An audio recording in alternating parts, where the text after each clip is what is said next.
Hello everyone, welcome to this data science full course designed for absolute beginners by Intellipaat. We live in a world where data has become the biggest asset. People over the internet claim that if World War III ever were to happen, data would be at the center of things. Beyond that, if you look at companies like Google, Meta, Netflix, or Amazon, what do you think makes them the biggest and highly profitable companies in 2025? All of them have a huge corpus of user data, using which they can build digital profiles and clusters of similar users, fine tune their offerings as per users' interest, or even recommend things that particular users are interested in. While doing so, they can continue making the big fat money. And what takes the center stage during all of this process? Again, the data. That is the reason why the science of dealing with data or making sense out of it has become one of the best career opportunities with lakhs of jobs available on the job boards worldwide.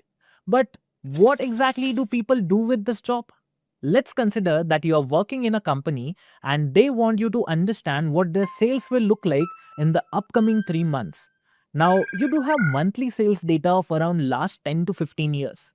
So the first thing as a data scientist you'll do is you'll understand your data and clean it for further processing. Once cleaned, you'll do multiple processes and extract the pattern within data. Next, you'll feed details like monthly marketing budget for the next few months, sales personnel count, etc. and you'll land at a prediction that tells you what your business will make within the next few months. This is also called as predictive modeling or analytics. Now, during this entire process, lots of small tasks have to be done.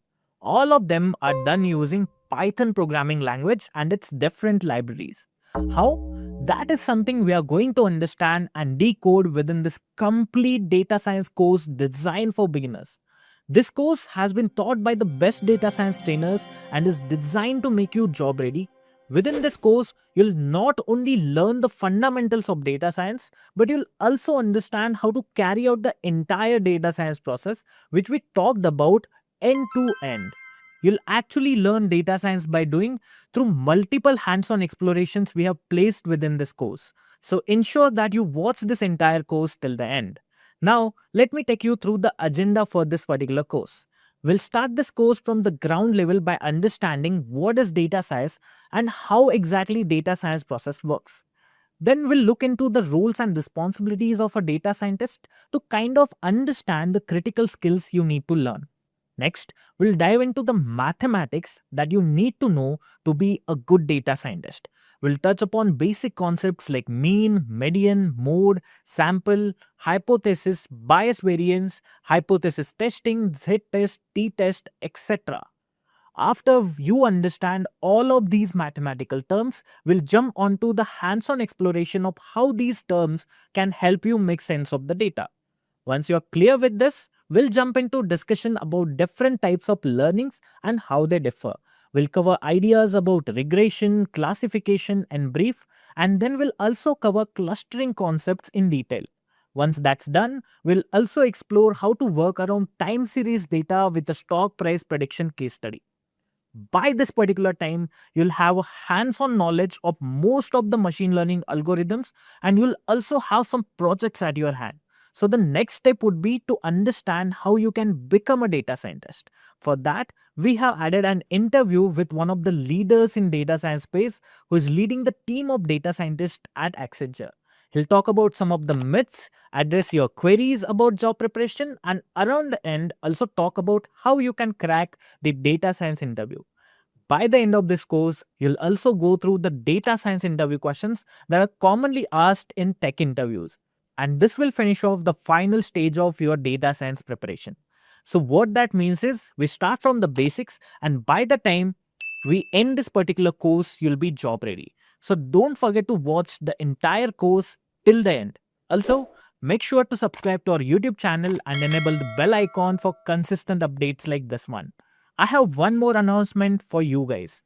For dedicated learners like yourself who want to make a difference in their career, for the first time, we at Intellipaat have decided to offer a straightforward 20% discount on our premium data science course, which is in collaboration with iHub IIT Roorkee. If you want to take control of your tech career and do something extraordinary, do visit this link in the description box given below and fill the inquiry form. Promptly, a team of course advisors will reach out to you to activate the offer. So don't miss out this opportunity. Having said that, let's start with the very first topic of this course. What exactly data science stands for, or what is data science? Generally, when people think about data science, they see data as a lot of numbers and a bulk of mathematical equations.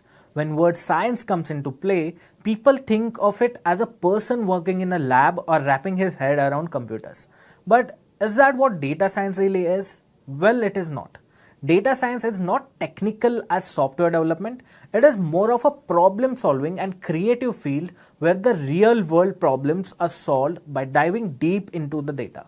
And this is something we ourselves naturally do while making even simple decisions in our life. Like for example, if you were to travel from location A to B during the monsoon season, first you would go ahead and check what the weather is like. What are the chances of precipitation? Then you would go ahead and visit Google Maps and figure out the shortest path to reach location B.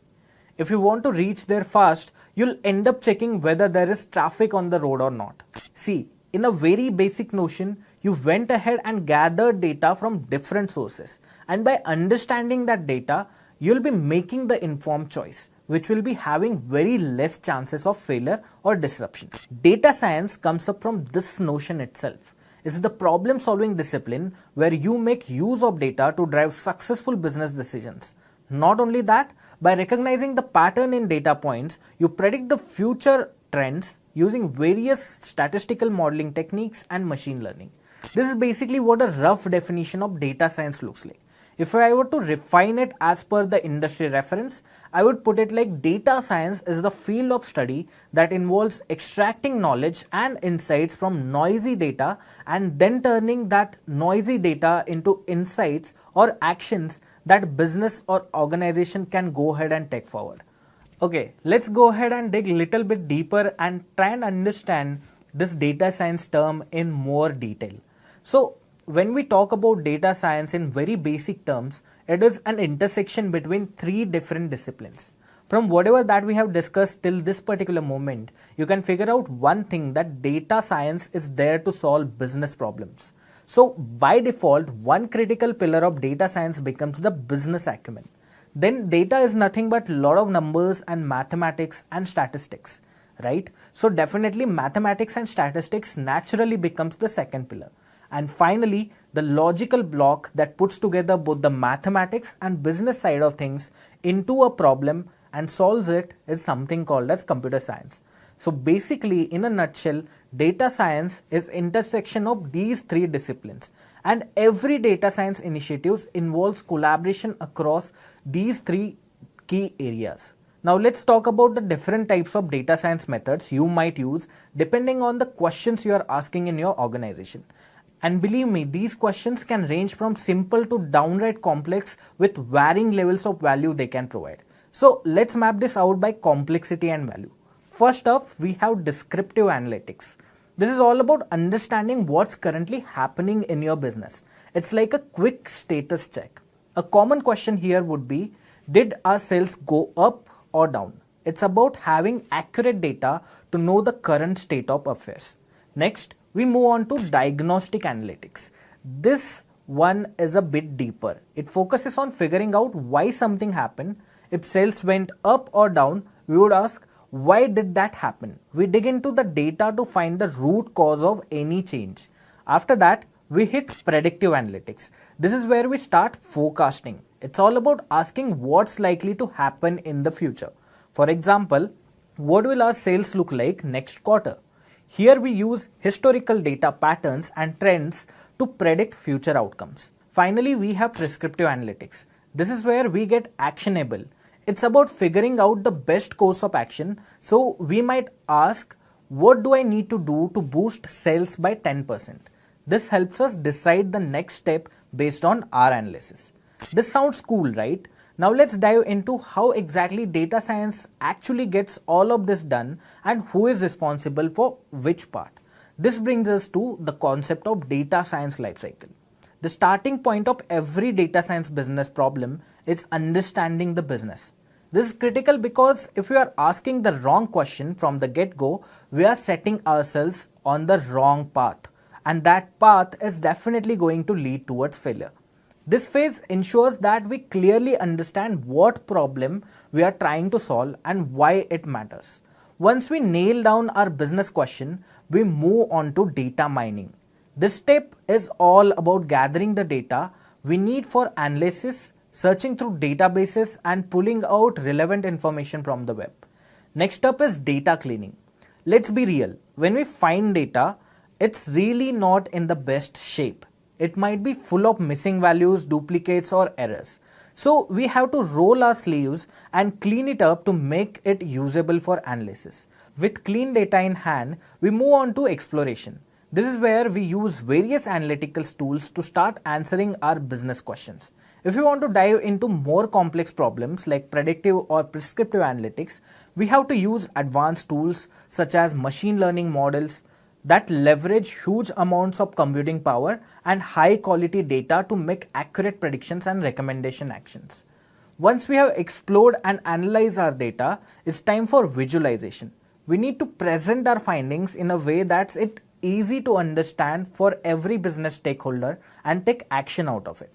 Now let's quickly break down who does what in this particular life cycle. In most organizations, you'll find roles like business analysts, data engineers, and data scientists. Business analysts are the ones formulating questions and working on the business side of things. They are also involved in visualizing insights and making them useful for decision making. Data engineers, on the other hand, are the people who gather, clean, and organize the data. They make sure that the data pipeline is running smoothly, enabling the analysis process. Finally, we have data scientists. These are the professionals who dive deep into the exploration phase, applying machine learning techniques and advanced statistical methods to get the most value out of that data. Here is the interesting part. These roles often overlap. Business analysts might need to dabble in machine learning, while data scientists may have to hunt down data themselves.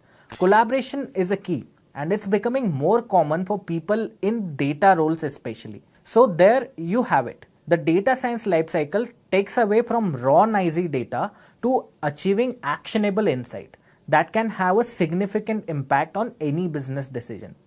So, who is a data scientist? Now, we have gathered some data from here and there, and we have put up a list of things which are common in a data scientist, and that is what we have put up.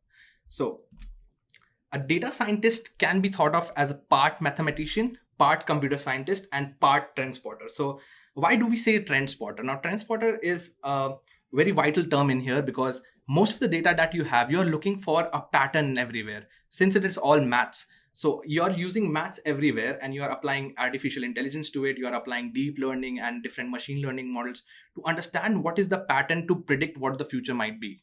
So spotting that trend of what is the product that is working right now in our current field scenario is a very important part of it. You can be a very good mathematician, you can be a very good computer scientist, but understanding the trends is very important to solve any business problem in the world. And because they both straddle business as well as IT worlds, they are highly sought after and well paid. So this is good. This goes without saying. As I mentioned, this is the most trending job in the 21st century. So they are the ones who are understanding the data which you have. They are the ones who understand the computer science, and they are the ones who understand the data behind. And what they do is they use that data to enhance their business by applying mathematical models which suit their business requirements. So they handle both the business as well as the IT world. Hence, and they will be the most sought after because they are the ones who are taking some random raw data which they have, they're converting it into something very meaningful and something which can be used as a business strategy to enhance your business. And people like this will always be paid because they are helping you grow your business, right?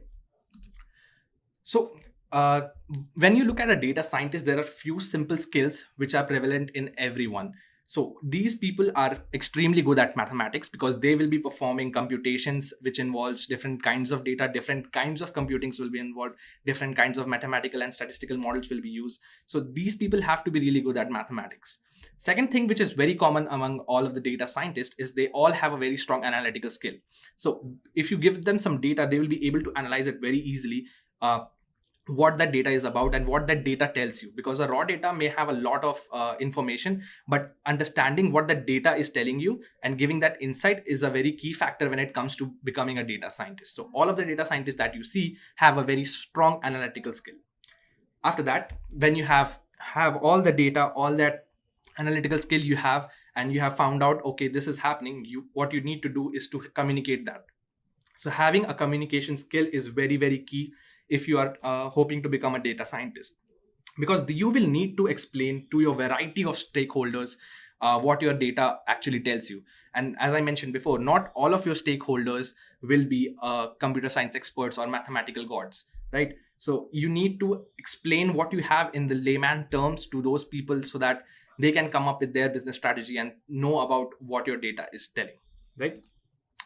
So, I've mentioned here some very common terms which is common among the data scientists. So, if you go around the world, you will hear data scientists saying, "Oh, I need to visualize data." So that is data visualization. They'll be applying machine learning as well as deep learning models to their data.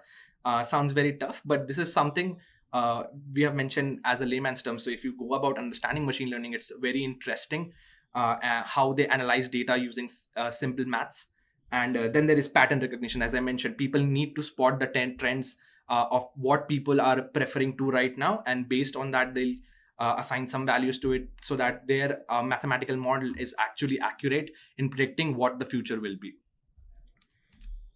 And why you should choose your career in data science is the next one.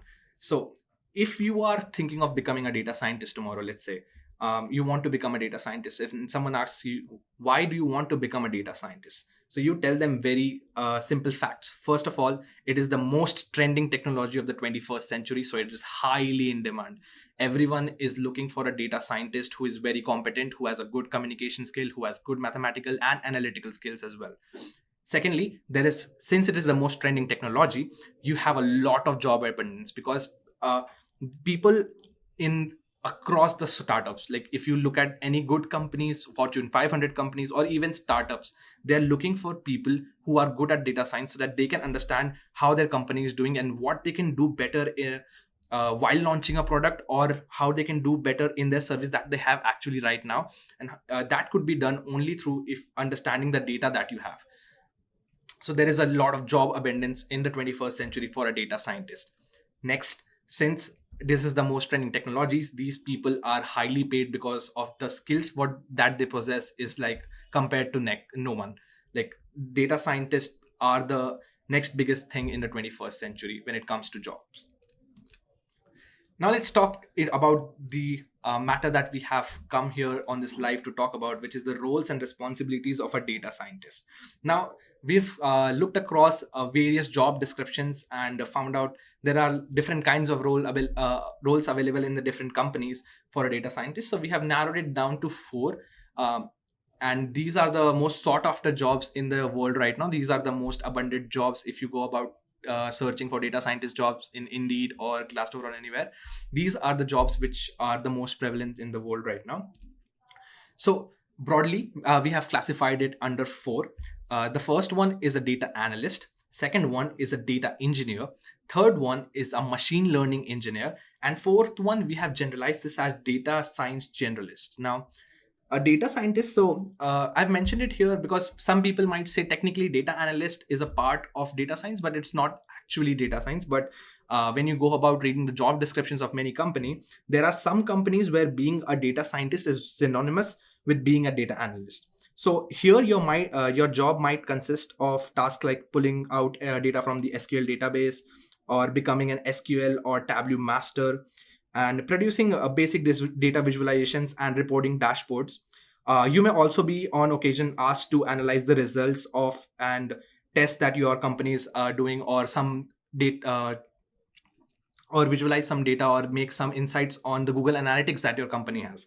So, so once you have handled your day-to-day responsibility, a company like this, who are looking for data analyst jobs, environment to try new things to expand your skill set is huge. So there's a sky is the limit when you're looking at a job as a data analyst.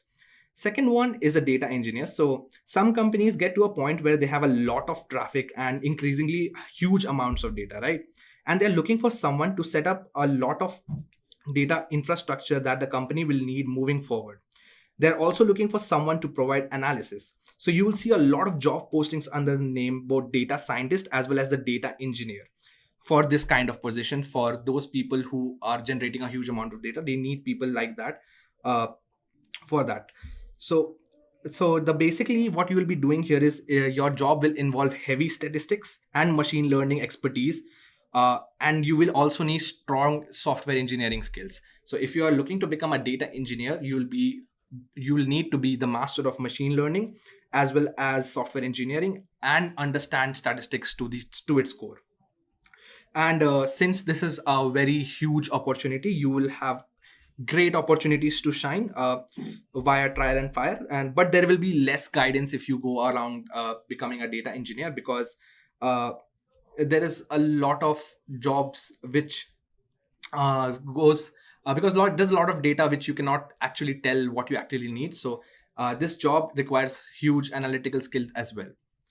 Coming to the next one, the machine learning engineer. There are a number of companies for whom their data is their product. So there are companies who work on data, right? The data what they produce is their actual product. So they sell your data, or they sell the data that they have gathered as their product, right?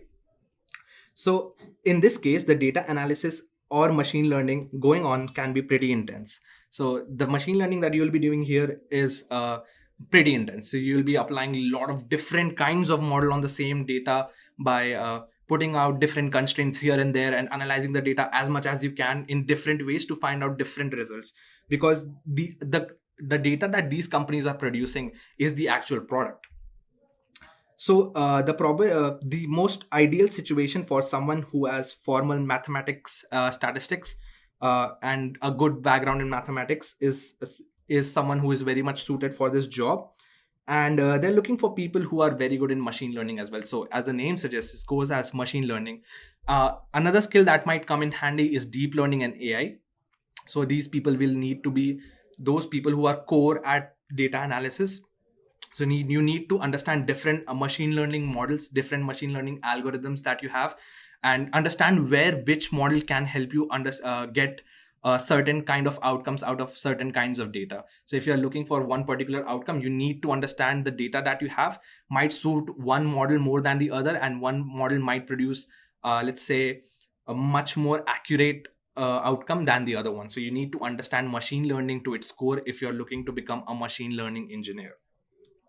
And the last one is the data science generalist. So all of the things that I mentioned before, like the data analyst, data engineer, and machine learning, these people are since I've mentioned, like data science is like an umbrella term. So you have a lot of different things going on. You have people who are gathering data, you have people who are visualizing data, you have people who are working on R, Python, and different data science models and different statistical models. Some people are creating statistical models for the data that you have. So these are the different fields of data science. So most of the jobs sometimes focus on one particular skill over the other, although they would want all of you to know all of them, but they would focus on one particular aspects. Like some people are looking for people who are extremely good at machine learning. But when you come to a data science generalist, these people are looking for those people who are good at everything. So it is like master of all, not even jack is like a jack of all trades. If you're looking for a jack of all trades job, that is the data science generalist. So he will be knowing all of the different stages and the life cycles, and he will be involved in all of the stages. Like from procuring data, he needs to understand how to procure that data, how to cleanse that data, how to make a model based on the business requirement, then actually code that business requirement model into some programming language like Python or R, and then take data out from that data and be involved in the entire processes. That is what I mean. So if you are a data science generalist, you have to be jack of all trades, know everything pretty well, and be involved in the entire process. And these people are very highly paid, because these people are involved at every stage and every aspect of the job, right?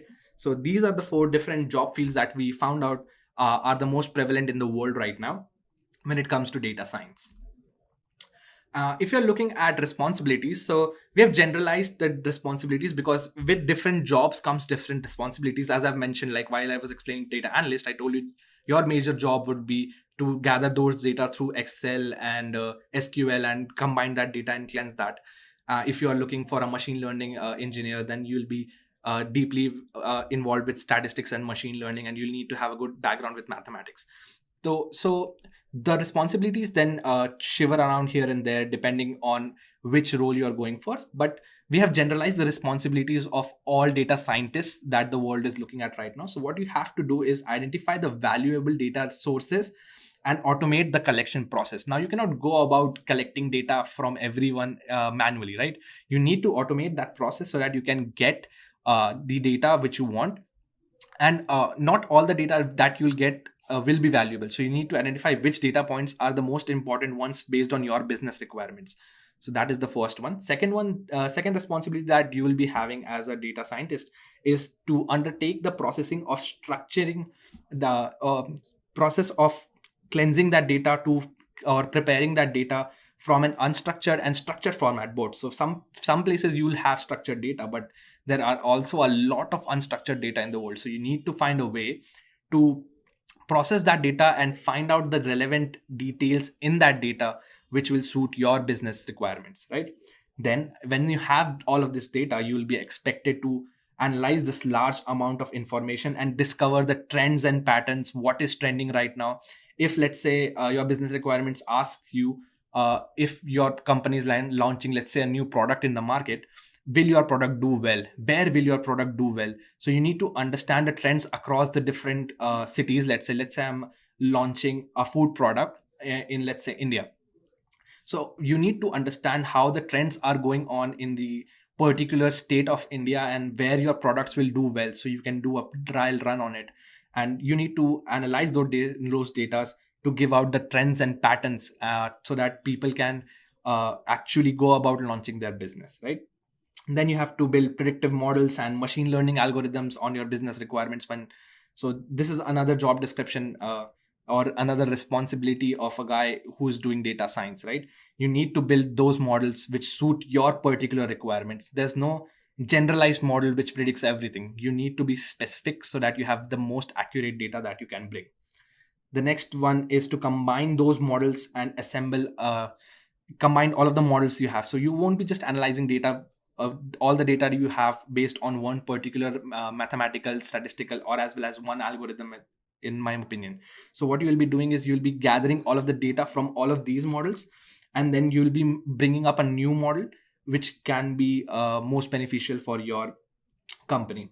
Then you need to present whatever the findings that you have. So if you have whatever the findings you have, let's say 56% of the people are preferring my food product in, let's say, Chennai. So I need to plot this information into why this is happening into a chart format or a bar graph or something, so that my stakeholders understand where launching what product or where which kind of service will reap out the most amount of benefits. Or even this is about the benefits, but there can be even points where people can analyze data where your service is failing. So there are a lot of service based companies, so they have to understand where their service is not doing well and what they can do to improve that service in one particular area. So you need to visualize those data so that the stakeholders can understand what can be done to improve their business model. And then you need to propose solution and strategies to these business challenges. So not just telling that if you have a date, let's say n number of data on the same product that I mentioned before, my food product, you can say that my product is not doing well in let's say again Chennai. It's not doing very well in Chennai. So you can just tell them that this is not working well, but the stakeholders will be looking for answers like what can we actually do to make that product work in Chennai as well. So you need to implement some models so that you can extract information from data which can tell solutions and strategies of what you can do to make it more profitable about your so that your business goes into profit. So you can do that through data science. And finally, you need to collaborate with engineering and product development teams, because as I mentioned, you need to tell this to everyone in your company. You need to communicate your findings and collaborate with everyone so that your company reaps the entire benefit of the data scientists that it has, right? Moving further, so what are the skills that the data scientists have? So now we'll be talking about the different skills that you need to have to become those data scientists who are well paid. So if we were looking at different job descriptions, and we have come up with all of our research, and which are the most sought after skills in the data science world right now. So we have mentioned all of that, and we have also plotted a heat map of which skills are more sought after than the other. So we'll be discussing that in this section. So the first one that comes into mind is programming skills. So you need to know how to program your statistical models in an R or Python.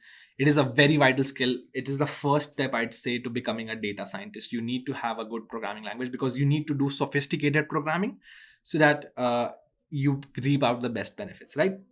Also, you need to understand a querying language like SQL, or NoSQL, anything which you can gather data. It's a very good start to have this information in your bag.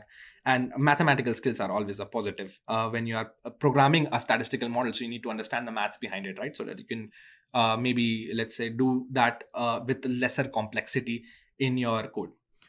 Then understanding the statistical skills. So you need to have good understanding of statistics. This is very important, because all the things that you are doing is basically maths. You need to understand the statistics behind it, how you can use different kinds of data points, and how you can do regression and different stuff to your data. So that is a very core element of data science, that is the statistical skills.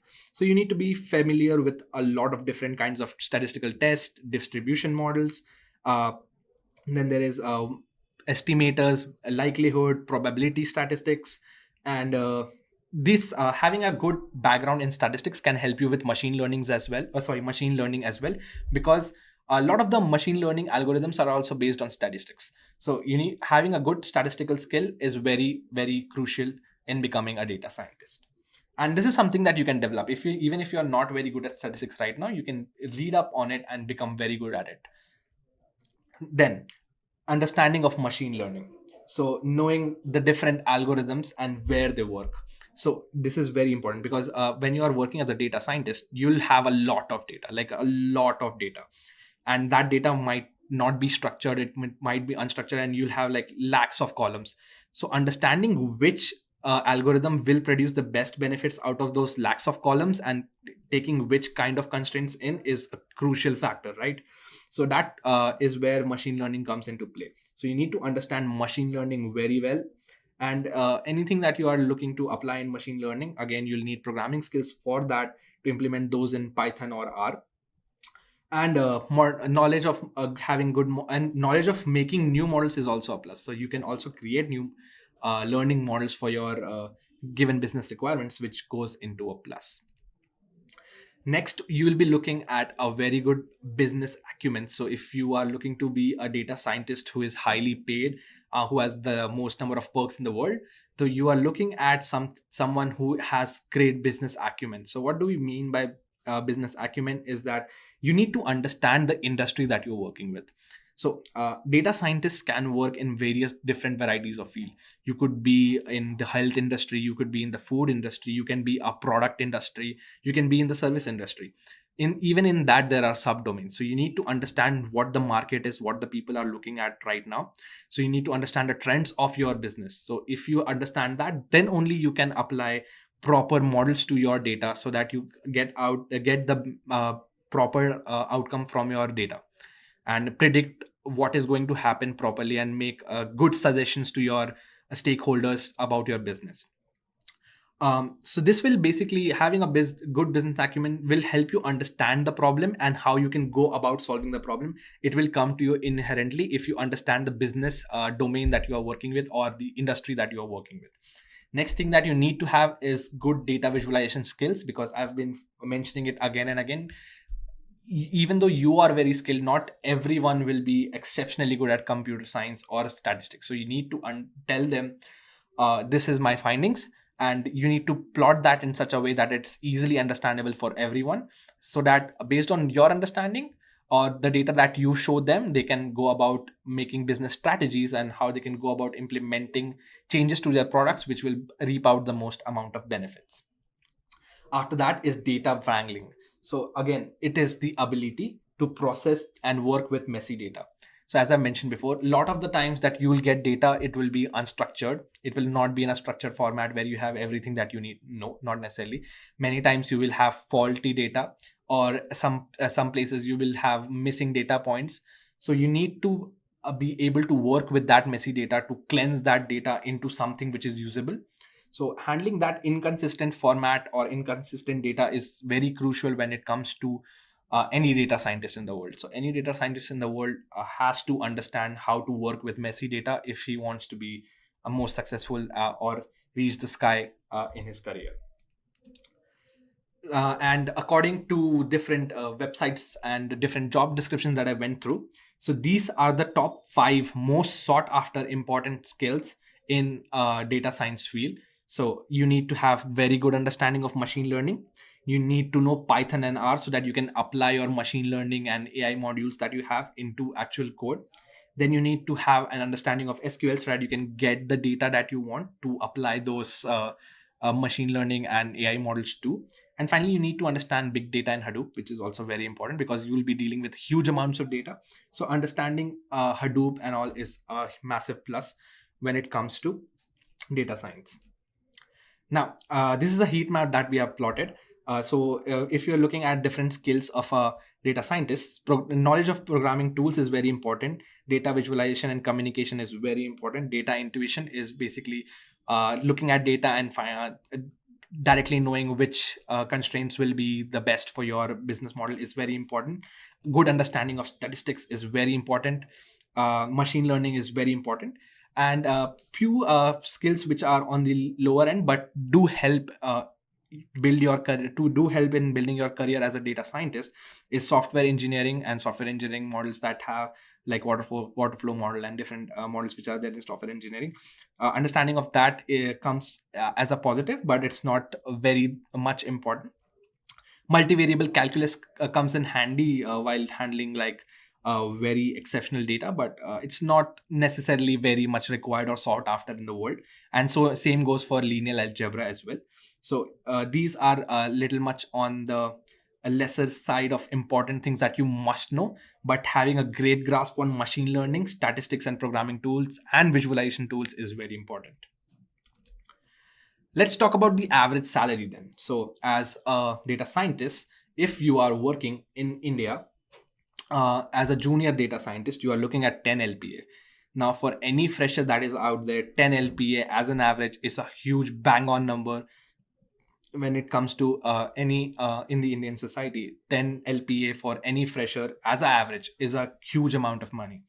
And if you are a senior developer, let's say with 3 or 4 years of experience, you are looking at 20 LPA. So with little bit of experience as a fresher, you can go about to earn approximately 2 lakhs per month. And that is a huge deal when it comes to average salaries in India.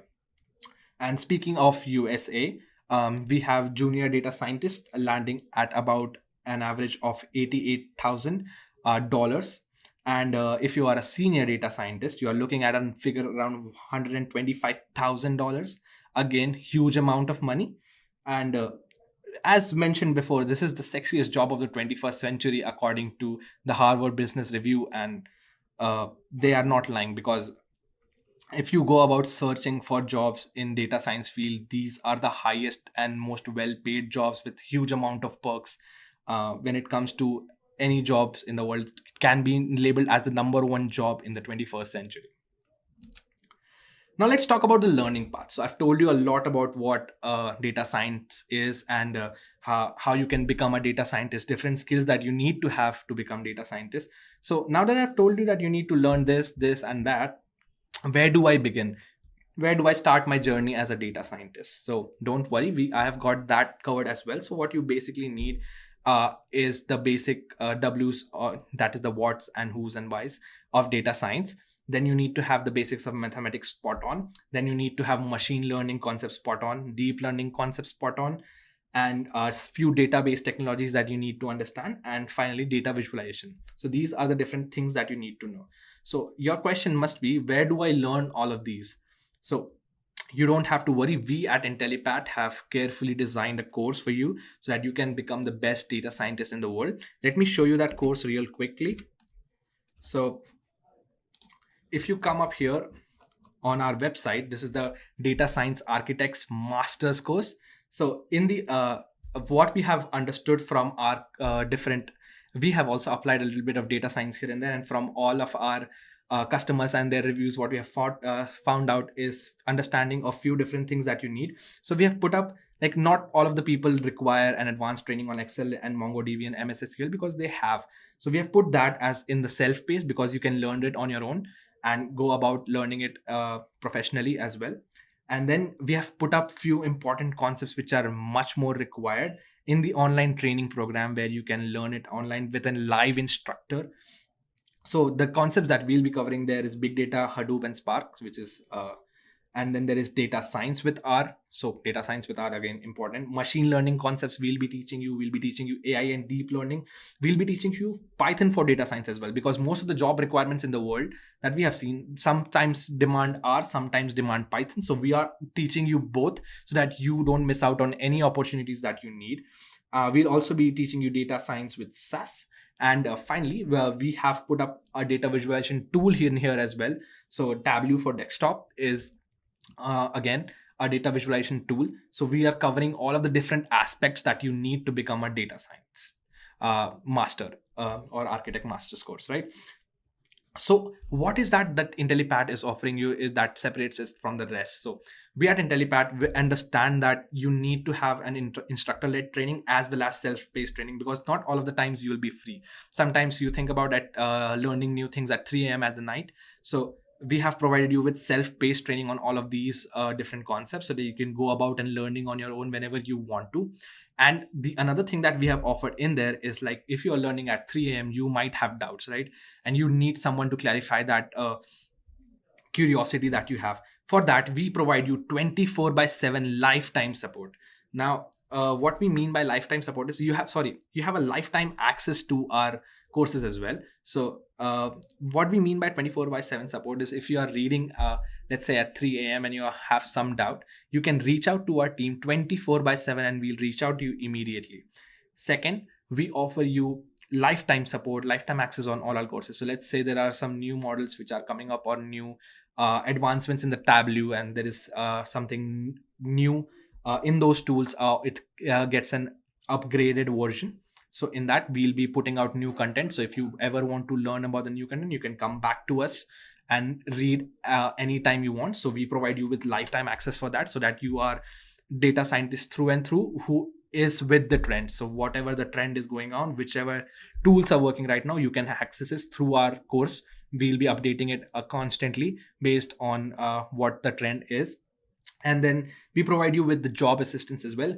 Although if you have data science on your field, and if you mention all of the things that you have, you actually won't need our job assistance, because you will have a lot of opportunities. But even if you do need, we do provide job assistance for you, as well as we provide you the advantage of flexible scheduling. So if you missed a class, and you, let's say some trainer does not teach in the way that you like, we have multiple trainers who are industry experts, and you can go about shifting and finding which trainer suits your style and learn from the best trainer. All of our trainers are very good, but some teaching patterns are different from the others, and we understand that. That's why we give you the option of flexible scheduling as well. You can schedule your batches according to your needs. And then finally, if you do well, you can get certified with us, and this is a global industry recognized certification. So if you show any company that you are certified from Intellipaat, that means something, right? And if you have any other queries, you can talk to our course advisors about the course. Here are the few different things that we'll be teaching you in the master's course. We'll teach you map reduce and real-time analytics with Spark. We'll teach you a lot about logistics and regression, logical regression as well. And then we'll teach you deep learning and AI models.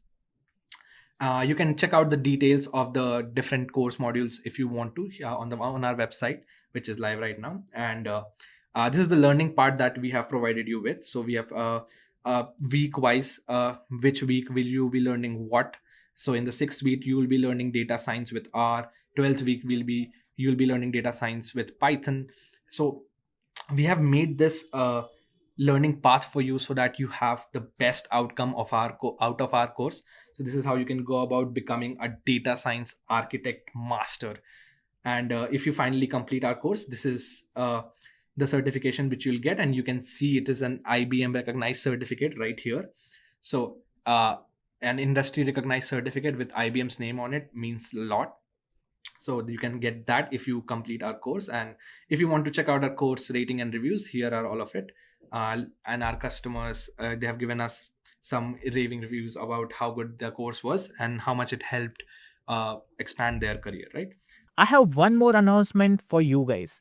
For dedicated learners like yourself who want to make a difference in their career, for the first time, we at Intellipaat have decided to offer a straightforward 20% discount on our premium data science course, which is in collaboration with iHub IIT Roorkee.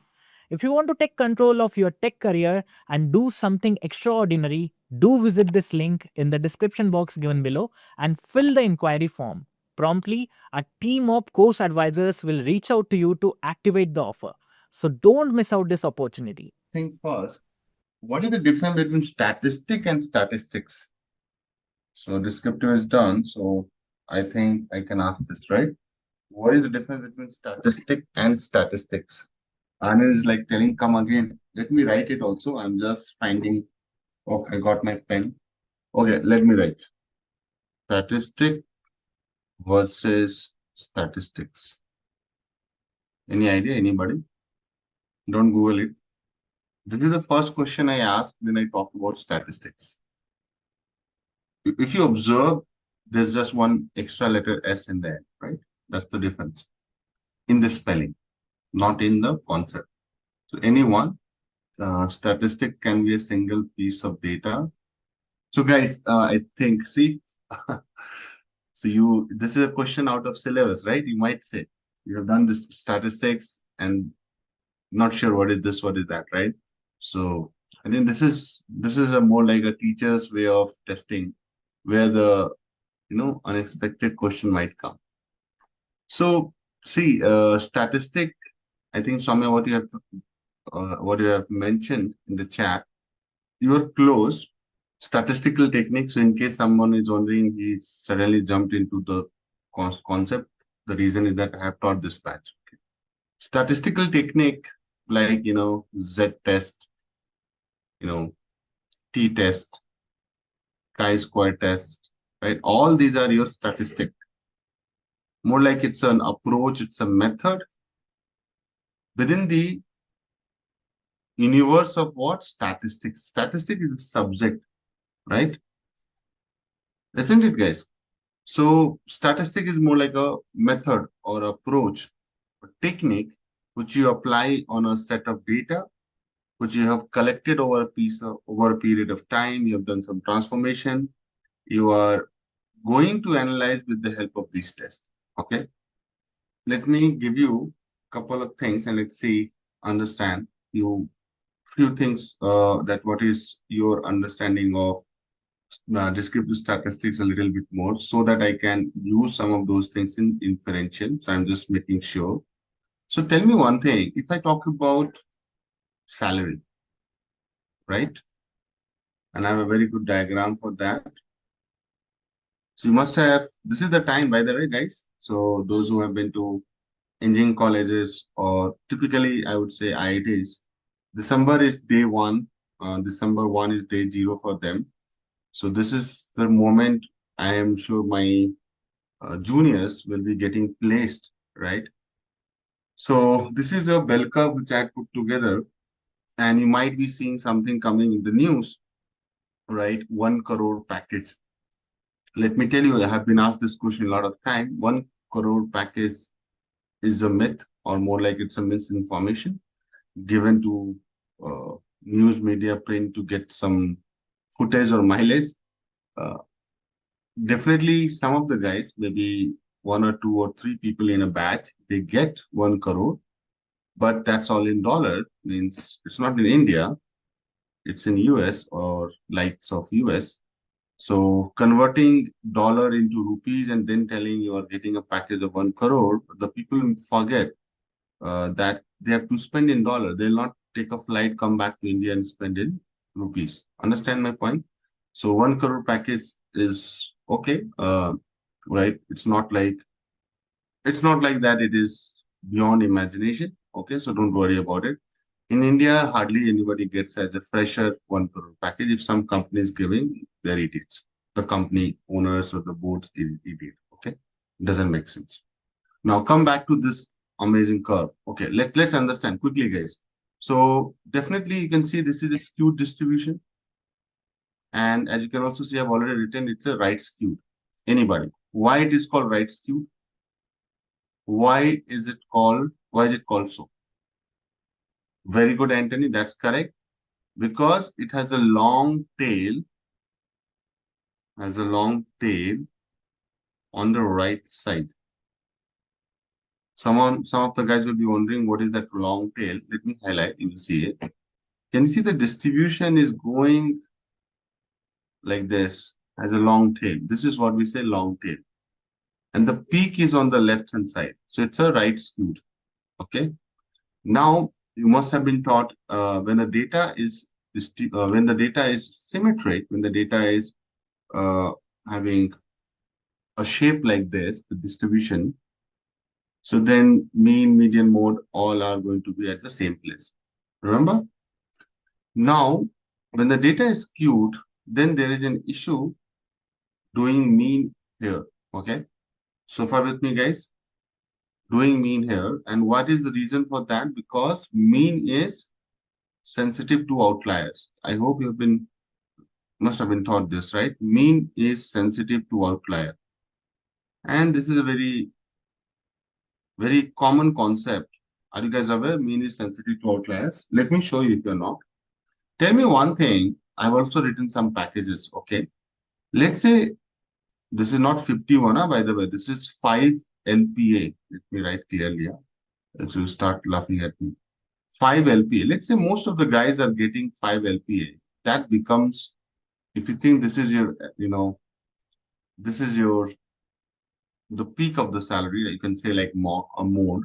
So this is the highest value which you see in the normal distribution. So that's your highest frequency value, which means it's the mode, right? Or you can say close to median, but it cannot be the average. You know why? Because of these guys who are sitting somewhere here, can you see this? Who are sitting here, they are going to impact the average. Are you able to follow, guys? Let me give a simple example.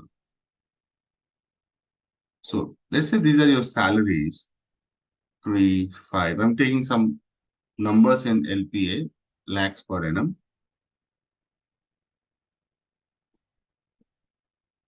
50 and 80, let's say. So let's say these guys' salary, if you want to find, and this is all in LPA. So if you do the math, what is the mean salary? If someone can do this for me, you will get to how much? Do the maths, guys. Anybody who can help me out here?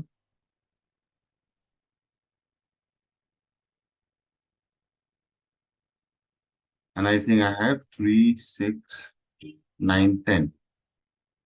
So what is it coming, guys? Did someone do? 81.5. No.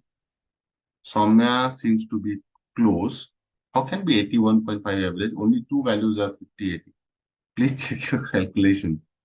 18.2, so many people are telling. So let's say that's the average. Okay. I have not done myself. Right?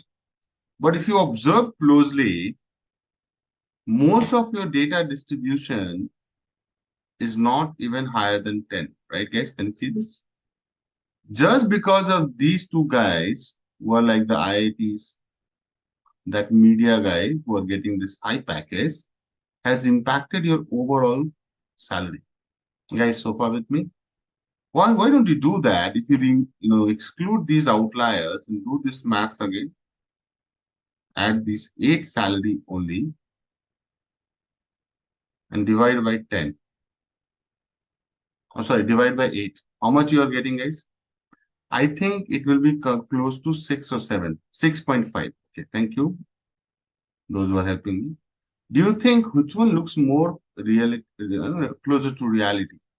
This one or this one as an average salary? Definitely 6.5, right? Definitely 6.5. So you understand when I say mean is sensitive to outliers. And that's the reason people say whenever you are looking at a data with outliers, you should not go with mean, you should go with median. Now, why don't we find median for this one? So just arrange 3, 4, 3, 4, 5, 6, 8, 10, 11, 50, 80. 4, 6, 8. I missed one number. I think 5 is 2 times, right, guys? Okay. Aryan, what are you asking? Such a silly question asking why 50 and 80 is outlier. Now tell me, guys, what is the median? So I'll come to you, Aryan. 2, 4, 5, right? So what you will do, my dear, you will take first 4 and second 4, last 4. So you will be left out with what? These two guys. Hello? What is the average? I'm damn sure you must have been taught how to calculate median. So what is the average of these two? I'm not going to teach that. I'm just making a... Now tell me, looking at this number and this number, which one is more realistic? Mean is more realistic or median is more realistic to the average which you might have thought. So now you understand. So that's why if you see, if some apps like Glassdoor or some similar like PayScale, if they report average salary, you should not never go with that. Because let me also tell you, there are students who are coming from ISB and all, and they're getting 30 lakhs as a fresher salary. And then there will be students who are coming from normal college, and they will be getting 3 lakhs or 5 lakhs. So 30 lakhs guys, if you keep taking right blindly, you will be in a wrong, means you will in a bubble that thinking, oh, I am also going to get 30 lakhs. So just to just to bust the this thought that it doesn't work like this. Okay. So does it make sense, guys? Now coming back to Aryan, outlier, identifying outlier, treating outlier. Okay. So remember I had taught you guys box plot. Okay. So box plot says that if something is in, I'm just more like, revisiting few things. So Aryan, if you do a little math and try to identify an outlier, you will be able to do that. So now my question is, did you guys go through some of those examples where you identify the outlier and got treated and treat the outlier already, right? So generally, this is in response to the question Aryan asked. I don't know, Aryan, if you're there in that session. That's why you might be asking outlier. Can you see these? There are 2 on the upper side and 2 on the lower side. We have outliers. Okay. So there is a statistical way to calculate these whiskers known as whisker. I have also talked about it in my visualization. Let's say this is your upper threshold. So guys, I'll not repeat it. I'll quickly write the equation. So you take the Q3 and then you add the 1.5 times. Statistically, this number has been given to you, this whole formula. You do the interquartile range, which is Q3 minus Q1 and multiply with 1.5. Anything which is greater than this, like these two guys, are going to be outlier. Similarly, you can also do lower threshold. Just refresh your memory. So that will be Q1 minus 1.5 IQR. IQR is interquartile range. Anything lower than this lower threshold, like these guys, are outliers.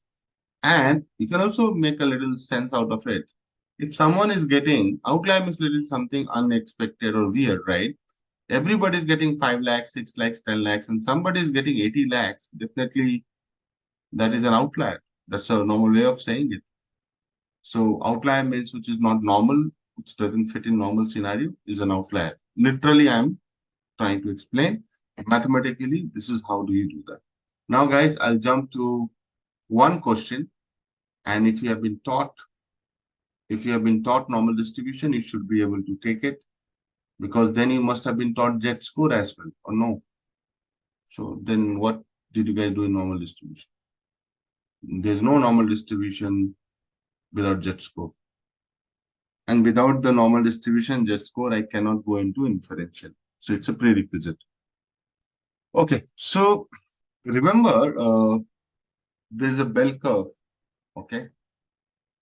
Standard normal distribution. Let me do the thing. Okay, so one of the key distribution is normal distribution, also known as bell curve. Bell's curve. I hope my spelling is correct. It has gotten a name, bell curve. Anybody knows why it is? Because if you go to a temple, right, and have you seen a bell, right? The normal distribution can be, shown as a bell curve. Okay, and here you go. Now, if you look at the normal distribution, okay, most of the thing in the world can be modeled as a bell curve. Trust me on that. So that's what I was telling, right? If the normal distribution is symmetric, your mean, median, mode all will be on the same point. Okay. So ideally, when we talk about standard normal distribution, you make sure that it is symmetric, it's not skewed. Okay. And if you look at the top one, not the bottom one, the top one, you must be seeing that I have given three colors. One is, between mu plus minus sigma. So I hope you know what is mu, what is sigma. So this is going to cover how much of your data? 68.27%, right? And then if you look at from mu plus minus 2 sigma, 95% of the data will lie in there. And if you go and stretch it further, mu plus minus 3 sigma, 99% of the data will be there. So you might be wondering, why do we need normal distribution, right? And why mu plus minus sigma is so important.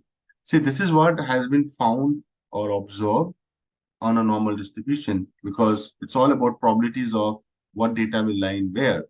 So if you take any normal distribution curve, you can always find mu, which is your more like expectation of x. Don't go into this. It's a random variable. I'm damn sure you don't know. So expectation of x is generally written as mu, which is your, you can say mean, but it's not real mean, because mean of deterministic data is your average. But this is more like expected value of x. So I'm going to write expected value, and the moment expectation comes, it's probability. Okay, then you also have sigma, which is your, that, right? Standard deviation, which is square root of variance. Now, what we are saying that if you take a range of mu plus minus sigma, 68, I'll say roughly, 68% of the data it will have, plus minus 2 sigma, it will be 95% of the data, and mu plus minus 3 sigma, 99% of the data will lie there. This is the reason the professors or the college universities professors, they use this like a lot. So suppose they fit on a normal distribution on your to calculate grades, right? So what happens, guys? Let's say, and definitely it will not be like symmetric. This normal distribution can be skewed. So they know that. So we have a mean somewhere here. So this is going to be mu. They know that in this there will be some sigma. So this is mu plus sigma. This will be mu plus 2 sigma, and this will be mu plus 3 sigma. And let's say this is mu minus sigma. Are you following, guys? And then they create bands. So this is going to be their favorite student, which is maybe 1 or 2, who is maybe 1 or 2, right? And they will be getting, let's say, A plus grade. Then they'll go to the next band, which is mu plus 2 sigma to mu plus 3 sigma. Focus, guys. So all those guys who are here, they are going to get, let's say, grade A, grade B, grade C, grade D. Hello? And everybody who is behind this are going to get what grade? F grade, which is a fail grade. First of all, this is just a high-level overview of how grading system works. It's not that straightforward, by the way. This is just to give an example. And this is the most of the guys. Generally, F grade means you have to repeat the course and exam as well. Are you guys able to follow how normal distribution can help you? As a matter of fact, even the COVID quizzes were modeled as a normal distribution. Income can be modeled as a normal distribution. IDs, performance or result can be modeled as a normal distribution. So normal distribution is like bread and butter. Okay. The beauty about normal distribution is that it starts from negative. So it can fit all the real data from minus infinity to plus infinity. No other distribution can do justice for a continuous one. Okay. Now coming back to how we are going to use it. Okay. By the way, you understand what is the meaning of standard deviation? What is the interpretation of high standard deviation versus low standard deviation? Anybody? So for example, I give you two curves. Tell me which one is having the higher standard deviation. Higher standard deviation curve is which color, black or red? Where do you observe higher standard deviation? Right? Very good, guys. First one, right? Black. Those who are saying red, so please pay attention. Standard deviation means spreadness of the data, right? So how spreadness means amount of variation. So standard deviation, and you know why do we need standard deviation? Because can you see that the mean of the data, the peak of the data is same, right? So just saying mean, median, mode is not enough a lot of time, right?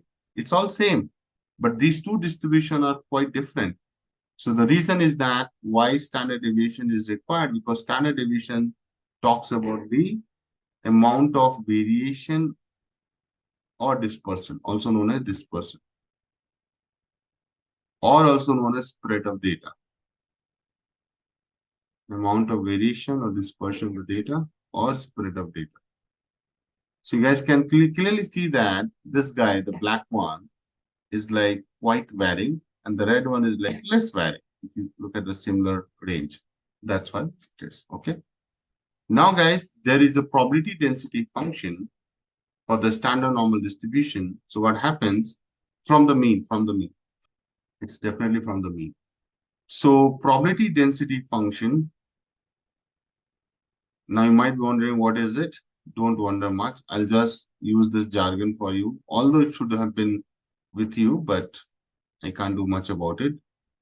Probability density function is actually a mathematical function to represent the any distribution. So for normal distribution, you also have a probability distribution function, density function. Those who have done a little bit of random variable, they know that. So it is actually a mathematical equation, and it's a very ugly equation, guys. I love it, but you can hate it. 1 upon root under 2 pi, sigma is outside, e to the power minus half x minus mu by sigma whole square, where x can be between this. Doesn't look close. Yeah, this looks better. Okay, guys. Now this is your normal distribution. This is not standard. Now the problem this guy has, this is normal distribution. Sorry, guys. Normal distribution. Now, giving a little idea. Suppose you talk about a normal distribution curve, and this is how it is. P. I hope everybody knows this. The area under this curve is the total probability. Come on, right? If it represents all the different probabilities, the total data will have probability equal to 1. I think this is common sense. So then if it is symmetric about, let's say, about the center, then can I say that this area minus infinity to 0, let me take some time to shade it. How much this will be probability value? What is the area under this curve? What is this area? If total is 1, what is this area? Similarly, on the other side, you can say, what is it? You tell me. Another 0.5. So total is 1, right? So far with me, guys. Hello? Total is 1. 0.5, 0.5 is 1. Since it is symmetric, it is easy to do some of these juggling. So you can say minus infinity to 0, Akash, it is one part, and 0 to infinity, it is another part, right? When it is symmetric. But look at this. Suppose this is a distribution, right? This is also normal distribution. It is like skewed distribution. Ideally, people don't say this is a normal distribution. Let me also tell you this. But let's say the distribution is not symmetric. Let's say this is the 0 here. See, about the peak, it is symmetric only, but it has shifted. Can you see that, guys? Hello? Are you with me? Now this is not at 0. It has shifted towards right. Now you tell me, if I ask what is this area? Minus infinity to 0. Minus infinity to 0. What is this area? Will it be easy for you to calculate? I think no. Because to find this area, and if you have done a little bit of maths, it means that you are going to integrate this guy from minus infinity to 0 dx, and you will die doing the integration. Very good, Aryan. You got it. You got my point.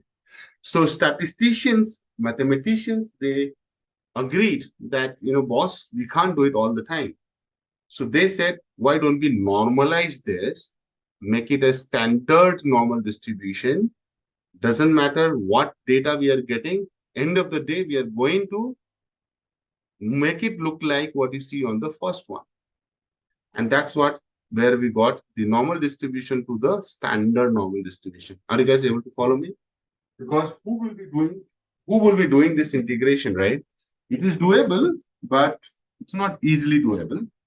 So they thought, why don't we introduce standard normal distribution, which is in Python, you must have heard this, like, oh, I'll standardize the data. Have you heard this word? Normalize the data. The data scientists, they keep telling this all the time, which is overused or abused. But what is the interpretation of it? It means that you will take all the x value. Then what you will do, you will subtract the mean and divide by sigma. And you will call a new variable called z. And this is where I introduce the z score. Are you guys able to do? Have you ever observed this at some point, x minus mu by sigma? So basically what you're doing, you're taking the whole data, subtract the mean and divide by sigma, means normalizing by sigma. This is known as, z value or z score, right? And what you're going to do with this, the idea is that if you take this and find expectation of z, which is like expectation of x minus mu by sigma, this is a little bit coming from random variable. So please excuse me for that, but I want to show you. So if you do the maths, it comes to the expectation of x minus expectation of mu 1 by sigma. Expectation of x is also average. If you remember what I've given on the top, see here. So using that, you write this as mu. Why I'm using curly braces, sorry. And then expectation of anything constant is also mu. Cancel madi. So this is coming to 0. So the beauty of z score is that expectation of z is what? 0. Which means that mean for standard normal distribution is always 0. Mean for standard normal distribution is 0. It is a calculated mean. Always remember, it's not the natural mean coming from the data. You have standardized it. So don't miss this step in the whole scheme of things. I'll take a pause here, guys. You have done this extra step on your data to normalize it. And that's the reason that your expectation of z is coming to be 0. And likewise, sigma will come out to be 1, which I'm not deriving because it will take me to the intensive calculation on random variable, which is not there for you. Okay. Let's not go too mathematical actually. So far with me, guys. Now you might be wondering what is the benefit of this. So benefit is there, no? The moment you do this, you started with fxx mu sigma equal to 1 upon root under 2 pi sigma e to the power minus half x minus mu by sigma whole square. Now what you have done, my dear, you have taken this guy and you have calling this as z. Focus. So now suddenly what's happening? The transition is happening, and I'll write it will become fz, z mu becomes 0, sigma becomes 1. And then you will write 1 upon root under 2 pi, sigma is 1, so this will be a shorter one, e to the power minus z square by 2. Guys, does it look simpler than the one which I just showed you? So, right, your equation gets simpler and you can generate a table out of it, and that's where you're going to use it. So when I say table, then you will be looking at something. This is known as just for table. So now if you see, guys, if you look at, z equal to 0, which is here, this is 0, okay?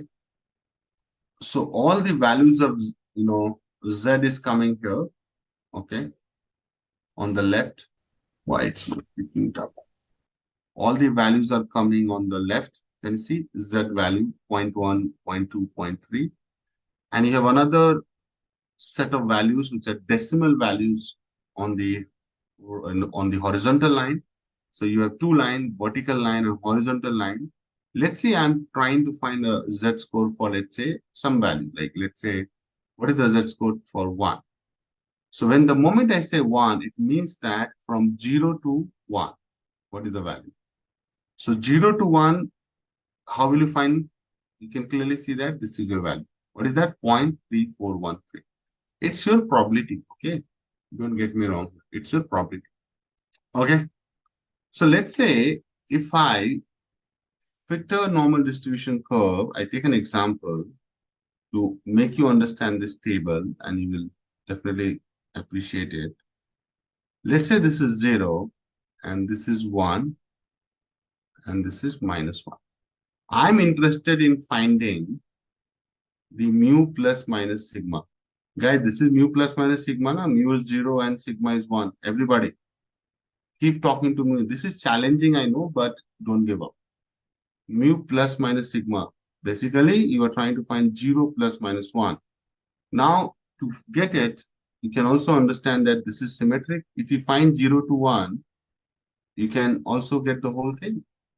And as this example say, this always talks about 0 to z, right? So 0 to 1, if I say,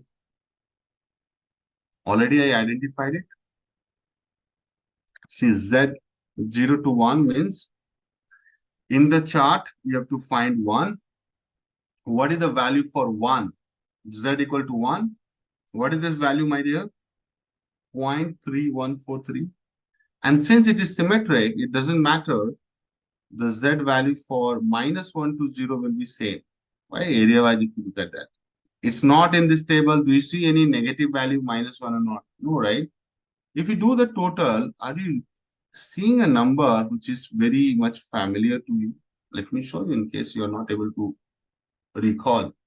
What is this number, guys? Mu plus minus sigma, 68.27. Are you able to almost getting the same? In percentage, what is it? 68.26% of the data. Interesting, no? So this table works, right? This table works. So what you can actually calculate and find and then answer, you are getting right form. Make sense, guys? Why it is 50%? Then this reminds me one of my cousin. So he was solving a trigonometric question and he was supposed to find this angle. So you're supposed to find this angle. And then what he did, he drew this extension. And then he was thinking that this will be 60. So this angle will be 180 minus 60, so 120. So that's exactly what Aryan is doing. What is the basis for this? Are you observing it with the line? You're not looking at any condition, what angle, what is the triangle shape, right? So exactly you're doing the same. You have to go with the concept. The concept says that if it is 0 to 1, how will you find 0 to 1 in the Z-score table? You will go and find what is the value for 1. Because this table gives you from 0 to Z. So suppose you want to find 0 to 1, I can see that 0 to 1 is this. Then you might be wondering, what is this? You should ask that, what is this? What is this? So suppose you want to find till 1.5, right? Or let's say you want to find 1.05. How will you find 1.05? So you'll take 1 here, my dear, and 0.05 will look at here, and then you will draw 2 lines, and then where it is intersecting, that's the value. So what is the value, guys? 0.3531. Are you getting how to use this? This is for decimal places. Okay, got it? So let me take this. Top 5% of applicants as measured by GRE scores.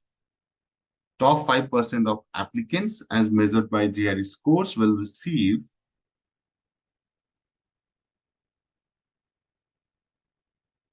scholarships. If GRE is normally distributed with the mean 500 and the variance, 100 square is variance, my dear. Right? Sigma square is variance. So sigma is 100. This is like being smart. How high does your GRE score have to be to qualify for a scholarship? A real question, guys. We're trying to estimate it. Have to be to qualify for a scholarship. So this is for all those guys having American dream, going to US, going to US university, get a job, learn there, study there, and settle there, right? So they write GRE exam. So did you understand the question, guys? You have a normal distribution. Mu is 500, sigma is 100. And they're asking that what should be the value, what should be the GRE score to qualify for a scholarship? You will not be able to do this right now. Let me do it for you. So guys, definitely when you look at this, it's a normal distribution. It's not a standard normal distribution. It's a normal distribution. Because why it is not a standard normal distribution? Anybody can answer that. Let's see who is still, awake and not sleepy. How do you realize that it is normal distribution, not a standard normal distribution? Come on, Janta, let me know. What is in standard normal distribution? What is the value of mu? Is it 500? It's very good, Soumya. Expected from you. It's normal distribution, right? Because mu is something non-zero, and sigma is also not 1, it is 100. So it's normal distribution. Now, I need it to convert into standard normal, right? So standard normal I have to get into. How will I get it? I'll calculate Z, which is x minus mu by sigma, which is basically x minus 500 by 100. Right, guys? So far with me? Now here we'll need a little bit of help on from the question itself. They'll give you in the question itself that if you talk about that I need some data about the threshold, this threshold will be given from the data itself. And it's given, right, that 5% of the applicants are going to, receive the scholarship. Like, if you are having 96 percentile, 97 percentile, you're going to get the scholarship, right? Remember, those who have written CAT exam or any exam which are having percentile. Percentile means, suppose you are at 99, what does it mean? It means that 99% of the students are behind you, right? So similarly for 95%, this is your 95%, the whole of it 95, and this small part is your 5%. Let's say this is your 5%, and this all is your 95%. So those who are going to be in the pink area, they are going to get the scholarship. Hello guys, so far with me? So the major chunk is 95. Obviously, majority doesn't get scholarship, right? So far with me, 5%. Now, this 5% cutoff will be given by the question itself. Generally, when I'll teach you confidence interval, hypothesis testing, right? So I will give you this. Don't worry about it. That 95% means you have a probability there, and that probability is going to get converted into a Z score, and that Z score will be 1.65. For the time being, just remember it. So alpha 0.05 gives you the alpha cutoff, right? And for this corresponding Z score is, for now, you just take it as a value. Later, I'll explain everything. Okay, it is 1.65, right? What is this coming? Because this is your confidence interval cutoff, and this is where the magic happens. Okay. So for the time being, I'm just saying again and again, forget how I have reached to this, how they have given you this number. Later you will see. So now you have the Z score cutoff. Anybody who is having higher than this value will get the scholarship. So 1.65 x minus 500 by 100. If you calculate, it will come to 665 guys. So anyone who is scoring more than 665, they'll get a scholarship. Guys, are you able to follow this question? So you might be wondering that how do you know that? Because see, if this is your cutoff, which is 1.65, then as you go towards the right, this value will increase now, right? So Aryan, buddy, the question is how high does your GS score? When I say how high means how minimum you have to maintain to get the scholarship. Higher cutoff, they're not asking, they're asking the cutoff, right? Suppose the qualifying marks is 665, you get the scholarship. Ideally, I use this table for getting this more better.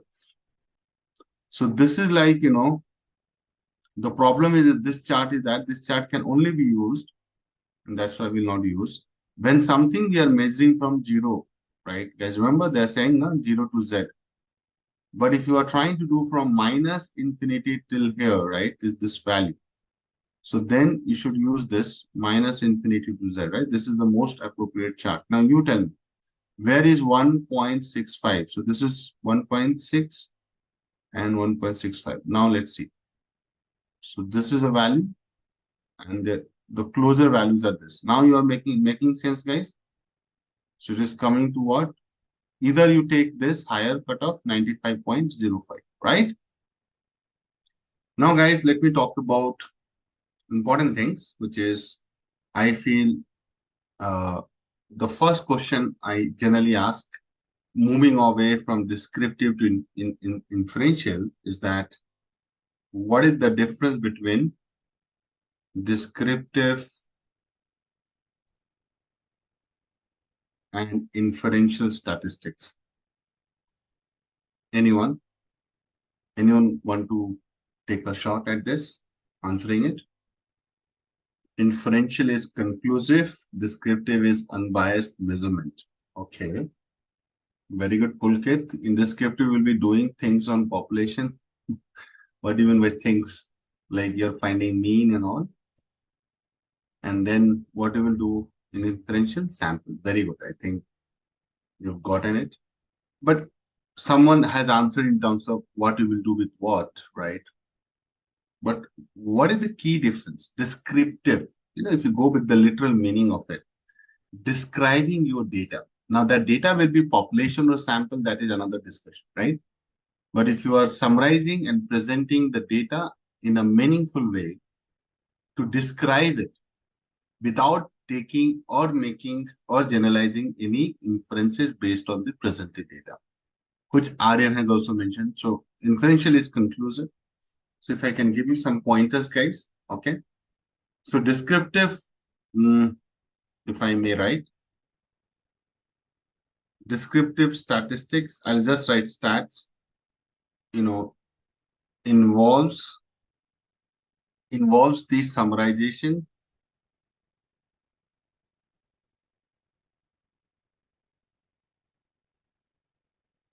and presentation of data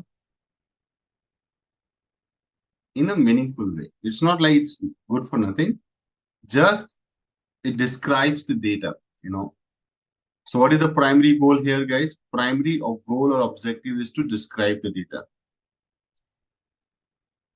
Obviously, with the help of mean, dispersion, measures of central tendency, leveraging, measures of central tendency. What is that, guys? What are the measures of central tendency? Mean, median, mode, right? Must have been taught. Measures of dispersion, right? Spreadness, variance, standard deviation, right? Measure of shape. What is measures of shape? I hope you must have been taught. Skewness, kurtosis, right? Etc. Prava is saying inferential is used when you want to make prediction or generalization about a population based on a sample. Yes, that's the application of inferential statistics, right? Why do we need inferential? That's the answer to that question. We are still understanding what's the difference between what is what. So guys, definitely all of the answers which you have given is correct. That descriptive is all about population, inferential is all about sample. But one thing which is very much, you have to be very much clear about that descriptive stats do not make any inferences. Okay. That's why I have a separate branch altogether. Do not, draw conclusions or inferences, but it doesn't mean that you will not find any logical conclusion, right, to Rn point. It does not draw any conclusion or inferences beyond what is presented in data. So basically means what? Generalizing it. What you see in the data, you tell it, right? It's an unbiased approach. So I'm very happy to see some amazing answers from few of the folks. Are we good, guys? Everybody's clear, descriptive. They are going to inferential. So this is what descriptive is. Now, I'll get into inferential. If you remember in school days in the English MCB main course book, those who have done CBSE, they would know. I don't know if it's still there or not, but I'm talking about more than a decade ago. So when I was in class 9, 10, right? So there we had a book called MCB, main course book. There they used to give some, 5 or 6 lines, right, in the paper, in the exam. And then they used to ask, what is the inference of this, these 4 or 5 lines, right? Somebody remembers that? And then they used to give 5 option, 4 option, one would be correct, right? So obviously read those 4 or 5 lines, right? And trying to make some conclusion on inferences about it. That's what you must have done in English, but it's a similar kind of situation for statistics as well. So inferential statistics, as the name suggests, you draw some inferences, right? The literal meaning of inferences is conclusion, some generalization. So I'll also keep talking and write so that I can save some time. Involve making inferences. And once you have done the inferences with you draw some conclusion.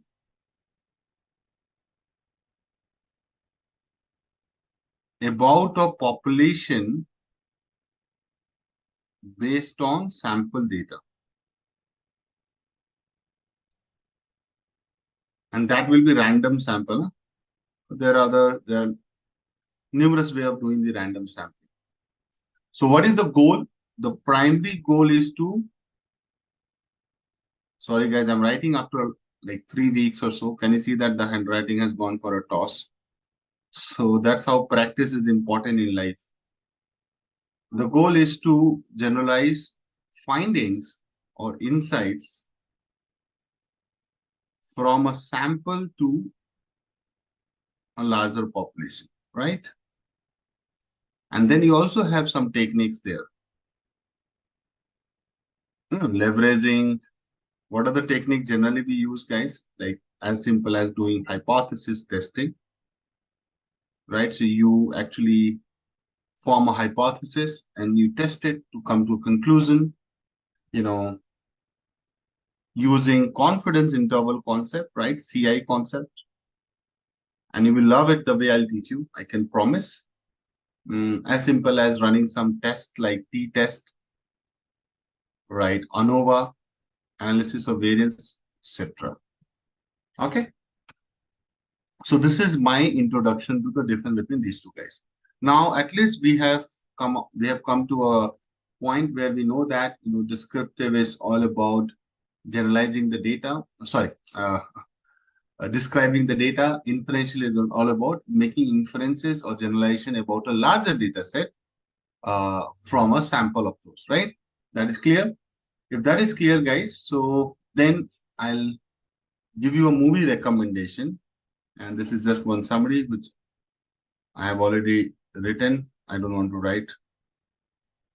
See, so if I have to summarize it in a nutshell, descriptive talks about describing the visible characteristics of a data, which is can be a population or sample. So not always be like stubborn, oh, I'll only do population with. You can also find descriptive statistics for sample. Who is stopping you? Meanwhile, inferential talks about inferences or generalization. Look at the green highlighter about a larger data set based on sample of those, and that sample will be random. There are a lot of samples, stratified, strategic, random, simple random. There are a lot of things are there. So whenever we talk about sampling, so sampling is very, very important for any inferential statistics, right? Any sort of test. You cannot test everybody. So let's say you are looking at a population, which is the country population. India has how many people? How many we are? 1.4 or we are now 1.5? How is it? Prabha, you must know, right? 1.4, 1.5. What is it? 1.6. Okay. So 160 crores. Okay. So let's say if I try to measure something, 160 crore people, this will be quite a lot of data, isn't it? If you are referring to what is India's population in 2023, I think it is saying 1.43 or 1.44, not 1.6. So yeah, it is, you're right, Arun. We are close to 1.4243. Anyway, so doesn't matter for my example. Suppose I ask you to go and talk to everybody and ask their mathematics marks, right? And give me the mean of maths for Indians who have studied maths. Means except those guys who are in, let's say, and grade wise. So grade 1, average marks, grade 2, grade 4. Do you think it is even possible to do that? I think no. I'm asking you to go and talk to everybody, right? Oh, okay, let me take a recent example. Election just concluded, right? You must have heard about exit poll. One of the famous things happens on media. Exit poll. Anybody has any idea? Exit poll? Exit poll is like they do give you, agencies, they do the polling and they do the random polling, random sampling of the voters. They ask in a constituency that, okay, tell us. So let's say there are three parties, party ABC. Whom did you vote for? They don't ask. They have a very amazing set of questions, they call questionnaire, and they go and they do this survey. But do you think is it possible to, let's say, just so I was in Indore, so MP Indore, let's say we go to Vijayanagar. Anybody from Indore, say hi. So let's say an MP election just concluded. Suppose this is a nice place in MP Indore. So even for a Vijayanagar population, let's say the population is maybe let's say 20 lakhs. Okay. Hypothetically, I'm just making some numbers. Is it easy to go and talk to everybody who are 18 plus who can vote? We can vote 18 plus or 21 plus. My GK has gone. I think 18 plus is the voter. This is really sometimes mathematics. We keep talking about normal distribution, but I don't know. Kids will laugh at me. Anyway, so 18 plus guys can vote. You're not going to ask all the voters that whom did you vote for, right? It's not possible. So what this agency do, guys, agency do the random sampling of voters. So what they do, they are going to do random sampling of voters And if I'm correct, they also pay the one who participate in it, but they never accept it, by the way. So agencies do random sampling of voters. They'll do in Vijayanagar and ask a set of questions to gauge the sentiment, right? Ask a set of questions to gauge the sentiment and tie back to which party these guys voted for, right? And then what happens? They prepare a nice summary, and if you have seen, and I think I can get a screenshot also, exit poll MP 2023. You must have seen something like this. I cannot show you who is getting what, but I can definitely show you how does it look like, right? Have you seen this? So can you see, if I take the first number, 120 to 140, let's say this is party A, party B, party C, party D, whatever. It seems that party A has a clear majority in most of the agencies. So what is this 122 to 140? What do you mean by that? So these agencies, they do, right? Let's understand the process. 120 to 140, right, is the range they are given. Isn't a range? That minimum party A will get 122 seats and maximum they are going to get 140. This is what we call it as confidence interval. Interesting. So we have been seeing these exit polls for long. This is known as confidence interval, and they give a confidence score also that we feel 95% chances that party A will get these many seats. This is known as confidence interval estimate. It's an estimate, right? Because you are not talking to everybody. You are talking to a sample of people. You're asking those questions, right? You're asking those questions and you are coming to a conclusion that, okay, party A will get these many seats. Because don't forget that you did some sampling here, right? This is how sampling looks like. You go to a constituency, you will pick and ask questions. This is your sample, right? And then you come back to generalize something about that population. Makes sense, guys? Everybody? Now, what is the difference between point estimate versus confidence interval estimate? So just to, give you a little idea, and then we will pick it from here as well. Pick it from here tomorrow. Point estimate would be like, okay, I will say party A will get 130 seats, period. Yeah, you are not Rajnikant, right? You cannot exactly predict it. 130 seats. Astrologers do that. I think party A will get 130 seats. It is a point estimate, one value, single value. That is like, getting the mean. Generally, people say this will be the mean of the sample.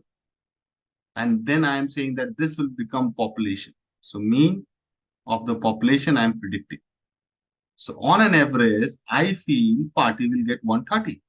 But tell me, getting 130 correct is tough or not? Tell me. If the party gets 132, you're wrong. If the party get 128, you're wrong. Are you feeling it, guys? So point estimate, you cannot, put a confidence to it. So that's why statistically, we generally go with confidence interval concept. Now, if I'm getting 132 or 128, still both the options are going to fall in here. Hello. And your analysis is still correct. That happens with clinical trials in vaccines as well. When the COVID hit us, so a lot of vaccine trials would have happened. And I'll take that example. I'll talk about that case study. That vaccine trials, right? Vaccine trials are not going to be 100% accurate. And when the pandemic happens, right? It's a mahamari. It's very tough because you're running against the clock, right? You need to get a vaccine in the market. So you cannot be like waiting for 99.99% accuracy, right? You will go with some confidence interval. Generally, they use 95 because It's related to health. You cannot administer something to someone who are having some comorbidities. They might die, right? Rather than they die with the virus, they die with because of your medicine. So you have to be very careful. But they do all those clinical trials to come to the range of efficacy. So that's what is the efficacy of the medicine, how effective it is. It's a score. So that score, if it comes in a threshold, you go and release the vaccine in the market. Hello, and then you put in the batch production. Are you feeling it, guys? So that's the difference between the point estimate and the confidence interval range. I'll deliberate more on it. But point estimate does not provide a room of error. There's no margin of error. 130 means 130. But confidence interval does provide margin of error. You can make mistake. And that you can also set it up.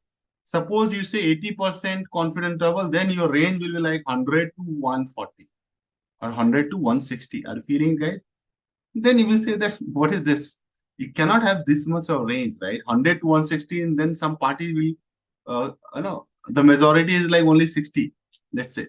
Majority to form a government is 70, and you are putting a range of 100 to 200. Error cannot be the majority, right? Are you getting my point? What I'm saying? Let's say to form the government, the majority is like 70. You are putting the range of 100, that the gap is 100. So that's not a appropriate study. So that's where range, how much we should keep a percentage, 95, 99, 90. Generally, these are the confidence interval levels, 95, 90, 99. In any exit poll, they follow a very good set of approaches to come a number, which is your confidence interval. That's what they show in the TV, which you are seeing, right? And they also claim that my analysis depends on blah, blah, blah thing, right? That's why if you see, some of the guys are like rock star. Can you see these guys? I am telling you, you'll get exactly. This is like idiot. They must be new. So definitely these are the top players, right? Sea Water, I have been seeing since my childhood days. But this is like new nation, whatever. Can you see that? They are giving the point estimate. I just realized that.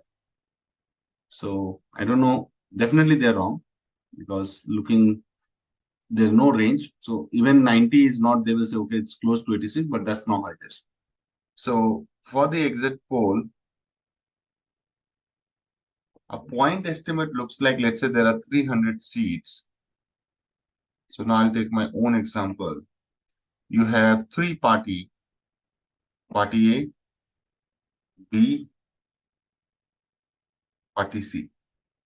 Let's say you are saying party A will get 180 seats, party B will get 80 seats, and party C will get 40. Total to 300 if you do the maths. This is what we call it as what? Point estimate. What? Point estimate. You are giving a single value that this will happen exactly the same. So there we don't have any, margin of error, right? But on contrary, if you go to the other side of the story where we are saying we'll talk about, so this is point estimate. Let's say we talk about confidence interval. So what we do, we add a margin of error to the point estimate and we develop confidence interval. And then we have different levels of confidence that, okay, you will say 90%, 95%, 99%, which one you are going to say. So for example, if I look at party A, so I'll say, okay, party A will get 170 to 190 seats. So let me rewrite this, party A, party B, and party C. Let's say we say party A would get 170 to 190 seats.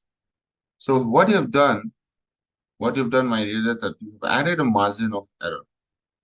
You have added a margin of error. Obviously, it's still the mean, the average is what? 180.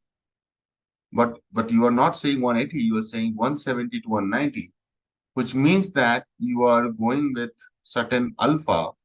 Let's say alpha is 95% confidence. Don't worry, I'll explain that. Alpha is, 95 means 0.05. You have to do opposite. And alpha is known as level of significance. This is a jargon for you as of now, but I'll explain. Similarly, for party B, you will say, 70 to 90. Party C will say 35 to 45. something like this, right? This is known as interval estimate, confidence interval estimate. You have a range there. So I have a very good example to give you the definition of confidence interval. I always show that. So, and you will love it. Can you see that? So there are two people, right? There are two images. Can you see that? So I have already kept the concept and notes here. But if you see here, look at the first point estimate. Let's say you go for fishing, right? You go for fishing and you're using a more like a spear to fish, right? So you think that, oh, I'll just hit the fish with this, right? What is the margin of error in this? Quite a lot of, like, there's no margin of error, right? Means you have to make a mistake. Chances are very high, guys. You agree with me? Then there are another image on the right hand side that talks about confidence interval, that you have a fishing net. Tell me which option will give you more number of fish, more number of fishes. Chances of you get a fish, obviously the net one, the confidence interval, because it will place you in the range. Chances are very high to compare against with that you will get exactly that fish. So this is a very cool image to understand that confidence interval, uh, you know, refers to the probability that a population parameter will fall between a set of values, right? And that set of values is like your range, your interval, and that will fall for a fixed or certain proportion of times. So when you say 95% confidence interval, what do you mean by that? It means that if you do this activity of exit polling, 95% times I will fall in this range. Hello. I will not be in this range for how much time? 5%. Means still there will be some error, there will be mistakes, but it will be 95% within the range. Hello, guys. And you will be 5% outside the range. Means mistakes have been done, means your exit polling gone wrong. Are you getting it? So that's how you define confidence interval. So it's okay. I'll explain again, Anthony. But why don't we look at this image? So see, this is a normal distribution curve, and this is 95% confidence interval, which I mean to say alpha is 0.05. Again, look at this. And you can clearly see that if alpha is 0.05, so it is two tail. So you have divided this into alpha by 2.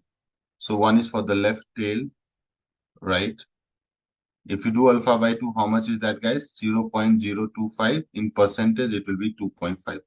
Similarly, for the right tail, you have alpha by 2, so 0.025 equal to 2.5%. Total is 5%. So if you look at the limit, right, this is your upper limit, this is your lower limit. What we are saying that, let's say we gotten a population mean, right, and we say that the population mean, we are trying to estimate, there is 95% chance, listen to me, 95% chance that the population mean will fall between what? These lower and upper limit. 90%, 95% chance is your population mean will fall between this. This is your confidence interval, right? Just like in this example, I had mentioned that let's say your mean is 180, and when I give a range of like 170 to 190, I am sure that 95% times you will get a value 180 lying in between this range. Clear? This is for Anthony. Don't worry, I have given you the formula, derivation, everything, but did you understand the concept? Now, moving on to Prava's question. Prava is asking, point estimate is used in which cases then? Because CI has a broader approach. So, whenever you are interested in getting a single value, Prava, right? You are not interested in giving a confidence interval. You can go and use it. For example, let's say you want to estimate the average height of a population, right? You don't need to really go and give them, let's say estimating average height of a population. So in this case, point estimate can be sample, might be the sample mean height, right? So you take a sample, you find the average, that will be your point estimate for the population. Okay. Now, whenever you want to add, and that's exactly being done now. You have taken a sample in the exit polling also, right? Remember? And you have done the average number of seats I feel from the sample it should come. This is a point estimate. So it's not like that point estimate is not being used. You are using point estimate in the more like a first step. And that becomes the base for your confidence interval, which you will realize that, let's say if I have a average sample height, let's say some value X, right? Sample mean height or sample average height. And now you want to, rather than you want to represent this into a confidence interval manner or confidence interval representation, you want to say, oh no, I don't want to say average height. I would like to say 95% confident that the true population height is between the lower limit and the upper limit. So it's more likely to, go from point estimate to confidence interval when you want to give a more like a certainty of getting a value, right?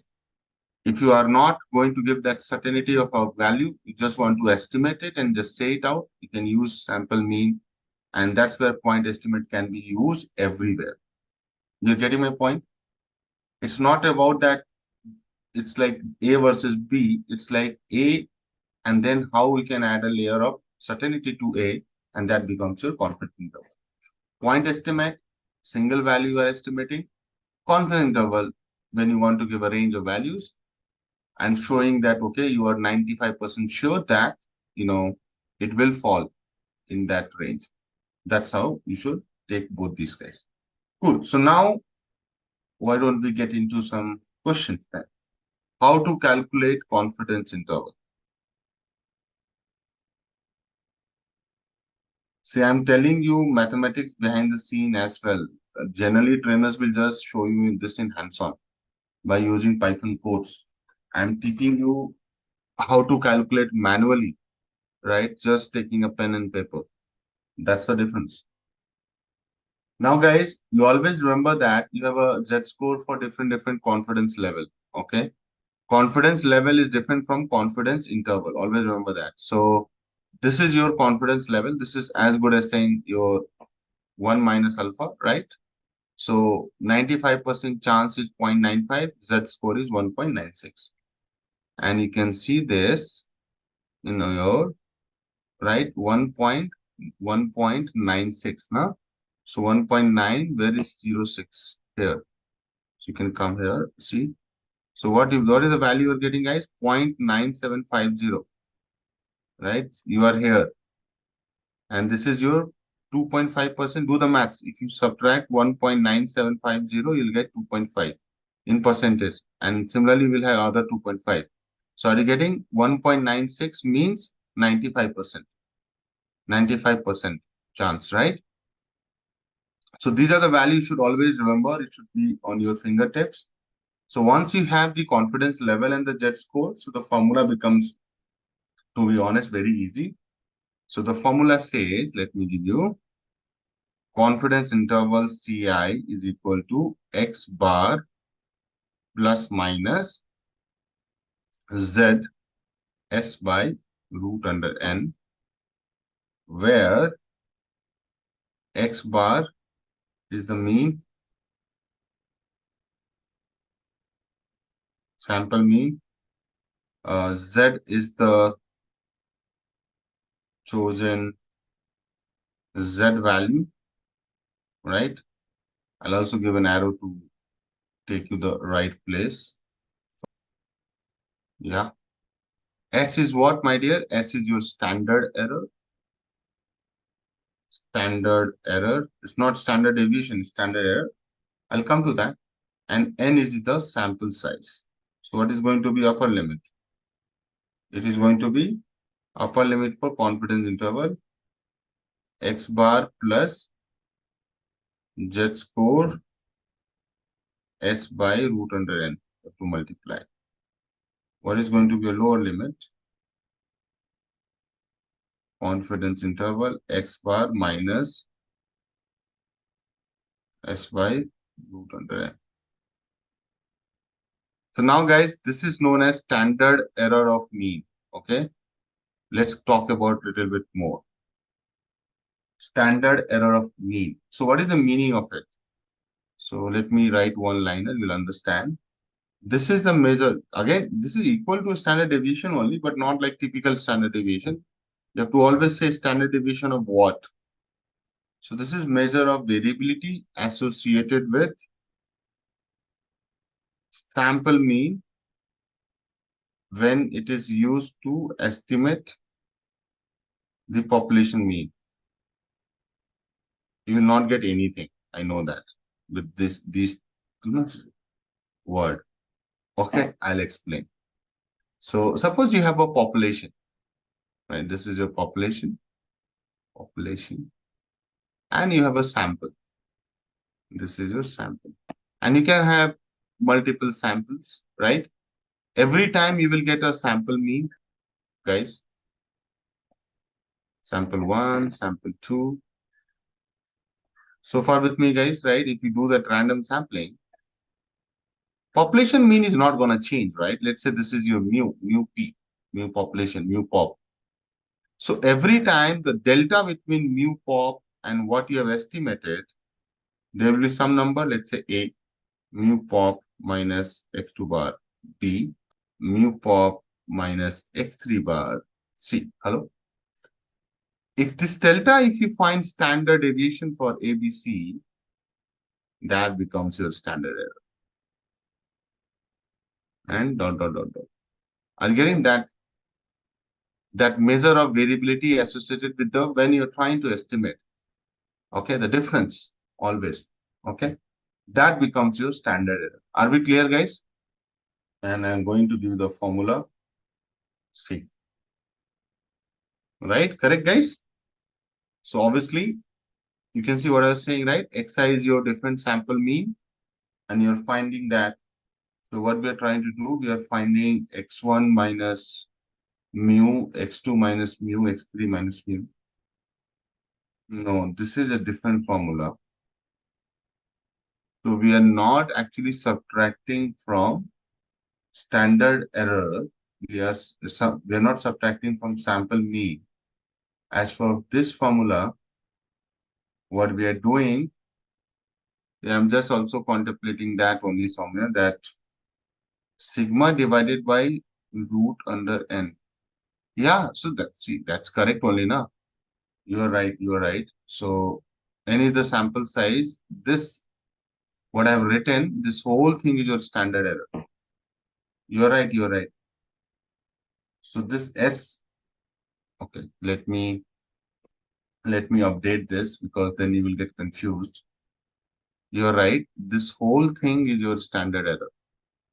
This is your standard error. But guys, I think this is something I need to just validate, but this is the formula of standard error of the mean. There is no doubt about it. Okay. Standard error of the mean, but I'll validate it. Okay. For the time being, just hold on to that. Okay. This formula can be a little tricky time to time. And what is n, by the way, guys? N is the size of the population.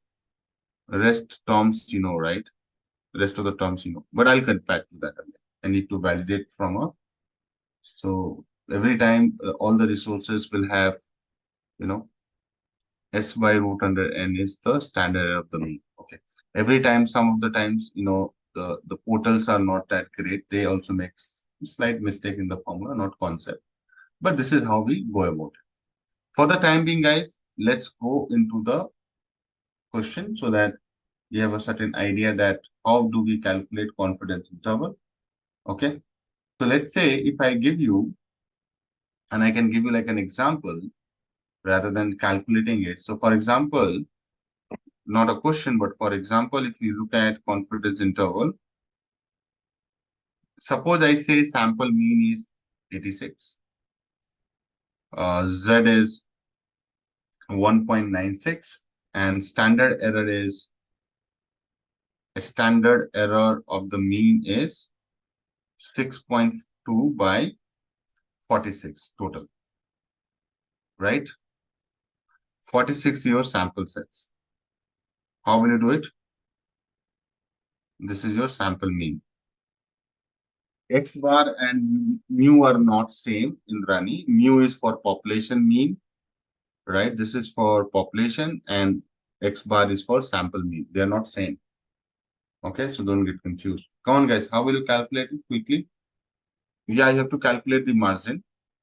So give me the upper limit, give me the lower limit, and tell me the answer. Do the maths. By the way, guys, tell me one thing, and maybe Soumya, you only tell me. What this is standard error of the mean, but what is this S? This is your sample standard deviation, right? I hope you guys know, right? And the moment you divide by root under n, it becomes the standard error of the mean. Okay? Standard error of the mean. So that's the difference. Okay, by the way, come here. So what is it? 86 plus 1.96. Why you guys are thinking so much, right? 46. Come on. Someone can give me this, or I can write myself. 86 plus, and guys, this will be root under now 46. I need help now. I cannot calculate this. Root, I don't know. I can take it in one note. But guys, anybody has solved it? I have the answer, so you can help me. This is root under. So I have the answer for the upper limit as 87.79. Anybody who gotten this? Yeah, Siddharth. Very good. So this is what you will get. For the lower limit, you have to do the same thing.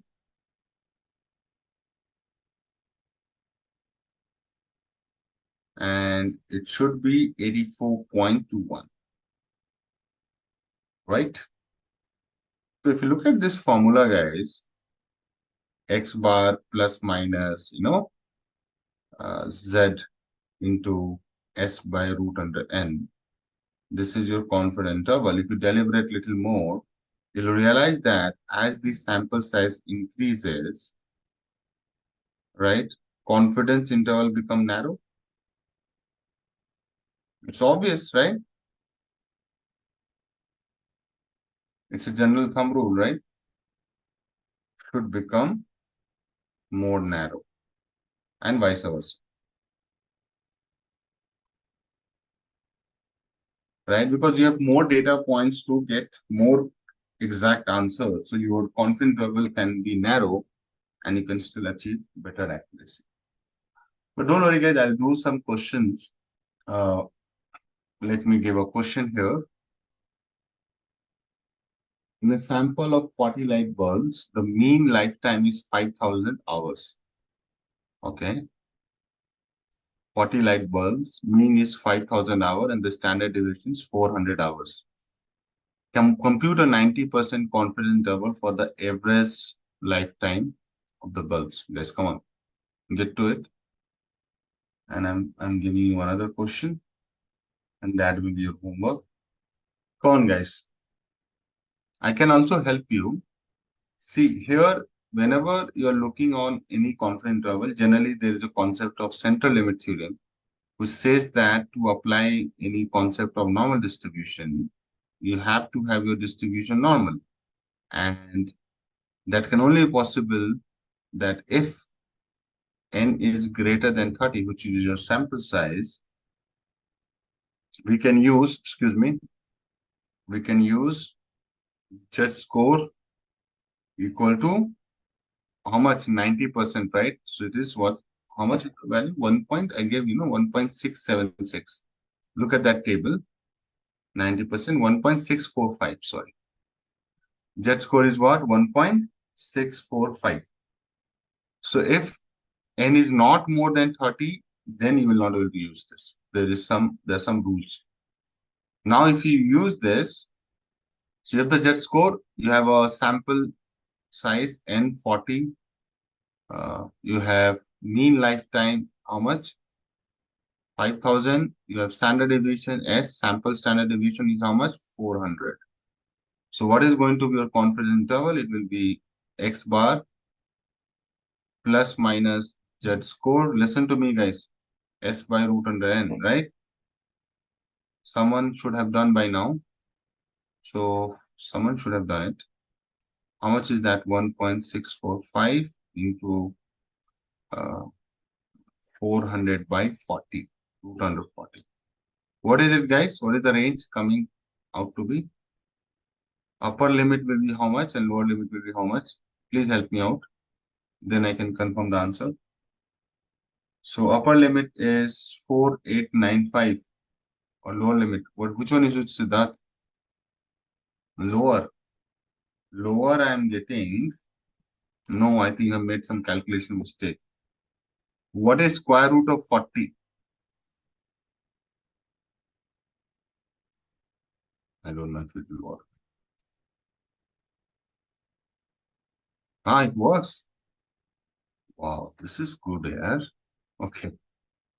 So 400 divided by square root of 40. I can use it. This is cool. Wow, this is good here. Then what I can do, I can multiply 1.645 into this with this. Right? So, and I also want to add 5,000 plus, right, guys? This is my one note equation. I'm getting 5104. Okay? I'll copy and paste. I'll just add a minus. And here is your 4895. I think you guys are right only, no? Sorry. So the answer is, so apparently my answer key is wrong, which I was looking at. 5104 and 4896, right, guys? Come on. So upper limit is, so that's why I don't trust these question and the answer keys. You have to be careful. But you guys are doing amazing. Hello? And this is a homework, guys. You can try it at your end. Answer, again, I can give you, but I'm not sure this is correct answer because I don't trust these sources. I'm only interested in the question, but this is the range, guys. If you're not getting it, whatever you have done is correct. Okay. So yeah, this is how, generally any statisticians, right, they come up with this kind of approach to estimate the population characteristics with the help of sample, right? So you can clearly observe in question like this, you are not looking at all the bulbs. Let's interpret it now. You're not looking at all the bulbs. You're only looking at 40 bulbs, right? And taking the sample mean of those bulbs, standard deviation of those bulbs, hours, right? And then you are coming with the confidence of saying that I feel all the bulbs in the population will either last 4896 to 5104 hours. Interesting, right? So looking at batches, you are coming and generalizing the whole, you are looking at this batch sample and then generalizing it to the whole population in that batch. So in manufacturing, you use confidence interval like anything, the quality assurance, the quality engineers, they use a lot. So if you are not finding a lot of issues, right, you feel that average lifetime is X, right? You can generalize and you can generalize it to the population. So using this sample mean and putting a buffer, which is your margin of error, this is your margin of error, no, guys? You forgot? This is your margin of error, right? And this is for you, Prabha. You were asking, right? What is point estimate? You started with what, Prabha? This is your point estimate, correct? Should be clear for everybody. Combining these two guys, you get confident. Okay. Indrani is asking, percentage of CI table from where we can get that, are those constant? You're talking about this 90, 95, 99. This is your confidence you want to keep. right? So you start with this, Indrani, right? That I want to be 95% sure or 90. This is your confidence on your manufacturing process or any activity. So this is not coming from any table. You come up with this score. Oh, I want to go with 90 or 95. And then you have a table, which I have already given, right? Kavya, this one. And this is coming from the same jet score table. And then 90% confidence interval, sorry, confidence level gives you this jet score. So this you will decide or the business will decide, right? It's not coming from anywhere else. I'll talk about the next very important topic. Later on, guys, you remember I said n should be greater than 30, sample size should be greater than 30, then only we can use that score. But nobody asked me that what if sample size is less than 30? So if the sample size is less than 30, you will be using the t distribution and you will be using a t-score. So I'm giving a note because I have not talked about t distribution or t-test, but I'll give as a note. Please keep it with you. You don't need to write, it's going to be in the notes. So I'll write a note. Let's say we have one small set of data or one small set of sample, which is, let's say n is less than 30, then t distribution in place of z distribution or normal distribution instead of normal distribution is used.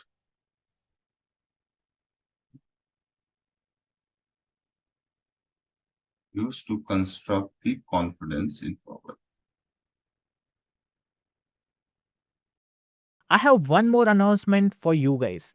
For dedicated learners like yourself who want to make a difference in their career, for the first time, we at Intellipaat have decided to offer a straightforward 20% discount on our premium data science course, which is in collaboration with iHub IIT Roorkee. If you want to take control of your tech career and do something extraordinary, do visit this link in the description box given below and fill the inquiry form.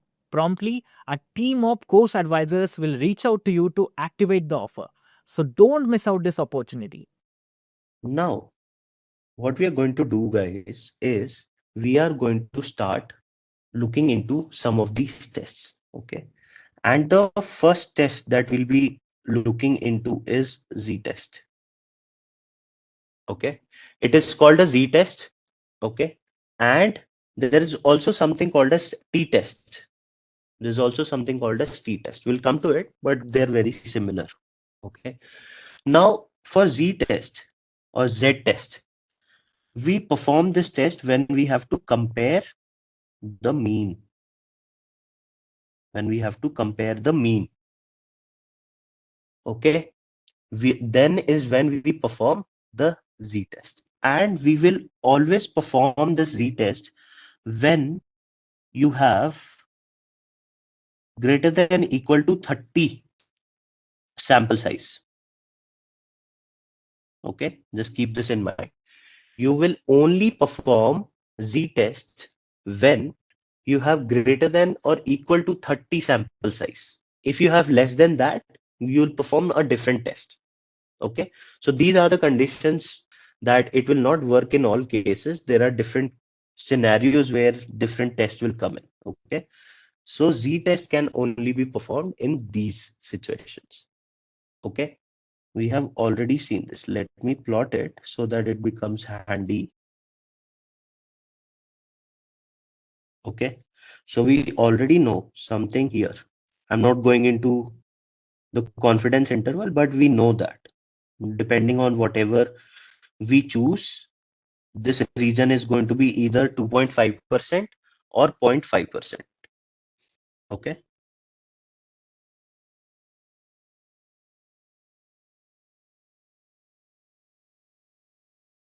Cool. Now we already know these are tails. Right. Now, let's take an example where these tests can be performed, where these hypothesis tests or z-tests can be performed. Let's try to understand with an example. Imagine, okay, imagine that you are an owner of a bottling company, a shampoo bottling company, or let me say shampoo manufacturing company. Okay. And you say that each of my bottles contain 500 ml of shampoo. Okay.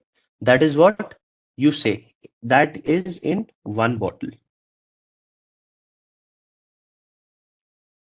Okay.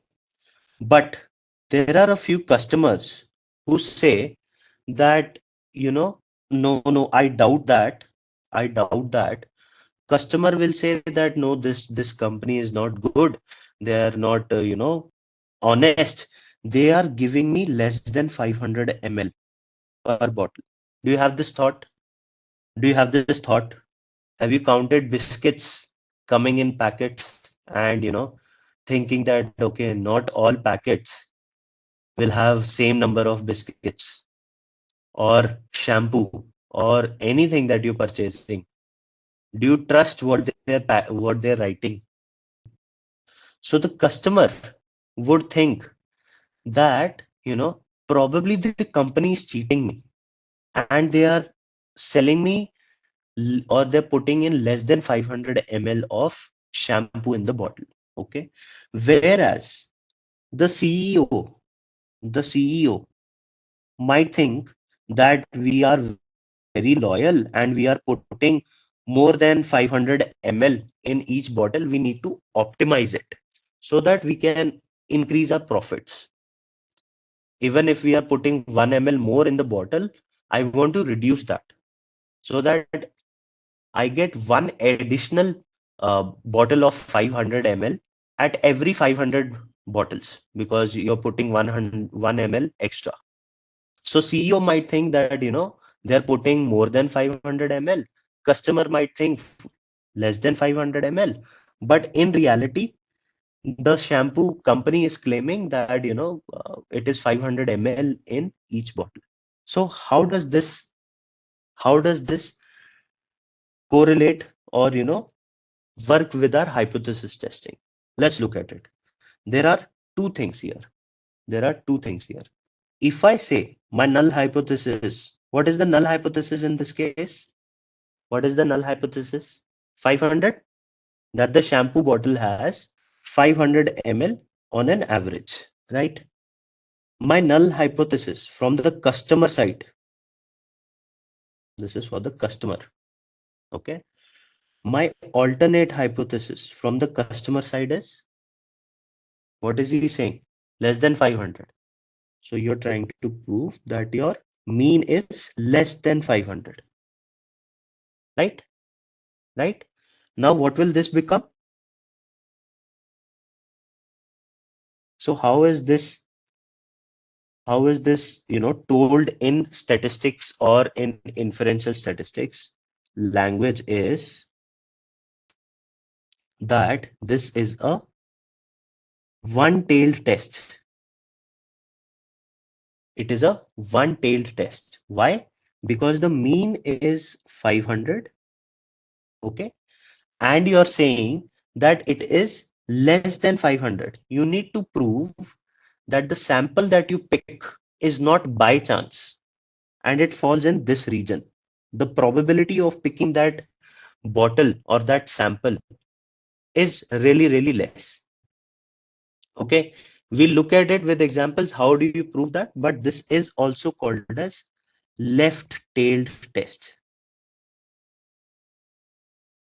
Okay. It is also called left-tailed test. Similarly, for the CEO,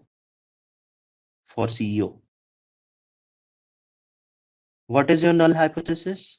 Again, mean is 500 only. That is the reality. And what are you trying to prove? Alternate hypothesis. What is your alternate hypothesis? Greater than? Good. Is greater than 500. So in that case, this will become a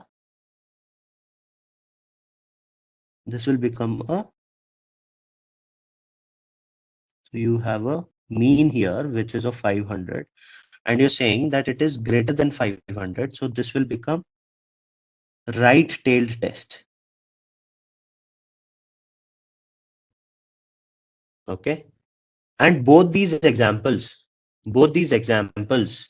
are for one-tailed tests.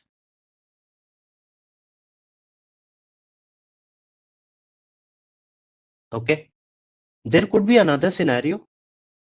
If someone claims that they are not from the customer side or CEO side, if you say that your null hypothesis is that mean is 500, okay, but your alternate hypothesis is that mean is not equal to 500. It could be less than or greater than.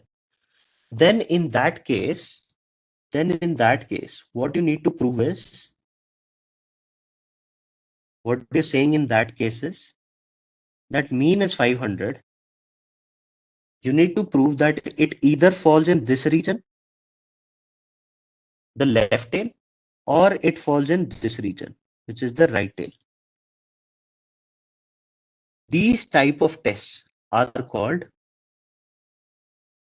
two-tailed tests.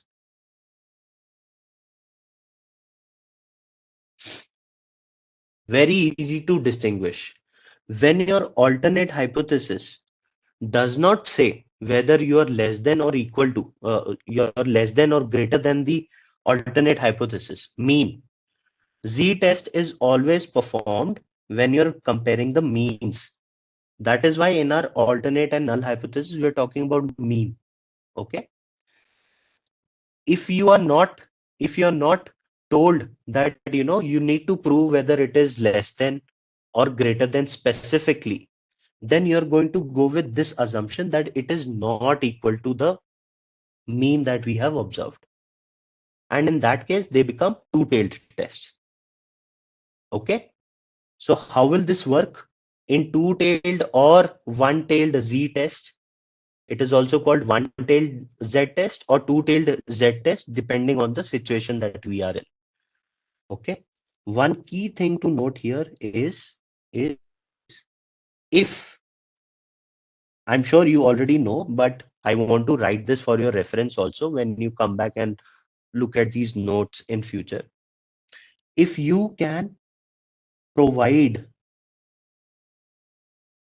evidence, that the test statistic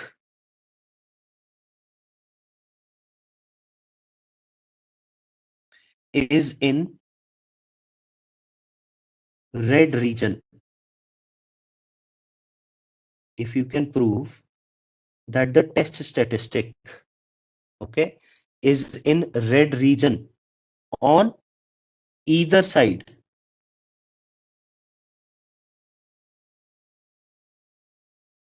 for two-tailed test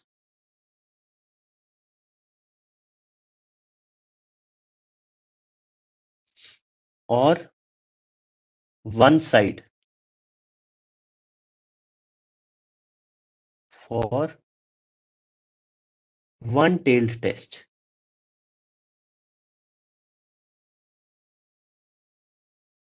then what you will do, you will reject the null hypothesis. If you are able to prove that whatever you got, this test statistic is nothing but by randomly selecting a sample and you did some test, you did a z test there, you will get a statistic, meaning the value that after performing z test you will get something. Okay. If that falls in this red region, then it has provided you enough evidence that this is not by chance. You will reject the null hypothesis. We'll look one example by hand, we'll try to solve it, and then we'll get more clarity. Okay. I will also explain you why that is the case with an example. Let's look at this example.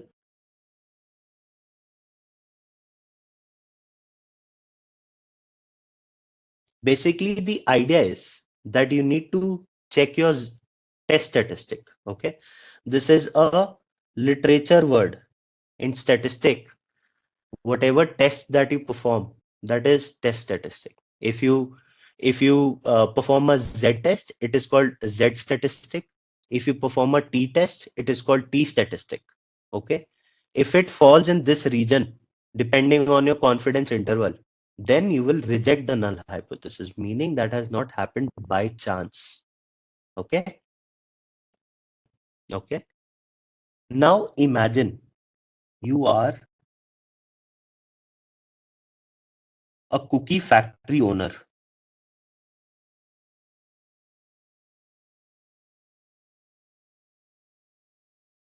Okay. And this factory is really popular, and they manufacture close to 10 CR packets or cookie boxes per year. They manufacture 10 CR, 10 crore cookie boxes per year. Okay. Now, what they said was, when you were starting the company, when you started this company 10 years ago, 10 years ago, okay, you said that you are going to put the average weight of cookie box to be 500 grams. Okay. 10 years ago, you had said that, the average weight of my cookie box is going to be 500 grams.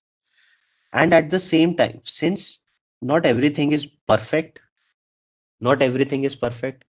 you will also have some deviation. You will also have some deviation to it, right? Sometimes it might be 502 grams. Sometimes it might be 498 grams, right? It is not perfect 500 grams, correct? So at that time, 10 years ago, you said my standard deviation of weight is 30 grams. Okay. The standard deviation or my weight can vary by 30 grams. Okay. In very rare cases, of course. Okay. More or less, it is going to be 500, 501, 2, 3, something. Yeah, plus minus. That is the deviation you can see. Okay. Like sometimes we say, no, that error is plus minus 1%. This is what kind of that is. Your weight can vary from 470 to 530. Okay. Cool. And that is the reality, guys. I'm not making up these things. Even now, if you go and check chocolates or something, they will not have exactly 100 grams or 250 grams. There will be slight up and down. And that standard deviation is some number that they have. Okay. For our example, we are keeping this 30 grams in 500 grams of average. Okay. Now what happened? What happened was, there was this person who said that, we are being cheated. I understand that 30 grams of a deviation is there, but it is not happening by chance. They are knowingly giving us less cookies. They are claiming 500 grams with this standard deviation, but this used to happen 10 years ago. But when, a different owner came up, they started abusing this. They became disloyal. So they're not giving us 500 grams of, this person said that the company has become greedy and they are giving us less than 500 grams of cookie. what he did was, this person, he went to the cookie shop. And randomly he selected 30 cookie boxes from the factory, and weighed them to prove to the owner, and found the average weight of these 30 cookie boxes. Okay. Some of them were 500. Some of them were, 501. Some of them were 470, 480. Okay. 499. Like that, he got these 30 boxes, and the average came down to be 485 grams. This is what the average he got for these 30 cookie boxes. That is really important to know. Okay. Now, he went and said to the owner that, see, for these 30 boxes, I'm getting an average weight of 485. I'm getting an average weight of 485. Okay. So you are giving me less. Owner says that whatever you took was by chance. It is happening that the sample that you took, these 30 boxes that you took, okay, that weight came out to be 485 on an average. If you pick different set of 30, you will get 515 grams average. That's what the owner said. So is it possible for us practically, for a company which is producing 10 crores boxes, to keep on doing this activity every time, every month, every day? It's not practically possible, right? That we can keep on picking up samples every time, right? And even the CEO's this thing is correct, that okay, for this sample it is coming out to be this. For a different sample it could be different, right? Yes, you have taken it randomly, but that random 30 boxes can be picked by different customers also at different times as well, right? So these 30 cookie boxes can have a different average weight altogether. Now these 30 had this distribution. How do we prove that this phenomena is absolutely correct? How do we prove? So how are we going to prove is using hypothesis testing. It is not practical that we keep on picking, these samples every time in different periods of time. We cannot be doing that. Okay. That is where hypothesis testing comes into play. This is what we have looked at till now. Is this a one-tailed test or a two-tailed test? Let's look at this. Okay. Let's try to plot everything. Let's try to note down everything. Okay. What is my null hypothesis? That the mean, what the cookie company is saying, that the mean is around 500 grams. Yes. What is the standard deviation of the population?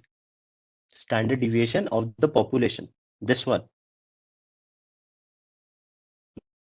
30 grams. Standard deviation. This is population standard deviation. Okay. What is your sample size? 30. Now, let me also write this in brackets. Sample size. And what is the sample mean? Sample mean is denoted by X bar. Okay. Keep an eye for these notations also. Sample mean is 485 grams. Okay. And this is sample mean.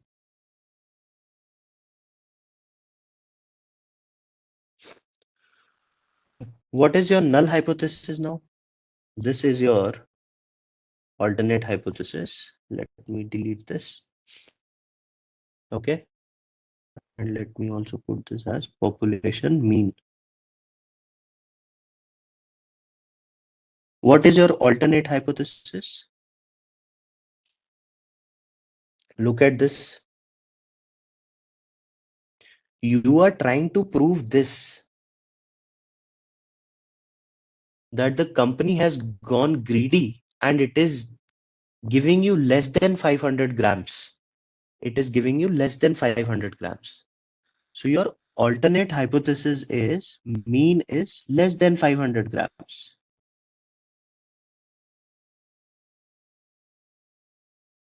Right? That is why I wanted to give you this entire process. People will get confused. Okay. And now can you tell me what type of test is this? Two-tailed, one-tailed test?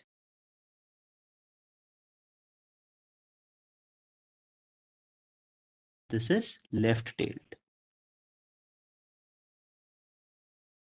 Okay. If you have less than the mean, then it is left. If you have more than the mean that you're trying to prove, then it is right. If you don't care of the direction, if it is you're trying to prove not equal to, then it is two-tailed. Okay, both the directions. Cool. Now what you need to prove is that you had this. Let me try and make the intuition much more clear. Okay, this is your population distribution.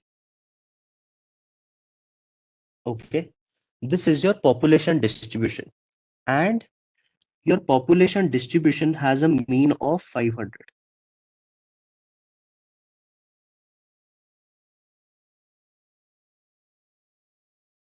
Right? Now, the alternate hypothesis, you're trying to prove that the mean is less than 500.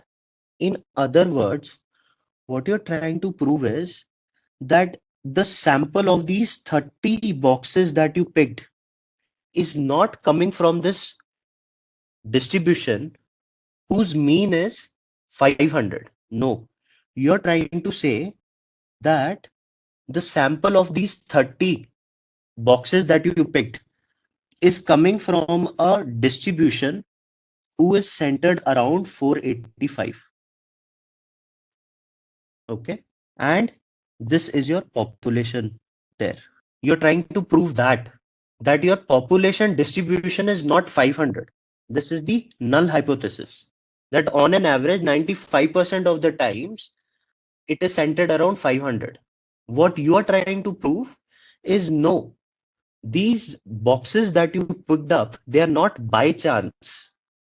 They are not by chance that it came out to be 485.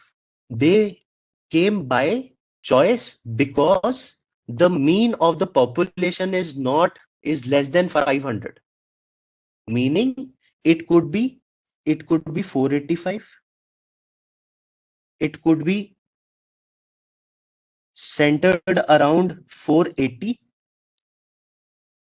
It could also be centered around anything that is less than 500, which is, it could be coming from a distribution which is centered around 490, or something that is centered around 450, and so on. That is what you're trying to prove. Okay, that whatever sample that you picked is not coming from this population, is coming from either this or this or this or this. Okay, how do you connect this? Stay with me. It is because of central limit theorem.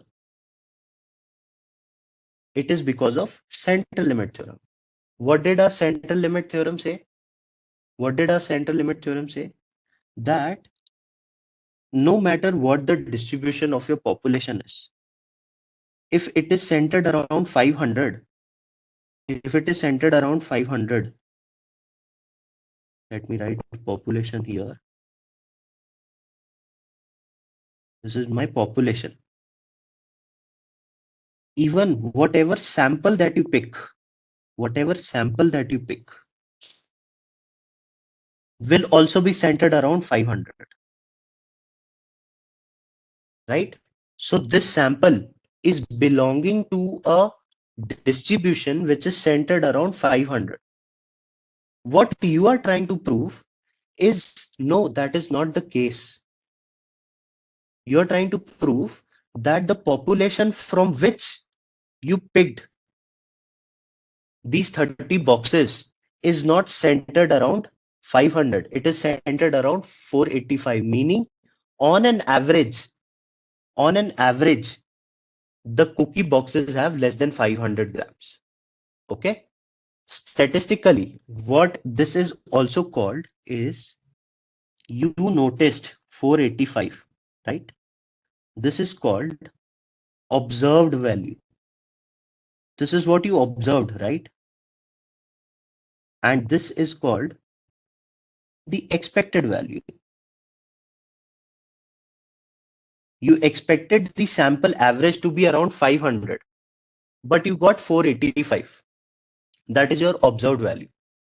Okay. What you're trying to say is that your observed value is not one of chance, is not by chance it came. You're trying to prove that your observed value is 485 because the cookie boxes, the average of cookie boxes in that manufacturing company on an average does not give me 500. On an average, they give 480. On an average, they give 490 or 450. Okay. This is what you're trying to prove. This is the intuition behind what you're trying to do with this test. You are trying to prove that the average is not 500, it is less than 500. Okay. Cool. Cool. Let's start solving this. I know that this is not an easy topic. As I told you earlier, inferential statistic is not at all easy. It is one of the difficult topics. Okay. Hang on with me. Everything will become clear. Even if you are able to understand 50% of what I told you here is enough. Okay. Cool. Let's start solving this. In our example, to prove that, whatever observed sample mean that you got is not by chance, to prove that this sample that you got is coming from either of these distributions and not from this. Okay, you will do this with Python code. I will show you how to solve this with Python also. You need to find area under curve, right? Now we're connecting everything. What will that area under curve tell me? The probability of picking that sample mean of 485, or the likelihood of that. Now, for that, what you're going to do is you're going to calculate something called as z-score. And that comes from z-test, and it is defined as sample mean minus the population mean divided by the standard error, or the population standard deviation divided by root of sample size. Okay, this is what sample mean, this is what population mean, this entire both things together is what? Standard error.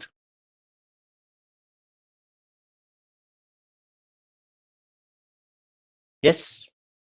Cool. Let's try to plug in these values. Let's try to plug in these values. What is your expected value? What do you expect?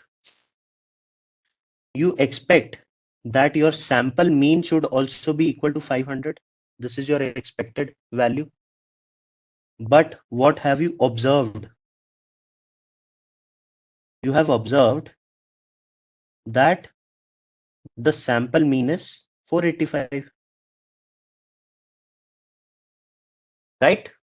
So if I try to solve this, for expected value, if I put the values here, my z-score is going to be 500 minus 500 over standard deviation divided by 30.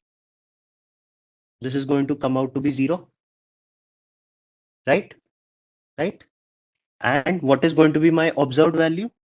485 minus 500 divided by 30, square root of 30. This is going to be what? This is going to be minus 15, 30 divided by root 30, 1, 2,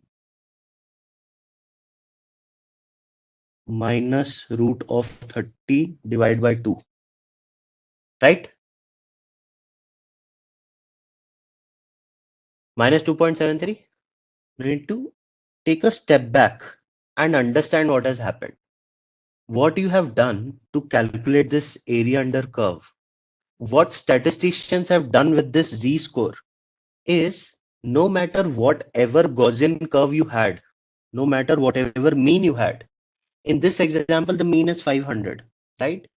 In different example, the mean, when you're solving a different problem, the mean could be 5,000 or it could be 2,000, whatnot. Okay, you cannot be calculating every time. What they have done is they have standardized it.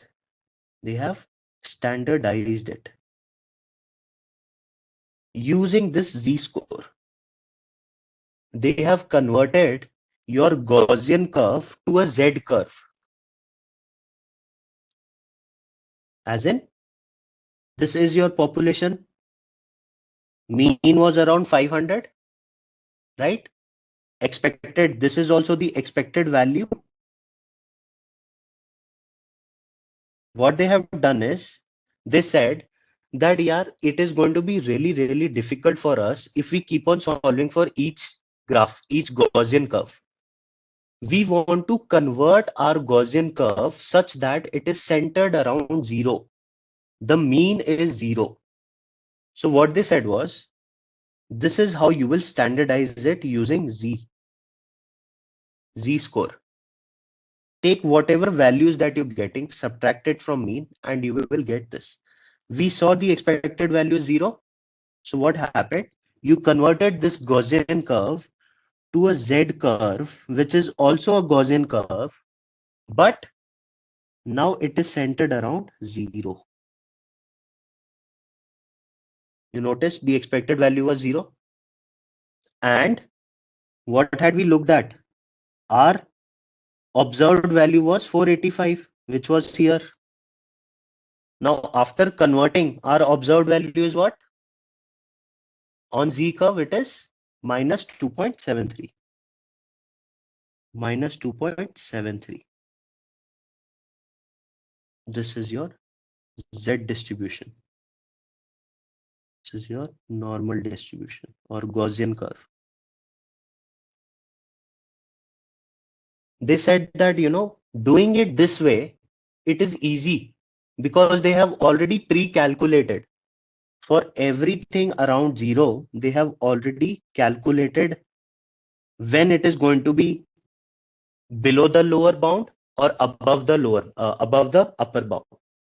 Okay. And if you remember, people coming from mathematics background, you must have noticed this Z table. Have you seen this Z table earlier in mathematics? Yes. This is how it is related. That Z table nothing but statisticians have said that no matter whatever distribution Gaussian curve you have, I'm going to translate it to a Z distribution which is centered around 0. And I'm going to convert my observed value, which was 485 here, to what it is going to look like on the Z curve. And basis that I'm going to decide whether it falls in my lower region or in the other region. Clear? Now, how do you read this Z table? Find the values of the left. This is negative Z score.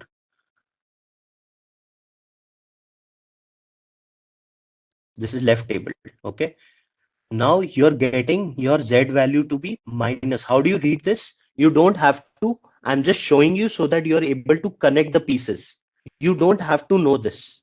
You really don't have to know this. Okay. I'm just showing you so that you are able to connect the pieces. You will be doing this in Python, and over there, everything is pretty much sorted. Okay. So minus 2.73. If you're looking for 95% confidence interval, your alpha is going to be 0.055%. Okay. Minus 2.73, and you are getting this 3 here. So it becomes 0.032. That is your p value. Your p value for this is 0.032, right? 0.032.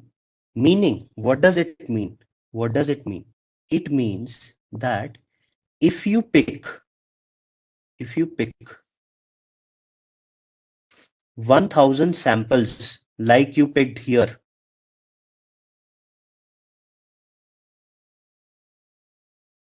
if you try to pick 1000 samples like this, okay, you are going to notice a sample mean of 485 only 32 times out of 1000 samples. Okay, so what does that mean? This could be either because of two options. Option one, that we were very lucky to have picked this sample where the sample mean was 485. We picked one out of this 32 times.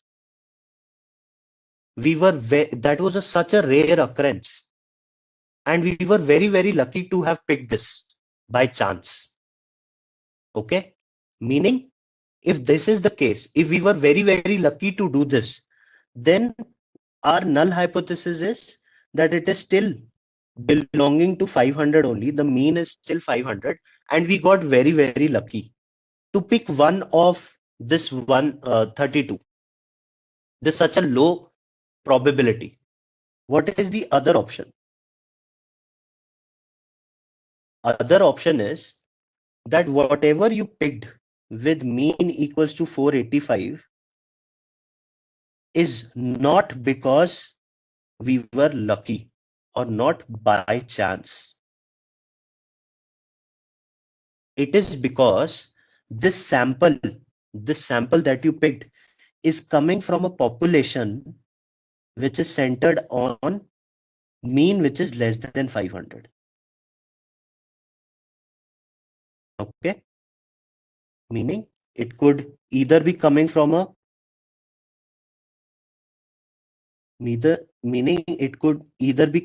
population which is centered around 480, and you observed a value that came here, which is 485. Okay, or it is centered around a different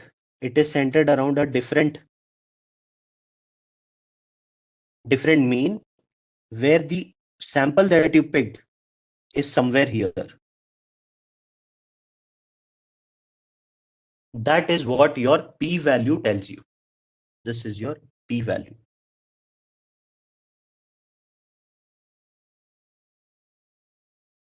P-value tells you the probability of picking this by chance, the probability of picking this sample such that it belonged to a population centered around 500 is only 3.2%.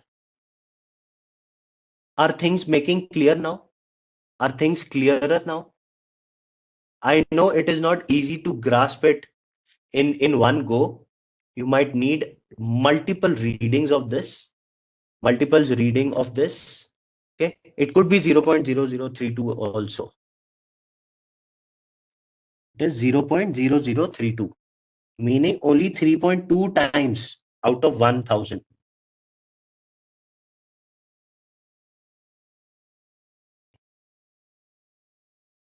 The sample that you picked,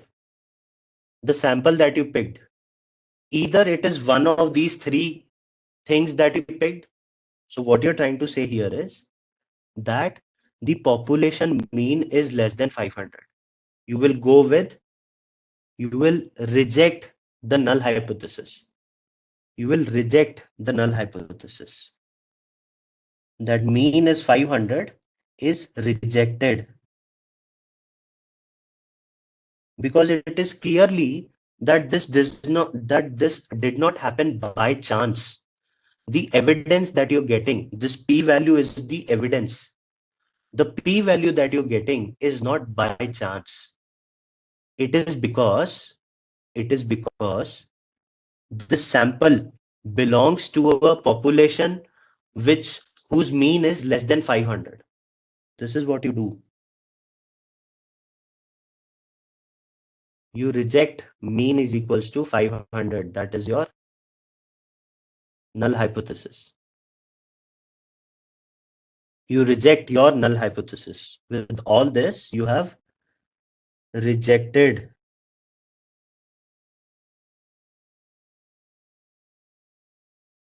null hypothesis. And you say that mean is less than 500.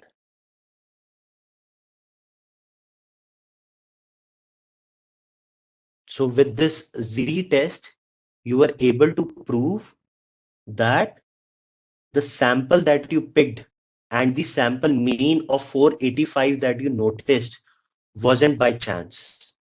It wasn't by chance.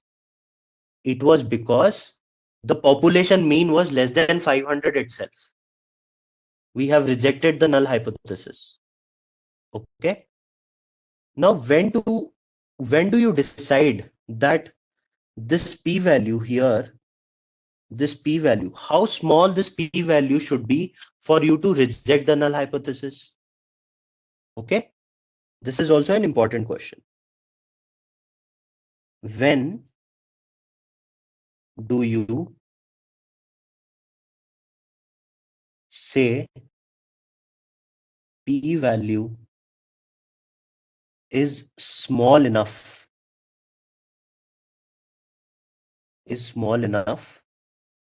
to reject the null hypothesis?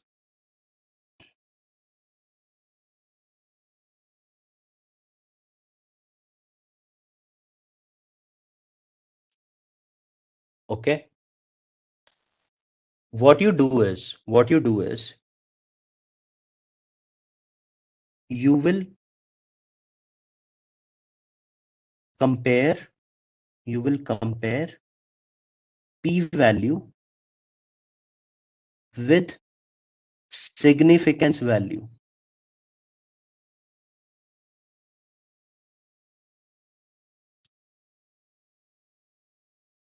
That is denoted by alpha. Okay. And the rules are, if p-value is less than significance value,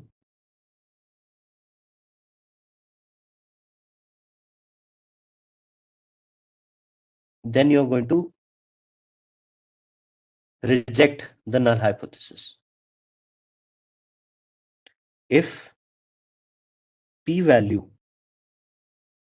is greater than significance value,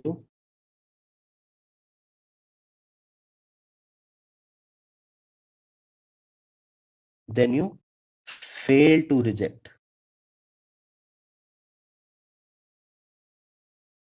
the null hypothesis. Okay, and how does this alpha comes? It comes from confidence interval. If your confidence interval is 95% and you're talking about only one-tailed test,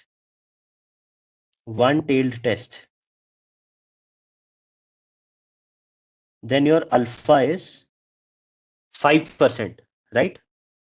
You need to prove that it is in this region. This is what? 5%. Yellow region is confident interval, and this alpha is going to be 0.05. 0.05. Clear?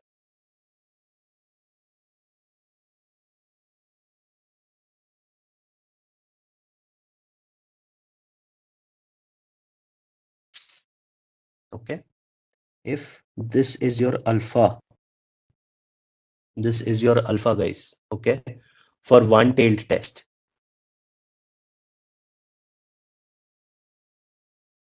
This, okay. If p-value falls in this region, okay, which is greater than alpha, then you fail to reject.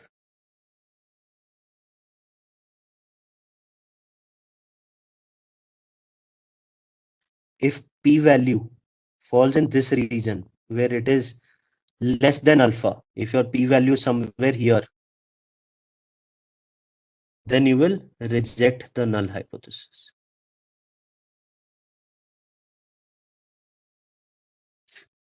This is for a single-tailed test. For two-tailed test, what happens? For two-tailed test, what happens is that this alpha now gets distributed in two regions, in two tails.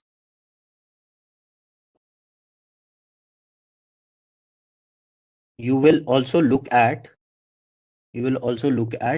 this region as well. So this becomes alpha by 2, this becomes alpha by 2. So if your alpha is 95%, if you're going with confidence interval of 95%, your alpha here will be 0.05. Okay, here it will be half, it will be 0.025. 0.025.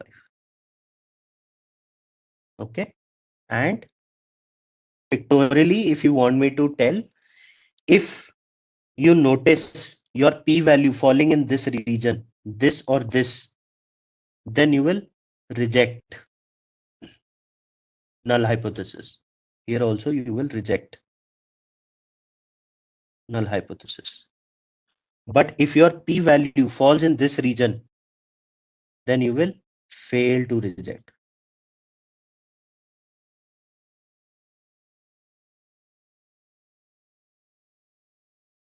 Clear? Both are the cases of alpha is equals to 0.05. A quick tip and trick from my experience, what I'm going to tell you is you will see confidence interval to be around 95% or 99%. In majority of the queries and questions, even in real life, when you have to prove, your boss will come and tell you that, can you comment, can you prove with 95% confidence that, the value that we have observed is not by chance? Or they're going to come and tell you, can you be 99% confident and tell me that the value that you have observed is not by chance? What you'll have to do? You'll have to do this entire hypothesis testing. Okay. This 99% comes in medical, healthcare domain, when you need to be really, really accurate. But majority, you'll be dealing with this 95% confidence. All the other problems that you'll solve is going to come with 95% confidence interval. Okay. So meaning your alpha is going to be 0.05 only most of the times. Out of 100 times, 98 times you're going to see problems where your confidence interval is going to be 95%. Okay. I know, guys, this is a lot and it is not easy to understand in one go. I have tried my best to explain in the simplest manner I can. Okay. I have tried to explain this in the most simplest manner I can. If I would have been taught in this manner, trust me, this is the most easiest way that you can understand hypothesis testing. Go back, do this once again. Okay. This theory is important for you to build a good intuition. We are going to solve a couple of questions on Python, which will clarify all your doubts. Okay. And how you will see how easy it is to solve in Python. Okay. But this intuition is really important for you to understand in depth. Okay. Let's talk about t-test. This is z-test. The other test is t-test. T-test is also used for comparing the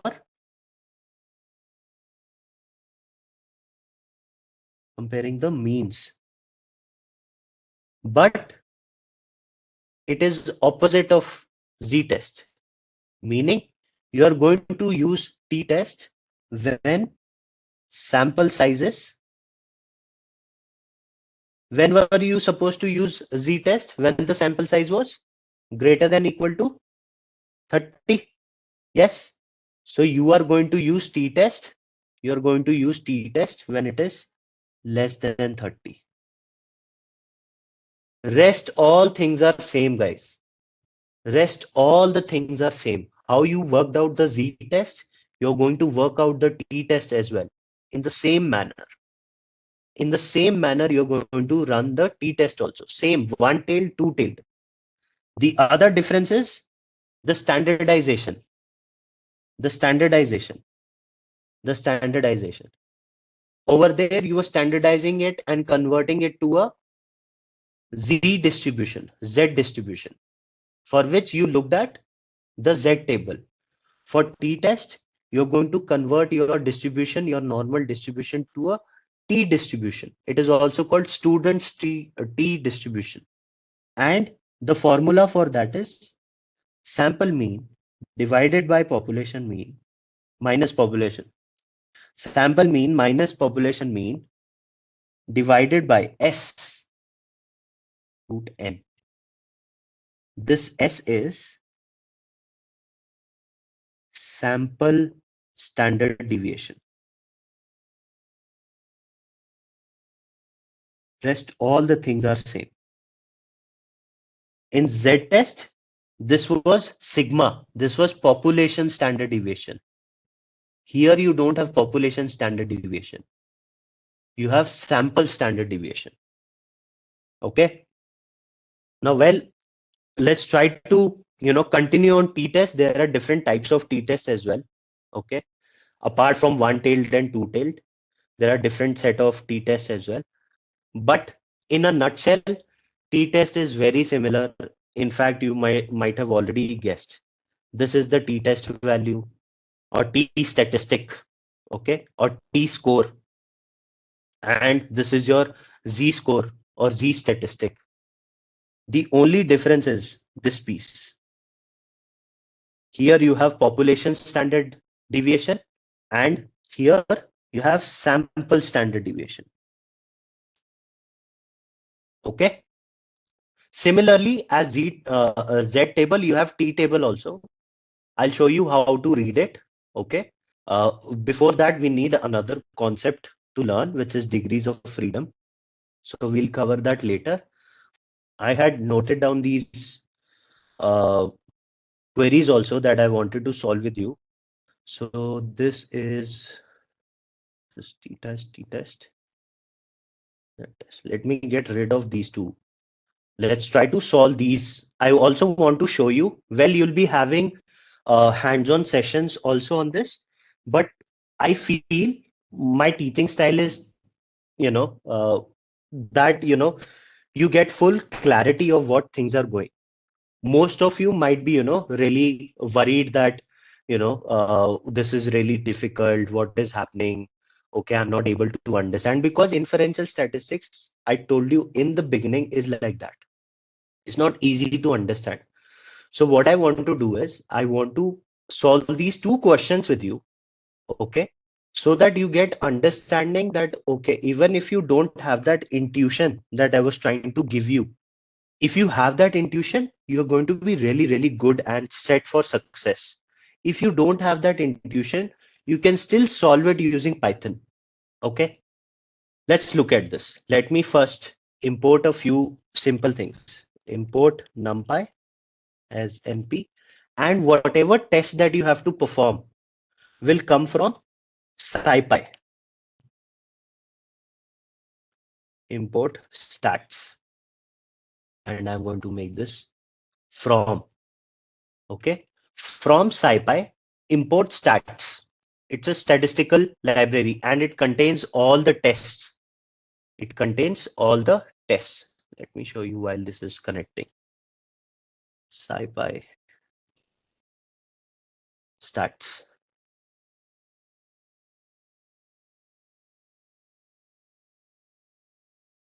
Okay. Hypothesis tests and related functions. See, one sample test, paired sample test. This is t-test, one sampled. Okay. We look at other paired sample tests also in t-test, but all these types of tests that you have, Shapiro test, chi-square test, goodness of fit test, all these tests have already been, coded for you to directly use. All you need to know is the p-value, how to use the p-value, and to formulate the null hypothesis and alternate hypothesis.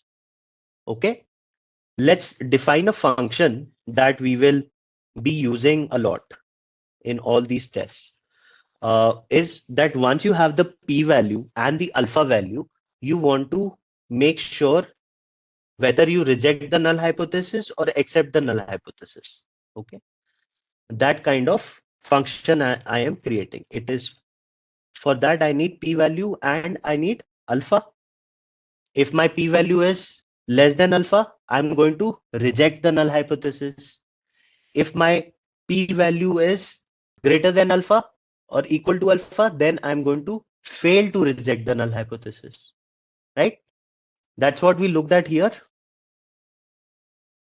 Right? So for this, I have created the function, this function. Okay. Now let's solve this together. Let's look at this. Is sample different from population? Basically, the example that we went and solved for that cookie box, it's a different variation of it. So we are saying the sample that we picked, is it different from the population? Meaning a school claims that the average height of student is 170 centimeters. A random of 50 students has an average of 165 centimeters with a population standard deviation of 10 centimeters. At a 5% significance level, can we conclude that the student's height differs from the population mean? Let's try to put down and note down everything. Okay. First, looking at the sample size, can you tell me whether this is going to be a Z test or a T test?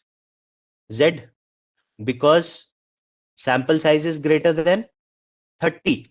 More than 30, you will go with Z test. Okay. So we are going to go with Z test. Okay. And let's note down the given data. What is the given data here? What is the given data here? A school claims the average height of students is 170 centimeters. So what is the population mean? Population mean is 170.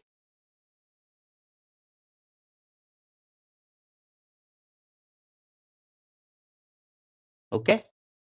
What is the population standard deviation?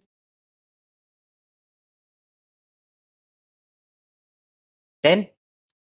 So sample mean X bar is 165 and sample size is 50. Yes. What is the value of alpha? Significance level is 5%. So whenever you put alpha, no, put it in without percent, 0.05. Okay, because p value also that you will get it without percentage. You will get it in floating point. So to compare alpha and p value, you always need to put it at 0.05. Okay, let's try to formulate our hypothesis. What is our null hypothesis, guys?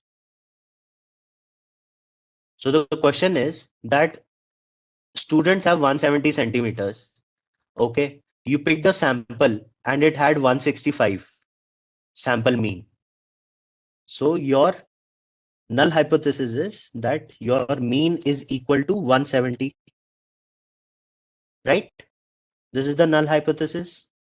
What is the alternate hypothesis?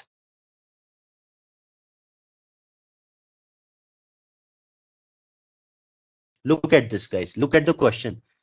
Can we conclude that the student's height differs from the population mean? Look at this. Is it telling us that it is less than or greater than? No, right? What it says is that it differs, meaning our alternate hypothesis is that the mean is not equal to 170. What type of Z test is this? Single-tailed or double-tailed? Two-tailed? Two-tailed? Two-tailed. Okay. Now let's calculate the Z-score. What was the next step? To calculate the Z-score or Z-statistic, whatever you can call it. Okay. How do we calculate that? This was the formula. Let me go back and show you the formula. This was the formula. Sample mean minus the population mean divided by population standard deviation divided by square root of sample size. What is that I have here? This is what I have here. Sample mean minus the population mean divided by population standard deviation divided by square root of sample size. That's how we calculated Z-score, right? Then since this is a two-tailed test, guys, since this is a two-tailed test, what you need to do is to get the p-value, why you took np dot square root? Because of this. This is square root of n, right? Okay. Now, to calculate the p-value, what you need to do is they have already given the t-table here in this CDF. Now, what this does is it has this statistics, this stats, okay? This stats library has a normal distribution, and CDF stands for cumulative distribution function. And it is plotting that curve, that Z curve, and it is passing the Z-score. Whatever we did here, right? Whatever we did here in this entire calculation, calculating it one by one, Where did it go?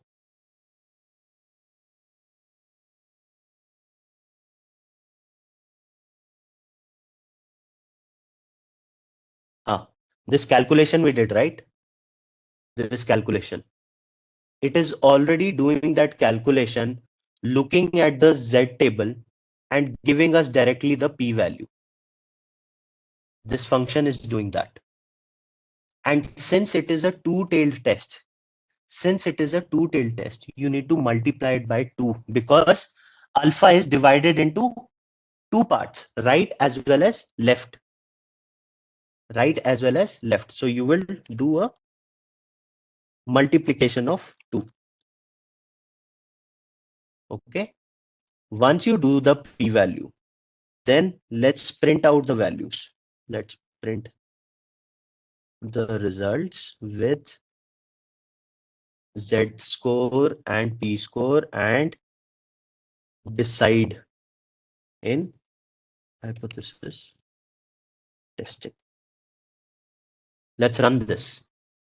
You see, so your Z score was 3.53. And if you go and if you convert that looking at the P table, Z table, you will get this value. And is 0.004 less than 0.005? But is the p-value of 0.0004 less than 0.05? It is, right? So basis our function, if p-value is less than alpha, we are going to reject the null hypothesis. Here, if you look at this pictorially also, your p-value is less than alpha or alpha by 2.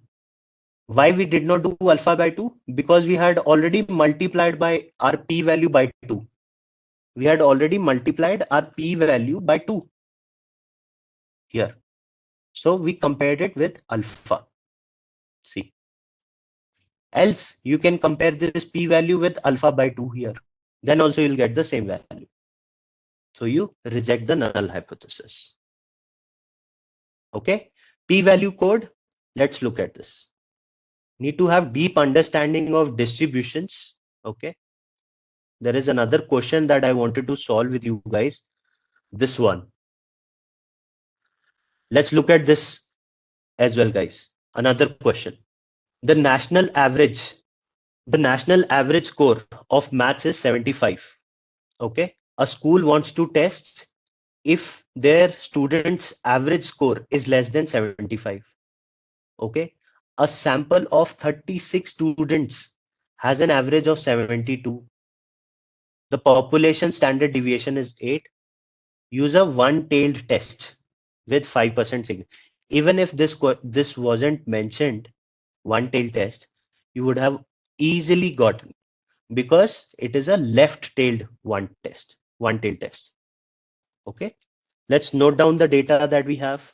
Okay, given data, what is the population mean? 75. Good.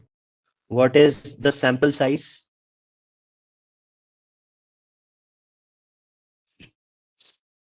What is the sample size? 36. Sample mean is 72.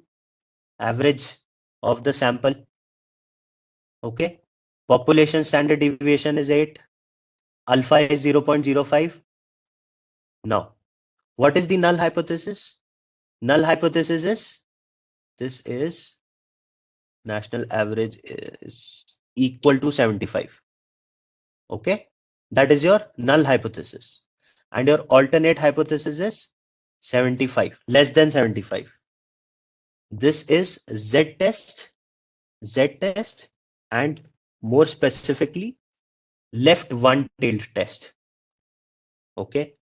Let's calculate the Z score. Let me copy paste it from here.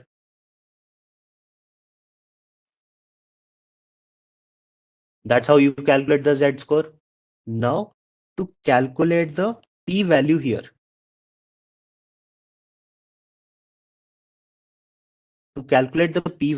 this is one-tailed test.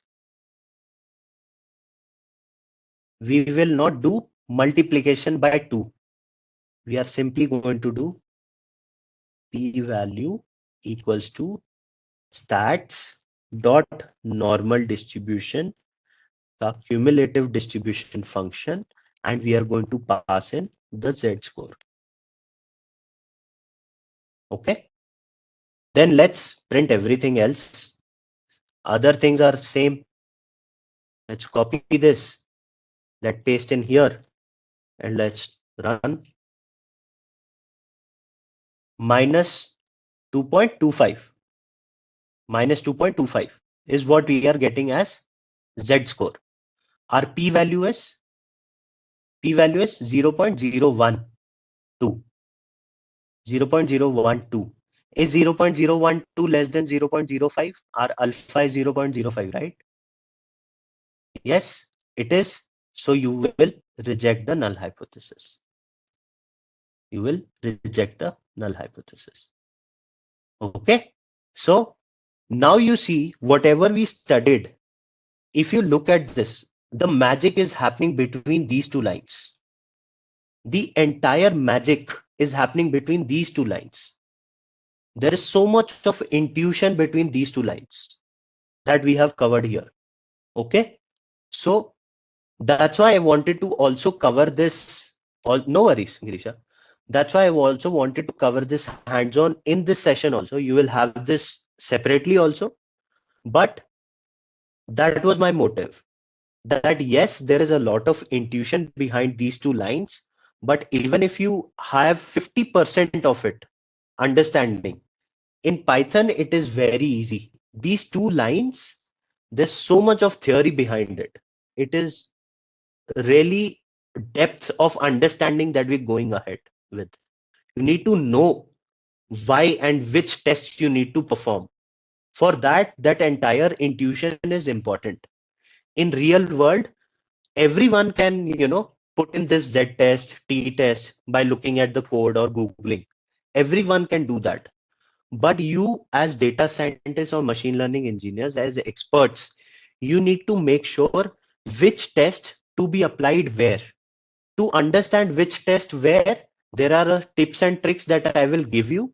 But for that, intuition is really, really important. Okay. I have one more announcement for you guys.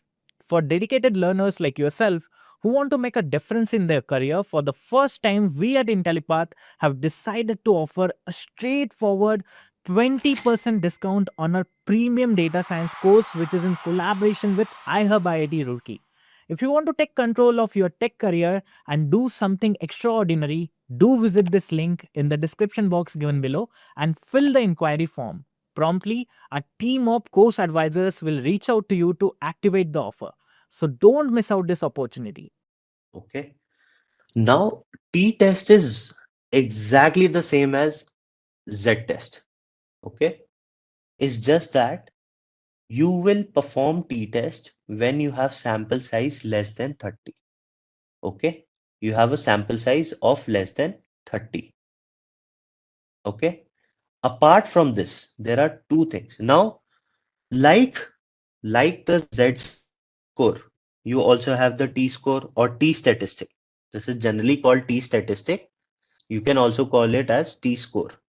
Z-score, we had z here, and it was called z-score or z-statistic or z-statistic. Okay. Now, in t-statistic, what happens is, ultimately, you're still again standardizing. You're still standardizing, right? Whatever, like in z-score or z-statistic, this was my sample, right? It was centered around 500 or 485, 500. Okay. Right. Okay. But you say that I cannot be calculating this now for 500 and this as 485 in one problem.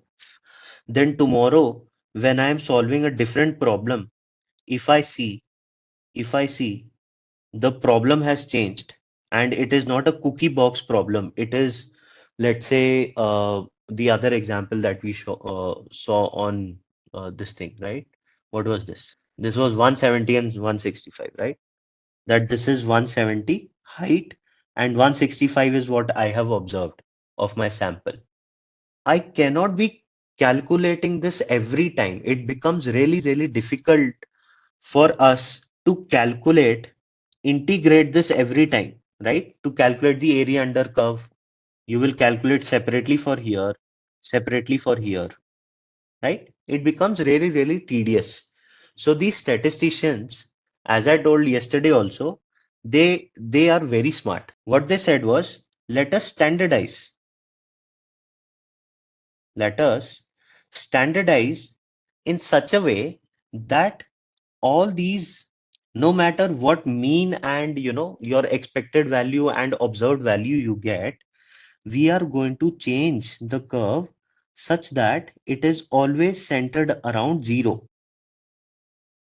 Okay, and your observed value will be somewhere here or here, so that it is now standard and they can easily calculate the area for all the points around 0. Okay, when you standardize this using Z score or Z statistic, when you use the Z formula, Z statistic ka formula, okay, then this curve becomes Z curve or Z distribution. Okay, if you standardize using the T statistic formula,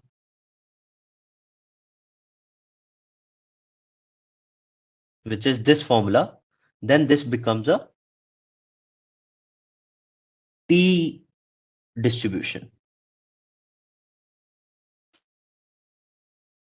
Okay, and like you had Z table here, you have a T table also here. You have a T table also here. Okay, this will also be centered around 0.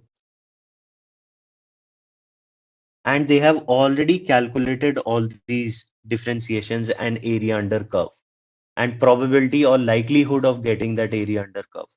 And that is stored in T table. So that you don't have to do it every time for each and every curve. They have standardized it. That's what you're doing here. You're taking each and every value. And then you're subtracting it by your mean. Okay, that is the concept. Underlying that is what is happening geometrically and significance of using this formula. Okay, but in t-test there are two additional things. How we plot t curve, it's the same thing. Now you will not plot anything. It is more for your understanding. If you have to look at and go much more deeper into the understanding, I don't want to confuse you, but your Z curve will be like this and your T curve will be like this. It is the same thing. It's just that since you have a smaller sample size, your T will have a longer deviation. You see, it is a flatter one. It is having fat tails. Your T curve will have a T distribution will have a fat tails.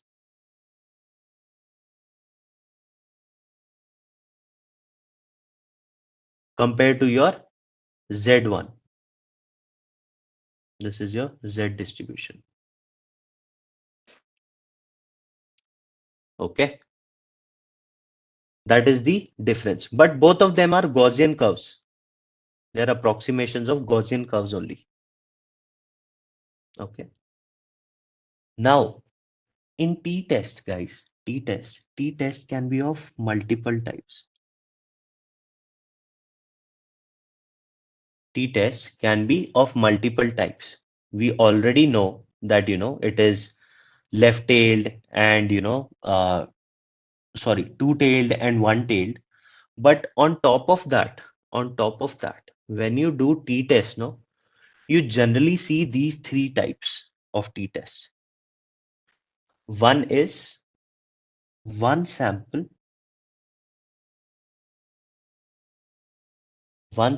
t-test. Okay.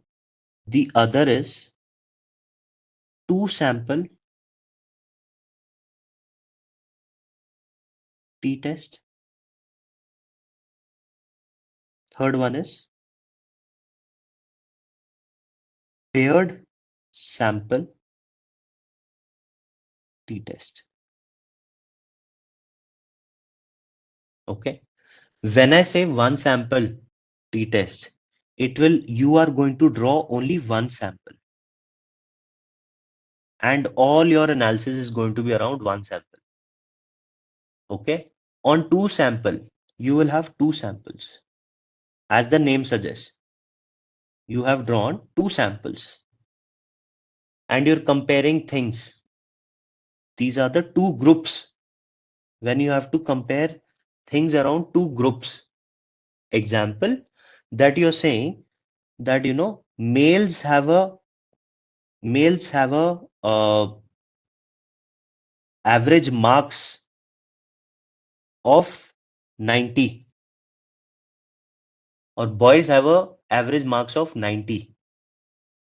Is it true that females or girls, they have an average of 95? Okay. When you're comparing two groups, that's when two sample t-test will come. Okay. In paired sample t-test, again you have two.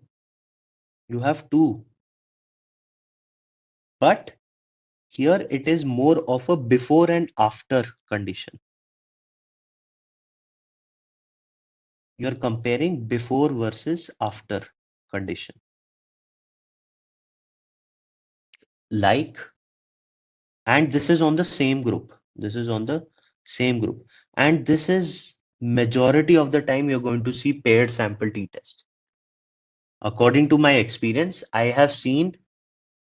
majority of the times I have seen paired sample t-test or one sample t-test. Two sample t-test is not that frequent. Okay. Before versus after. Example of this would be, imagine that there is a gym instructor.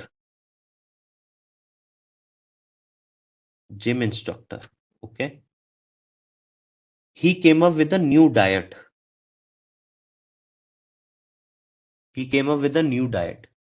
What he said was that for first 3 months, he did not give any new diet. Okay. He did not give any new diet to 10 people. Okay. And their weight decreased by 1 kg. Okay. Then after some time, he gave this new diet to same 10 people.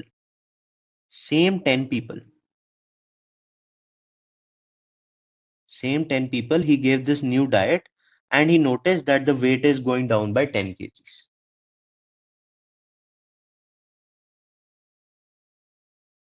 So can you prove that this new diet is working before and after? So this scenario is before the diet versus after the new diet.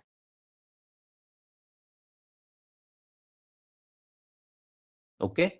Most of the cases are going to revolve around this. Imagine it from the context of COVID as well. How did they validate this?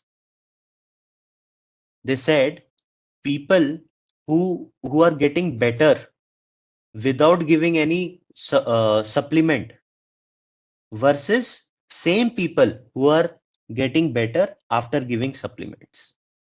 the rate of recovery is faster. Those kind of scenarios will come under paired sample t-test.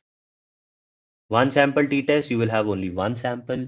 Two sample t-test, you will have two samples, which means two groups. You'll have to do something around two groups or two samples. Paired sample t-test will also have two groups or two samples, but those samples are going to be of the same group. It's just that before doing something and after doing something. Okay. Before we go further, and we look at a few examples on t-test, there is this concept of degrees of freedom.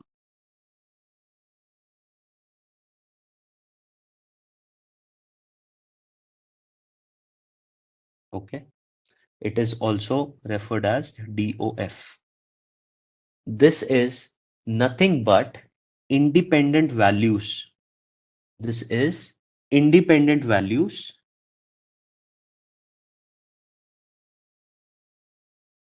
in data set that can change.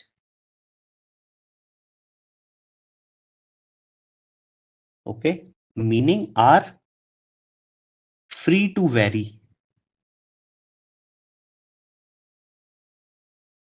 Okay, if you have a sample size, if your sample size is n, okay, then you can freely move n minus 1 items of it, keeping one constant. Okay, your degrees of freedom for n is going to be n minus 1. You can change n minus 1 items of them freely. That is your degrees of freedom. Okay, degrees of freedom, why it is important is because if you go and if you want to do this, looking at the t table, let me see if I can find a t table.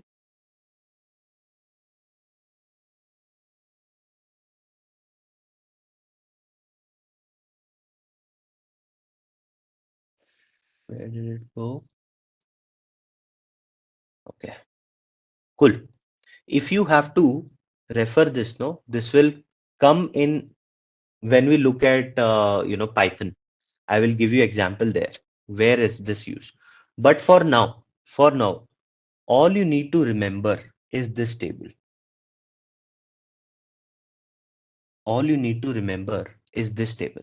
Okay, let's talk about type of t-test. Okay, and degrees of freedom for it.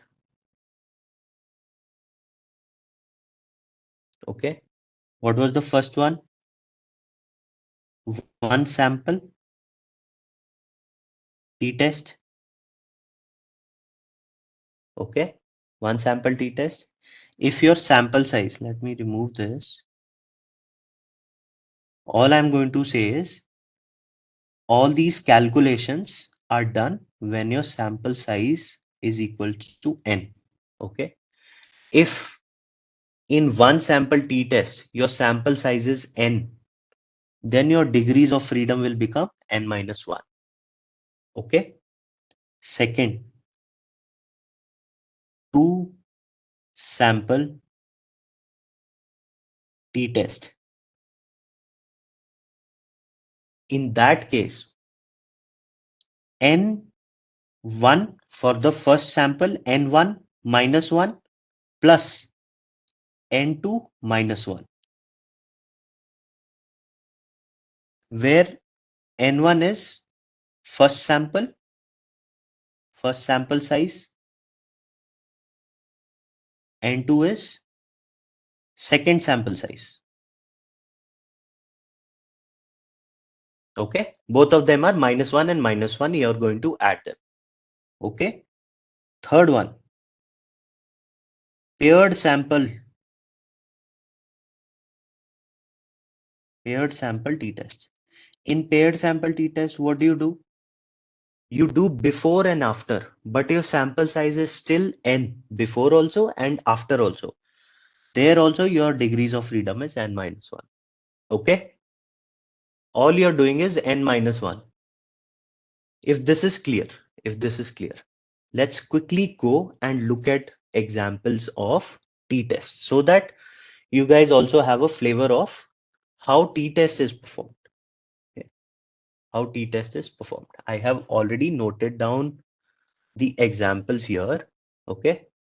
I have noted them here. These were the two that we did on the Z test. And let's talk about this. Let me add coding cells. Okay. Now, look at this question, guys. A factory produces bolts with an average diameter of 5 millimeter. Okay. A sample of 10 bolts has the following diameters. This. Can we conclude at a 5% significance level that the sample mean is different from 5 millimeter? Similar to Z test, right? Similar to Z test, the language is same, but rather than giving you an average for sample, rather than giving you a sample mean, like a sample of 36 had 72 sample mean, what they've done is they've given you the sample values because they have less than 30. This is another format in which you can get a question. Okay. Now, what test are you going to put in here? T-test or Z-test, and why? You will apply T-test or Z-test. T-test, why? Sample is less than 30, sample is only 10, sample size is 10, right? Good. Let's note down the data. In data, can you tell me, let's note down the sample in a list format. Okay. What will be the sample mean? Can I calculate my sample mean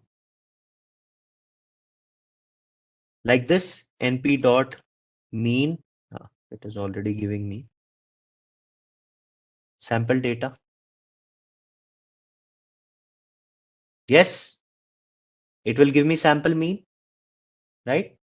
How can I calculate my sample standard deviation? Why do I need sample standard deviation? Because in T statistic, we do not use population standard deviation. We use sample standard deviation. Okay. That's why we are going to calculate sample standard deviation as well. Okay. And population mean is 5 millimeter. Significance level is 5%. Alpha is 0.05. Now tell me what type of t-test is this? From t-test, it is one sample t-test. Look at this. You have a one sample t-test. One sample t-test. Okay. So this becomes your one sample t-test. Okay. Now what happens here is you can directly call this function from statistic. Let me first put this in place, then I will explain. T statistic and my p value is going to come from t-test one sample. T-test one sample, and this is coming from stats. Where is stats? We are importing this from SciPy. Let me show you.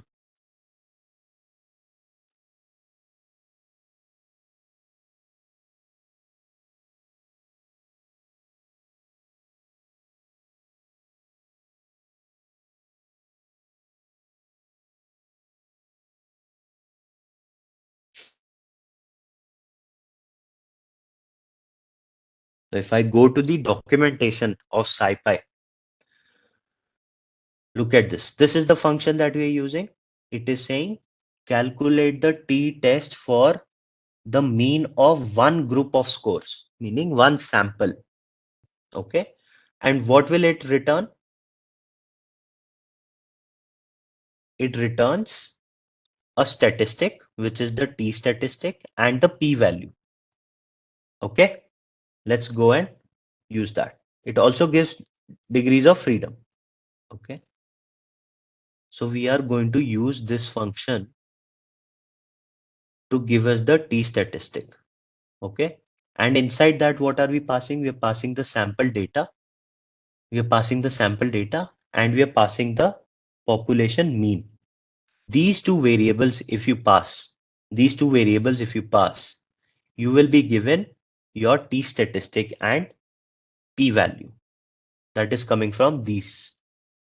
Directly from the function, it is calculated and coming. And what is the other thing that we need to do? We need to compare it with our alpha. Let's run this. What is the t statistic that I got from this? Is minus 0.48. What is the p value associated with it? 0.64. Is 0.64 less than 0.05? No, right? What happens if it is less than 0.05 or not less than 0.05? You fail to reject the null hypothesis. Okay. What does that essentially means? The sample mean is not different from 5 millimeter. You cannot reject the null hypothesis. All the magic is happening with this one line. Nothing else. Nothing else is happening. So to perform a t-test is even more easy.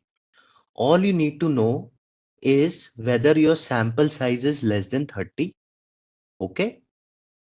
And what type of t-test you're performing. You're performing a one sample t-test because you have only one sample here. Okay. Let's look at another example, which is the alpha. So before and after treatment. Okay. Before and after treatment. A fitness trainer measures the weight of 8 people. Okay. Before and after a 4-week training program. Their weights in kgs are before it is this, after it is this. Okay. Can we conclude at a 5% significance level that the training program had a significant effect on their weight? Okay. The reduction or increase in their weight was significant enough. And it was due to this training that they got of 4 weeks. Can you conclude that? Okay. What type of t-test? Okay. First, t-test is being used here, right? Because sample is 1, 2, 3, 4, 5, 6, 7, 8. 8 people, right? Your sample size is 8. And since we are looking the weight of same 8 people before and after, this becomes a paired t-test, right? Let's note down the data like we always do. So before we are going to use this and after we are going to, this is 78, 84, 76, 88, 94.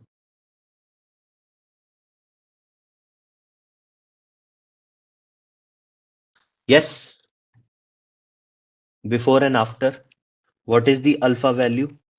0.05. Yes.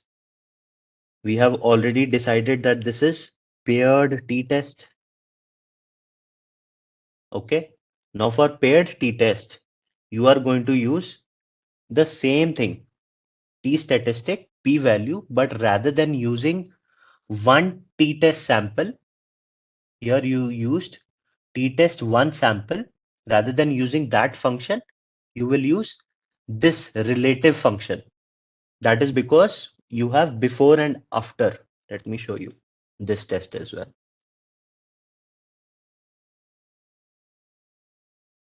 This one. See, again, what is it asking? A and B. A and B is what? The arrays must be of the same shape. Why? Because it's the same sample that you're comparing before and after. Calculate the t-test on two related sample. Okay. And what is the returning? What does it return? The same thing it returns. It returns the same thing. So you pass in before and after, you get the t statistic and p value, and then what are you going to do? You're going to decide. This is the p value and the alpha value. So what is the t statistic that you're getting? T statistic is 7.93. P value is really huge, 9.58, meaning you reject the null hypothesis. Okay. This is e to the power 5, e to the power minus 5. Even I got confused why this is rejecting. Okay.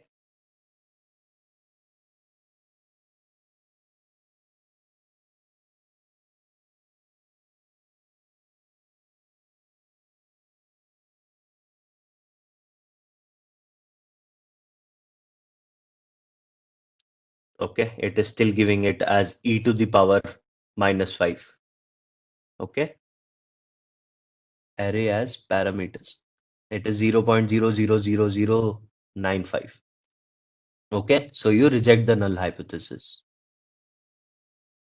Meaning, what is the null hypothesis here? That the training program did not have any effect. That is your null hypothesis.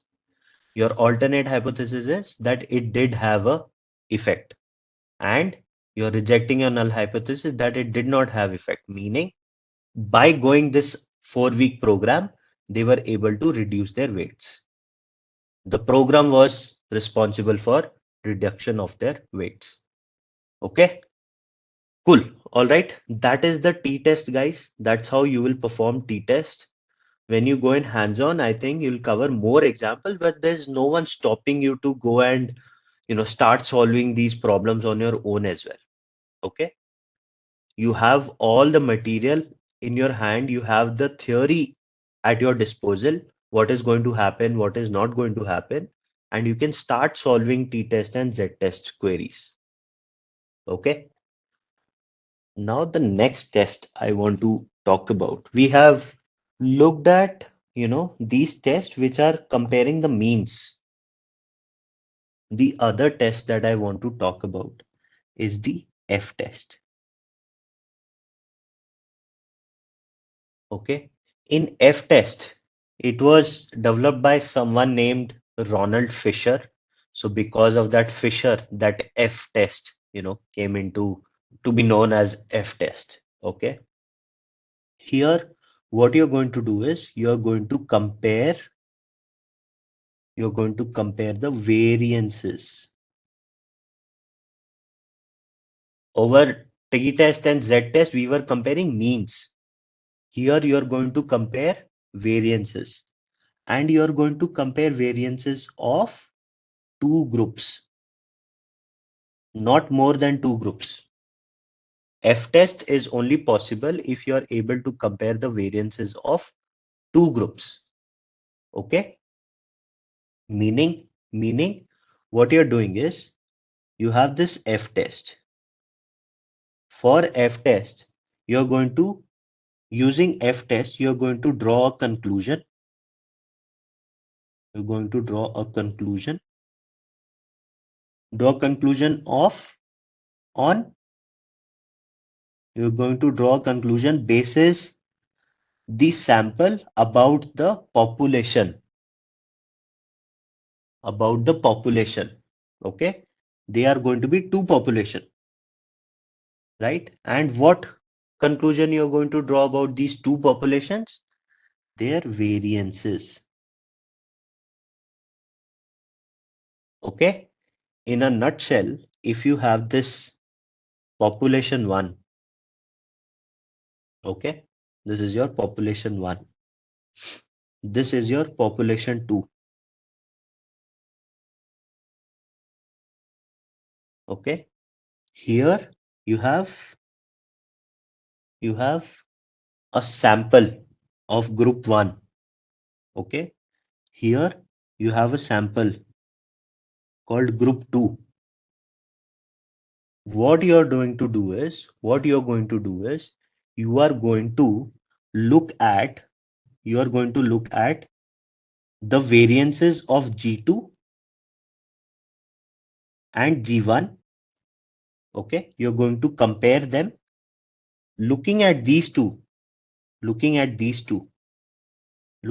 variances of these two, you are going to conclude something about population 1 versus population 2.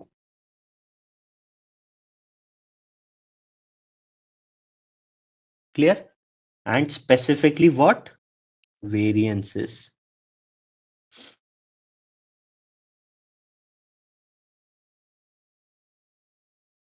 You're going to take two samples, you're going to compare them, you're going to compare their variances, okay? And you're going to conclude something about the variances of the populations. Earlier, you were looking at the means of the sample. Remember, we were looking at sample means and then concluding something about the population mean, right? Now you're going to look at the variances and you're going to conclude something about the variances of the population, right? So here you're going to conclude something about the two populations by looking at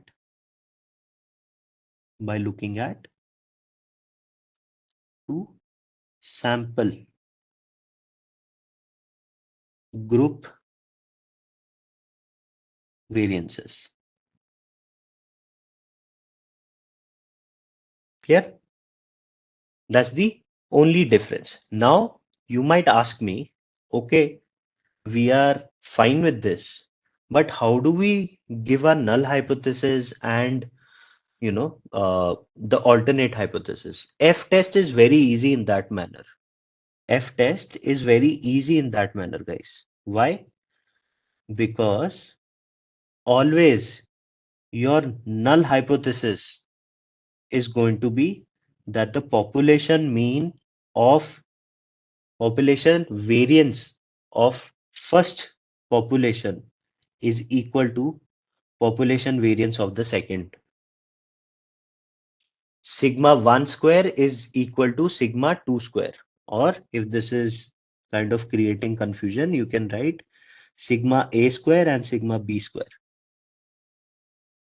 where A and B are your two populations.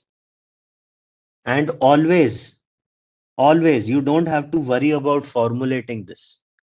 Always your alternate hypothesis is going to be sigma A square is not equal to sigma B square. And what does your F-test does? F-test is nothing but it is a ratio of these two. At the end of the day, you have to find the ratio of your population variances. Much easier than the mean. Let's look where these things will come into picture. Okay, where will these kind of tests you'll be looking at? Now, let's take one example. First, let me just show you in what type of problems you can use this. Okay, imagine there is a government school. There is a education department. Okay, let's talk about education department. Okay, in your state or in country. Let's talk about country in India. Okay, they want to compare the marks that you're getting in a government school in Bangalore, looking at the marks in a class of a government school in Delhi. They want to compare whether the education system or the teaching is kind of similar in both these schools. How do they do that? They are going to compare. Now, there is going to be some variability in the scores. If there are 40 students in a government school of class, let's say 10 in Bangalore versus 45 students in class 10 of Delhi government school, they are not going to score exactly the same, right? There is going to be some variability. So to do those kind of tests, you have to compare the variability. How will you do that? You're going to compare the variability of marks of two schools, of these two schools. Okay. Like, for example, if this is school one, okay, students are going to score, let's say 90, 91, 88, 40, 52, okay, 65, and so on. There is another school which is in Delhi, okay. They are going to score 92, okay, 83, 63, 89, 35, and so on. Okay. There is some variability amongst this and some variability amongst this. Just looking at the means, you are not able to decide. All you want to say is that the variability that is possible here and the variability, when I say variability, I'm talking about variance. The variance here and the variance here, if they are not very far from each other, they belong to a similar range. Okay, then we say that, the education is similar. That is the way how you will approximate your hypothesis. Okay. Now, I also want to give you a real practical, example, so that you also get a flavor as to, when I told you that hypothesis testing is not only something that you'll use in data science, but it is something that you can use to, take your real life problems or decisions as well. Okay. Everyone knows McDonald's.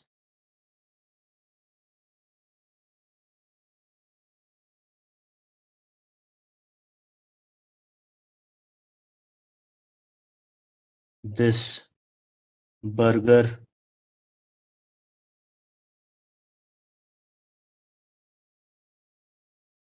company. How did they expand? There are many things into that, but let's look at, if they were planning, if they had only, when McDonald's just started out with one shop or one outlet, now you see McDonald's everywhere, in every city, every country, right? But when they had only one shop,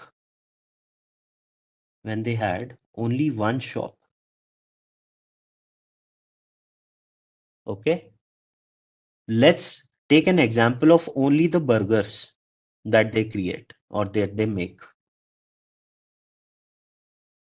Okay, let's take only example of a once burger item, nothing else.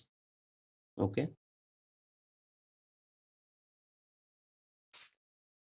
this is their outlet one,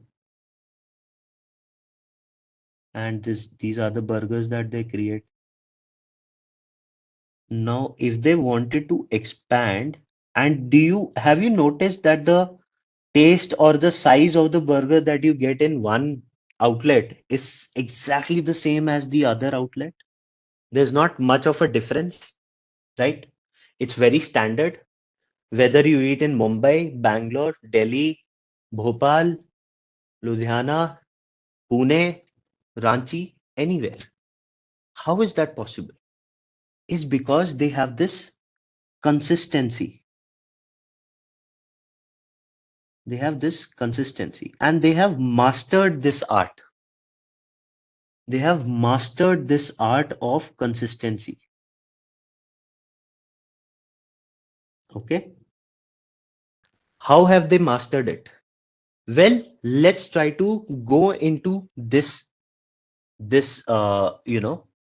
problem and try to understand. If you were the owner of McDonald's or your own business, okay, any food or anything that you want to expand, okay, Let's use this example for hypothesis testing for F test, and we'll try to build on this.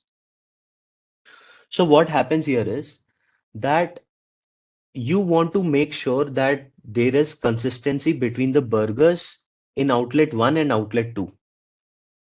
Okay, you're the owner of McDonald's. How are you going to make sure that they are consistent? For our example, for only this example, let's consider the weight of the burgers as a measure of consistency. Mean to say, if the weights of the burgers are similar in these two outlets, then they are consistent. That is what you're going ahead with this for this problem. Okay, you are able to compare your production quality using the weights. What you're producing in outlet 1, if the weight of that is similar to the weight of the burgers that you're getting in outlet 2, then your production quality is similar in both the outlets. Okay, and hence you confirm that there is consistency and you're good to expand. If they're not working out, if the difference is huge, then you need to standardize your process. You need to make your production quality consistent. Your null hypothesis is that the variance that you see in the weight of burgers in outlet 1 is equal to the variance in weight of the burgers that you see in outlet 2. Right? Not all burgers can be exactly 100 grams, right? Right? There's so many things that go into it. There's aloo patty that goes, there is, that spinach that goes into it. There is cheese that goes into it. Somewhere or the other, there might be 1 gram, 0.5 grams, 2 grams of a difference. Okay. This is what you're doing. And now looking at this, you know that you're measuring the consistency using the F test. Okay, you're looking at the variances, meaning your null hypothesis according to the F test is that in outlet 1, the variance in outlet 1 should be equal to the variance in outlet 2. And your alternate hypothesis is that they are not same. That they are not same. Okay. Cool. Now let me show you. Let's note down the data of the weights of the burgers that we have. Okay.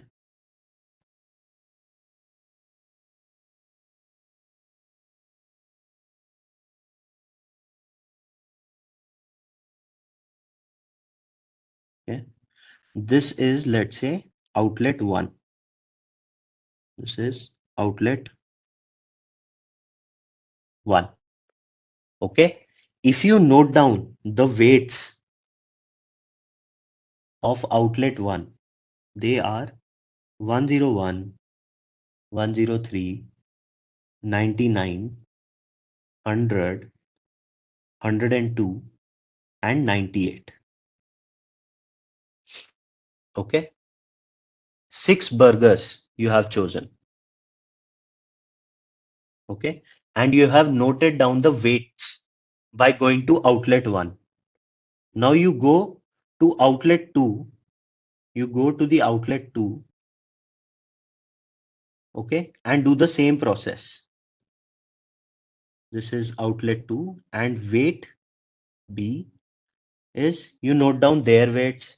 You say that 1 is 98, 100, 96, 99, 97, and 95. These are the weights that you noticed in outlet 2. Now, how do you go about and solving the F test and make sure that, they are consistent? Okay. First step we already know. This is the first step, right? Noting down the null hypothesis and alternate hypothesis. Second step is to calculate the variances of each group.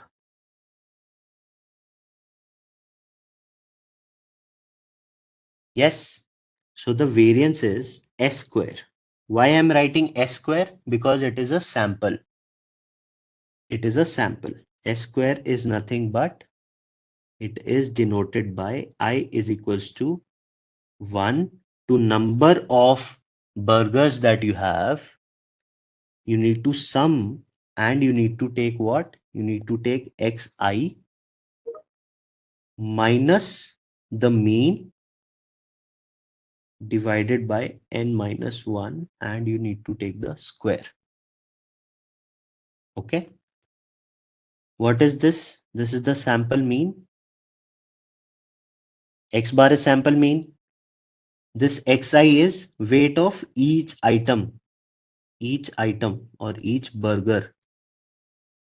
And this n is your sample size.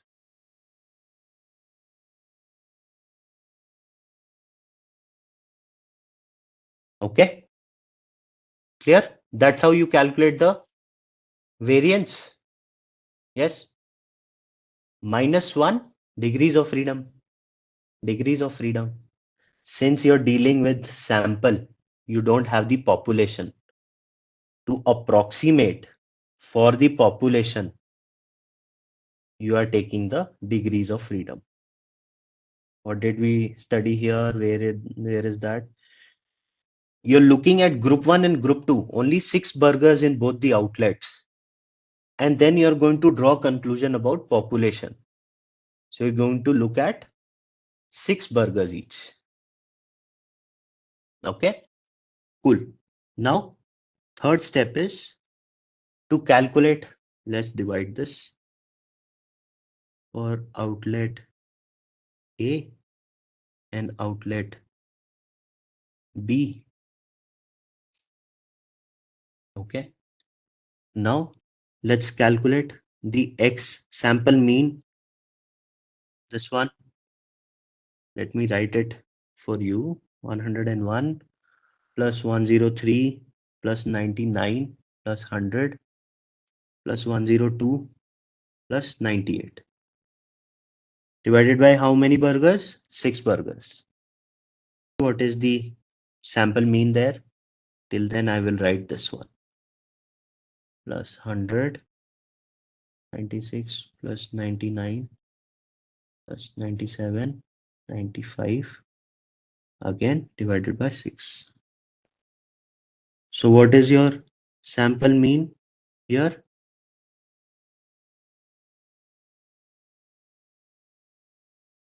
100.5. Okay, let's note that. So this is 100.5 and this is 97.5. Okay, now what you need to do? Now you need to plug in the values and calculate this. You need to calculate this.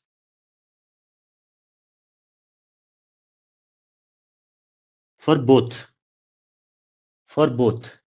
Okay, so let's calculate. This we are doing by hand. Okay, I'm solving this by hand. So SA square for first outlet A is going to be, what is my first value? 101 minus my mean, which is 100.5 square, plus what is the second one? 103 minus 100.5 ka square, plus so on, divided by sample size minus 1. I have just plugged in the value to this formula. Okay. Similarly, if you calculate your SB square is going to be what? First value 98 minus 97.5, which is the mean, square, plus 100 minus 97.5 square, plus so on, divided by 6 minus 1. Okay. Now I have already calculated this, and keeping, time in mind of the class, SA square, if you solve this, it will come down to be 4.3. And SB square for the second outlet, the variance of the second outlet, comes down to be 3.5. Okay. What is the fourth step? To calculate the F statistic. How do you calculate the F statistic? You know, F statistic is sigma A square divided by sigma B square, which is approximately equal to SA square and SB square. And this comes down to what? 4.3 divided by 3.5. 4.3 divided by 3.5 is equals to 1.23. Okay, I'm approximating it to 1.23. Okay, this is your F statistic. Now, if you go and look at F table, you also have something called as F table. Okay, now if you go and look at the F table with the degrees of freedom, what is the degrees of freedom here? Degrees of freedom for outlet A is 6 minus 1 equals to 5. Degrees of freedom for B, again 6 minus 1 equals to 5. Right? If you look at this, go and look at this in the F table, you will get some value and get the P value, compare it with the P value of this. If it is less than the significance level, you will reject the null hypothesis. Okay. Let me show you this in code as well. Let me show you this F test in code, because I don't want you guys to spend unnecessary time, on looking at the F table and calculating all those values. Okay. It is very easy to do it in Python. I'll show you. So from SciPy, what you need to import from SciPy dot stats. Okay. You can import F for F statistic. Now F statistic, what did we get as value when we calculated? What value did we get? 1.23. Here we got the F statistic to be 1.23, right? What was the degrees of freedom for A? 5. Degrees of freedom for B? 5.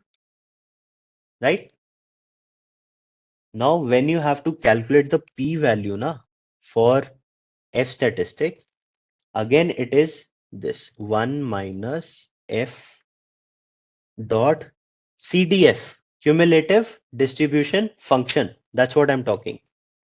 And inside this, you need to pass F statistic and degrees of freedom of A and degrees of freedom of B.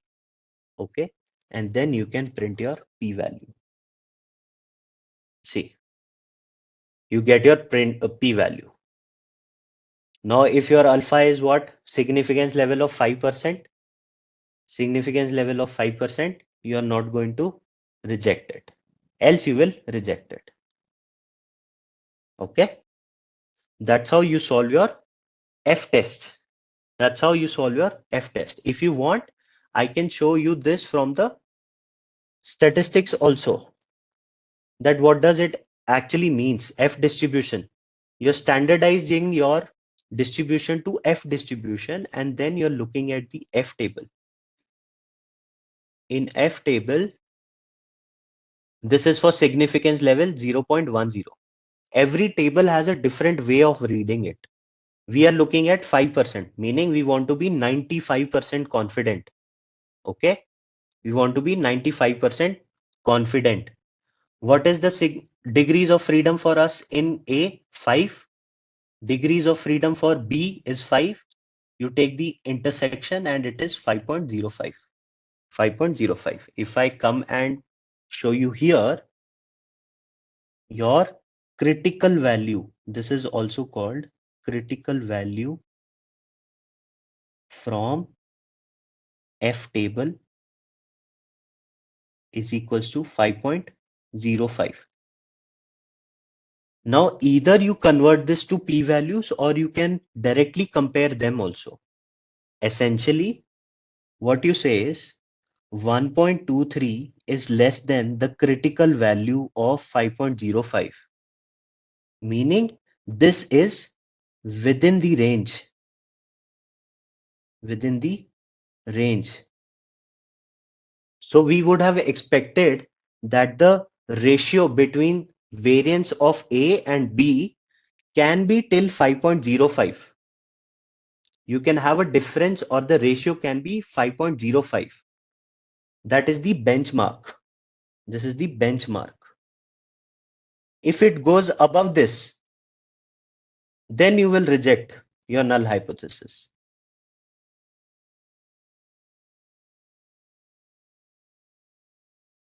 But if it is less than this, then you fail to reject.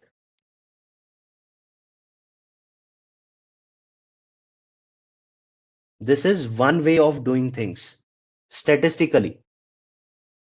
The other way is that you take this F statistic, okay, calculate its p-value, which in our case from there we got to be 0.41, right? We got 0.41 in the code. Yes. Now what is your significance value? 0.05.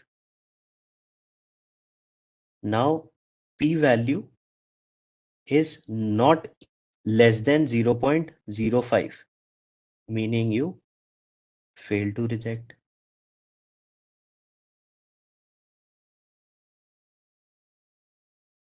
So there is consistency between the two outlets. The variance, the variability between the two outlets is not very high. Okay, they can be as high as 5.05, but what you have now is 1.23. That is what is F test. That is what is F test. As data scientist, this is what you will be using every time. You will compare your F statistic, T statistic, Z statistic, whatever test statistic that you have, you will convert it to a p-value, and you will compare that p-value to your alpha, to your significance value.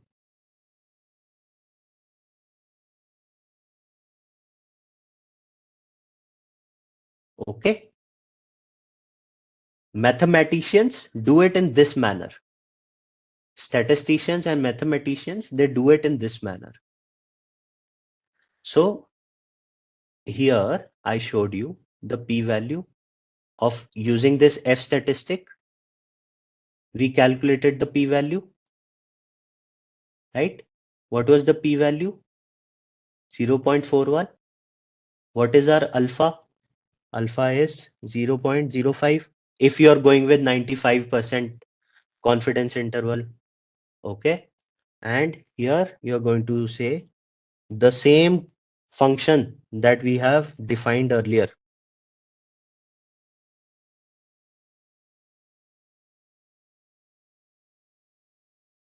Fail to reject the null hypothesis.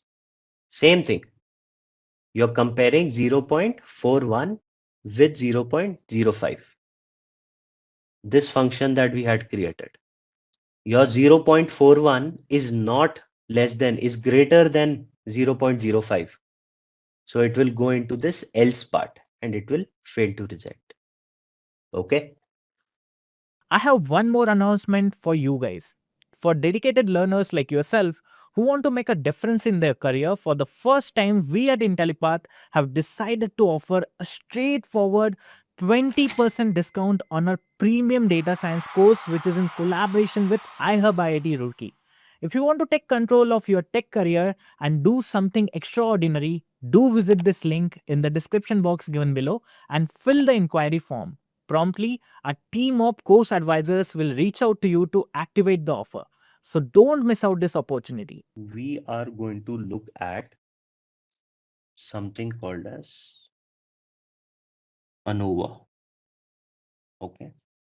So ANOVA stands for Analysis of Variances. Okay. This is how it is formed. AN stands for ANOVA. In ANOVA, AN is analysis, O is for off, and VA is for variances. That is how this name came out to be. Okay. And this is again another type of hypothesis testing. Okay. Now let's look at this. Where is this going to be handy, or where are we going to use this? Let's say if I tell you that I will give you 4 drinks. Okay. One, you have water. Okay.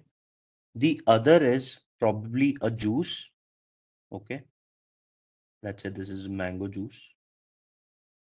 Okay. With a straw. And then let me give you another one, which is a hot tea or a coffee. These are 4 drinks that you have. Okay. Now what you need to find is, you need to find, does the reaction time, meaning the time to drink this. So does the reaction time, meaning the time to drink,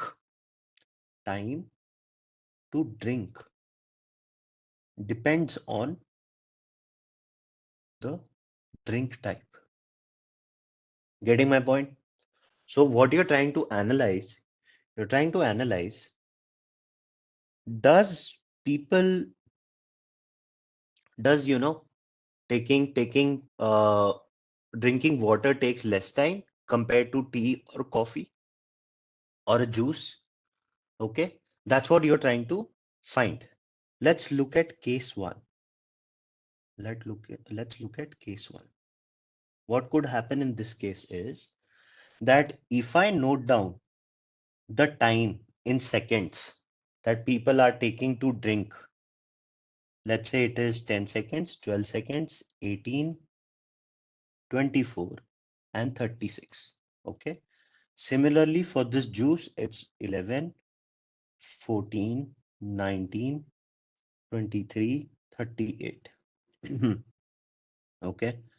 For this coffee or tea, let it be 12, 13, 17, 25, and 37. Okay. Now, what do you notice? Can we say something about looking at these? Now, there are variances between the drink times, right? Yes, there are variances here.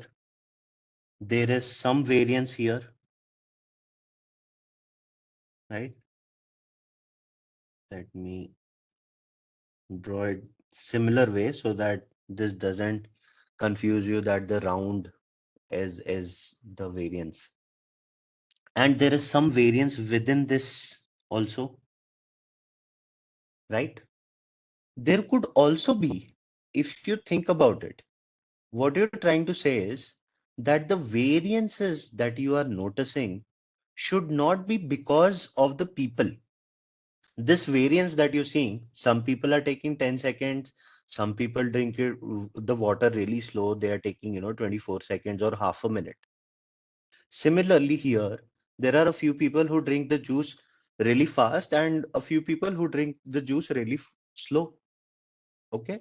Similarly for the tea, there are people who drink the coffee really fast and people who drink really slow. Okay. Now, looking at these numbers, can you say that it is because of, whether you're being given a tea or a coffee is going to take you more time to drink the coffee? No, right? You cannot. Why? Because here, what I want to first note down is there are two types of variances that we see. One is within the group. If I call this as a group, this as second group, this as third group. Okay. Within the groups, variances within the groups. That is because of people, right? It is the nature of the people that they're taking less time or more time. Less time, medium time, more time. Less time, medium time, more time. Right? That variance will come because of the people. Then there could be other variance, which could be between your groups. Variance between the groups, meaning between the drink types. In our case, it is the drink types. Now that could be that variance that is coming is because of the drink type. Yes, if you notice, these numbers are very different for the coffee compared to water. Then you will say that it doesn't matter that there are different set of people drinking coffee and different set of people drinking water. The variance is not because of them. It is because coffee in general takes more time to drink. Okay. Here you have 5 different people who sipped in the water. You have 5 different people who sipped in the mango. And you have 5 different people who sipped your coffee or drank coffee. And you have noted down their times. Okay. Now here, in this case, I will say that I don't see much of a variation between the groups. Between the groups, it's really less. Okay. But within the group, I see variances. Within the group, within the water, I see variances. Within the mango juice, I see variances. So in this case, I can conclude that the variance is because of people drinking it and not because of drink type. Okay. Let's look at another example. Let's try and say, if you do this experiment again, okay, under some other situation, in case 2, we are looking at case 2 now. Earlier we looked at case 1. Now we are looking at case 2. Under case 2, if I told you, now people are taking this much time, 10, 11, 13, 14, 15. Here to drink the juice is taking 20, 21, 22, 23, 24. To drink the coffee is taking 31, 32, 30, 34, 35. Now, what will you say? What will you say? There are variances between the group as well. There are variances in how much time people are taking, but they are significantly different. Here the range is between 10 to 15. Here the range is in 20s. Here it is 30s, right? So the variances here is not because of the people, but between the groups. Following my point? Yes. Here, the difference between the groups is high compared to within. So in this case, I will say the variance that you're seeing is because of drink type, okay, and not due to people, okay. Now, if you understand this premise that, there are two types of variances that are there. One is within the group, the other is between the groups, okay. If you're able to understand this, then I will introduce this topic of ANOVA as to how you go about and solving it. In ANOVA, your null hypothesis is that your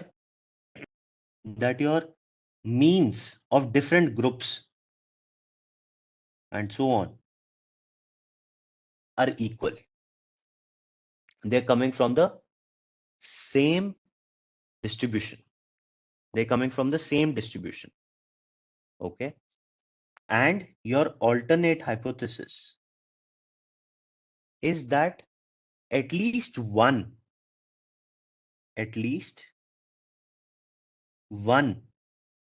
of them is different.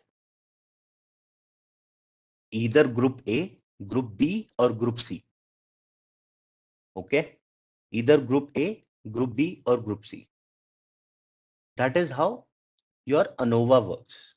Now you might be asking me, Rishabh, you were talking about variances here. Now in null hypothesis and hypothesis, you're talking about means. What is this? Okay. Now that is how ANOVA is slightly different. ANOVA is slightly different and there is a catch. What is the catch? Let me try to explain it. Okay. What you're trying to do is in F statistic, in F test, let's say, okay, we were looking at what? We were looking at variances, right, of the population. Then we went to variances of samples to conclude something about this. If you open this up, it is nothing but your variance, right? And this also variance. In ANOVA, you are doing that only, but it is slightly different. How? You're doing a variance between the groups divided by variance within the group. You are taking this ratio in ANOVA. And here, this variance is coming from mean. Why? This variance is called as mean squared sum. I'll explain what does that mean. Mean squared sum. Okay. This mean squared sum,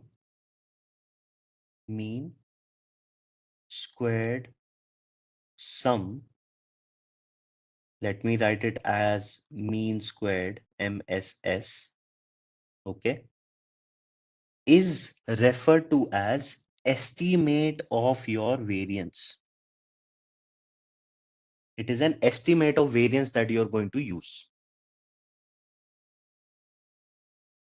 Why? It is used an estimate of variance because it is a measure of variance. And what does this mean? What does this mean? This is nothing but, you have already seen this. This mean squared is nothing but your xi minus x mean squared. And you sum this. Each value you subtract it from the mean and square them. That is called your mean squared sum. If you look at the formula, of your F statistic or sample variance, what was it? It was xi minus x mean square divided by n minus 1, right? Which is nothing but this MSS divided by degrees of freedom.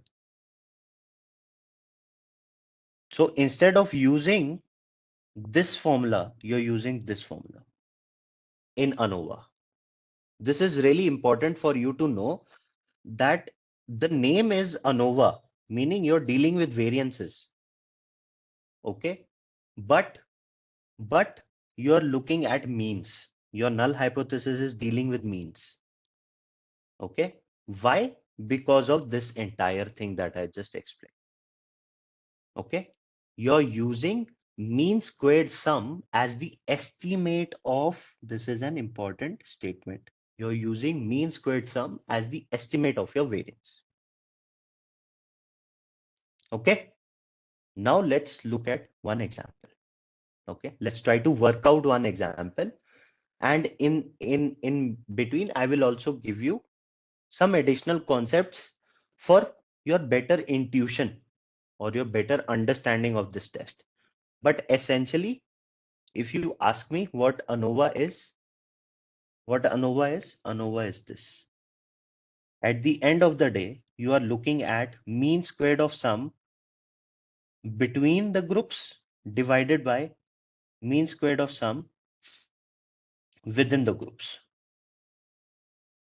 This is what your ANOVA is. Okay, let's look at one example.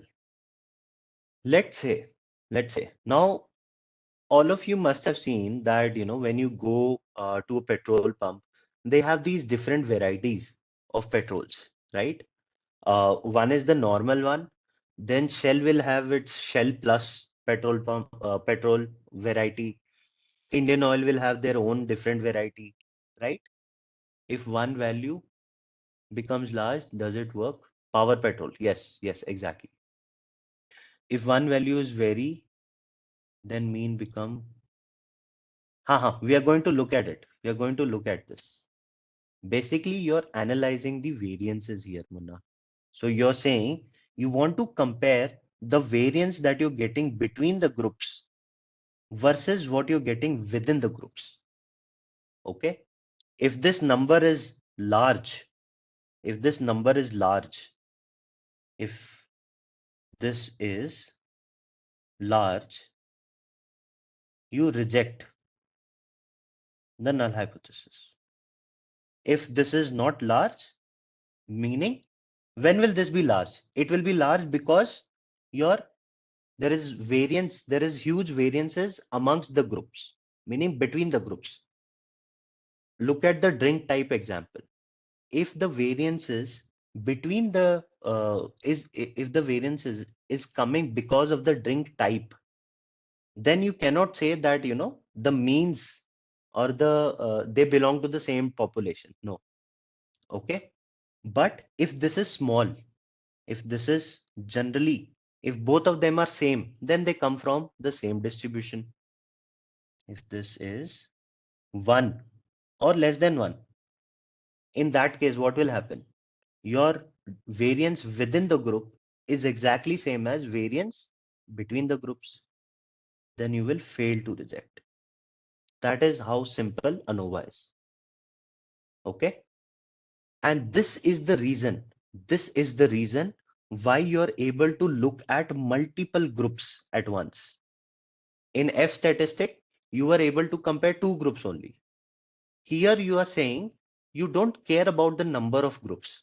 All you care about is the variances between the groups and the variances within the groups, no matter how many groups you have. Okay. So I was giving you an example that each petrol pump has their own variety of power petrol, like Girisha mentioned, right? So does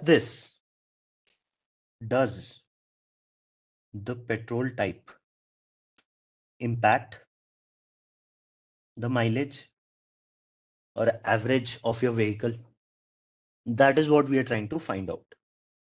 Okay. Variety of petrol that we have normal.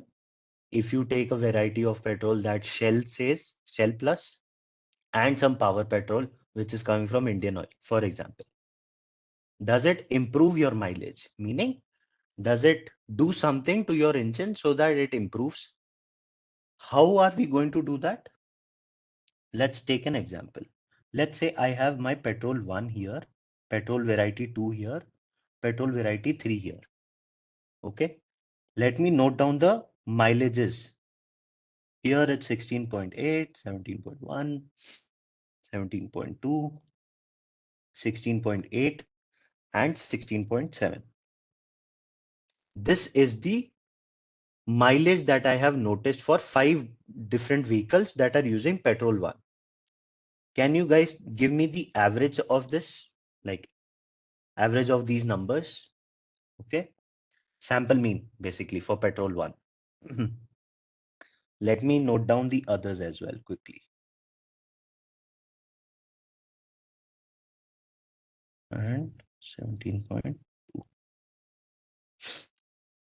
Here is 17.9, 18.3, 18, 18.1, and 18.3. Okay, so this average is 16.9. Okay, sample mean is this. What is the sample mean for petrol variety 2? 17.5. For variety 3, 18 point something.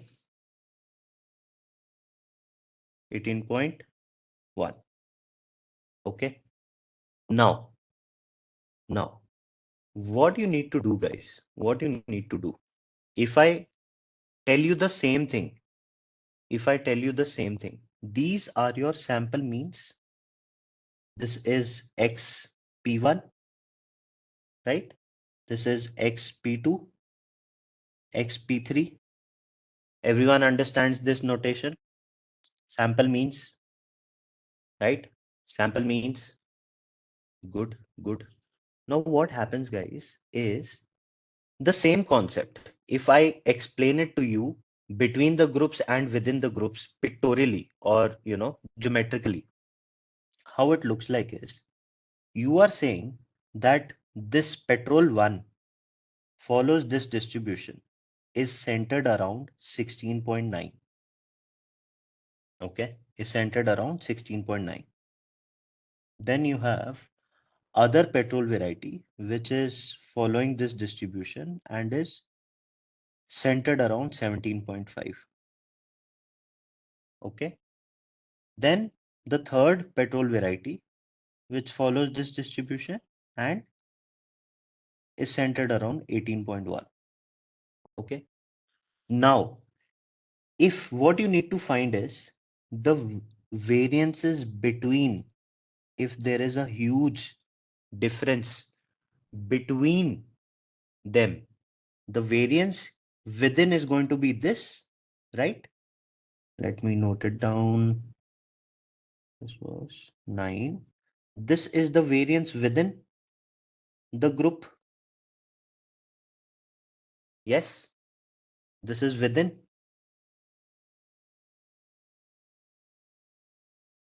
And this is between,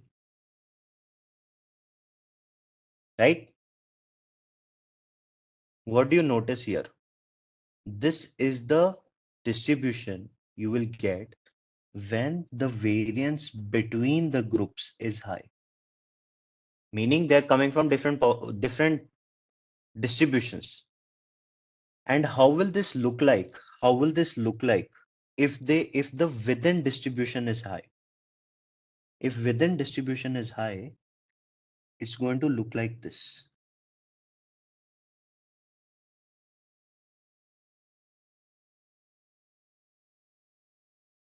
This is centered around 18.1. This red one is centered around 17.5, and yellow one is centered around 16.9. So here you see the within variation is this for yellow, within variation for red is this, and within variation for blue is this. What is the variation between? Only this, right? So here pictorially also you can make sure and say that here the within variance is high. Representations that I've showed you, that's what you're trying to prove. That is exactly what you're trying to prove. Okay. So whatever I said here, this ANOVA is represented here. Look at this visually, Samrat. If I was to plot this, if I was to plot this here, okay, if I was to plot this here, I'm going to say this is my distribution centered around this sample mean 16.9. Then this is also going to follow, the second sample is also going to follow some distribution which is going to be centered around 17.5. Similarly, the third one. I will say that the variances between these samples is high when they're very far off each other, right? Like I'm showing here. And within variance is only this much. But the other case is that if they're very close to each other, if they're very close to each other, then there will be a point where the within variance is higher than the between variance. Okay. These are the numbers that you have calculated. Imagine this to be MA, mean A, mean B, mean C. You don't know what these values are. Okay. That is exactly what you're trying to prove with ANOVA. Okay. Now in ANOVA, these are mean. So how you saying it is variance? No, I'm not saying it is variance. This is mean only. This is mean only. Variance is starting from this point to this point. This range. This range. Don't get confused with this. 17.5. This is this value. 17.5 is this value. This value is 16.9. 9 or 3? 9. Variance is from here to here. Okay. This point is 17.5. Okay. Now in ANOVA, guys, in ANOVA, there is something called as ANOVA table. Okay. That is, I will explain. This will come as an output when you run it in Python. Okay. This will come as an output when you run it in Python. Okay. In that case, how things will look like is you have a source. Draw this table. Source is going to be between the groups, okay, within the groups, and total.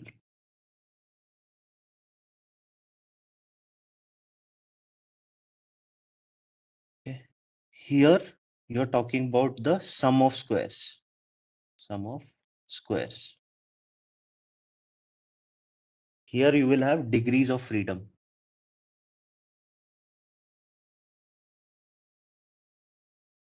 Okay. Here you will have mean square, the one that we spoke about. Mean sum of square. Okay. Mean sum of square, how will that be calculated? If I call this as sum of squares, it will be sum of squares between the group divided by degrees of freedom for between the group. This is going to be sum of squares between divided by degrees of freedom between. Okay. And this is going to be sum of squares within divided by degrees of freedom for within. Okay.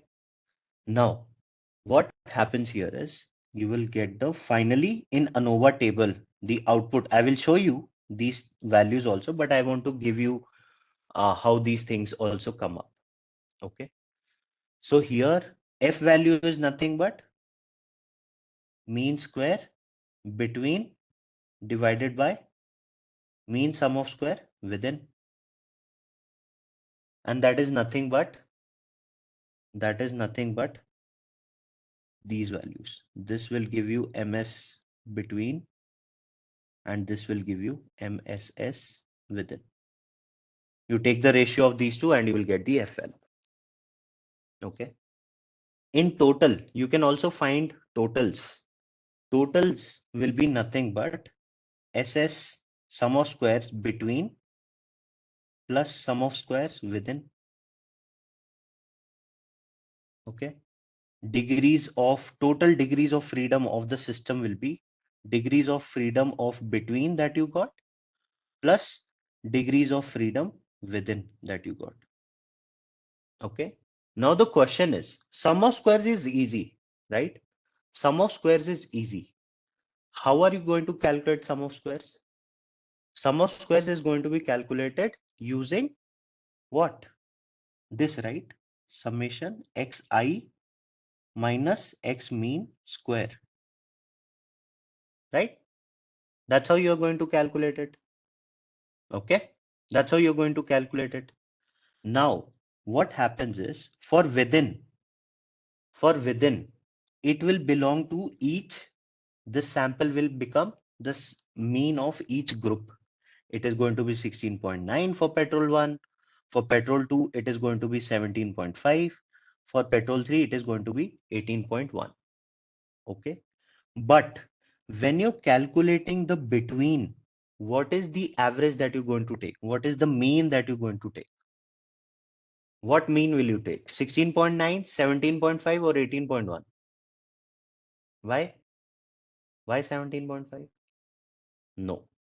Over there, the mean that you're going to consider is the mean of this entire thing.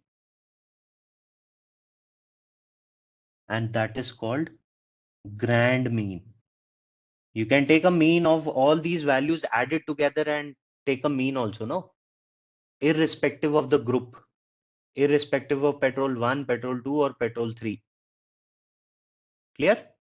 So you are going to use here in sum of squares, mean is going to be grand mean. Clear? Now the only thing that you need to know, is this degrees of freedom. How do you calculate these degrees of freedom? So, and you know that you need to calculate degrees of freedom between the groups and degrees of freedom within the groups.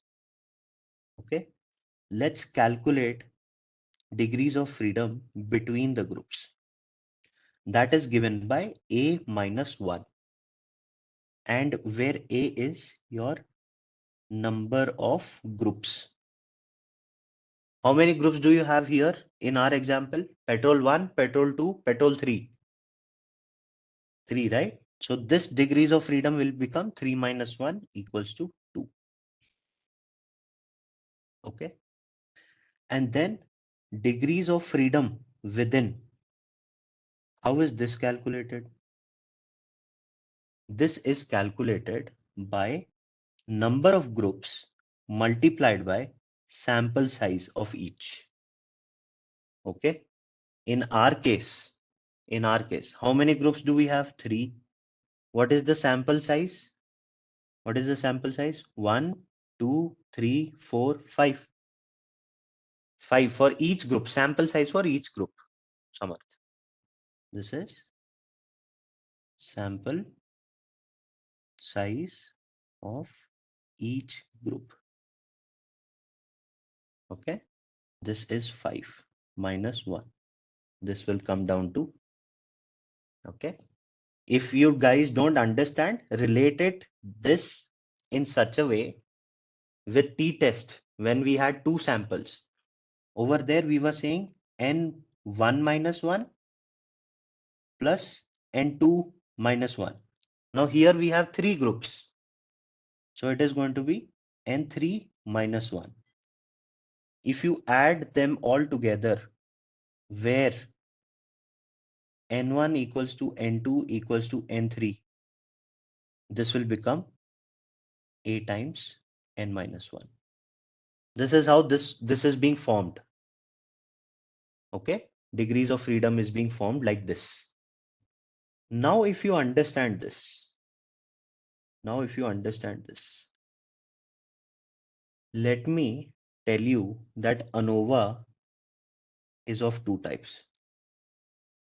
Let me tell you the ANOVA is of 2 types. Let me first copy this. There are 2 types of ANOVA. You remember this? We spoke about this. Types of ANOVA. If ANOVA, if you are looking at only one variable, one independent variable, here your independent variable is what? Drink type, right? If there is only drink type that you're interested, and the dependent variable is your reaction time, right? The reaction time taken to drink. If there is only one, then that is called one way. That is called one way ANOVA. There is only one independent feature. Okay. The other is called two-way ANOVA. What is that? Same example. If I tell you or ask you, or you have to validate that, does the drink type, just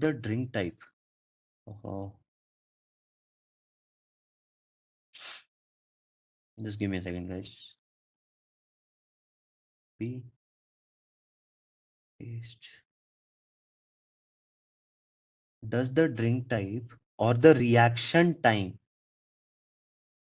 depending on the type of the drink, it depends on the type of the drink, or whether it is day or it is night. Here you have 2 categorical variables, right? The time you take to drink a coffee during a day when it's hot, versus the time you take to drink a coffee when it is cool and breezy in the evening. So what you're trying to say is, does your reaction time depend on the drink type or on the day of the time of the day? Okay, here you have 2 variables, 2 independent variables, drink type and daytime, right? It could be morning or evening. This could be what? Water, juice, and coffee. These are the 2 categorical variables that you're dealing with. So when you have to do with this is called two-way ANOVA. That is ANOVA, guys. That is ANOVA. Okay. Let's solve. We'll look at the chi-square. Okay. We'll look at the chi-square test. And chi-square test is one of the easiest tests. I think you must, when we do it, you will remember your school days also. So ANOVA, I have given, what it is. Okay. A simple line. Then we're looking at one-way ANOVA example. Okay. First, Suppose a data scientist wants to compare the effectiveness of 3 marketing channels, TV, social media, or radio, in terms of average monthly sales. See how practical this is. You want to find out which out of these 3 modes of marketing is yielding you a better average monthly sales. Are they different or are they same only? Everyone clear with the problem? Should you be spending more on TV versus radio because you're getting more value out of TV commercials? Or should you be spending equally in all 3 of them? Type of why if you know this is clear. Very practical example. These kind of questions will come when you go see hypothesis testing. No one will come and ask you that, okay, give me this, give me that. It is during data science that when you're solving a larger problem, you will try to fit in, okay, this I can do with this hypothesis testing. Cool. So what I've done is I have created this data set. Okay. I have created this data set where I have put in the sales. Okay. And monthly average sales I have put in, and the channel of your advertisement. For first 3 months, it was TV. For 3 months, then it was social media, where you got these sales. Then you had radio for 6 months, where in the last 6 months, you had these sales. Okay. This is how it looks like. This is your data frame. Okay. Now let's solve this. How are you going to solve this in Python? Now to perform, we all know this is one way ANOVA because there is only one independent variable, the marketing channel, right? And you're trying to see that will this channel have an effect on sales, right? There is only one feature, one independent variable, which is called channel. And you're trying to see if sales depends on that. So to perform one way ANOVA, what you need is you need to first create this ANOVA result with this F1 way. F1 way is the function that you're leveraging in stats. Okay. Over there, what are you saying? You're saying, give me the sales. Give me the sales when your channel is TV. What are the sales for that? When your channel is social media, what are the sales for that? Okay.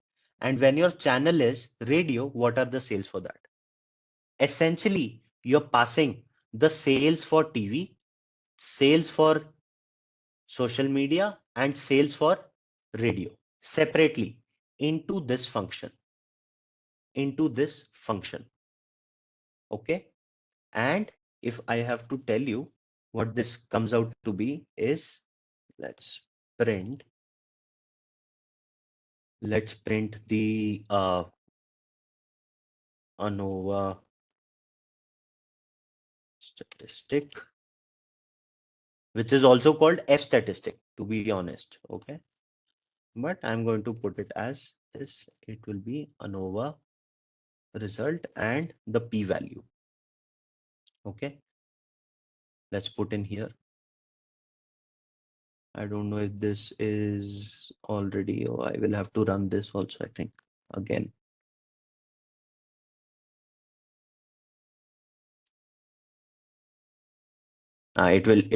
This data frame wasn't loaded. Let's run this again. See, what are you getting? ANOVA statistic to be 6.264. P-value is 0.019. And now you already know, you need to compare p-value with,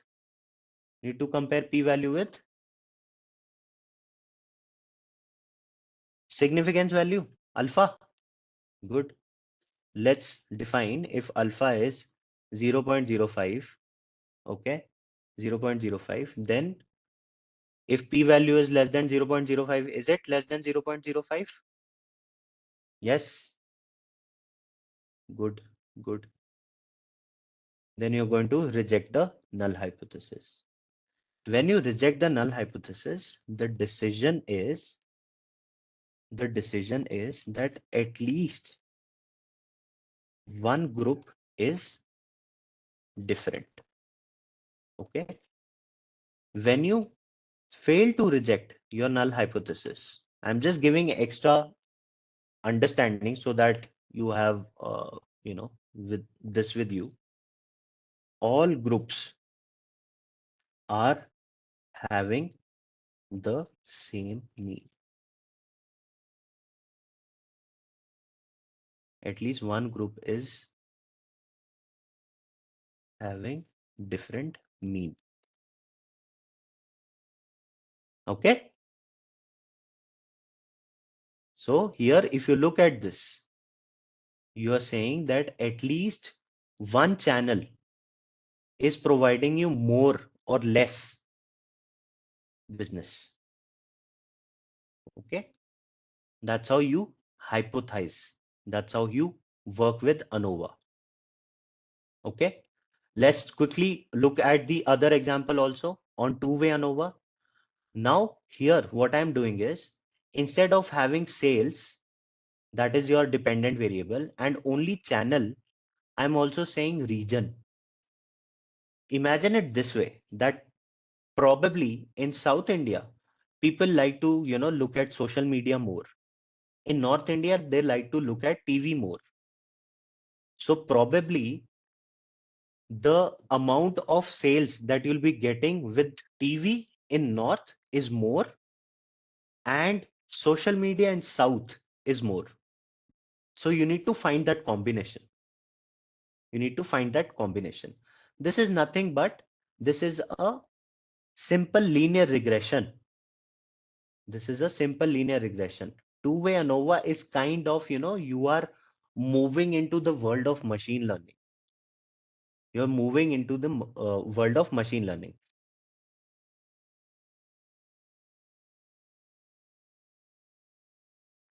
Once I show you, you'll be clear. It comes with the formula. Okay. So now this is how my data set looks like. I have sales and I want to see whether region it depends on and channel it depends on, or the combination of both these depends. Okay. Cool.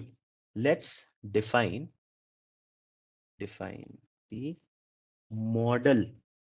Look at my words. Model for two-way ANOVA.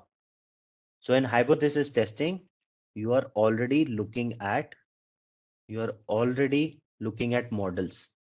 See, what am I doing here? I am building a model using this OLS. OLS is kind of a regression that you're doing. It is a simple regression. Ordinary least squares is the full form.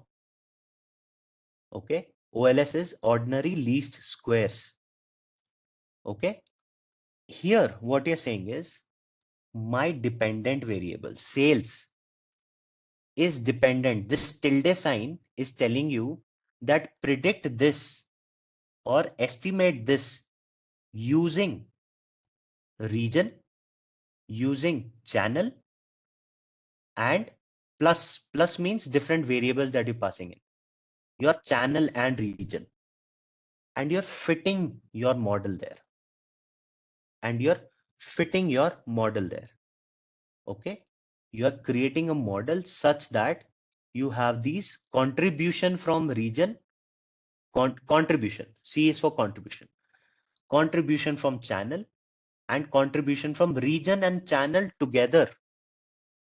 It could mean that your sales is dependent on only region.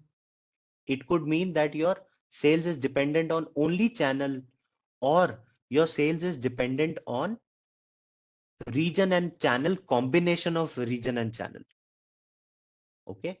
This is a sign called tilde, and in data science, it is referred to as, saying that depends on your sales depends on this. That's how you give your formula for creating a model in ordinary least squares. Okay, this is nothing but perform the ANOVA test. Let's run this. See, the table that I was explaining is here. You have sum of squares, you have degrees of freedom, you have the F value, okay, and here you have the P value.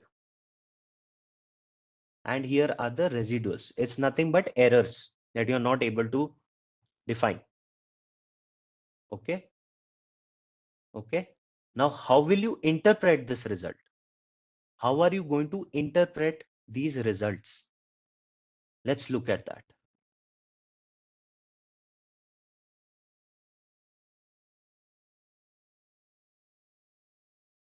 If my ANOVA table, let me save it as ANOVA table.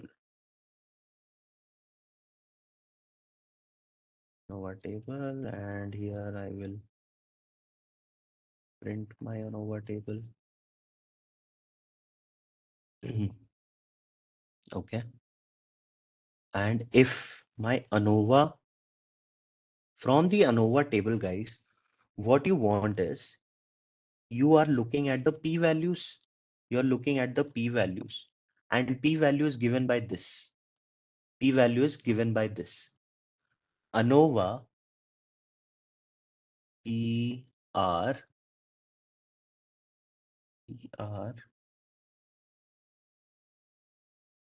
then F dot max, maximum of this p value, any value that is maximum of this p value. If it is less than your alpha, okay, if it is less than alpha, then you will say that at least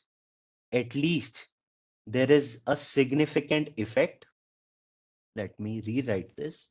Now in two way, these things will become, there is significant effect of either your region or your channel or both on your sales. Okay.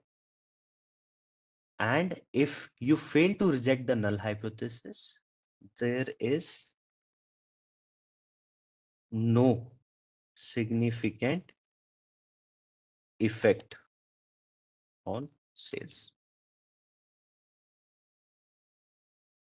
There is no significant effect on sales because all these are greater than your alpha.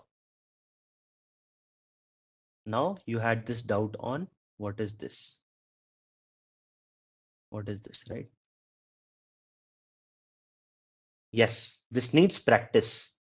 This needs practice, definitely. But it will become a second nature to you. Once you go into machine learning, this is nothing but you're looking at a model. You're looking at a machine learning model that is being fit here. Okay. That's why it was essential for me to explain you this table. Okay. The interpretation is same. The interpretation is same. You can change this to for one value also. Okay. You can change this to one value also. Here, Samrat, what I've done is I've taken max. It is looking at this one. It is looking at this one. Okay. I have tried to generalize it. Otherwise, what you can do is you can go and say that, okay, for C region, if you pick for C region instead of max, then it will give you what it is saying. See, I have clubbed everything. That is why you are seeing this. Now your significant result will become that region has significant result on sales. Similarly, you keep on doing this for each channel also, then region and channel also. What this p value is telling you, that region has an effect on sales. Channel individually has a effect on sales, but combination of region and channel together does not have effect on sales. These p values are telling you that. No, for max value, I had clubbed it for max value because I don't want to write it each and every result out there. What you can do is here, instead of else, you can now have another elif and say that elif, you use this ANOVA table for channel and say that channel has this. Okay. And then you can have this elif again. ANOVA table for this. Like this. You can have it this way as well. But this else if will not work because looking at these, this is just for showing you guys I have put this. But in reality, you'll be just looking at this and telling your boss that, boss, see, I have proof. Region affects the sales and the channel affects the sales. You'll not be printing this. This is for your understanding that I'm printing it. Let's go into chi-square test, and one of the easiest tests in my opinion, okay, because it is very different and the working out of it is also very easy. So this is called chi-square test. Okay, this is done for when you're dealing with only categorical variables.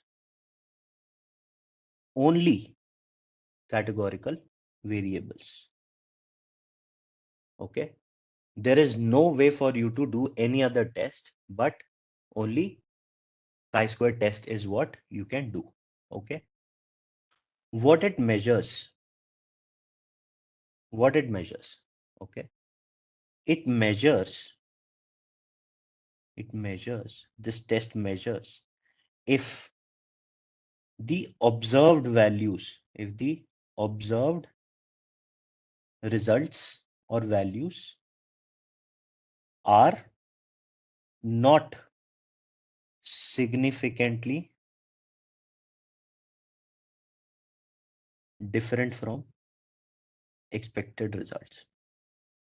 Meaning, what you're trying to find is that whatever you have observed, is it significantly different from what you expected, or it is not significantly different from what you expected? Okay, whether whatever you observed and what you were expecting, if there is a slight difference between them, obviously there is going to be some slight difference between them. You're not going to get exact to the t values, but is the difference between them significant enough to say that it has not happened by random? Okay, it is not due to randomness. Okay, meaning if observed value and expected value are different, then is it due to randomness or the real world? Right, we don't live in an ideal world, right? There is some unexpected randomness, or it is not due to randomness and there is something more meaningful. What meaningful? That will come from machine learning, but it is not due to chance. This randomness is by chance it happened, and this is not by chance. Okay, now this chi-square is denoted by this symbol, which is called chi, and chi-square is denoted by this. How is it calculated? It is calculated by sum of your observed values. Yes, like an x, but it is more like this. Okay, but yeah, your chi-square is observed value minus the expected value squared divided by expected value. This is the formula of chi-square. This is your observed value, and this is your, and this also is your expected value. Okay. Now chi-square can be of two types. Chi-square test can be of two types. Okay, one is goodness of fit. It will tell you the goodness of fit. Meaning how well the observed value versus the expected value distribution looks like. Are they good enough to fit? Okay. The other chi-square test, or a slight variation of that, is called test of independence. Test of independence. Meaning, if two variables, are they independent? Are they independent of each other, or are they dependent on each other? This is what your test of independence tells you. Okay. We'll look at both of them with examples. But this, in a nutshell, is your chi-square test. Let's look and go deep into understanding each of them. Let's take an example. Okay. Imagine there are 60 people. Okay. Test of independence is expected value. That is type of chi-square test. That is type of chi-square test. Okay. So this one, imagine you have 60 people. Okay. And you're trying to find their preference of chocolates or flavors of chocolates or ice cream. You can assume it to be ice cream. Okay.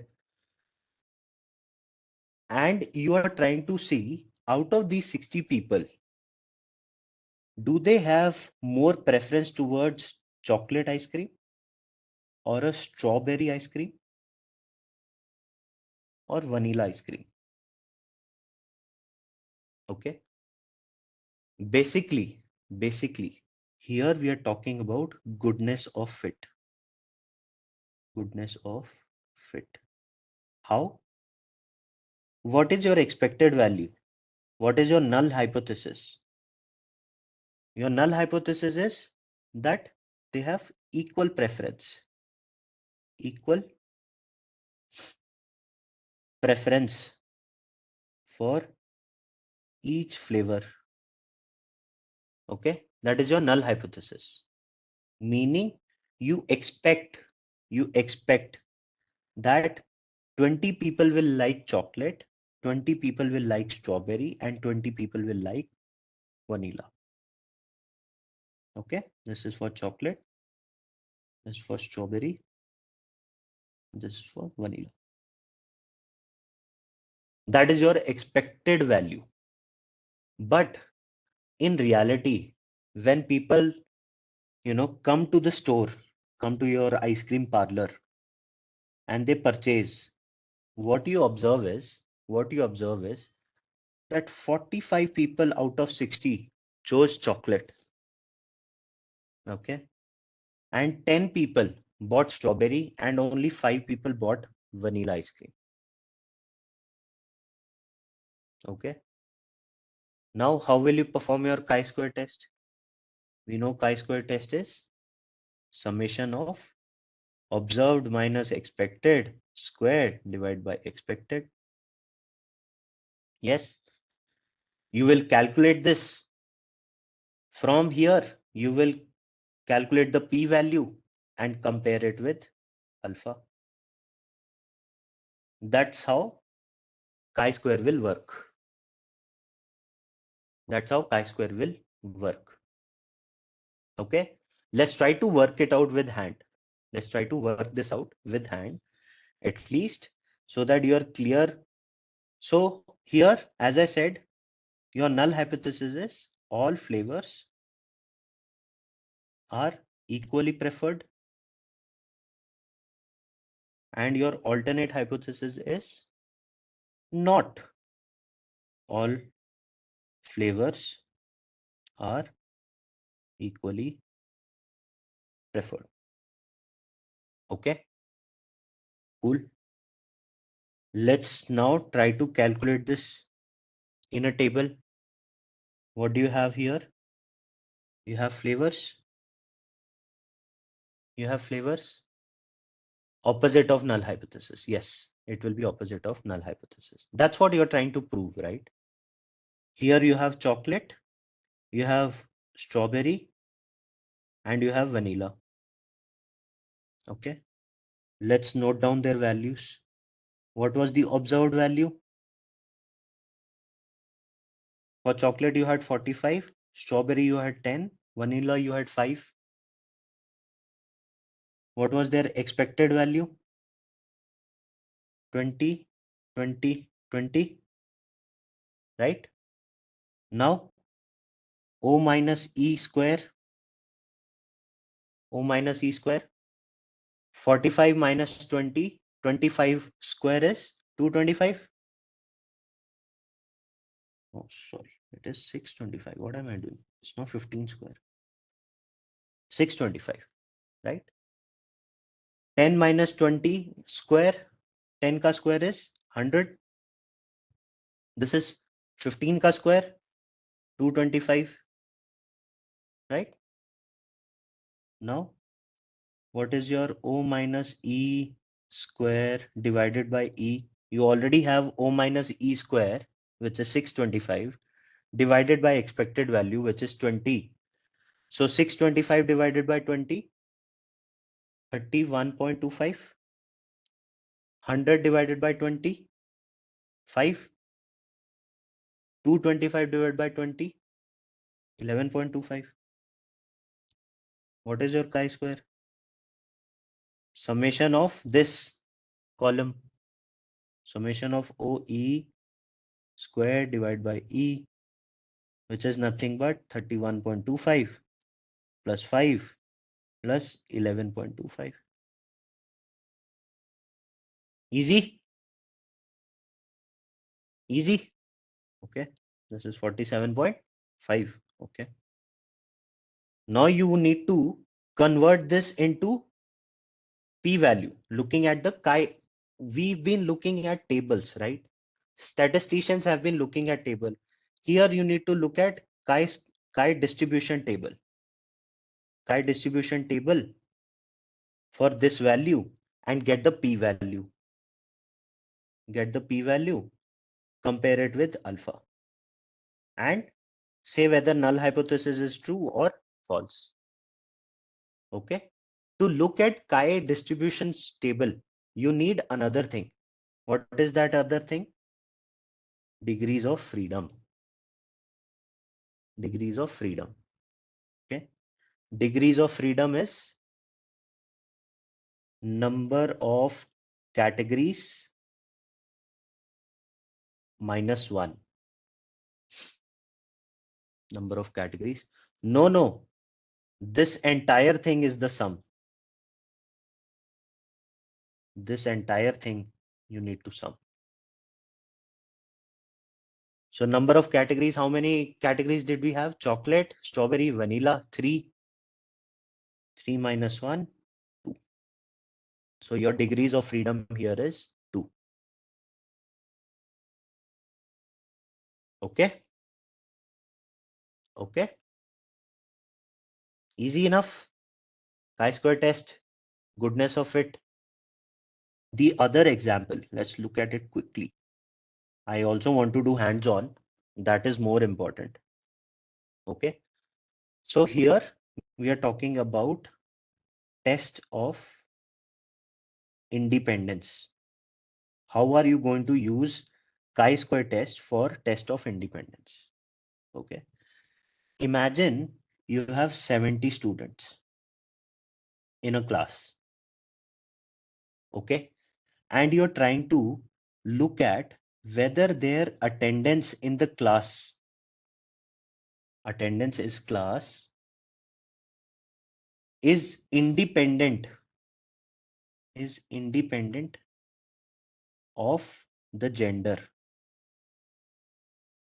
Meaning you're trying to find out whether boys will bunk the class more or girls will bunk the class more, or bunking of the class has nothing to do with the gender of the student. Okay. Bunk means miss, mass bunk. Could be. Okay. So in that case, let me give you a table which gives us the data. Okay. Which will give us the data. So here on top, I will have one categorical variable.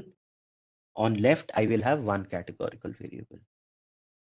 Let me put this as boys, then girls, then I can show the column total. Here I will have present, absent, and column total. Okay. Okay. Here I'm going to have present or absent. Here I will have boys, girls. You notice this is categorical variable 1 and this is categorical variable 2. Okay. Now here, let's say this is the data that you get.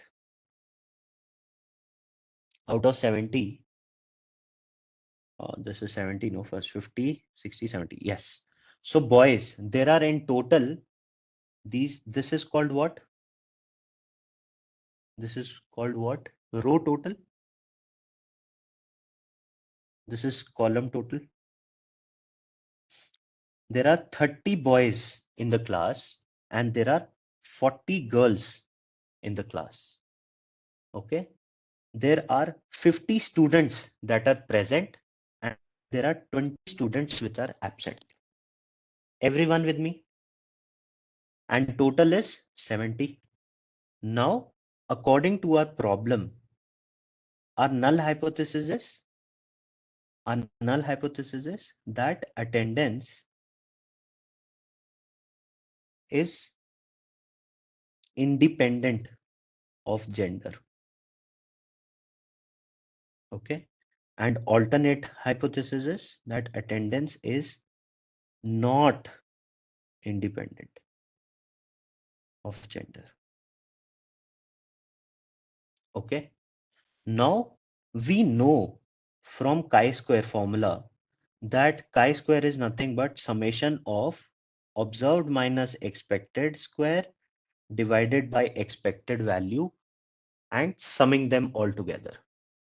Okay. But here, how will you find your observed values and expected values? How will you find your observed values and expected values? Right? Categorical 1 and 2. Okay. Those are observed, but how will you get your expected value? So if I have to, ultimately, I need to create a table like this. I need to create a table like this. Boys present, boys absent, girls present, girls absent. And then here you will have your observed values. Okay. Here you will have your expected values, E. Here you will get your O minus E, then O minus E square. And here, basically the same column that we created here, right? Same column that we created here, right? Here you need to have all the combinations, right? Here we had only one categorical variable, flavors of ice creams. here we have two categorical variables. So for each of them, we need to, let me put it as this, divide by E, right? Observed values, you can tell me that boys present, this is 20, right? Boys absent is this, girls present is this, girls absent is this. This is your observed values, right? But how will you get your expected value? Expected value, to get the expected value, there is a formula.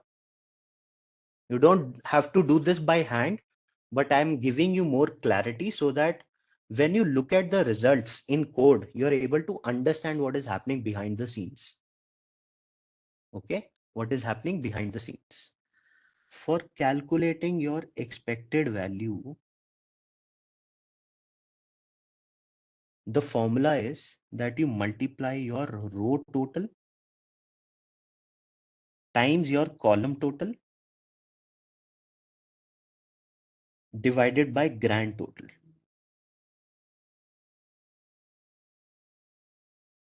Okay, this is the formula for expected value.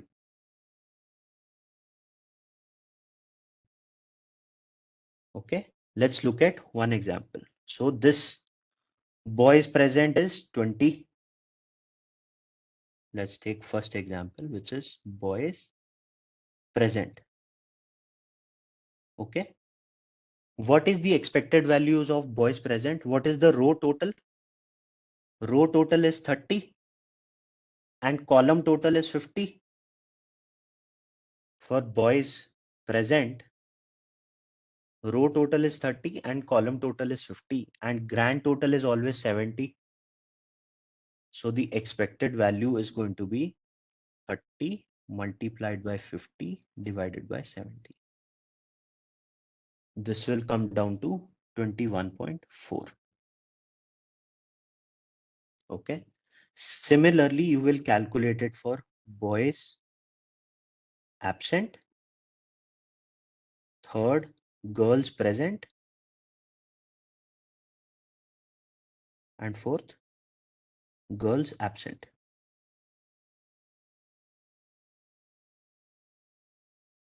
Okay. Boys absent is boys absent. Row total is still going to be 30, but your column total is going to be 20. So this will become 30 into 20 divided by 70. Girls present will become, and so on. Okay, let's look at this. Girls present, girls and present. Row total is 40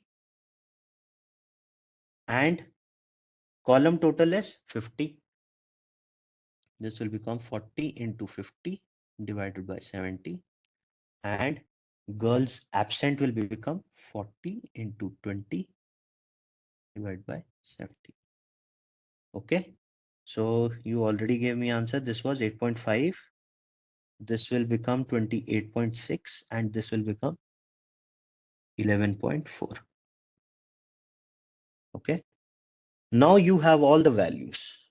You have observed values. Let's look at one. Boys present observed value is 20.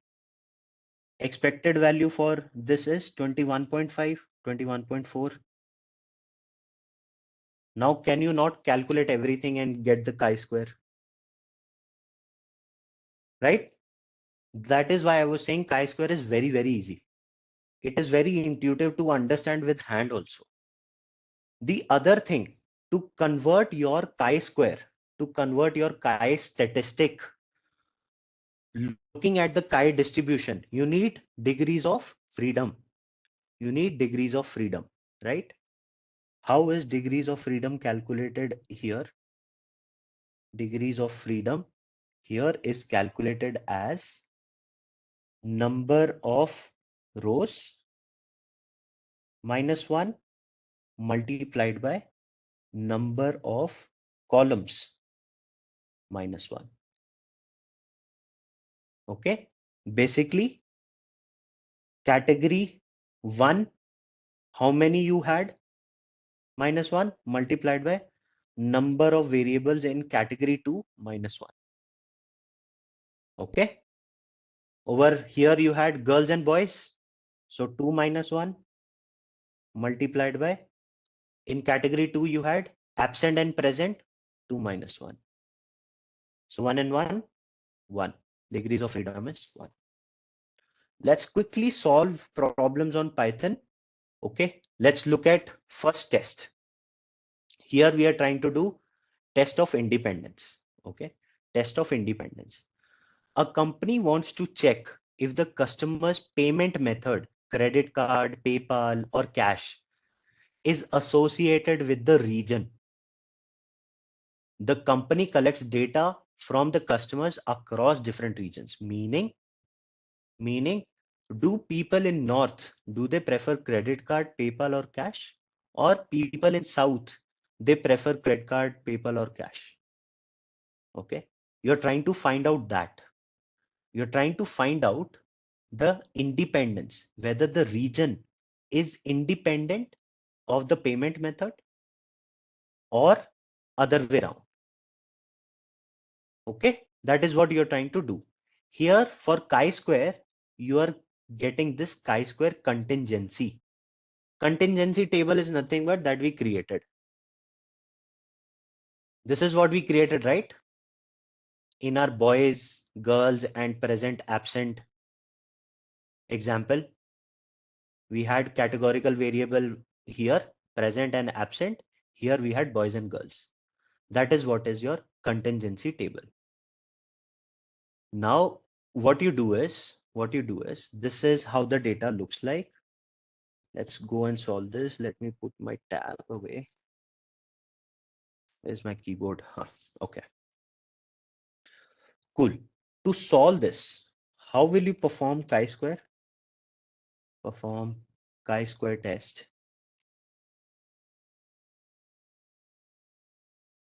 Is very simple. You have to just use this function. What is this function? You're calculating, you're getting it from stats library. You can go back and, like we have seen all the other formulas, other documentations like t-test, z-test, you can go and refer this as well. Okay, what it will give you? It will give you chi-square statistic, p-value, degrees of freedom, and expected value. Okay, and what you have to pass in? You have to pass in this data frame. You have to pass in this data frame. Okay, cool. Let me keep only chi-squared statistic and this. Where is the observed value here? These are the observed values. These are observed values. In test of independence, you will have observed values only. You will have to calculate the expected values. How will you calculate the expected values? Row total multiplied by column total divided by grand total. Okay. Now here what you want to do is, if your p-value is less than your alpha value, let me put this as alpha, and let me also define alpha here as 0.05, 5% significance. Okay, if p-value is less than alpha, then you will reject the null hypothesis, meaning there is a significant association between payment method and the region. This has not happened by chance that you're seeing this data. Okay, that is what you're trying to say. And if p-value is greater than alpha, then there is no significant association between payment method and region. Okay, so here you will get your chi-square statistic. Your p-value is 0005, which is less than 0.05. So it means there is a significant association between payment method and region. Yes, reject the null hypothesis. Meaning, people in the region might have a favorism towards one type of payment. That is what you're trying to say. Region and payment type are not independent of each other. There is association between them. Okay? Cool, cool. They are dependent, yes. The other example is for goodness of fit. For goodness of fit, okay?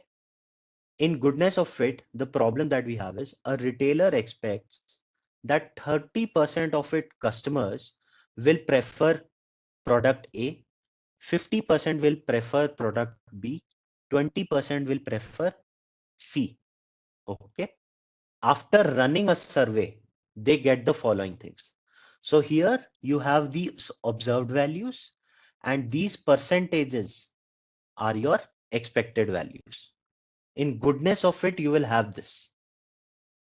Okay. In goodness of it, you will have this. This is similar to the example of chocolate, strawberry, and vanilla that we looked at.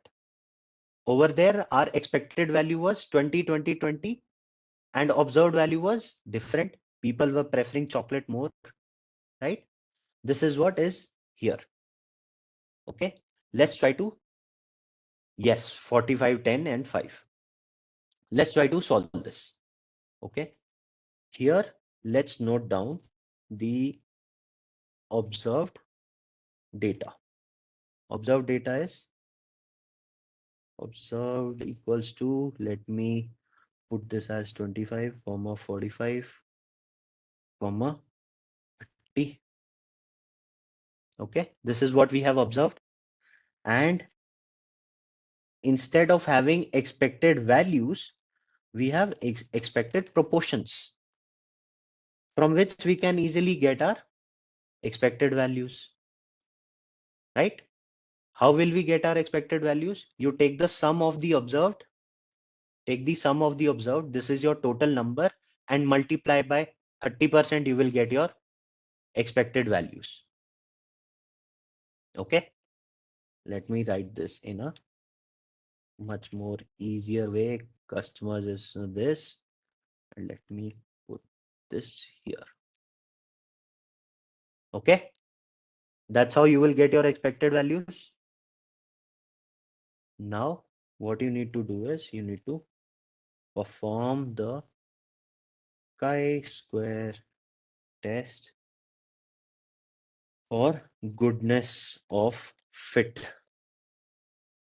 Okay, what you're going to do, again, here, instead of calling that contingency table, you're going to directly call chi-square from stats, and you're going to pass it what? You're going to pass it the observed values, you're going to pass it the expected values, and it is going to give you the chi-square statistic and p-value. Okay, let's look at this. This is what you're getting as chi-square statistic. This is your p-value. And if you say, if your p-value is less than, what you're going to say? If it is less than, we put this as alpha again.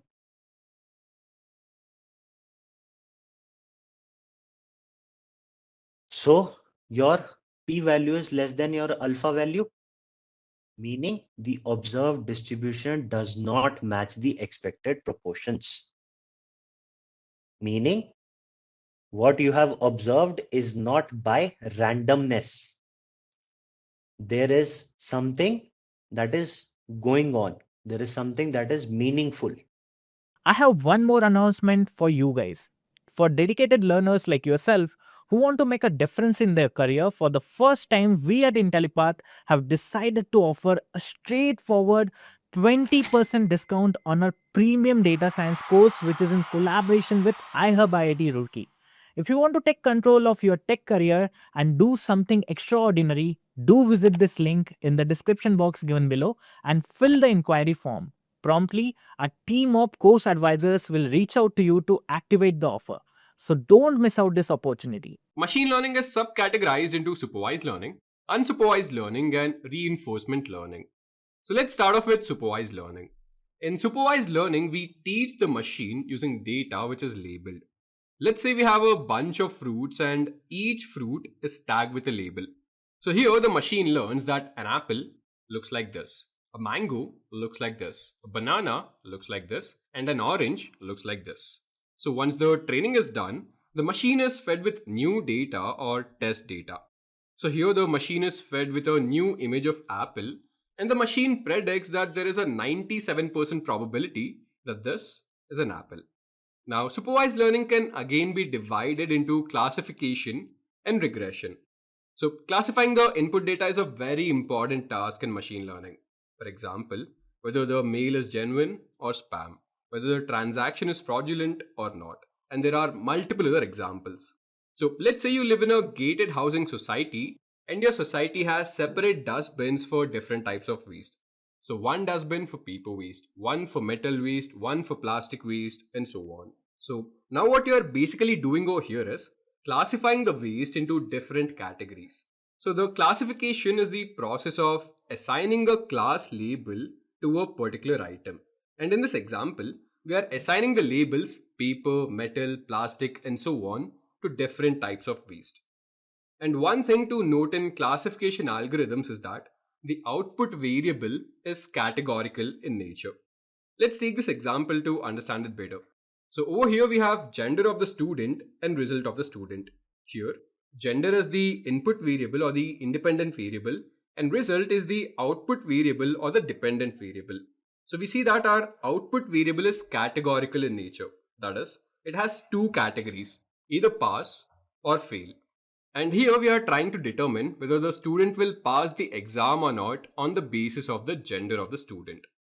So there are different classification algorithms such as decision tree, random forest, naive Bayes, and support vector machine, to name a few. So let's go through the concept of decision tree briefly. Decision tree, as the name states, is a tree-based classifier in machine learning. You can consider it to be an upside down tree where each node splits into its children based on a condition. So let's take this example to understand decision tree better. Here we are building a decision tree to find out if the person is fit or not. And based on a series of test conditions, we finally arrive at the leaf nodes and classify the person to be fit or not. So the next type of supervised learning algorithm is regression. So when it comes to regression, the output variable or the dependent variable is a continuous numerical. So let's take this graph over here. Here we have horsepower on the y-axis and miles per gallon on the x-axis. Or in other words, horsepower is the dependent variable and miles per gallon is the independent variable. So we see that our output variable is a continuous numerical. And here we are trying to determine how does the horsepower of the car vary with its MPG. So this is the concept of regression. Now let's see some of the use cases of supervised learning. So first we have spam classifier. So how do you think your mail is being classified as whether it is spam or not? So this spam detection basically works on the concept of filters. So mainly there are two types of filters, text filter and client filter. The text filter works by using algorithm that detects which words and phrases are often used in the spam email. So phrases like lottery or you won or free Bitcoin are often an immediate flag for removal by filters. So next is the client filter. As the name states, client filter understands the client identity and history to block malicious and annoying spam email. So how does this client filter work? Well, this is done by looking at all the messages of a certain user which he has sent out. So if a user has sent out huge amount of emails constantly, or several of the user's messages have already been marked as spam, then in that case their email will be blocked entirely. So this brings us the use of blacklist. Just a quick info guys, in case you are interested in an end-to-end certification course in artificial intelligence, please do check out Intellipaat's Artificial Intelligence Engineers Masters course that is co-created in association with IBM. So this course provides all the required skills to become a successful artificial intelligence engineer. The information about the same is available in the description below. So now let's get back to the session. So spam filters also include something known as blacklist. So blacklisting is the process of adding known email addresses of a spammer to a list. And this list prevents the user's messages to be forwarded to someone else. Now let's look at the next use case, fingerprint analysis. So in fingerprint analysis, you save your fingerprint in a machine as a record. So the machine checks the data and verifies whether the data belongs to you or not. So once the data is saved into the machine, from next time whenever you put your fingerprint on the machine will scan through all of its user data. And if the machine finds a match of your fingerprint in its data, then your fingerprint will be verified. Now that we've completed the different types of supervised learning algorithms, let's go ahead and understand what is unsupervised learning. So when it comes to unsupervised learning, the input data doesn't have any labels associated with it.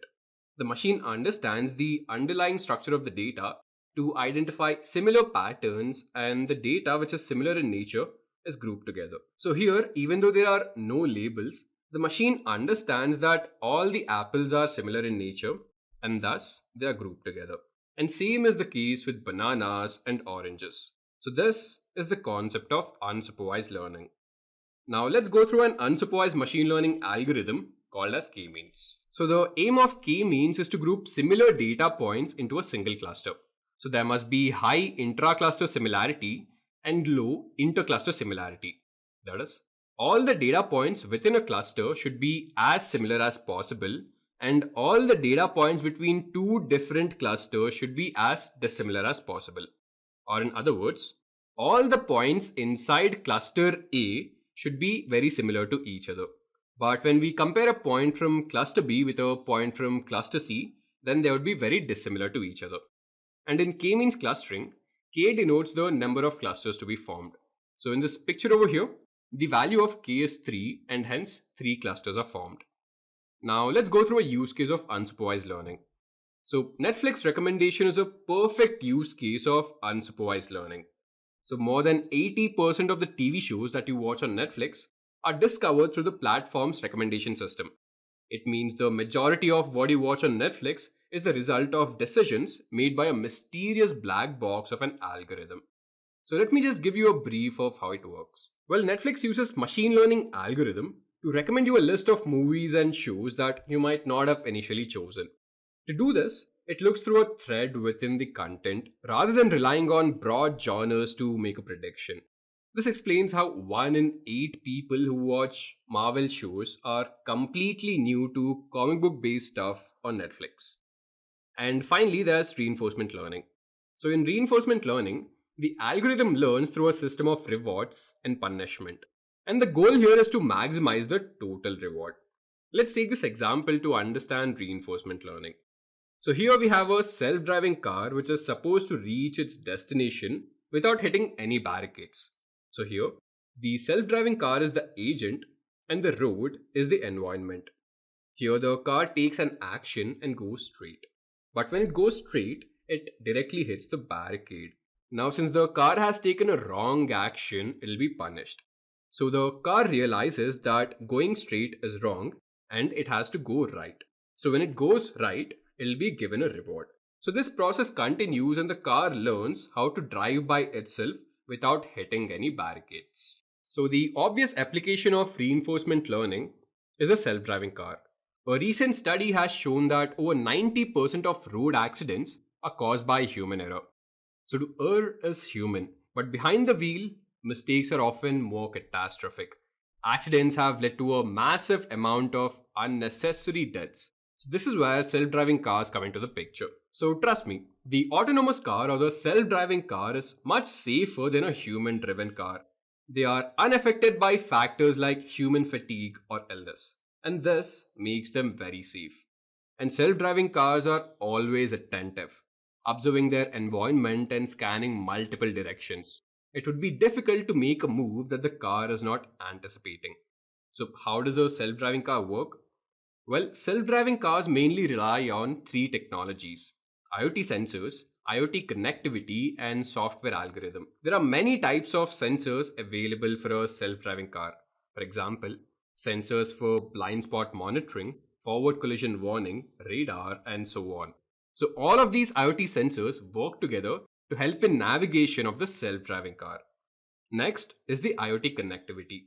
Self-driving cars use cloud computing to act upon traffic data, weather, maps, adjacent cars, and so on. This helps the car to monitor its surroundings better and make informed decisions. And next is the software algorithm. All the data which the car collects needs to be analyzed to determine the best course of action. And this is the main function or the control algorithm.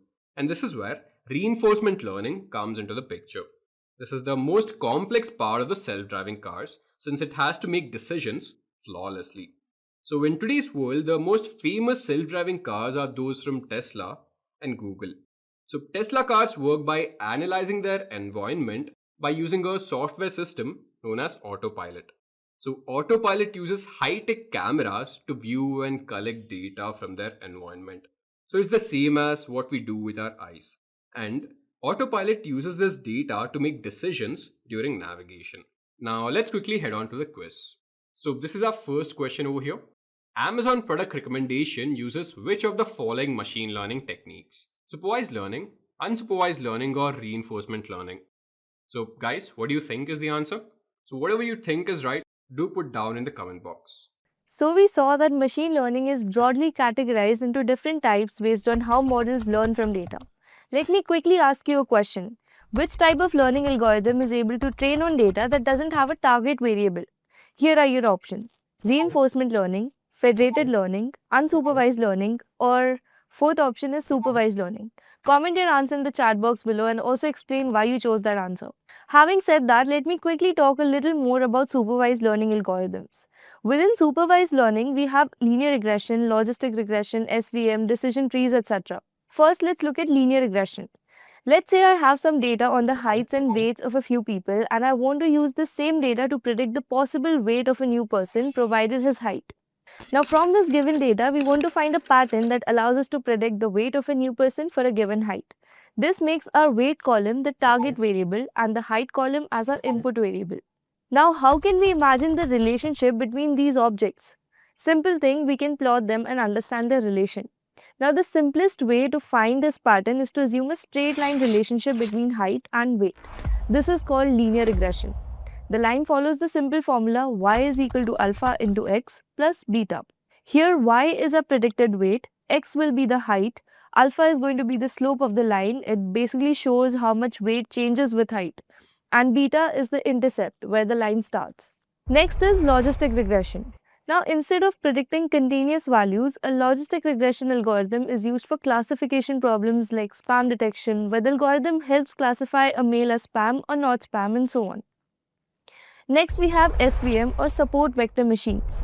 This algorithm tries to find the best possible boundary called a hyperplane that separates different classes in the data. This algorithm is preferred for high-dimensional datasets and is often used for problems like image classification and text categorization. Moving on, we have decision trees. They are like a series of if-else questions that guide the model to make a decision. Decision trees are easy to understand and interpret, but they can sometimes overfit the data, meaning they might perform well on training data but struggle with new data. To tackle this, we have random forest, which is essentially a collection of multiple decision trees working together. They reduce overfitting and improve accuracy by averaging the predictions of several trees. This makes random forest as one of the most powerful and widely used machine learning algorithms, especially in applications like fraud detection, medical diagnosis, and recommendation systems. We've put together a detailed playlist where our industry experts break down these concepts in depth. They not only explain the theory behind each algorithm but also dive into the mathematics that powers them. Plus, they walk you through practical applications and hands-on implementations to help you truly master these techniques. In the upcoming section, we'll be directly diving into the unsupervised learning models, that is the various clustering algorithms. So if you want to learn the supervised learning algorithms, do check out the link in the description and then you can continue with the next sections. Now, what is clustering? Till now, whatever you have learned was part of supervised learning. All the algorithms that you've learned, you must have learned linear regression, logistic, decision tree, random forest. All of them are supervised learning. algorithms. Okay. Clustering, on the other hand,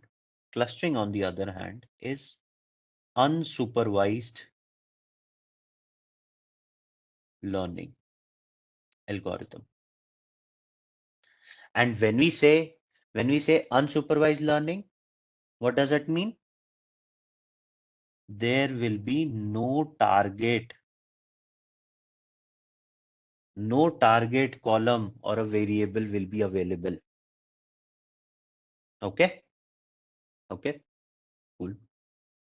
And whenever you think about clustering, I want you guys to think about this word. What is that word? Similarity. Whenever you think about clustering, always think about similarity. Okay. What does this mean? What do I mean by that?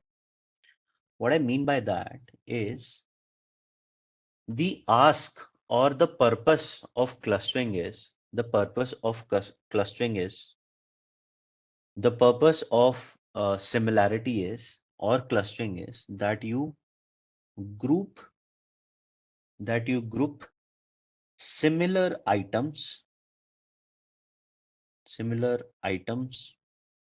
or data points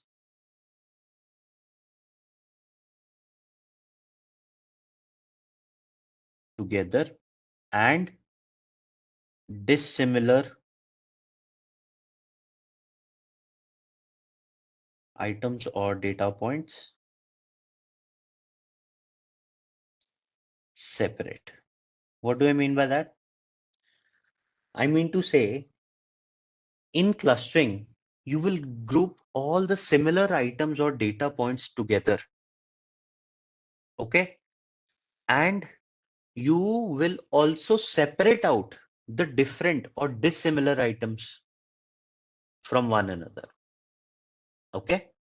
And whenever you think about clustering, you will think about similarity. And in clustering, similarity is gauged or is looked at using distances.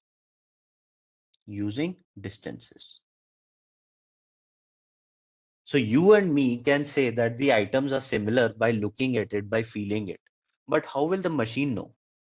Machine is internally going to use distances to say whether things are similar or they're dissimilar. Okay. Keep this in your mind. We'll come to it, how it does that. Okay.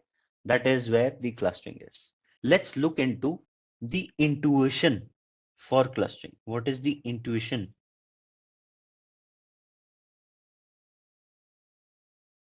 for clustering? Okay. Let's say you have a basket. And in that basket, there are many fruits together. Okay. There are different fruits. You have bananas, you have apple. Okay. And you also have, let's say, oranges in that basket. Okay. No. You and me can look at this. And if the problem is, and if the idea is that we need to separate out all the bananas differently in a different smaller basket and apples together, and we want to separate out all the oranges together. Okay. Now you and me as humans, we can look at it and say that, okay, this is banana, keep it in a separate basket, keep apple in a separate one and orange in a separate one. Okay. We can see it, we can feel it, we can do all other things and do it. But how will the machine do it? In machine learning, how is the machine going to do it? So for machine to be able to do that, we have to somehow record this as a data, right? We somehow have to record this as a data with different features. let's say, for the time being, I'm considering these three features. I'm considering these three features. What are these three features? One is your shape of the fruit, okay? Color of the fruit and size of the fruit, okay? These are the three features that I am recording. There can be any features, any number of features like taste, texture, okay? So many things can be there. But for simplicity to understand the concept, we are taking only three features in a data set, okay? And what could this be? So for banana, the shape could be boat shape. Color is what? Yellow. Size is what? Large. For apples, it would be shape is what? Shape is oval. Color would be red. Size would be medium. For oranges, if I record the data, shape would be what? Round. Color would be orange. Size would be, let's say, small. Okay. And you will have all this data, right? You will have all this data for all the other fruits in the basket as well.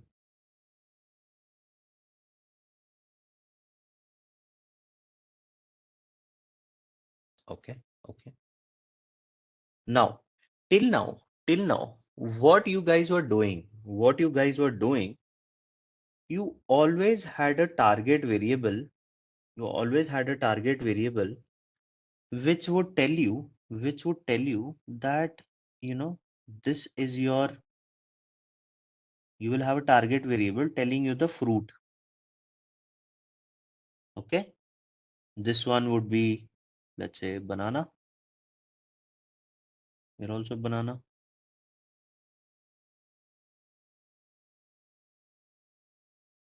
Then you will also have the tagging or the name of the fruit for this and also for this, right? And you used to split the data into train and test and say that, okay, in my train period, if these things come, it is nothing but it is banana. Okay, the model will learn. Then if these thing comes, it is nothing but it is apple. If these thing comes, it is nothing but it is orange. It will learn all these patterns, and then on the test data, you used to do it. You used to predict, right? That is what you were doing till now. Okay. Now, what did we start with? We said that clustering is unsupervised learning. So this target variable is not present. It is not present. You only have these features in the data.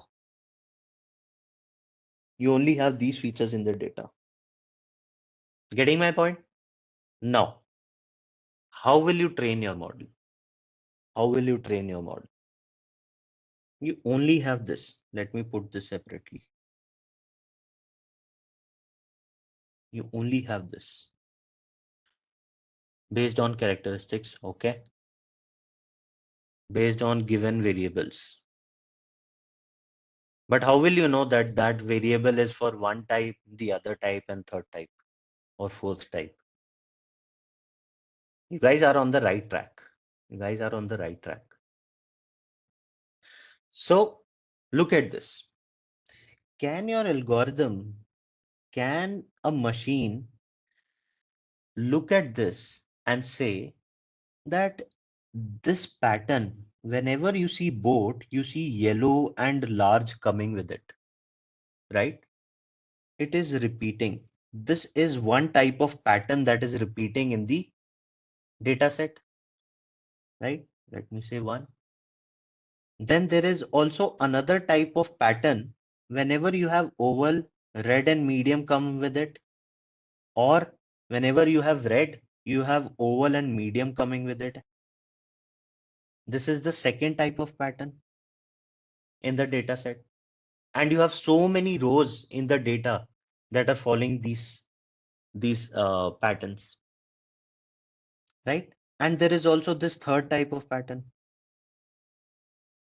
this one, round, orange, small. So what the ML does, or the algorithm does, that it says that all these different patterns, I can club them together. I can create, or I can group all my first pattern rows or first pattern data together, right? We can also club the second pattern data together,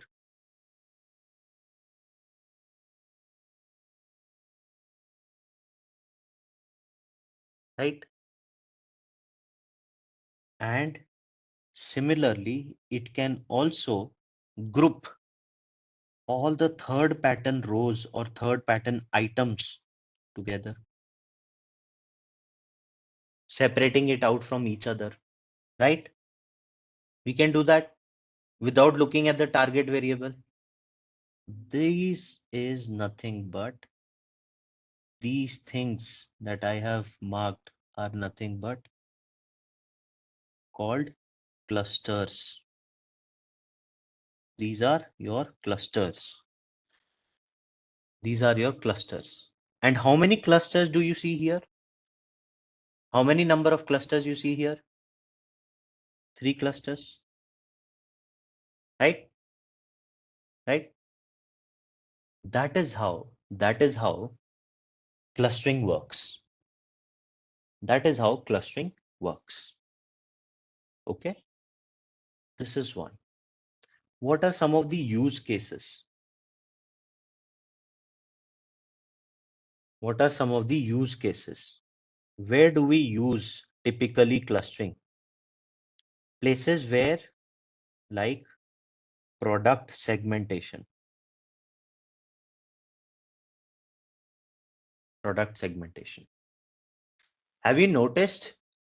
Can you now, with your understanding, can you say, if I give you a product, looking at the features, looking at the patterns without an explicit mapping, that okay, these products are this specific type, without naming it, just looking at the features and using clustering, can you not say that these products are clothing type of products? Different example, if I give you different products, you'll be able to say these are electronic items, these are accessories, these are toys, right? Similarly, that is your product segmentation. When you're segmenting a category of product, remember Amazon, that's how even they are able to do it without anyone explicitly saying that this is that, this is that. They're able to club all of the electronics items together, mobiles together, laptops together, and whatnot. The other thing similar to this is customer segmentation.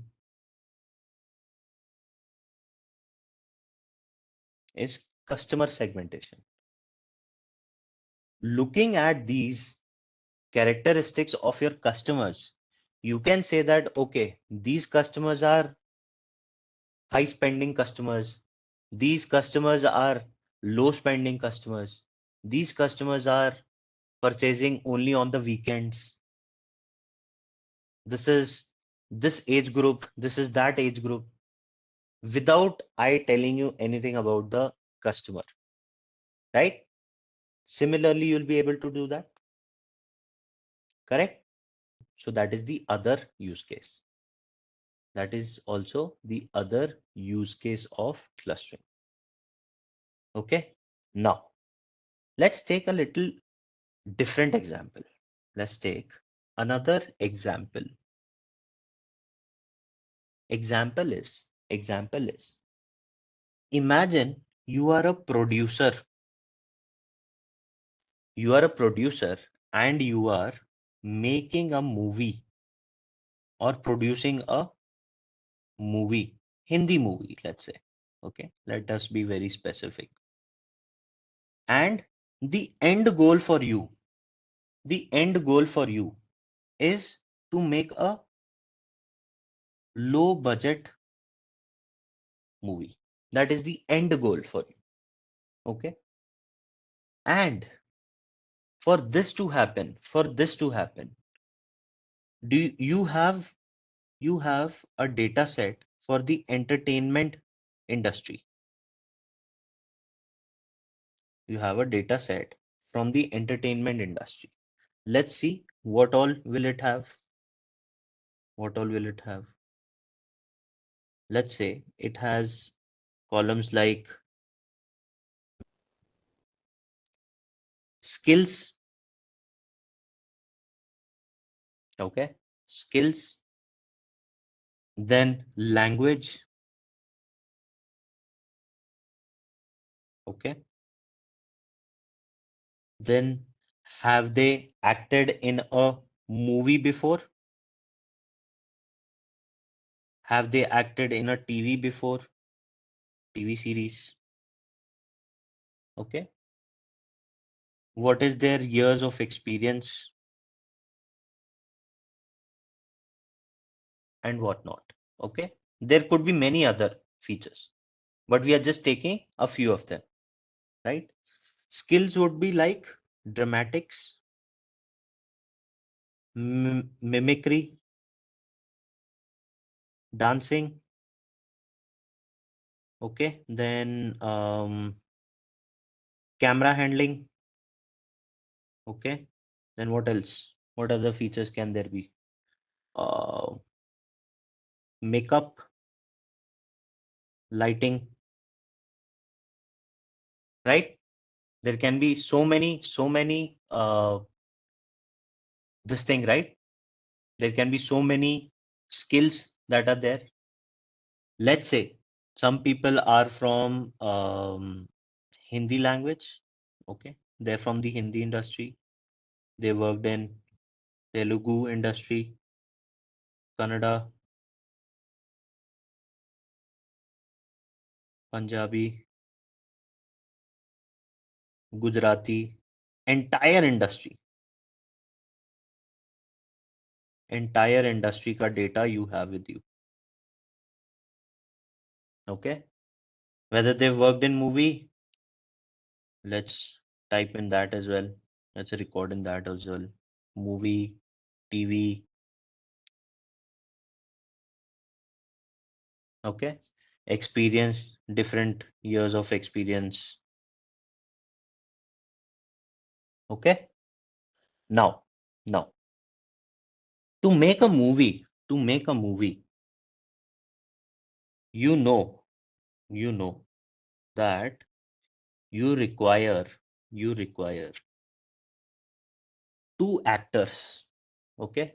Two actors, but there is no skill present in our. So can you think that looking at only these features, are you comfortable that you'll be able to cluster all the actors together, all the musicians together, right? Looking at the skills, why can't you? You can, right? Yes, you can. Looking at the skills, dramatics, mimicry, makeup artists, all the makeup artists, all the lightning folks, you will know that these people have these skills. You'll be able to shortlist and club them together. They are similar, right? You'll be able to club them together. All the camera people, you'll be able to club them, right? Now, the end goal is low budget movie. Okay. The end goal is low budget movie. Now, if you without clustering, if you simply say if you simply say, if you had another column here on their fees or their charges that they take, if you simply run a regression model or any other machine learning model saying that I want to create a low budget film, there is a possibility that it will give you 5 people. You need 5 people for your movie. It will give you 5 people, but all of them might be from lighting or makeup, because they tend to charge less compared to actors, musicians. It is possible, right? If you're trying to minimize the cost, it's possible. But to make a movie, you need 2 actors, 1 musician, 1 lighting, or 1 camera, and so on. You have specific ask. You have a specific ask, right? With that mix, you want to have a low budget movie. You cannot make a movie with 5 makeup artists. Who's going to act? Who's going to sing a song? So why I gave you this example, and this is coming out of my practical experience, guys. Clustering can be used in two ways. When it is the final outcome.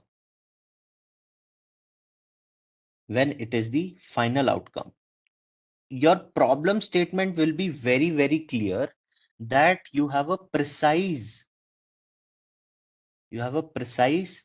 requirement. You have a precise requirement for clusters. It will be very, very clear, like the fruit example. Okay. And you can also use clustering as intermediate step or analysis.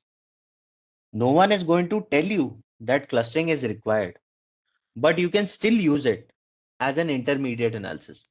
Like here, the end goal was nothing related to clustering, but you can do first clustering, identify all the actors, all the musicians, all similar type of people, okay, from the industry, and then go and solve your final outcome. This is not the final outcome, right? Getting all the actors, musicians together. You can use this as intermediate analysis also. In fact, you can use clustering in your EDA also.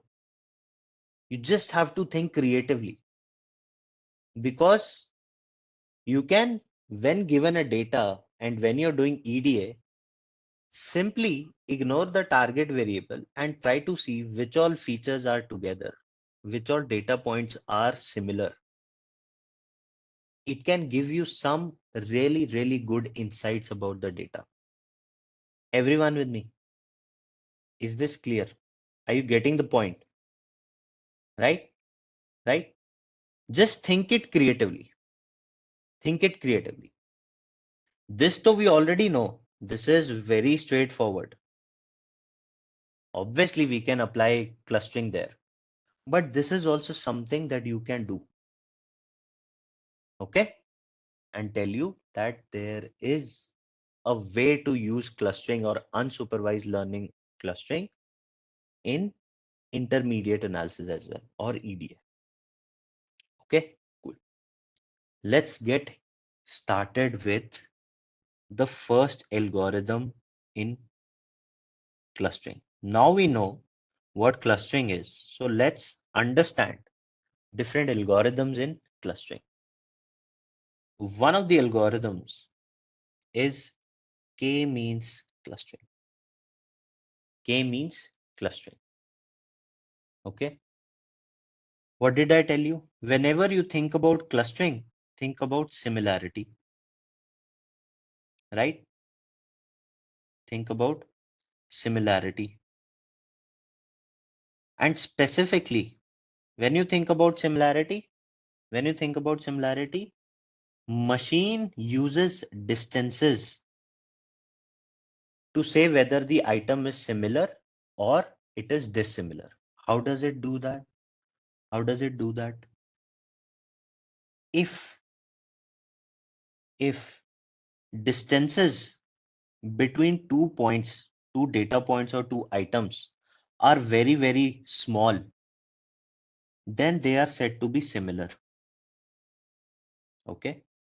If distances between 2 points or 2 items is very, very high, then these items or these data points are said to be different or dissimilar. Okay. That is how machine looks at it.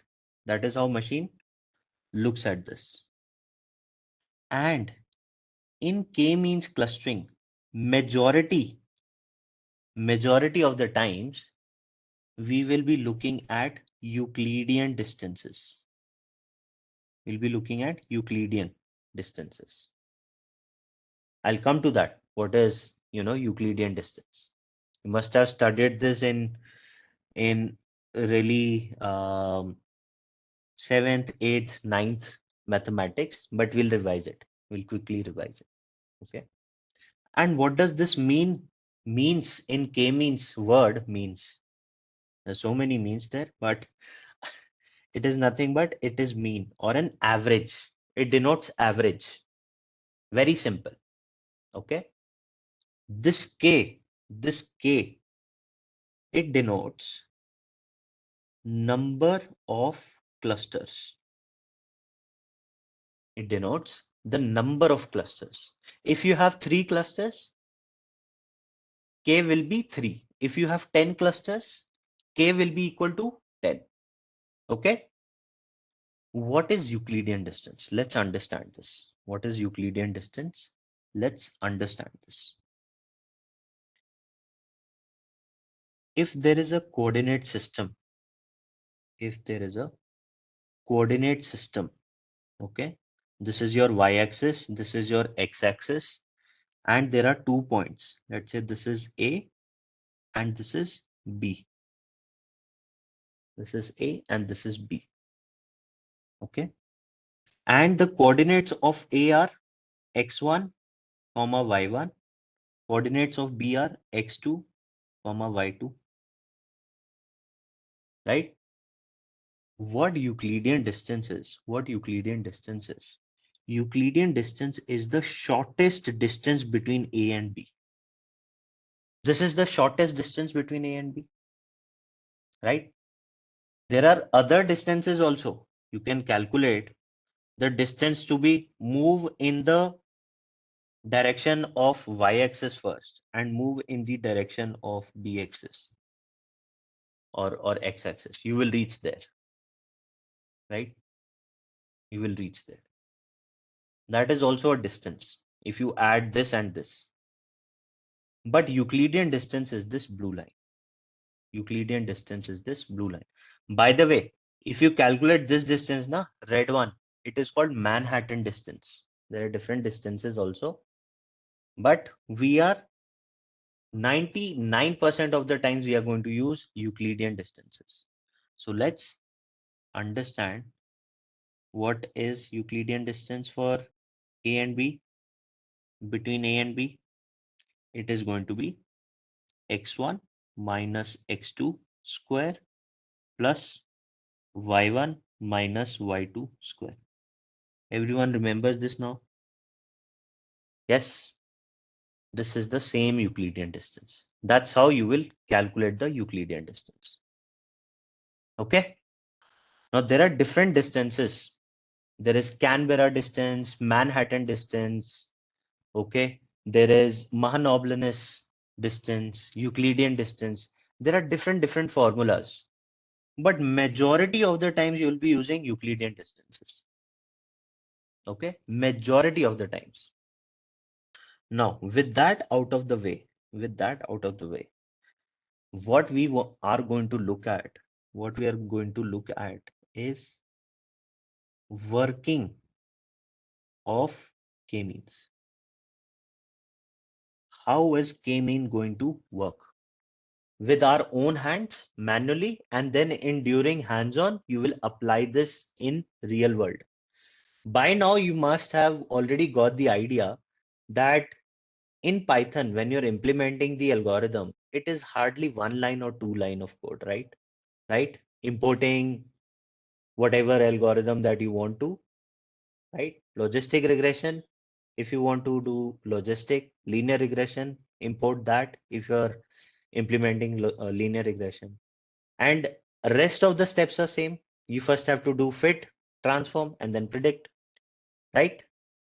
So, but what is happening behind that 1 line is really, really important. How the algorithm is working is really important. So we are going to look at how the k-means will work actually. Okay, we wanted to look at the working of k-means.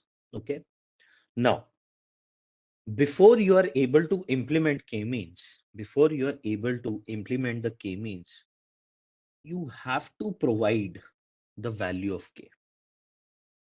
This you have to provide at the start. You should know how many clusters you're going to make. This is one key caveat of k-means clustering. Okay. For now, imagine you know the number of clusters. You know the value of k, the optimal value of k. For now, assume that. Okay. We are going to look at it, how to find it, what is the best value of k. But before we go there, I want you guys to trust me and say that, okay, we are able to somehow find the value of k. And I am going to plot this data on one dimension data. This is one dimensional data or example. What do you mean by this? This scale that you're seeing, is the feature. Let's assume this scale is, or this feature, or this one dimension is distance. Okay, all these are the same thing. And we have data points denoted by these balls. 1, 2, 3, 4. And we have this on the scale. We have another few balls on the scale. Okay, cool. Now, can you tell me how many clusters are here? Visually, you and me as humans. 3. K is equals to 3. We have k is equals to 3. For all those who are still figuring out, this is the first cluster, this is the second cluster, and this is the third cluster. That is what we want. That is what it looks like also. Right? Why? Because the distances between these 4 balls is very, very small. So they are similar. Distance between these 4 balls and these 3 balls is high. So they are separate. They are different. Remember, what did I tell you?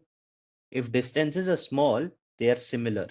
And when they are similar in clustering, you will group them together. When the distances are high, they are different. If they're different, you want them to be in different clusters, in separate clusters. That is how you're finding 3 clusters here. Okay. Let me copy this. We'll be using this a lot. Okay. Now, let's start with our k-means algorithm. What is the first step? What is the first step? First step is to randomly select the centers, or more formally, they are called centroids of the cluster of clusters. For all those who don't or have forgot what a centroid is, if you have a shape, centroid is the center of gravity or the center point. Okay, this is nothing but your centroid. It is also called center of gravity. Okay, You can also say center for your understanding. Okay. So now we had our data like this. Let me get rid of these things.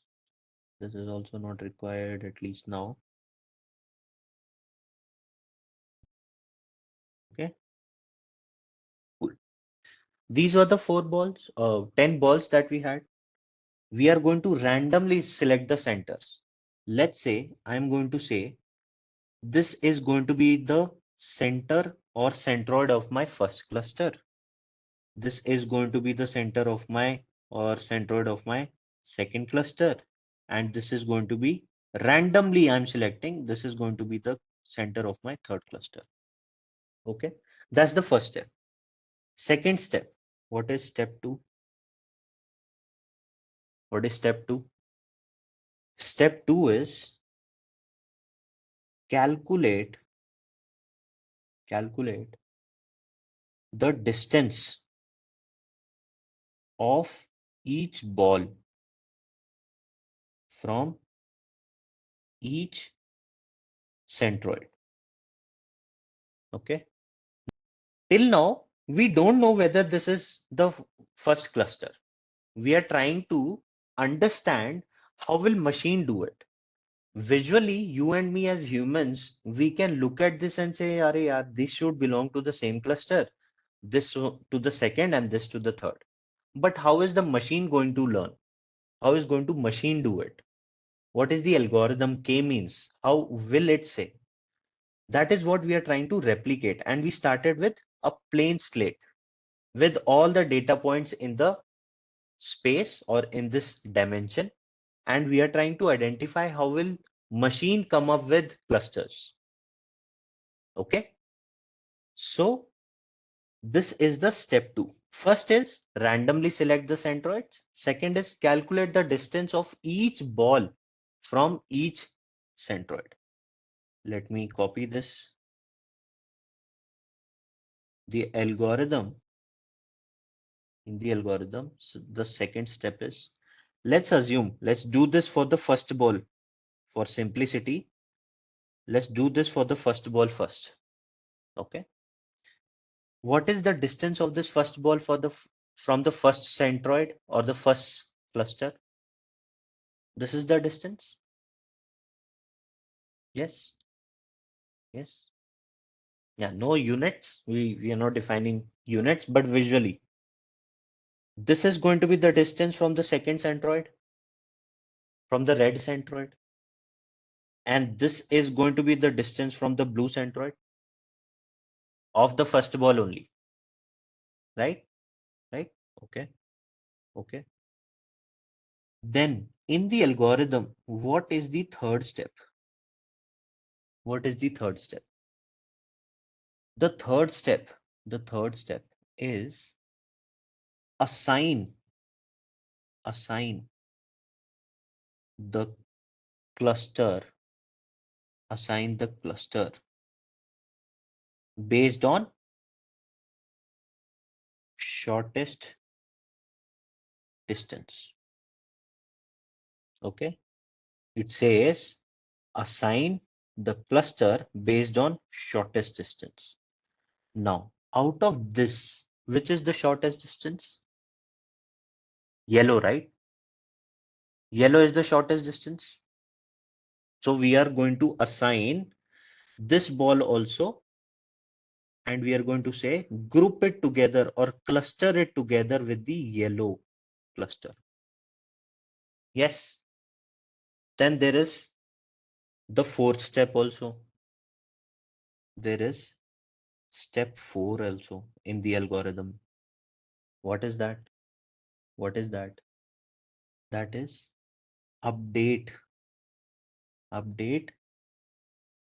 the centroids or centers of the cluster. And how are you going to do that? You're going to do that using mean. Remember in k-means, there was this word called mean.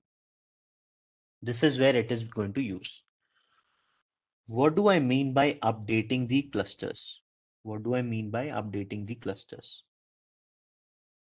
Is that, can I say this is the centroid? This is the centroid of yellow cluster. This is the centroid of the red cluster. And this is the centroid of blue cluster. Now, before assigning, this was also the case. But after assigning, do you feel the cluster of the red, the centroid of the yellow cluster is correct? It shouldn't be here, right? It should be somewhere in the center of these two. For red, it will still be the same. For blue, it will still be the same. How are you going to update your clusters? You're going to take the mean distance between these 2 points in the cluster. The average distance between these 2 points. That is your centroid. Average between centroids. These 2 data points, now it is not average distance between centroids. This is one cluster, right? This is starting to form one cluster. This is one cluster as of now, and this is one cluster, right? And we are taking the center point of that, denoted with that C, that is centroid. Okay. Average between centroids. These 2 data points, now it is not average distance between centroids. This is one cluster, right? This is starting to form one cluster. This is one cluster as of now, and this is one cluster, right? And we are taking the center point of that, denoted with that C, that is centroid. If there is one ball, how do you take the mean? So if there is one ball, only, the centroid is going to be the center of that ball, right? That's it. That is what you're seeing here in red and in blue. This is k-means. Let me show you a demo.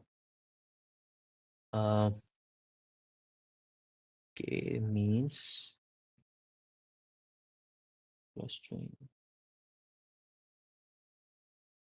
Yeah, here it is. Now, stay with me. This is going to be super duper clear. How many clusters do you see here? 3, right? 3. Cool. Let me add centroids. This is randomly selecting a centroid. Randomly selecting second centroid. Randomly, I have added the third centroid. Random, right? What these lines visually, it is visually telling you that this centroid is closest to these points. This centroid, based on the Euclidean distance, is closest to these data points. And green, all these points on this green region are closest to green point, green centroid. Okay. What was the next step? Calculate the distances. First step was randomly select centroids. Second is calculate the distance of each ball from the centroid, which this region is already telling you. Third step was assign the points to the cluster. Go. All these points belong to blue. All these points which are closest to green centroid will belong to green. All these closest to red are going to belong to red. What was the fourth step? What was the fourth step? Update the centroids.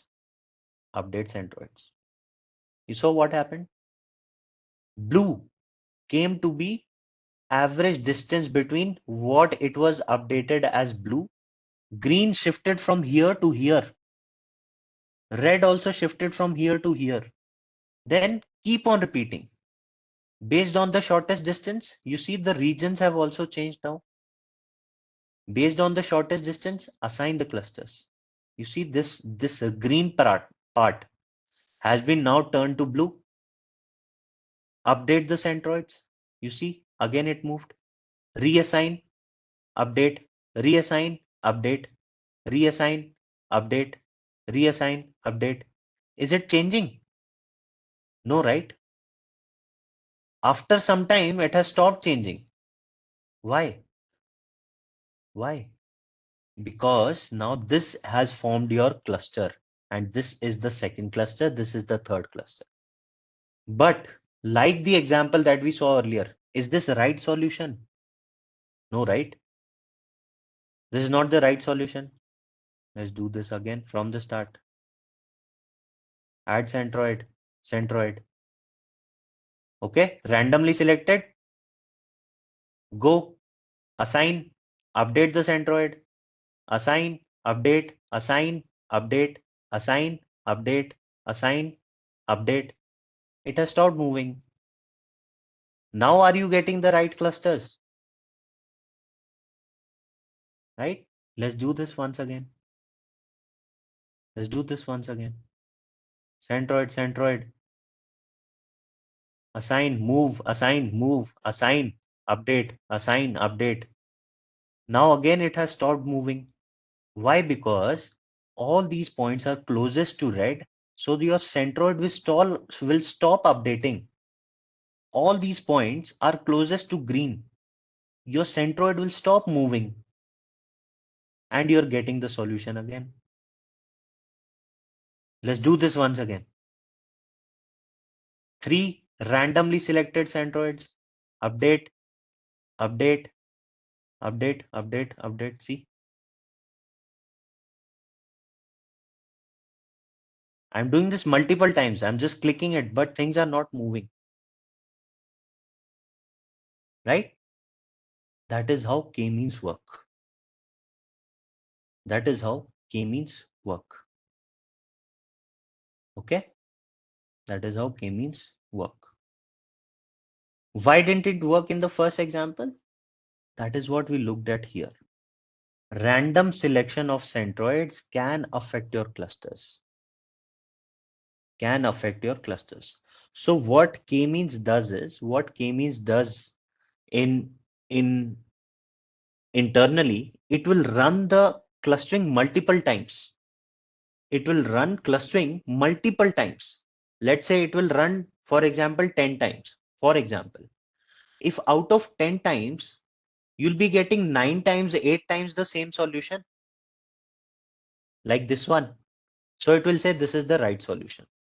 Probably 1 or 2 times you will get the wrong answer, but majority of the times you will get the right solution, even with the random selection.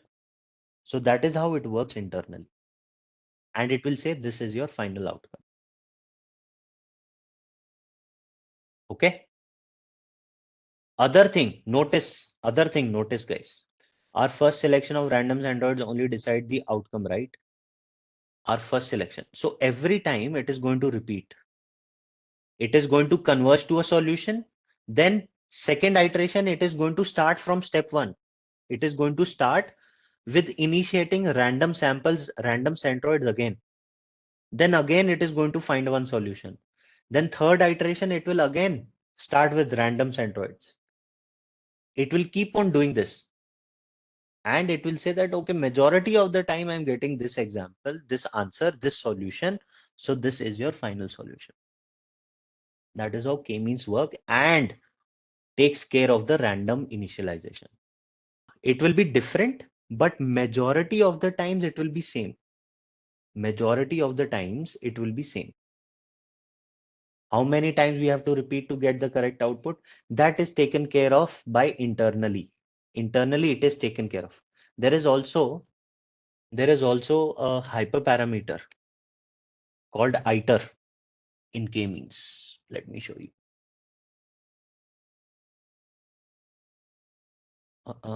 Max iteration.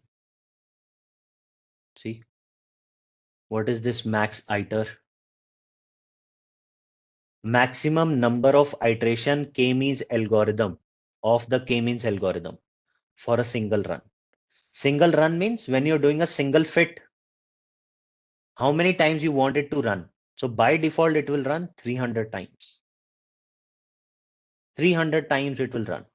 300 times it will initiate random clusters, and 300 times it will find one solution. 300 different solutions, out of which majority of them will be same. Okay. And in it is also one thing that is different centroid seeds. Okay. This is also the same thing, what I'm trying to explain. Okay. So that is how it is going to work internally. First, let's understand that. What are the possible values of K possible with this? Okay. Let me call this. Let me give a name to each of the ball. Let's say it is A, B, C, D, E, F, G, H, I, J. Okay. Okay. Can you tell me what is the minimum value of K? How many minimum number of clusters are possible? Minimum number of clusters. It is right or wrong, that is a different story. But minimum number of clusters. Okay, let me show you. Can I say I can club them all together in one cluster? That is right or wrong, a different story. But isn't this the minimum value of K possible? Right? So K is equals to 1 is the minimum. Right? Now similarly, can you tell me what is the maximum value of K? Now you've got the concept. Is 10? Why? What does it mean? Listen to my sentence really carefully. I can say that each data point is its own cluster. This is its own cluster. This is its own cluster, and so on. Can I say that? Each data point is its own cluster. That is wrong, right? A different story. That is possible. Here, what was the minimum value of K means? Minimum number of clusters possible is 1, where you're clubbing all of them together in one cluster. Here, maximum value of K possible is K is equals to 10, which is max. How 10? Because you have 10 balls. How 10? Because you have 10 balls. So can we generalize this? Can we generalize this? If you have n data points, in your data, can I say, okay, let me ask this. What can I say?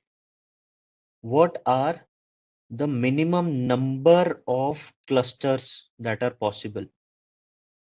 Minimum number of clusters possible. Minimum is always going to be 1. Right? What is the maximum number of clusters that are possible when you have n data points? So now you know, when you're looking for the optimal value of K, it should be between 1 and n. It should be between 1 and n. That should be the optimal value of K. How to find the optimal value of K? But these are the possible values that number of clusters or K can take. If K is equals to 10, then it means there is no cluster because all are different. There is no, you will not say it. Better way to say it is, rather than saying no cluster, say that each data point is its own cluster. Each data point is its own cluster. Say it like that. In reality, Even with this data set, we know the right value is 3. The optimal or the correct value of k is 3. But we can still get 10. We can still get 10. Okay. How to come to that decision of 3, we will look at. But never say that no cluster. Say that each data point is its own cluster. That is the right way of saying it. Each data point is its own cluster. Say it like that. In reality, even with this data set, we know the right value is 3. The optimal or the correct value of k is 3. But we can still get 10. We can still get 10. Okay. How to come to that decision of 3, we will look at. But never say that no cluster. Say that each data point is its own cluster. That is the right way of saying it. I told you guys, didn't I tell you that majority of the things, okay, in clustering is somehow related to distances? Yes, there is a terms and conditions here.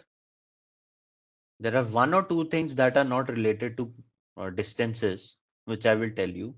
And this is called cluster profiling. Okay. Right. Majority things in clustering are related to distances. Right. Before we go and understand how to find the right value of k, we need to understand one concept called WCSS. This is nothing but within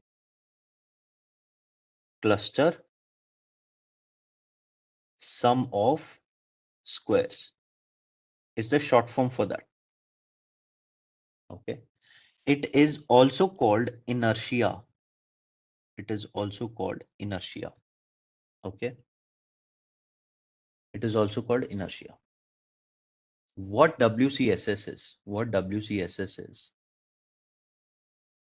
It is nothing but if I have my cluster like this, I'm just expanding the cluster. Okay. And okay. Okay. If these are the data points in my cluster, okay, this is the centroid, let's say. This is the centroid. Then what WCSS is? What WCSS is? You take the distance between each point from the centroid. Each point from the centroid. You can calculate this using Euclidean distance. Right? Right? Let's say this is D1, this is D2, this is D3, and so on. What you need to do is you need to square them and sum them all together. Square them and sum them all together. Okay. So this is your within cluster sum of squares. You have 2 data points here, this and this. Okay. Where these are your data points. These green color are your data points and red color is your centroid of that cluster. So when I tell you calculate, or when I ask you calculate the within cluster distance, WCSS for a cluster, will you be able to calculate? Will you be able to calculate for all the data points and sum them together? That is WCSS. Now, this is where we are going to connect what we studied here on generalizing, okay, for number of clusters that are possible. Let's say, let me draw one thing and then we will take it from there. Let's say I have my data points like this.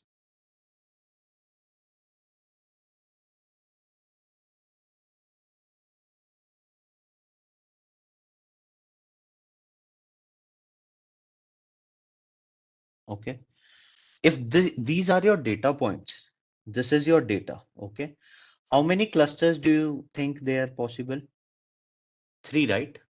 3 clusters are possible. We know it. We know it. Okay. We know it.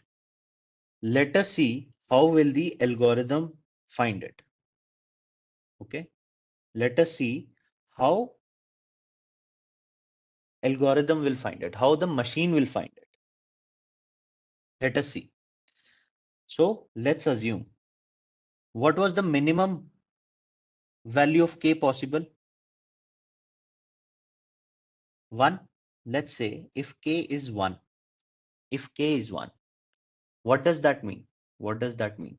It means, let me first copy this also because we will have to use this. K is equal to 1 means all this will be in one cluster, right? Right? Then what will be the WCSS of this? What will be the WCSS of this? WCSS would be, let's say, centroid will be somewhere here in the center of all three. WCSS will be sum of all these data points, summed, squared and summed together, right? Right? This will give me WCSS1 for case 1. Then what it's going to do is it is going to go to case 2 where k is equals to 2. Again the same data. When k is equals to 2, what do we mean? What do we mean? Yes, sum of squares. In case 2, we are going to have 2 clusters, right? Let's say these two belong to the same cluster and this belongs to the same cluster, right? Right? Then what is going to be your centroid here? This is going to be your centroid, and some centroid is in this cluster is going to be this. Again, do the same thing. Calculate the WCSS of this cluster. Calculate the WCSS of this cluster. Okay. And calculate the WCSS of this cluster. If the WCSS of this cluster is, let's say, WCSS A, and for this one it is WCSS B, what is going to be my WCSS 2 for the case when k is equals to 2? Not the mean, it is going to be the sum. It is going to be WCSS A plus WCSS B. Okay. If this is 100, for example, okay, and this is 20, then your WCSS will be 2 will be 100 plus 20. We are imitating how the algorithm will work and find the best value of k. Now, what is the next possible value of k? Case 3.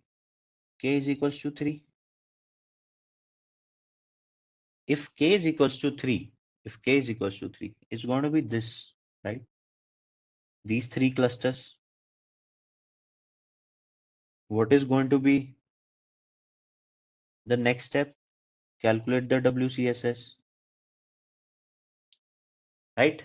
If this is WCSSA, WCSSB, WCSSC, what is going to be my WCSS3? Let me give you. Let's say this is 30, this is 20, and this is 10. What is going to be my WCSS3? 60? Good. Good. Now, are you noticing one thing? Now, are you starting to understand where I'm going with this? Where I'm going with this? Look at this. Look at these white lines. What are these? These are distances, right? When your k is equals to 1, the white lines are very, very large. When you come to 2, the sum of these white lines is lesser than k is equals to 1. This and this. But they're still large. When you come to 3, these white distances or this WCSS is reducing. Right? Have you noticed that we are consistently getting WCSS 1, which is greater than WCSS 2, which is greater than WCSS 3? This is happening. So can't we use WCSS for calculating the right value of k? We can, right? If we calculate the WCSS for all the possible values of k, what will happen then? Do you see any flaw with this? I know WCSS is the right metric because I've already proved it to you, right? But there is one little problem with it. Can you see what that problem is? Just want to see if you are able to understand. So if k increases, decreases, W says because cluster gets smaller. Yes. Any problem with this that you've noticed? Case n. What is case n? When k is equals to n, we generalized it, right? Maximum number of clusters possible are when each data point is its own cluster. When that is going to happen, let me zoom this in. This is the centroid. This is the centroid. This is the centroid. Centroid. Because each of these data point is its own cluster, right? That's what we said. This is its own cluster. This is its own cluster. This is its own cluster. So what is going to be the distance of this point from this center? 0, right? It is going to be 0. Distance of a point from itself is going to be 0. Similarly, all these points are going to be 0. Right? So if you look at it, when k is equals to n, your WCSS n will be 0. So now in this equation, that becomes a problem. What we are saying is distance of this point from its centroid is going to be 0. That is WCSS for this cluster. This is also one cluster, no? This data point. Each data point is its own cluster. This is going to be 0. This is going to be 0. Right? If you sum all of them, what is your WCSSN? It is going to be sum of all the WCSS. Right? It is going to be sum of all individual. Sum of all the individual clusters, right? If all of them are 0, your sum is also going to be 0. So that becomes a problem. Then it says that your WCSS1 will always be maximum. WCSS2 will be smaller than it. WCSS3 will be smaller from it. And this will keep on reducing until you have reached n. If it will keep on decreasing, how will you find which is the best value of k? How will you find? I have one more announcement for you guys. For dedicated learners like yourself who want to make a difference in their career, for the first time, we at Intellipaat have decided to offer a straightforward 20% discount on our premium data science course, which is in collaboration with iHub IIT Roorkee. If you want to take control of your tech career and do something extraordinary, do visit this link in the description box given below and fill the inquiry form. Promptly, a team of course advisors will reach out to you to activate the offer. So don't miss out this opportunity. Which is the best value of k? Because every time you increase the value of k, more number of clusters you have, the WCSS will go down. Right? That is where elbow method comes into the picture. Elbow method comes into the picture. It is the same thing, guys. It is the same thing. What it will have is a curve, a graph. On your y-axis, it's going to have WCSS or inertia. Okay. On your x-axis, it is going to plot the number of value of k's. It is going to have value of k's. Let's say k is equal to 1, 2, 3, 4, 5, 6, 7, 8, 9, and so on. Okay.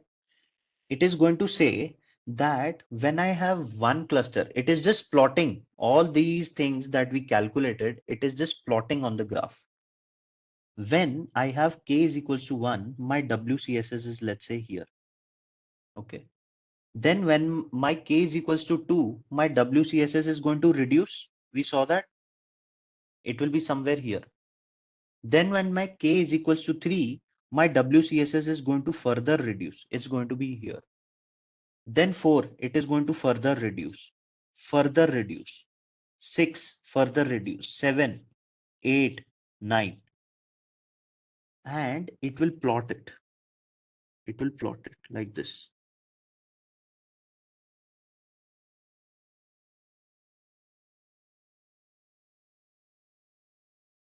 Let's say all these points are on the line, okay? All these points are on the line. Now, this is what we have seen. The optimal value of k is this. Why? Because this is the elbow point. This is the elbow point. You see, when you increase the number of clusters from 3 to 4, the reduction in WCSS is very minimal, right? It is not worth it. It is not worth it. That is how you will say, wherever I am getting the optimal value of k is that point where an elbow is being created in my graph, where an elbow point is being created in my graph. What is that elbow point?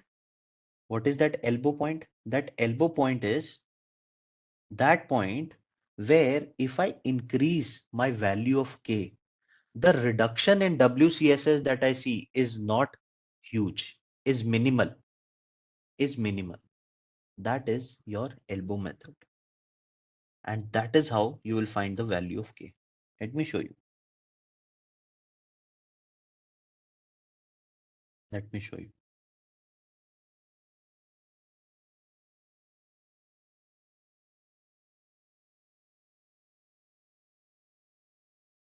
This image is clear, yes.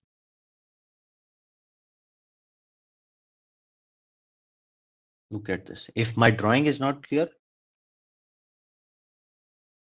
look at this.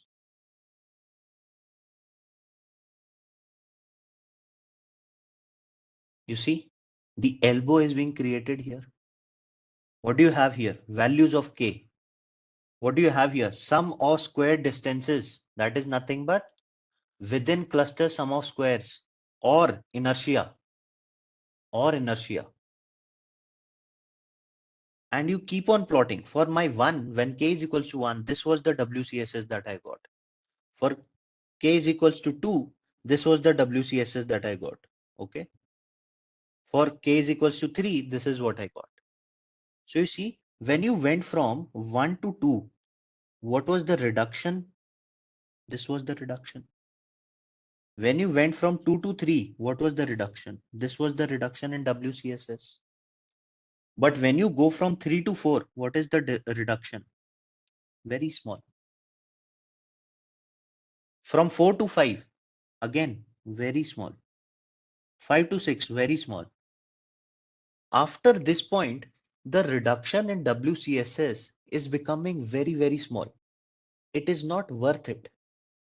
We know for a fact that our WCSS will keep on decreasing until it reaches 0.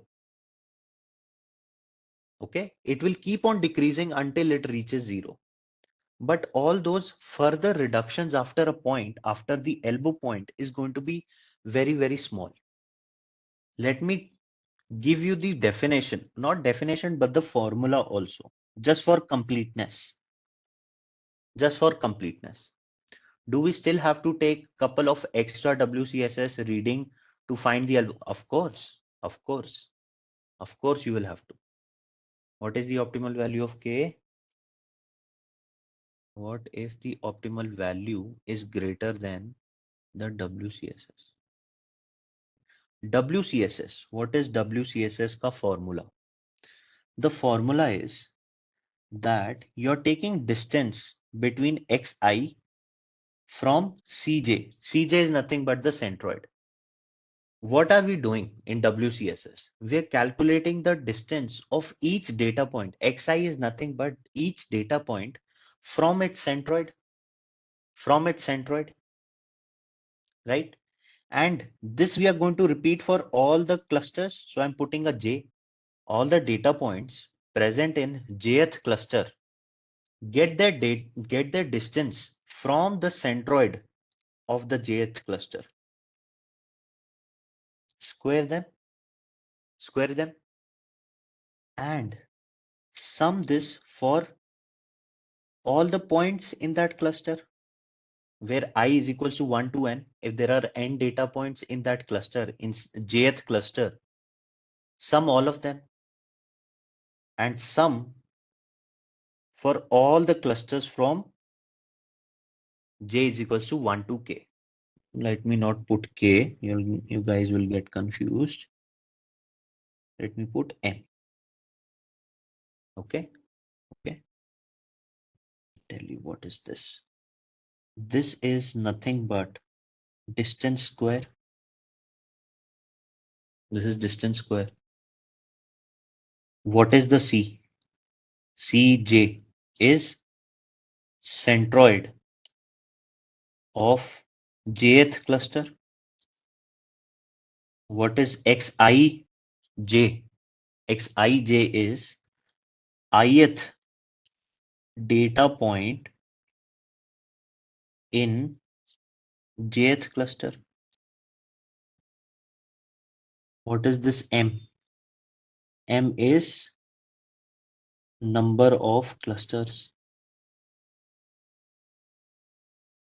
That is what we did here, right? I have just summarized this.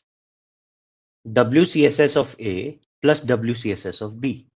If this J is equals to 1 here, J is equals to 2 here. Okay.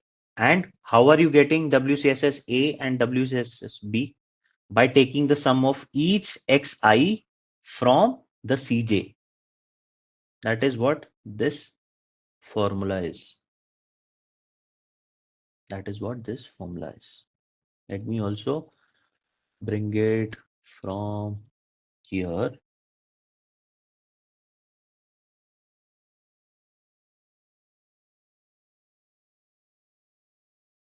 Okay, is the same thing. Distance from each cluster, from each centroid, sum it for all the centroids, for all the clusters, for all the data points, and for all the clusters. One thing, you need to know what the concept is. What is WCSS as a concept? This formula is not important to remember, but is very intuitive. It looks big one, but it is intuitive. Now, in K means,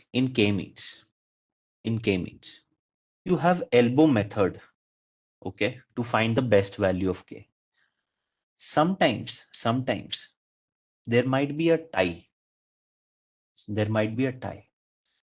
Between multiple values of K. Then you need other methods as well. One such method is Dunn's index. let's say there are two clusters. Let's say there are two clusters. Okay. And let me take this also. Okay. If these are the two clusters, can I say that I'm just changing because the color contrast will not make sense.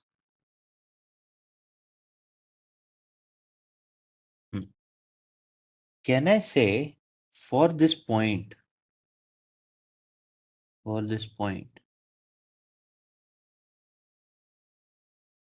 each point from distance from its own cluster ka point, can I calculate this? Can I calculate all of this for each point? Can I call this as intra distance within the cluster? Can I call this as the intra distance, intra cluster? Similarly, I can also find the distance of this point from the points in the other cluster. I can calculate this also. Yes. And can I say this is the inter-cluster distance? Without the centroid, yes. Each data point. This is the blue point here. This is your intra distance. This is your inter distance. Okay.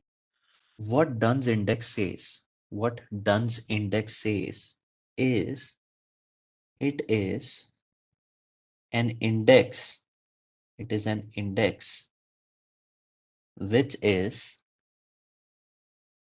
ratio of minimum, let me color code this, interdistance, minimum interdistance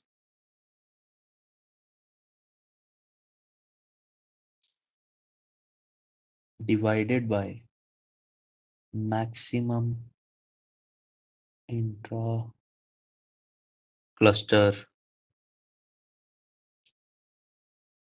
This is what Dunn's index is. Very simple.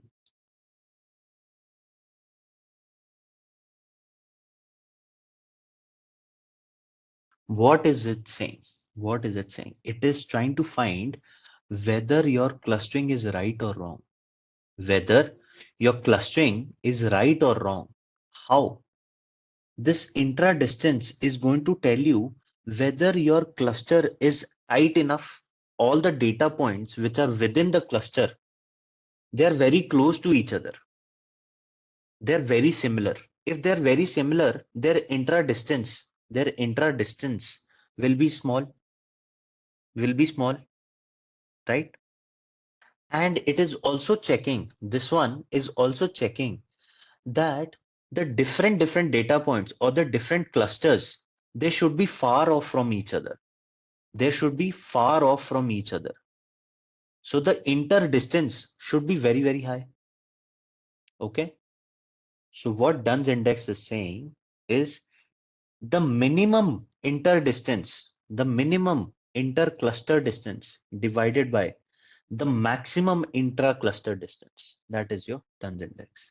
And higher the Dunn's index,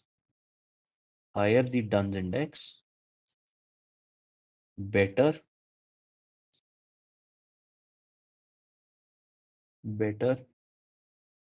is your clustering.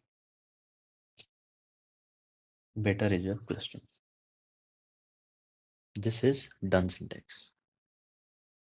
And there is no range as such. It can take any value. All you want is you want your intra distance to be very, very small,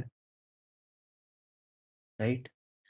And you want your inter distance to be very, very high, right? If you are able to achieve this, then you say that in your clustering, you have very tight clusters and these clusters are well separated. These, along with elbow, these methods can be used to find whether your clustering is right or wrong, or is it better, because since you're dealing with what, unsupervised learning, so this happens. Okay, these methods will help you to be much more confident about your clustering. Coming next, the other method, there is one more method which is called Silhouette score.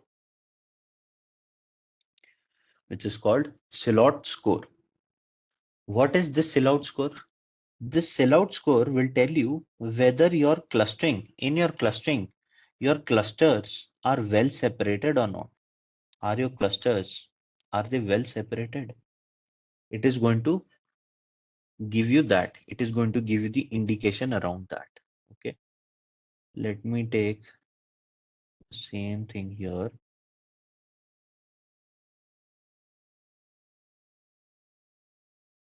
Again, there are these 2 points.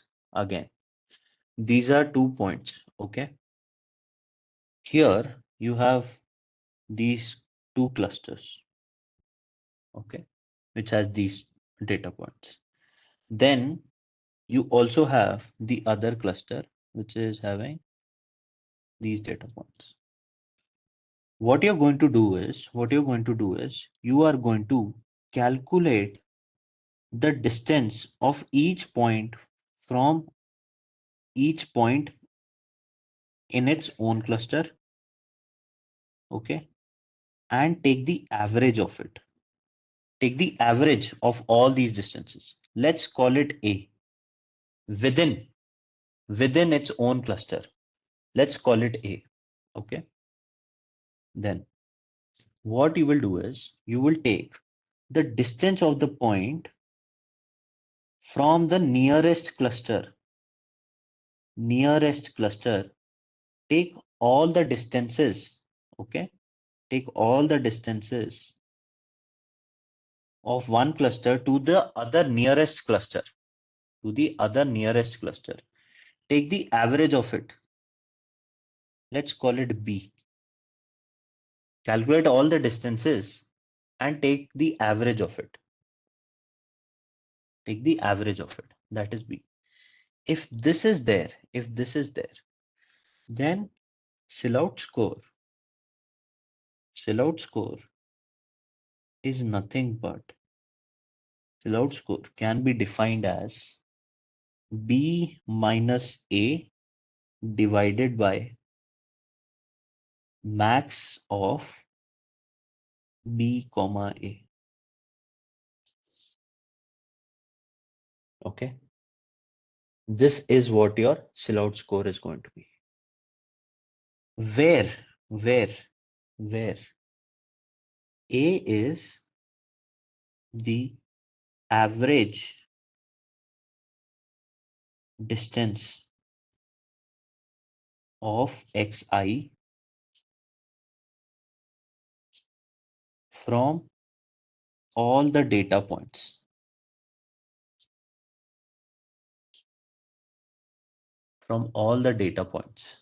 This is a guaranteed question in your interviews. Yes, it has to be done for each point. What Silhouette score is going to give you? Silhouette score is going to give you how well separated your clusters are. Okay. For each data point, calculate the distance from the other points in the cluster. Take the average of that distance.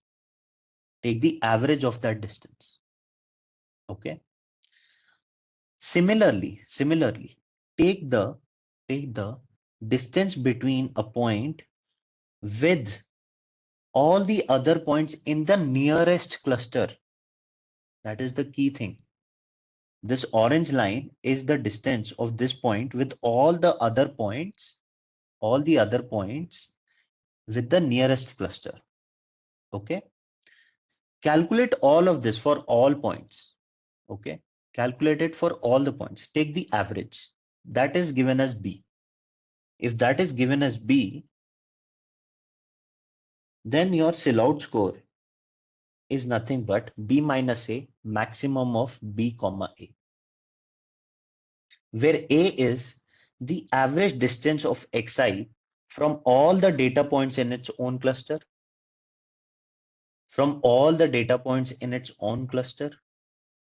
and B is the average distance. B is the average distance of Xi from all the data points from the nearest cluster.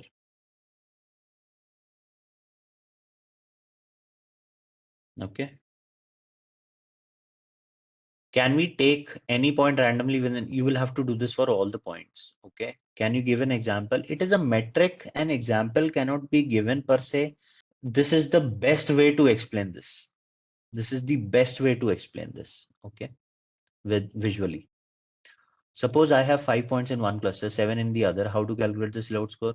Calculate the average of all those 5 points within the cluster and take the average of it, and then calculate the average distance between of these 5 points with all the 7 points in the other cluster. You will get B and take the average of that. This is A, that is B, and then you'll be able to get it. B and A means, see, this is why I'm saying I have entirely explained this. Is you're not focusing here. A and B is given here. A and B have been drawn here. The value, what the value? Is the average. Is the average. Take all the distances, take the average. That average is A. Take all the distances, take the average. That average is B. And then this formula is for Silhouette score. You took 2 points, nearest is 1 point only. Nearest cluster. And this you have to do for all the points. That is why I've shown that you need to do this for all the points. You will get 3 values from Silhouette score. Look at this. If B, what do you want here? You want here B to be as high as possible and A to be as small as possible. So higher the value, you want the numerator to be maximum. You want the numerator to be high. So higher the value, better it is. You will generally get values of +1, 0, and -1. Okay. You will get +1, 0, and -1. When will you get +1? When, of course, B is very, very, very, very large compared to A, right? What is going to be maximum in that case? Maximum again is going to be B, right?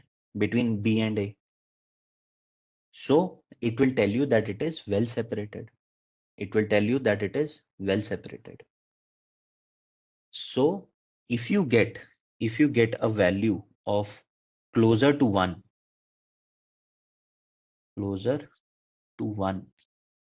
then your clustering is good. Okay. When will you get a -1 or a number or a Silhouette score which is closer to -1?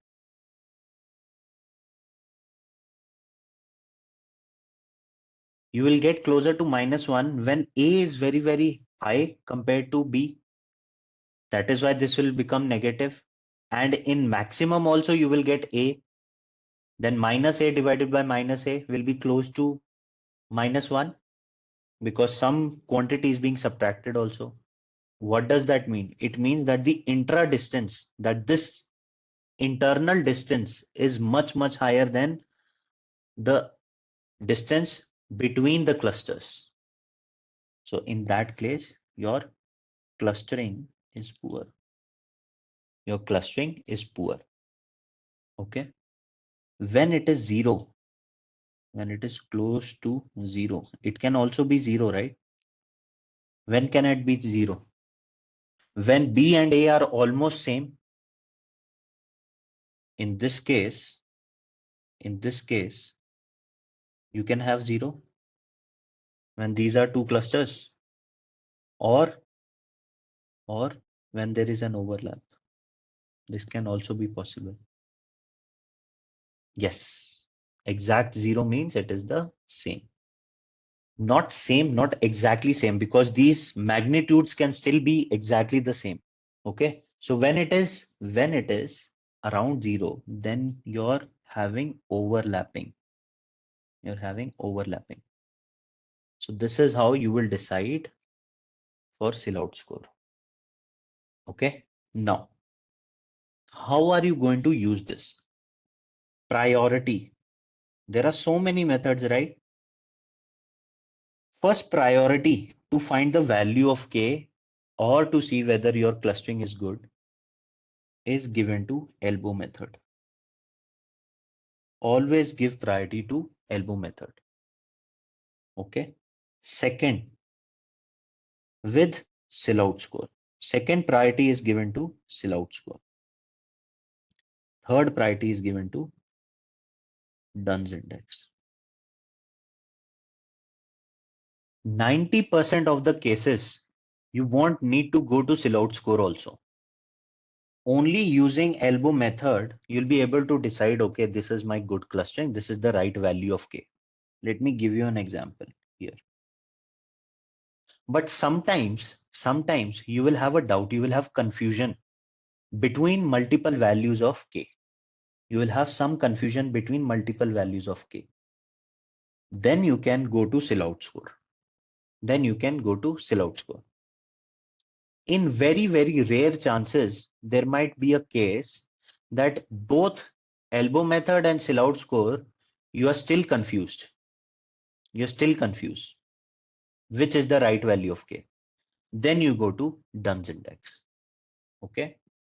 Let's talk about example. Let's say in elbow method, you are confused between 4, 5, and 6. These are the values of k. You're confused between, okay, where is the elbow coming in? Probably 4 is the right value, 5 is the right value, or 6 is the right value. Probably you're seeing the curve like that. Okay. So you're confused between 4, 5, and 6. What should be the right number of clusters? Then you go and implement Silhouette score. Look at the values of Silhouette score. Okay. Out of 4, 5, 6, the one which is closest to 1, out of these three values of k, the one which is closest to +1 is giving you the right clustering, because over there your clusters are also well separated. Okay. But somehow in a rare case, even with Silhouette method, you are confused between two values of k, 5 as well as 6. Then go to Dunn's index. You'll be able to find what is the right value of k. You'll be able to break the tie. Okay. What have we understood? This is what is k-means algorithm, by the way. K-means algorithm is complete. And how are you going to evaluate your algorithm or your clustering? That is also complete. So what we've learned is k-means. What this meant average or mean while calculating or updating your centroids. You use the mean distance. What if rather than using mean, I updated using median? Who is stopping me? No one is stopping me. If you use median to update your centroids, then that algorithm is called k-median algorithm. Rest everything is same as k-means. If to update your centroids, you use mode, then that algorithm is called k-mode algorithm. So with one algorithm, just changing that metric, you're getting a variance. You're getting variants, right? You're getting different variants. In K-median, right? In K-median, instead of Euclidean distance, because you're using medians, right? Instead of using Euclidean distance, you use Manhattan distance. K-mode, when are you going to use K-mode? It is more suitable for categorical data. Okay? All the centroids are initialized randomly. Do you remember? Right? All of them were initialized randomly. In industry, for some time now, instead of using, because of this, we were seeing what? We were seeing that it had to run multiple times, and probably the solution were also, sometimes coming out to be wrong. Out of 10 times, you will get one time which is wrong, because randomly initialized centroids were giving a different convergence. In industry, there is an improvement of k-means. It is called k-means plus plus. This plus plus is nothing but denoting the improvement. The name is like that. Okay. Here in k-means plus plus, what is the improvement over k-means? Is that only one centroid is initialized randomly. Rest all of the other centroids can be calculated based on distance and initiated. For example, in k-means, if these are your two clusters, okay, if these are your two clusters in k-means, what it will do? What will it do? It will randomly initiate a centroid here and a random centroid here. This is also going to be initiated randomly, and this one is also going to be initiated randomly. In k-means plus plus, on the other hand, if you have the same clustering, you have the same data, it will initialize this one randomly. I agree, just one. But the next one is going to be initiated in such a manner that it is far off from this first centroid and is towards the data. You can do this. Where you have more of data, initialize it there. Why initialize it somewhere else randomly? You initialize first here, then when you want to initiate the second centroid, calculate the distance of all the points which are closer to the data and initialize, pick one of those points as your centroid. So this is initialized but not randomly. That is what is k-means plus plus. Rest everything, whatever we have studied in k-means, is exactly the same. Now, what we are going to study is another algorithm, which is hierarchical clustering, which is called hierarchical clustering. Again, like k-means, it is unsupervised, meaning no target variable. Okay. The other thing is that this one that we are going to study is agglomerative in nature. Agglomerative in nature means aggregating. It means aggregating. Okay. One benefit of this over k-means, is no need to give the number of clusters. No need. You can run this without providing the right set of clusters or the count of clusters that you want. Okay, that's the major difference. Now here, before we go into this, you need to know something called as proximity.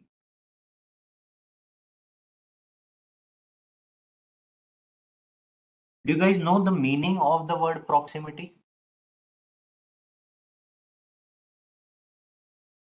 Closeness. It means closeness. How proximity it is means how close it is. Okay. Let us look at the formal meaning. Proximity meaning. State of being near to somebody or something in distance or time. Okay, that's the meaning of proximity. Okay, that's the meaning of proximity. State of being near to somebody or something in distance or time. That is the general meaning of proximity. For us, it is everything in clustering is related to distances. So proximity means distance. Okay, here we are going to find matrix. We are going to find matrix of distances, and it is called proximity matrix. It is called a proximity matrix. Let me give you an example. Let's say there are 3 points A, B, and C. There are 3 points A, B, and C.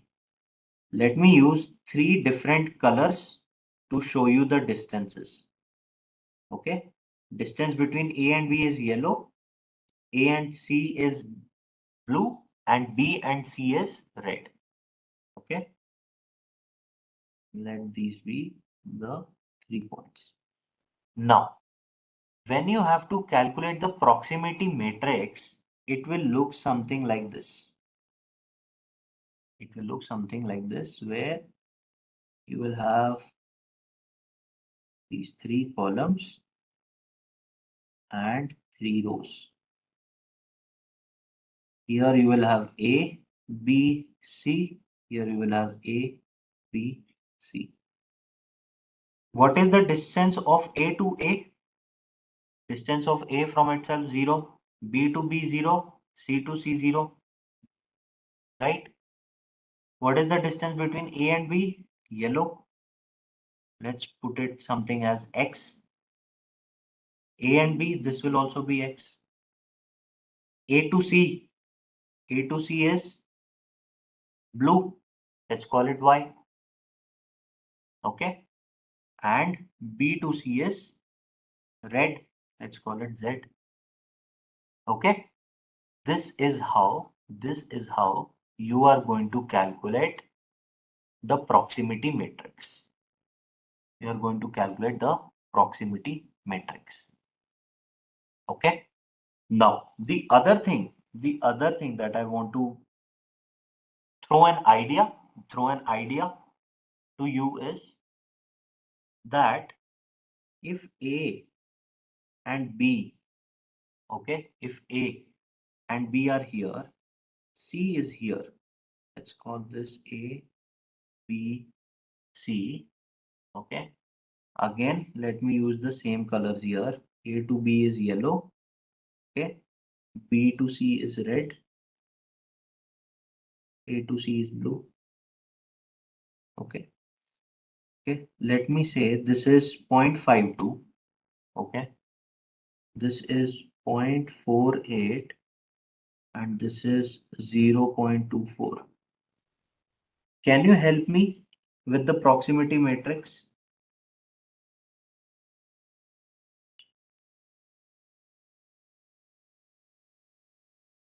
can I say the proximity matrix is going to look something like this? A to B is 0.24, A to C is 0.48, and 0.52. Now, if you have to create a cluster, you're going to create cluster between which 2 points? A and B? A and B. Proximity is telling you how close are they? How close are they? When you say A and C is 0.52, A and C are 0.52 means the distance between point A and point C is 0.52. A and B are very, very close. Okay, A and B are very, very close. Okay, so this will be belonging to one cluster.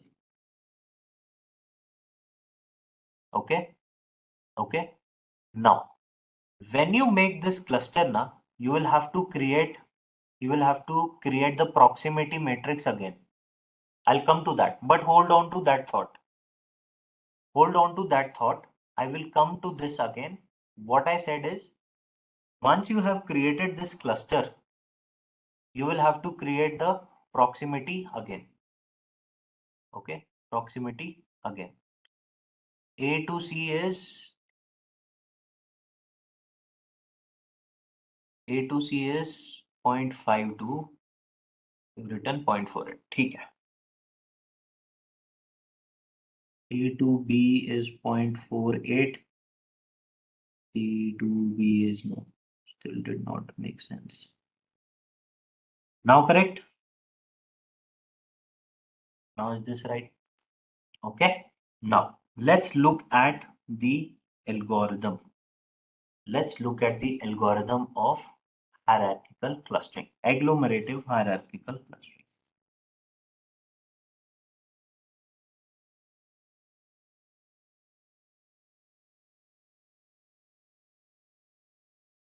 It is a very, very simple algorithm.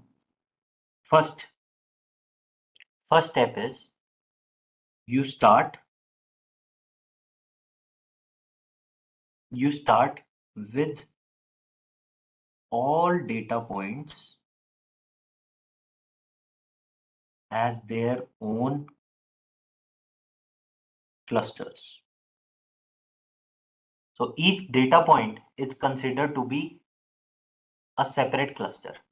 If there are n data points, then you are going to start with n clusters. N clusters. Okay. Okay. Then second step is calculate the proximity matrix. Calculate the proximity matrix. Okay. If there are n data points, then your proximity matrix will be Pn by n, right? Here there were 3 points. So we got a matrix of 3 by 3. That is what it is going to be. Second is this. Third step. Repeat step 2 and 4, 1 and 2. Keep repeating step 1 and 2 until only one cluster is left. Okay. What you will be doing under this? You will merge the closest data points. Okay. merge the closest data points or clusters, and update the proximity matrix.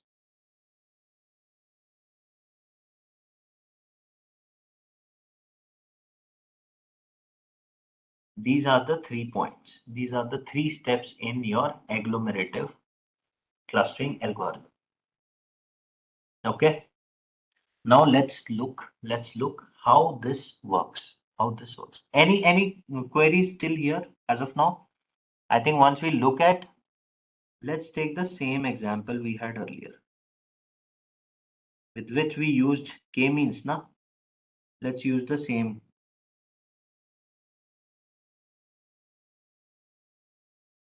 This is what we had earlier. Yes, this is what we had earlier, and each of these points were A, B, C, D, E, F, G, H, I, J. There's no overlap. I know there looks like an overlap, but it's not an overlap. Okay, assume it is without an overlap. What it does is, it will consider, what is the first step? You start with all the data points as their own clusters. So we are going to say we have 10 clusters here. Okay. Then second step is calculate the proximity matrix. So here I'm going to get a 10 by 10 proximity matrix. Right? I'm going to get that proximity matrix where I'm going to say how far is A with B, how far is A with C, with D, with E, and with all the other data points. Right? Then we have to repeat this third step until one cluster is left. What is the third step? Point A, merge the closest data points. Based on the proximity matrix, if I and J are the closest, then I will merge them. Now, what is the other thing? What is the B part? 3B.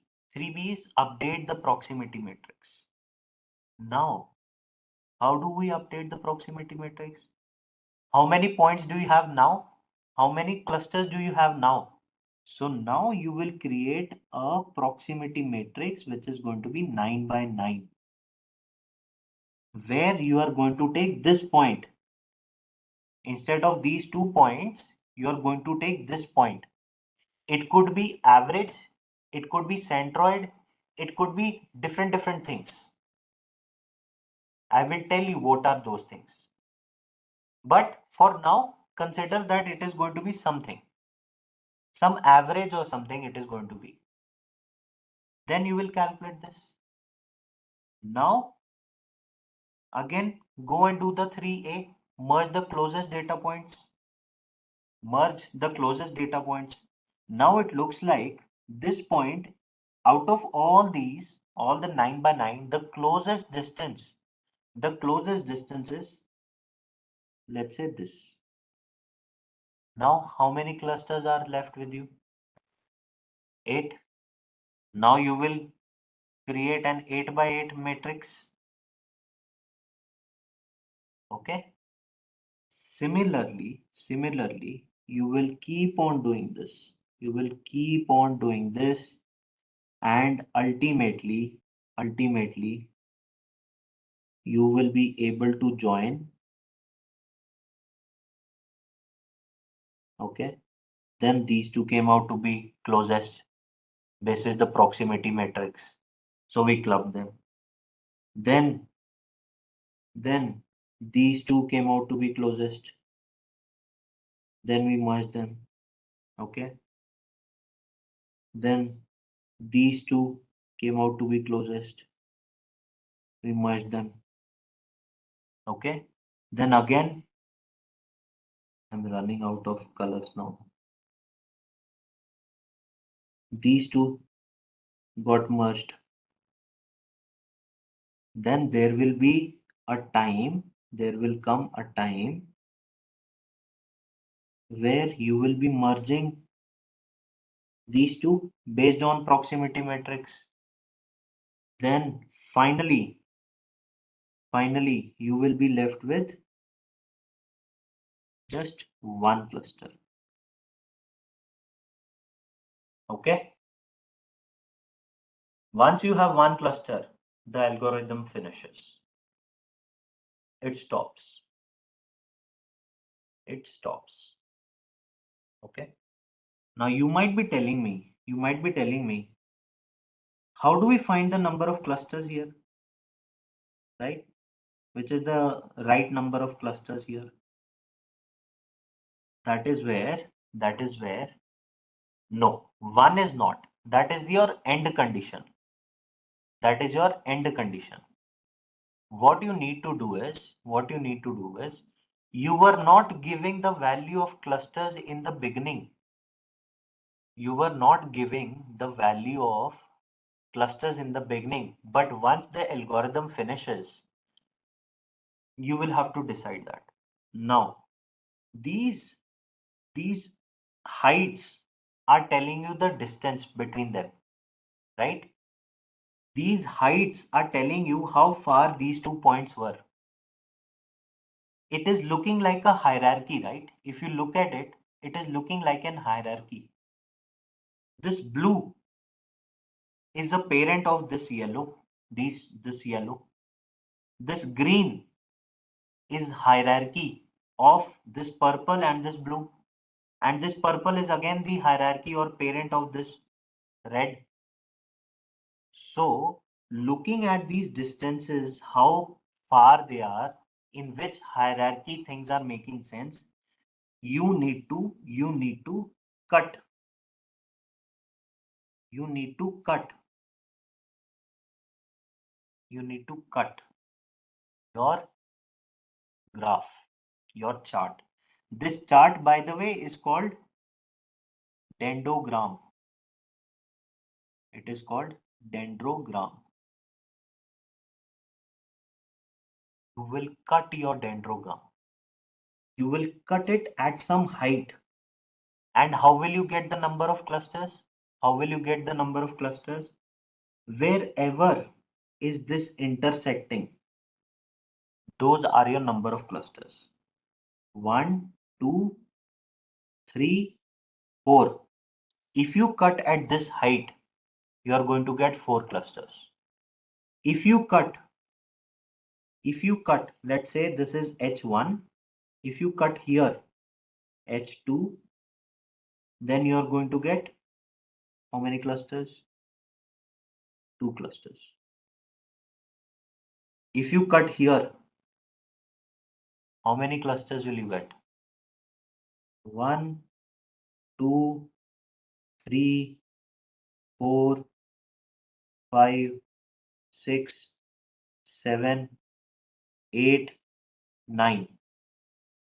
Okay. So this height is what you need to decide after looking at this graph, after looking at this visualization. This visualization you can create, and looking at these hierarchies now, you need to decide which is the right value of H. There is no formula to it. There is only visualization that you can use and your domain expertise to say that, okay, this is close, this is far, these are similar. It is inbuilt. It is there. It will come. It will come. It is already coded. So this I answered visualization. Are you choose to start the cluster from I and J randomly? No, no, it is not. It is not randomly. It is based on the proximity. I assumed that I and J are the closest in this P 10 by 10. Then after combining them, I created 9 by 9 proximity matrix. The one which is closest, I am combining them. I said that H is closest to the combination of I and J. So I club them. This is all based on proximity matrix. This step. Merge the closest data points based on clusters, based on proximity matrix. Okay. What is the final value of here? Here. Yes. Here you need to decide the H. You need to decide the H. Based on that, you will get the right value of clusters. According to us, since we already know the solution to this, so we know we will go with this H1 height and we will cut the dendrogram there. No, so it will not have 15 columns and you will see that. You will see data points there. You will see data points there. Let me show you if I have an example here. Dendrogram to show if there is some name, some meaningful name, then it will be good for you guys. Look at this. Each of this is a data point, right? All this red belongs to one hierarchy. All these are very, very small heights, right? If you look at the dendrogram, all these small ones, they are very, very small heights.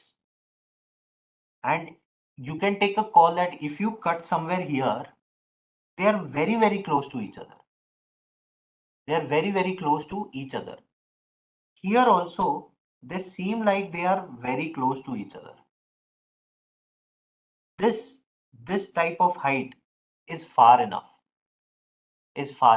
Because after that, I have really, really far points. My cluster 1 is coming really, really high. Okay, so that is why they have cut it here. And in fact, it is so interesting. No, it is so interesting. I'm not able to find that example.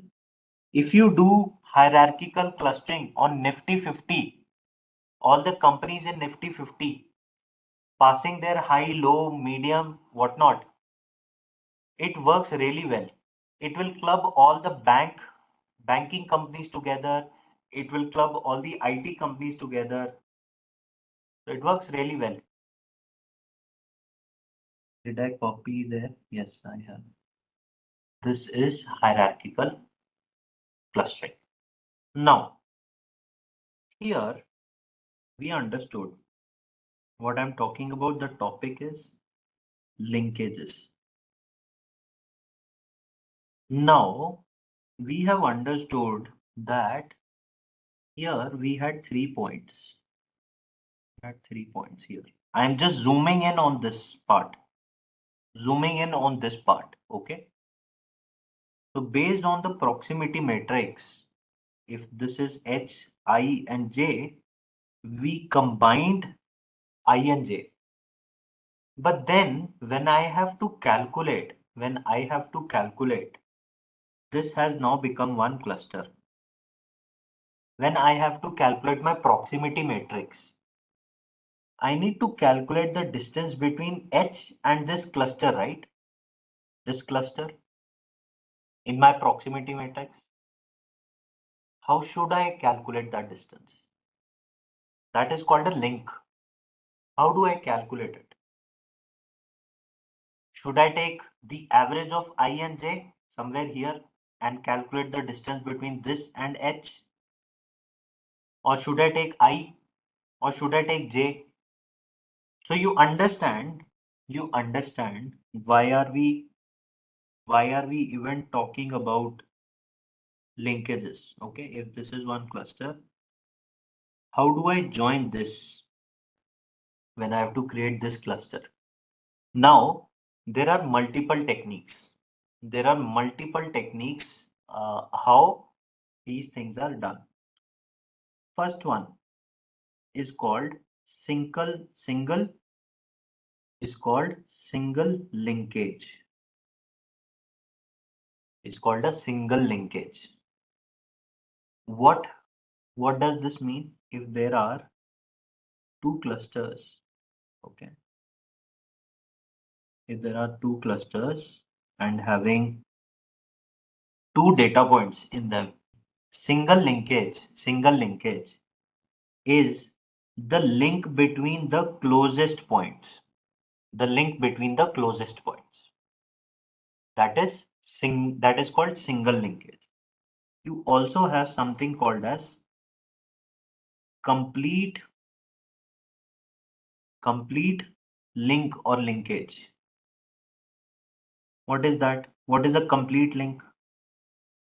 Complete link is rather than linking two closest, link the two farthest points. Pretty easy, right? It's just that once you know why you're doing it, things are very simple. But the idea is that you should know why you're doing and how you're doing. Okay. Then you also have something, as you all were suggesting, average link. You also have that. What is that? Instead of using the closest or the farthest, use the average here and the average here and connect them. Calculate the distance between the averages. Okay. Similarly, you can have centroid also. Centroid link. It is called centroid link. How in this case it will form? This is the case when there are 2 and 2. What if there is 1 and 2? What if there is 1 and 2? Then what are you going to do? We copy, paste. Single linkage is closest, na? Single linkage is closest. This is H, I, J. Then the linkage will be I to the J to the closest one. J to the closest one. Similarly, complete link will be H to J. Okay. And this will be H to average of I and J. Easy stuff. Basically, in average link, the linkage is connected. CG, center of gravity. Yeah. There are many different definitions of linkages. Okay. There are so many different type of links that people can use. People have defined various different, ways to calculate linkages. One of them, which is the most popular, which I feel that you should know. In industry, people use this a lot. Okay. That linkage or that link is called Ward's link or linkage. There's this scientist after whose name this linkage is defined, because he suggested that use this method. If you use this method, you will get good hierarchical clustering. Okay. What is this? This is also very easy.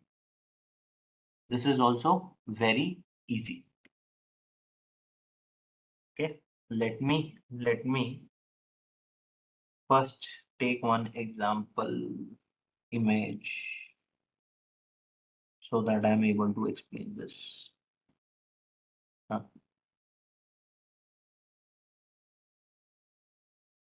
Let's say this is the entire dendrogram, but you are here at the bottom. Okay. If I call this as cluster 1, okay, this as cluster 2, this as cluster 3, this as cluster 4. There are 4 now on height. Now, if I have to combine at this place, you know, I have combined these two. I am here already. To say whether these two are closer to each other or these two are closer to each other, what I can do is I can calculate W words linkage, and I can say WCSS total minus WCSS of cluster 1 and minus WCSS of cluster 2. Calculate the total WCSS if I am to combine cluster 1 and cluster 2. Subtract from it the WCSS of cluster 1 and subtract from it the WCSS of cluster 2. If that is smallest of all the combinations that are possible, then combine that. Okay, this is what is used in the industry a lot. Let me show you here again.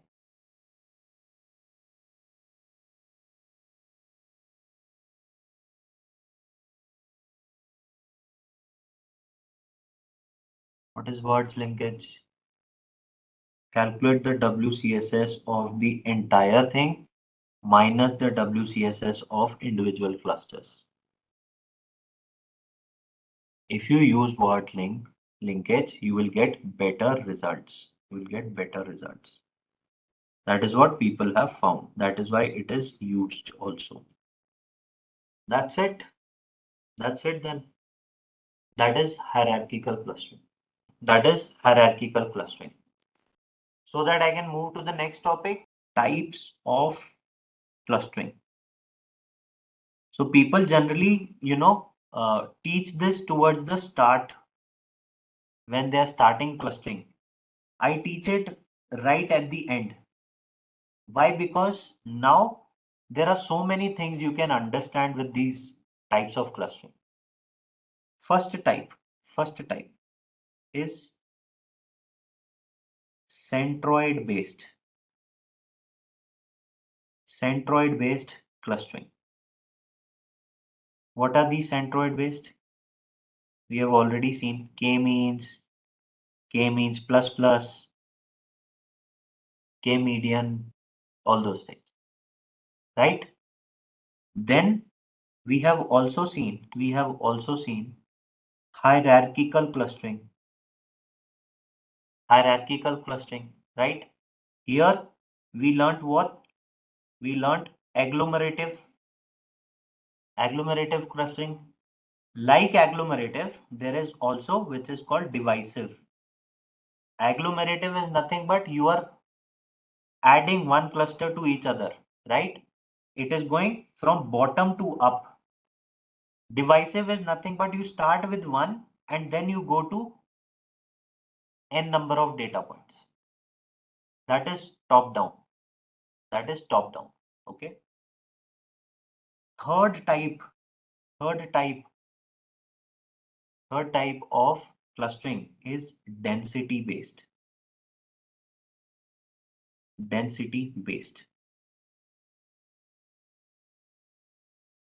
Can you tell me if you have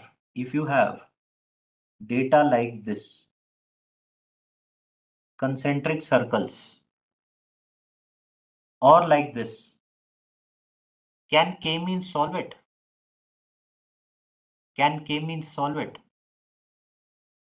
No, right? Because k-means is going to do what? K-means is going to say this is my centroid. And it is going to calculate the distance. Okay. So these are density based data. The density is high here. You want this to be in one cluster. You want this outer circle in one cluster and inner circle in the other cluster. These type of data sets, me keep it, but let me shrink it. these type of problems can be solved using an algorithm called DB-scan, density-based DB-scan. Okay. Then you have fourth and last type. There are many other type of clusterings as well, but these are the major ones. These are the major ones which are used. And I'm writing them in the order where how we have seen the data to be. Centroid based is going to work many times. Then hierarchical clustering is going to be used. Then density based clustering is going to be used when you have density based data. It is specific to that. Then the fourth type is distribution based.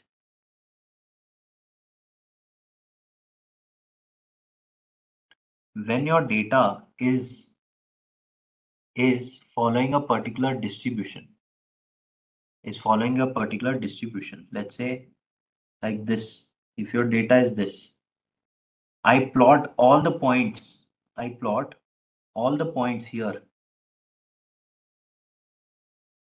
right, based on their occurrence. This can be like this. It is a normal distribution. It is a normal distribution where majority of the data is towards the center. It is following a Gaussian distribution. In those cases, algorithms like Gaussian mixtures, GMM type of algorithms will be used. Okay, so there are different types. There are different types. There are different types of algorithms that are possible. Okay, so now you will know, even once you have decided what you have to do, if you have to do clustering, looking at the data, you can decide now, okay, which family of algorithms you need to chase, right? And once you know that family, now go in k-means and k-means, you can decide, right? K-means is an advanced algorithm. It overtakes or improves k-means ka drawback. So implement k-means plus plus. If there is another algorithm better than k-means plus plus, implement that. See which is giving you the better output, better result, go with that. Okay. So that was all about clustering. But wait, there's more. We haven't yet explored a crucial aspect of machine learning, that is time series data. But before we go ahead, let me ask you a question on clustering. In k-means clustering, how can we determine the optimal value of k for a given dataset? Comment your answer below. So back to time series data. Unlike regular datasets, which assume independence between data points, time series data is all about sequences and trends over time. One of the most popular examples of time series data is stock price prediction. Stock prices fluctuate based on various factors like market demand, economic conditions, and company performance. For example, a stock might be priced at 100 rupees at 10 am and drop to 95 at 1 pm. Since past prices influence future prices, we need specialized models that can capture these patterns. In the next section, we'll dive into a case study using a stock market dataset. So let's explore how time series forecasting techniques can help predict future trends. So whenever you are loading the data set, whenever I'm giving you the data set, the first thing is we are loading the necessary libraries. So first step is importing the libraries. I'll import warnings and warning filters ignore. Sometimes some unwanted warnings are there. If you don't want to see that, you can use this particular step to do that.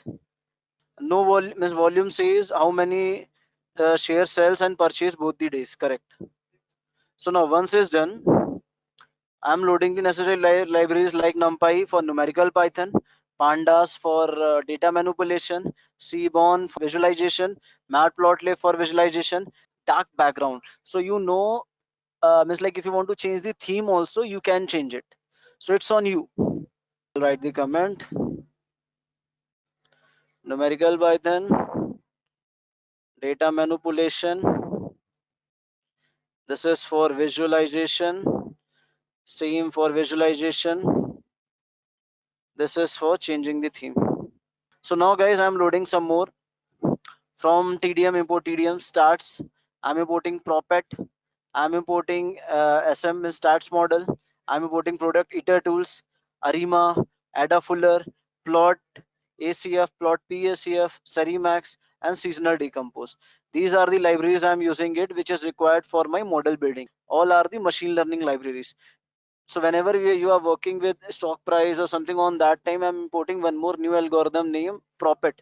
Propet is one of the algorithm which is important and which is really useful. I can show you why. I can use all these things which is widely used. That is Propet. Guys, TQDM model allow for the generation of progress bar in the Python. With the help of that, you are able to see, means like your prediction graph na, in that way you are able to analyze each and everything clearly like a bar chart. The name DDQM is coming from as a Arabic word, is takadum. So now guys, now I'm loading the data set. For loading the data set in the Colab is already done, and I'll store the data set in DF. Yes.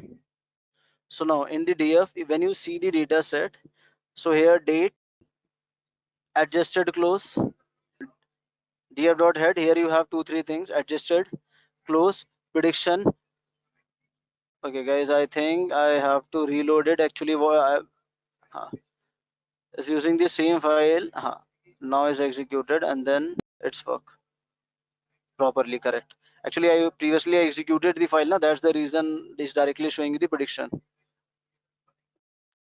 Correct. So here the most important column is date and the adjusted close. Correct. Rest of all the columns is not that much important, because if you want to invest at last, your aim is key at the end, right? Because every day if I want to make the things more interesting, more easy, on that time I have to search. There is a new updated library, so you have to search, ma'am. I'm checking the head and tail, and now objective to be followed. So now this is the analysis that involves accessing the company potential profitable by analyzing the current business environment and the financial performance. That is my fundamental analysis. My technical analysis is the process involves studying the graph and using the statistical data to understand and identify the patterns and trends in the stocks. For this particular project, we would focusing more on the technical part of the analysis. Now coming on dataset content. So in the dataset you have a target. Target means the calculation of profit and loss is typically based on closing price for the stock on a day. So therefore, for the analysis purpose, we will consider the adjusted close as a target variable. Open and close. So these are the price of a stock at the start and the end of the day. Volume, the number of shares that has been traded in a day. Now removing all other columns, since we are aware that most of the problems are going to be solved using the adjusted close column, hence we will dropping the other column rather than the date. So I am using df.drop open, high, low, close, volume. So here only date and adjusted close, 2 columns are there.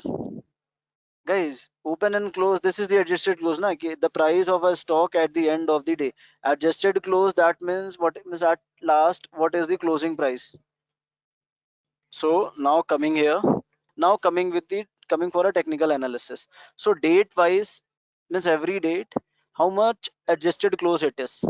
I want to see the sum every date, 5, 6, 7, 8, 9, like this. So I am checking df group by date with respect to the adjusted close and the sum of that, and I'll reset the index time to predict. On that time also he will miss these 2 days. Machine under, like whenever you are doing any prediction, whenever you are doing anything, on that time remember that machine always understand the pattern. So whatever pattern you have given, he will also follow the same. If you miss 2 days like Saturday, Sunday, machine also miss the same thing. On that time is not showing you the forecasting, but there will be only one record on the adjusting close of each day. But in the real time, adjusted close is something like whenever you're opening any app, on the below it will show adjusted close, and at last what point it is closed. on the day when you have start buying this share, and when the market is open, on the same time he will show you adjusted close, how much the price drop or whatever it is at last. Correct. So on that time, that will maybe that may be very, that's also fine. But now if you are aware about adjusted close, that is very helpful for you as a business prospect. Instead of the close one, price drop or rise at 3:30 p.m. in India due to financial settlement by exchange. Correct. It is closing price after the trades for a day are executed. Correct. But in the starting, Mohan, you are able to see that, right? I want this index values. That's the reason reset is equals to reset index is there.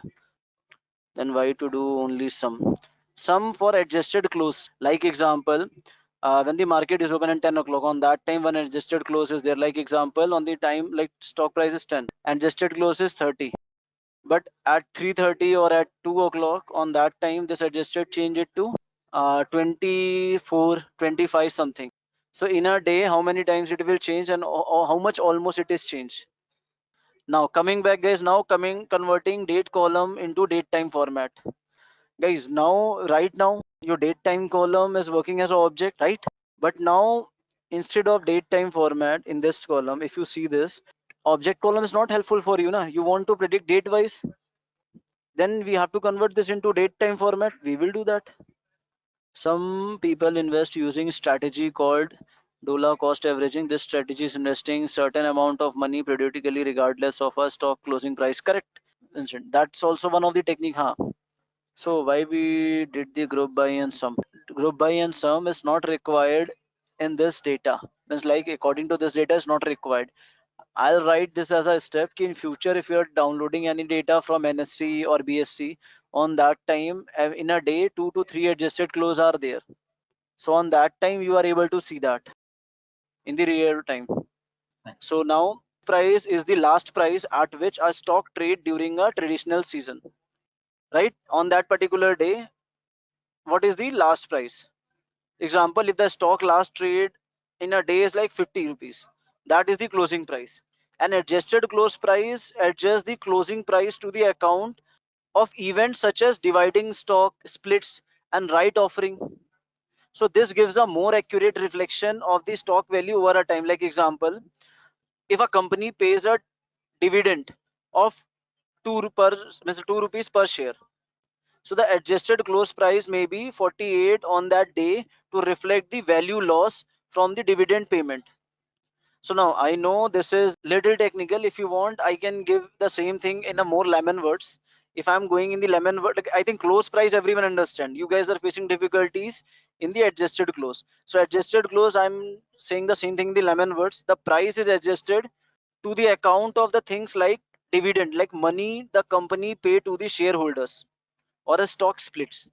So when a company increase the number of shares, so if the company pay rupees 2 dividend, the adjusted close price might be 48 rupees, reflected to the company's values has changed. So in simple, the closing price tells you the stock value at the end of the day, while adjusted close price gives you a clear picture of how much money you have make or lose over a time. Stock market is something like every day every company is like whenever someone wants to raise the money from the market, so company releases shares. Like example, if you are owner of your company, right, and you are dissolving your 5% or 10% of your shares to the market, and like you have given some price and people are purchasing it, your 10% shares, that means 90% now you are the owner, 10% rest of all the market. So now date wise adjusted close. So now you only have one column. That column name is adjusted close. Why? Because date is coming as an index column. Reset index is required because I want to see like here starting from 0th. Now later I can change this index as a date column as an index column. Right now it's not mandatory. If it's on totally on you. If you don't do it by default, also it will take as a reset index. By default it is taking it. Wait, I'll run all before and then re-execute this. See. Value here, which index like 0, 1, 2, and you want to know how much data it will miss any data or not, so then index is required. Now right now can you calculate how much values are there without index? Can you able to see that? If you want to see it, if you don't want to see it, it's totally on you. Yes, after that if you see date tf dot head, date and adjusted close. Now I'll convert date. Guys, I'm re-executing now. Before that, I'll again click on runtime and run before all the codes. After re-executing it, I'll convert into a date time format. After date time format, I'm checking the info. In the info, date is there, date time, adjusted close in the time of float. And I'll set date column as an index column and re-execute it. So guys, now time to plot. Key, I want to see the which type of pattern is coming date wise. So you remember I told you in starting I can show you a theme, dark theme. This code. So now whatever the graph is coming on that time, the background is color coming in the black color, like a dark mode in your phone. So and the code is same normal, plt.figure, figure size you can give plt.plot, df as my data set name, and my color, this prediction color I want in a red color, and plt.show. See, so it is going up and down, up and down. This is like a stock price working, stock market goes. If you see this, this is also showing the same type of things. Market, sometimes market goes up, down, correct? Exactly, candles we can say in the language of stock, but candles I'm not using the word. Most of the people are not coming from not coming from that particular background, so they're not aware about that term like candles. I'm using it, or any stock use. That's the reason I'm using a normal word. Correct. In journal, if you see the upward trend, but when you see this, can you say that this is stationary data or non-stationary data when you see this? And guys, at the time of, if you see, we can clearly say that after 2020 we have got a great upward trends and having a sharp decline in the recent non-stationary. How you know that?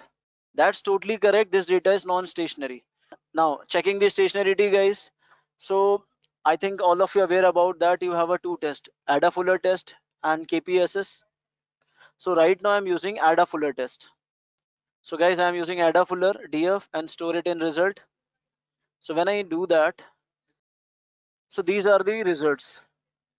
In these result, guys, ADF test values is there, P values is there, and lagged values are there. But what is our aim to check? Our aim to check the P value. If P value is less than 0.05, then data is stationary, else not. KPSS, whatever the name I'm taking, that is the vice versa of that. The KPSS, in the KPSS, if the P value is greater than 0.05, then data is stationary, else is not. ADA Fuller Dickey Fuller test is the full name. So now coming, so I'll see the P value. If you see P value 0.37, so of course the value is greater than 0.05. So that is sure that my data is non-stationary. You guys are not no one can forget this concept. That's the reason I'm making one normal conditional statement here. If the P value is less than 0.05, it's not less than 0.05, greater than 0.05, then print data is not stationary, else data set is stationary. Here the value is 0.37, which is smaller than 0.05. So can I say data set is not stationary? Differencing is required, but till now you guys are only doing the differencing. Can I do one different type of differencing where we are using one step ahead one, which I'm normally using in my real time? So guys, I'm using differencing. So achieving stationarity, I'm using differencing. I'm using a variable diff1 df minus df dot shift 1, and after that I'll drop NA values. This is the way to do the differentiating. And trust me, after that, if you check your AD Fuller value na, which is 1.5 minus e to the power 6, sorry, e to the power minus 26, the value is very small now, 1.5, and in exponential it is e to the power minus 6. Now it is stationary, and I think it's an easy way. Instead of using 2-3 steps, I think if you go with that particular step, that is the easy. Okay, differencing is the technique that used to transform a time series data set by computing difference between consecutive data points. So it is commonly used to make a time series stationary. So which we are using it here, df minus df dot shift 1. So df represent your data frame, correct, and df point shift 1 is the shift the entire data frame or time series by one row or one time step down. So each value in the new series is the value of the previous row in the original series. So this operation calculates the difference between the current value and the previous value in the time series. That is the differencing. Like example, current value is 247, previous value is 248. So differencing is 1 or 2. Understand? Easy. Shift is df. Yes, but if we use Propet library, we don't need the stationary part. It's not required then. Propet is the advanced version of all these things. To hit this particular point, now here we have discussed 2 3 IDF test, p values, and lag is 5. Now lag is 5. Previously these are the lagged values. Previously lag is 6. Lag is something, you can say lag refers to the previous value of a time series. When analysis time series depend data, lag is simply a shift backward in a time to a certain point of a period. So lag helps to study relationship between current value and their past value, which is crucial for forecasting. Now when we have, after that we have achieved it, the stationarity, and after that, as you have requested, so I can show you a difference.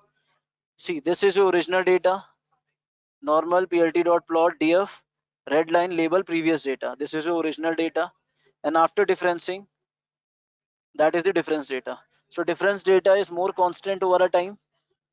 So this one is more constant. I think someone wants to see this plot. So now you can easily know the data, which side data is going. So now with reference of a previous data, see, we easily observe that there is a lot of this in the previous data, as we can clearly observe the change in the mean and variance over a period of time. So if we consider a new data, difference data, we can clearly observe that constant change, there is no more there in the data. Correct? The same thing which we discussed, I'll write in the words. Later, if you only open this file, that is sufficient for you. So now guys, I am checking the seasonal decompose. So with the help of seasonal decompose, if you remember, you are easily see it, seasonality, trends, residual values, each and everything. So this is the library, seasonal decompose, which you load previously. With the help of that, you are able to see the graph like this. I'll store decompose.trend in trends, seasonality in seasonality, noise in noise. So it's look like this. This is your original data. This type of trends present in your data. This is the seasonality, and this is the residual values. Residual values means errors. And if you want to see all these things, I know in the time series hands-on, this will already show it to you, but in a different way. I try to convert in more interactive way, each and everyone can easily give the name also. You can give your own colors also. Entire row, all the rows, the differencing is happening, not only one row. Like example, if you have 4,000 rows, so he will exclude the first row. From the second row, it will take the previous data. First row is none, second row is t minus 1, t minus 1, t minus 2, like this. Example, you have values here: 100, 105, 1110, 112. So whenever you're using this differencing, first value is none, second value is 100 minus 105, so that is 5. Second is 110 minus 105, again it is 5. Then 112 minus 110, then 2. Period, you know that because we want to predict 30 days. So I'm checking the seasonality of 30 days and everything. Period is same, like if you remember in the time series, you are working with window. Remember? So instead of window, you can use period also. Whenever you are working with any time series model, so problem statement will automatically tells you how much period you want to take. Like example, if someone say you take yearly data, right? So on that time period is 12. If someone is saying take monthly data, then period is 30. In a month, how many days are there? 30. Decompose is the library. With the help of that, you are able to see your data in these formats. Like in the same graph, you can see your original data, you can see the trends present in your data. In the same, you can see the seasonality. Is upward trend, downward trend, whatever, which type of trend it is.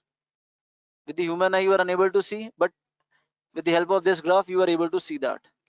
Seasonality, you can see it. So now I am using here df1 dot columns. So you have one column, adjusted column. So figure and axis, two things I am giving it. plt dot subplot figure and plot ACF is the library, and lag value is 30. So 30 lag is there. Accordingly, data is coming. This is ACF and this is PACF. ACF means, guys, auto correlation, and PACF means partial auto correlation. Auto correlation plot, like example, you and like two columns are there, you and Intellipaat. So both of you are the directly correlated, correct? But you and me are partially correlated. How partially? You and me are connected through Intellipaat, through one platform. That is the partial correlation. So with the help of these graphs, you can see that correlations. PDQ means P means autoregressive, D means differencing, Q means moving average. So guys, autoregressive means past data. P represent how much past data is used to predict in the future. Imagine if you try to predict tomorrow's temperature based on how many previous day temperature you look at. Like example, if you look at last 3 days, so P is 3. So in a simple P control, how much influence past data points have to the current prediction. D. So D is means differencing or integrated part, you can say. Differencing means D represent how many times you need to subtract the past data points from the current data to make data more stable. Differencing you have done previously, that is D. If your data is steadily increasing means like sales that keeps growing. So you subtract the previous value from the current one to flatten it. So this process we called as differencing. If you do this once, then D is 1. If you do it twice, then D is 2. So in short, if I am saying, D helps to deals with the trends or upward downward movement over the time. So you can predict, means your predictions aren't biased by ongoing growth or decline. How we taken 0 to 8, 1 in a range. So 0 means like right now I'm defining the range of PDQ value. So now I'm not deciding anything. What I am saying, keep past value, take it start from 0. Max to max you can go till 8 and 1. Why? Because last 30 days data you are considering. And if you are so can you take more than 8 values? Is it D is nothing to do the differencing in the calculus? Yes. So I think 8 is also a very huge value. So means I'll start with 0. Maximum 8 last 8 values you can consider it, and every time you can go one by one. D is 1. Why D is 1? One time I'm doing the differencing here. Only one time is right. Only one time is sufficient to make it stationary. So D is 1, fine. Q is about moving past prediction errors. Means the difference between what we predict and what actually happened to improve the future prediction. For example, if your prediction were too high or too low on a certain day, the model can learn from those mistakes and adjust them in the future. So if you can use errors from last 2 days to make adjustment on that time, Q is 2. Q means error adjustment to make the data smooth. So here again, I don't want to take more than 8 errors. Last 8 errors, I think 2 to 3 errors are more than sufficient. But when my data set is very small, on that time I'll give the range till 8, because if you execute on that time, it will take time to know. Now D is fixed.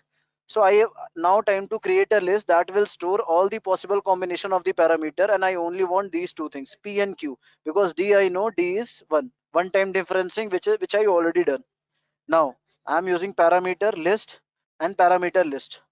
So this is 0, 0, 0, 1, 0, 2, 0, 3. So like that, number of combinations are there. All the possible combinations are present here. Yes. Shivangi ma'am, I can show you why I'm making the list. Now P and Q values. Now P and Q values I'm taking it. Now I'll generate a perfect order for Sharima. Perfect order of Sharima. So I'll create a empty list. And here for X in parameters. X in parameters means in this parameter. First he is taking P as 0 and Q as 0. D is 1 means 0, 1, 0. 0, 1, 1, 0, 1, 2 like this. So I am using for X in parameters. So we'll start evaluating each order one by one, converting each combination into a list. So combination converting into a list, list X, then insert the value of D. I'll add the one value as a D which we are not previously adding it. 0, 1, 0, like last value 7, 1, 1. So in between you want to insert one value, na 1. Now whenever you are making a model, whenever I'm making anything, so you have to take three values, PDQ values. Yes, no, PDQ values, three values. Now here I'm only making the parameter 0, 0, 0, 1, 0, 2, 0, 3, 0, 4, like that 7, 7. So now in between, this is P and Q value. Now what about Q? What about D? D is always 1. So in between, I want one more parameter, na 0, 1, 0. P, D, Q value. Whenever you are working with time series, three values required. Right now only two values are there in a list. So I am using a loop. One by one, he's checking 0, 0, 0, 1, 0, 2, and every time please insert 1 in between. Means P, D, Q, 0, 1, 0, 0, 1, 1, 0, 1, 2, 0, 1, 3, 0, 1, 4, like this. Now I am converting everything as a tuple, because once the parameter is fixed 0, 1, 1, 0, 1, 2, so no one can change anything. So I'll convert back as a tuple and order list dot append. Everything I'll append in my this order list. So now it's coming like this 0, 1, 0, 0, 1, 1, 0, 1, 2, 0, 1, 3, like this. It is required now when right now one by one directly I am using this now 0, 1, 0 and making the model 0, 1, 1, making the model 0, 1, 2, making the model. So on that time you need all three things together now. So without mixing PDQ values, you are unable to find that. So now start making the Sarima. So guys, I have to apply each and everything on my model, and let's see which is the best combination. Now I'm using a function def optimize remax. I'm giving the data and order list. Two variables are there. Result as an empty list, result variable. So now for loop that will fit model for all the orders that we have created. For X in TQDM, for the progress bar Faisal Z. In starting we discussed na TDQM is for the progress bar. So for X in TDQM for the progress bar, order list, this is my order list where PDQ values are there, and in the descending order fit Serimax model. So now after that guys, I am using here try and accept. Do you know why I'm using try and continue? This is exceptional handling guys. Sometimes, okay, whenever you are making any calculator, so on that time if you divide the same thing, like example if I'll add one parameter here 10 by 2, what is the result? 5.0. means the method is correct, but if I am using 10 by 0, then throw back the error. If you don't want this error, that is the exception handling loop. So I am using an exceptional handling key. Sometimes syntax wise we are correct, logically we are not correct. On that time, instead of giving you the error, what do you want? So now I am using my model. This is the way to create a model. My model name is Serimax. Giving my data, order is X. X means one by one all the orders from the order list is taking it. I'm closing. I don't want any differencing because differencing is already done previously. And fit, I don't want any display also. Okay, later or like sometimes when you plot a model, I think you guys are noticed na given in one square bracket it is showing time series model, random forest model in the output. I don't want to see that. If you want to see that, ignore that parameter. Then accept. Instead of that, if anything accept is happening, then continue with AIC model.aic and result append the AIC values in X. AIC means key information creation value. With the help of this value, like example now, number of models you are making it, yes, no. Like first model here is using with the model 0, 1, 1, correct? First model you are is making 0, 1, 1. Second model is 0, 1, 2, 0, 1, 3. So like that number of models you are creating it. So first model, what is the AIC value? Second model, what is the AIC value? So according to the AIC value, we will select your best model. Not accuracy value, it gives you how well this particular model is, and always we are choosing the lesser AIC value. Like example, if your AIC value is lesser than the different model, then this model is good. Always choose the best goodness of it. It will give you the goodness of it. Good. So I assume that till here it's clear. Then guys, I am creating a result pd.data frame. Here result and column pdq value and AIC. And I'll sort all the values in the ascending is equals to true. Means ascending order.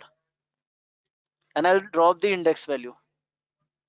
Till now, whatever the model you are using on that time, according to your assumptions, according to your hit and trial method, you are choosing which particular pattern is best, then you are getting this much accuracy.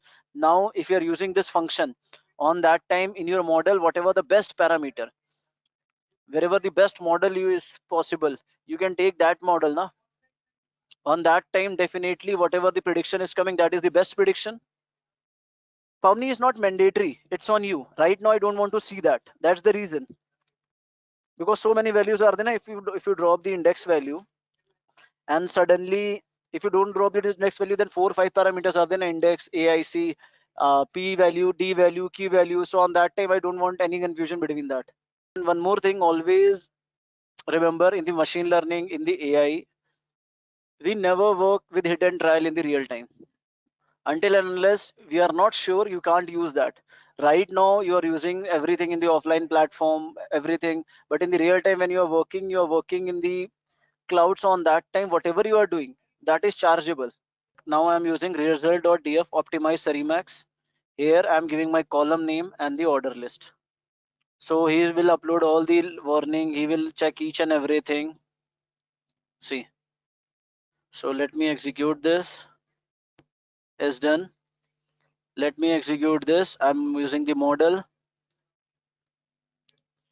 See, he's fitting Serimax model with all the, so it will take time now.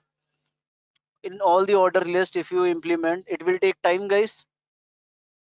And choosing the best parameter, because right number of combinations are there, but how much time? Max to max 30 second, 40 second, not more than that. But here you are assured, you know that whatever you are doing, I'll give you the option whenever you're making the model, either you can save the time complexity or accuracy. Which one you are choosing it? Only Subodhji give me the correct answer according to the demand, according to the use case. It's totally depend on case to case. Why I'm saying this, always remember, like I'm talking about, guys, the real time. I'm not like as a student, if I'm giving you the data of gaming data, any gaming data, like example, I'll give you the PUBG data. You are making a game same like a PUBG. So on that time, your aim is time complexity, not the, you can compromise with the accuracy. Why I'm saying this is, like sometimes if you try to pick a gun in the PUBG, if it is not quickly pick up, on that time you never play that game. And sometimes if you try to pick and you are unable to pick that particular thing, so you can say that is the glitch and you can ignore that. Agree?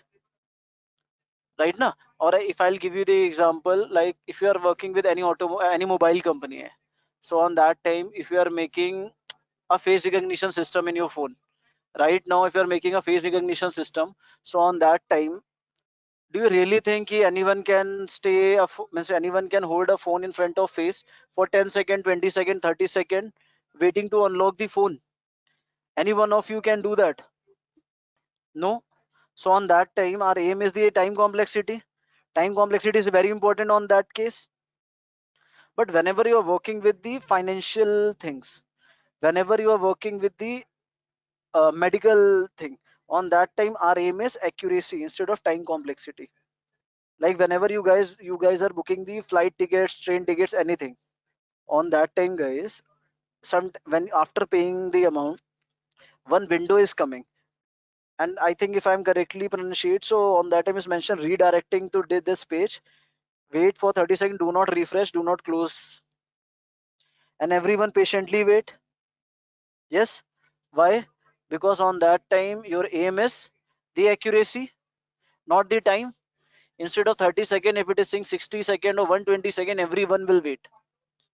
But guys, the same guy will not wait to unlock his phone for 20 seconds only for accuracy.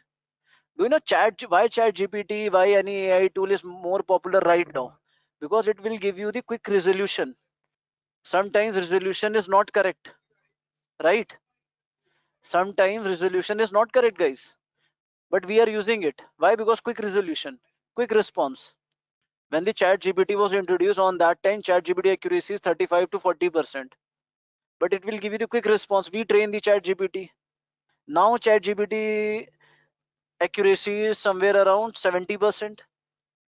So it's depend on case to case. So guys, now my model is ready. Then time for a prediction. So best order is I'm taking the zeroth model and PDQ. Why zeroth model? Because if you remember, I'll convert everything into ascending order. And as I say, always a less AIC value is the best AIC value. So less AIC value is the first AIC value, correct? Out of all model. So on the time of prediction, can I take a zeroth value? So I'm taking a zeroth model and using PDQ value. Here, till here is in this data frame, how the value look like? Result df dot sort values by AIC values, and AIC values with ascending order. Less AIC is the best AIC, correct? So which model is best? The first model, whatever the first model is showing in this result df, that is the best model, correct? So here I'm giving that best model, that zeroth model. Best order, you know that. And now I'm making a model, Serimax, adjusted close order. Which order? The best order you can take. Differencing I can off. I don't want to see any display. Forecast the model for 1 month. So that's the reason step 60. And prediction, forecast the predicted mean and print the predicted values. So these are the predicted values. It's going up, down, up, down, up, down. Now, if I want to plot and show it to you, see the plot. In the Serimax, it's look like this. If in the time series, on the time of Arima, you're not getting a proper prediction, proper forecasting. That's the reason you guys are choosing Serimax, correct? Now, whenever we are working with this type of data, stock price or anything, so in the real time, we are going with the model Propet. In the Propet, you are getting a perfect prediction. This, so here I'm not, I think you, me, everyone is agree this is not the correct prediction, correct forecasting. Is it correct? Maybe with the help of system, but as a human, I can't rely on that. Because Serimax seasonality is present. Step 30, it means 30 days forecast. Yes.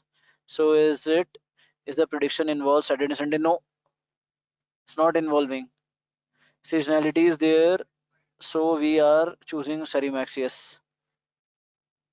Why we are plotted on df1? It should be df. No, df1 is the after differencing. Na, this is the actual data after differencing. Df is the original data. You have already changed the name. Na, here, if you remember, df1. See, after differencing, you can store it in df1, constant data. We are using the same data, na? Yes, you are predicting for new set of dates. That's the reason. If you see next 30 minutes, if you check the tail, so your last date is your last date. Okay, I'm not checking the tail anywhere. Wait, let me check the tail.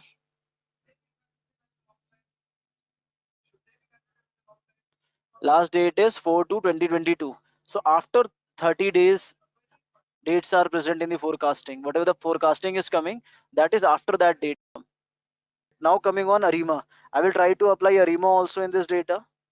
Guys, model Arima adjusted close order. I am taking a best order, model fit, and result summary. When you do that, adjusted Govind, because that is my dependent, that is my column, na, that is my target. So you have to write your target variable, and I am doing prediction. And after prediction, guys, prediction, see, same result prediction, start with 1 and with last data. In the time series, you don't have anything like accuracy you can measure. You can rely on your original data and the predicted one.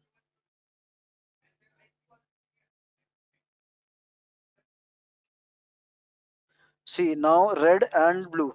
So Arima is working good here. Arima is working fine. If you see prediction, red color is your original data, yellow color is your predicted data. So can you say the original data is same? Red color is almost same. Somewhere some peaks are going up, down, but almost your predicted value is representing the same. Correct. So our data has seasonality. But now I'm checking the head. So the first date is always none because you have shifted 1 values in 2018. These are the predictions. If you want to see all the prediction, you can.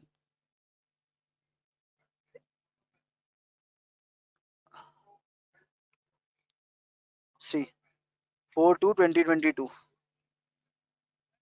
So in the plot, you can highlight the prediction for 30 days. Yes, see. After 2022, 30 days prediction is somewhere here. This library is one of the most important library named Propet. When you see the Propet, guys, same way I'll reset the index df Propet, and I'll reset the index in the df and store it in Propet. So in the Propet, I want date and adjusted close, both the variables together. I don't want date coming as an index. Then Propet.head, so date and adjusted close both are looking this like this. So Propet always accept the data into two particular column, ds and y. Y means dependent variable and ds means data frame. So I'm renaming it Propet rename column ds as date as ds and adjusted close as y. I'm making the model. I'll fit the model and I'm doing the prediction. So here I'm giving the period of 365 days instead of only 30 days. Generate the forecast. See this type of forecasting, and trust me guys, when you see the graph, you love the graph. See, it will give you the perfect prediction. Can I say that? So this forecasting, it will give you, this is the forecasting, actual data and forecasting. So I can realize upward trend. Things are going fine. Shadow is something, okay, prediction is going up and down also, but that is on an average prediction because we are doing the differencing. Whenever you are predicting something, there is always a chance not to going up and down, correct or is not correct on that time. The same type of graph you can create. One is for original and one is for prediction. And whatever things is coming under this shadow, that means your shadow is the original data. Prediction is this line. So your entire line is coming under this. So this stock is definitely investable. So now tell me, according to whatever the model you have learned till now, I think Propet is one of the best, easy to use. No need to convert into date time format, no need to use any model, no need to use any seasonality, no need to use any iter tools. You can directly give the ds as date, adjust it close as y, and use this model.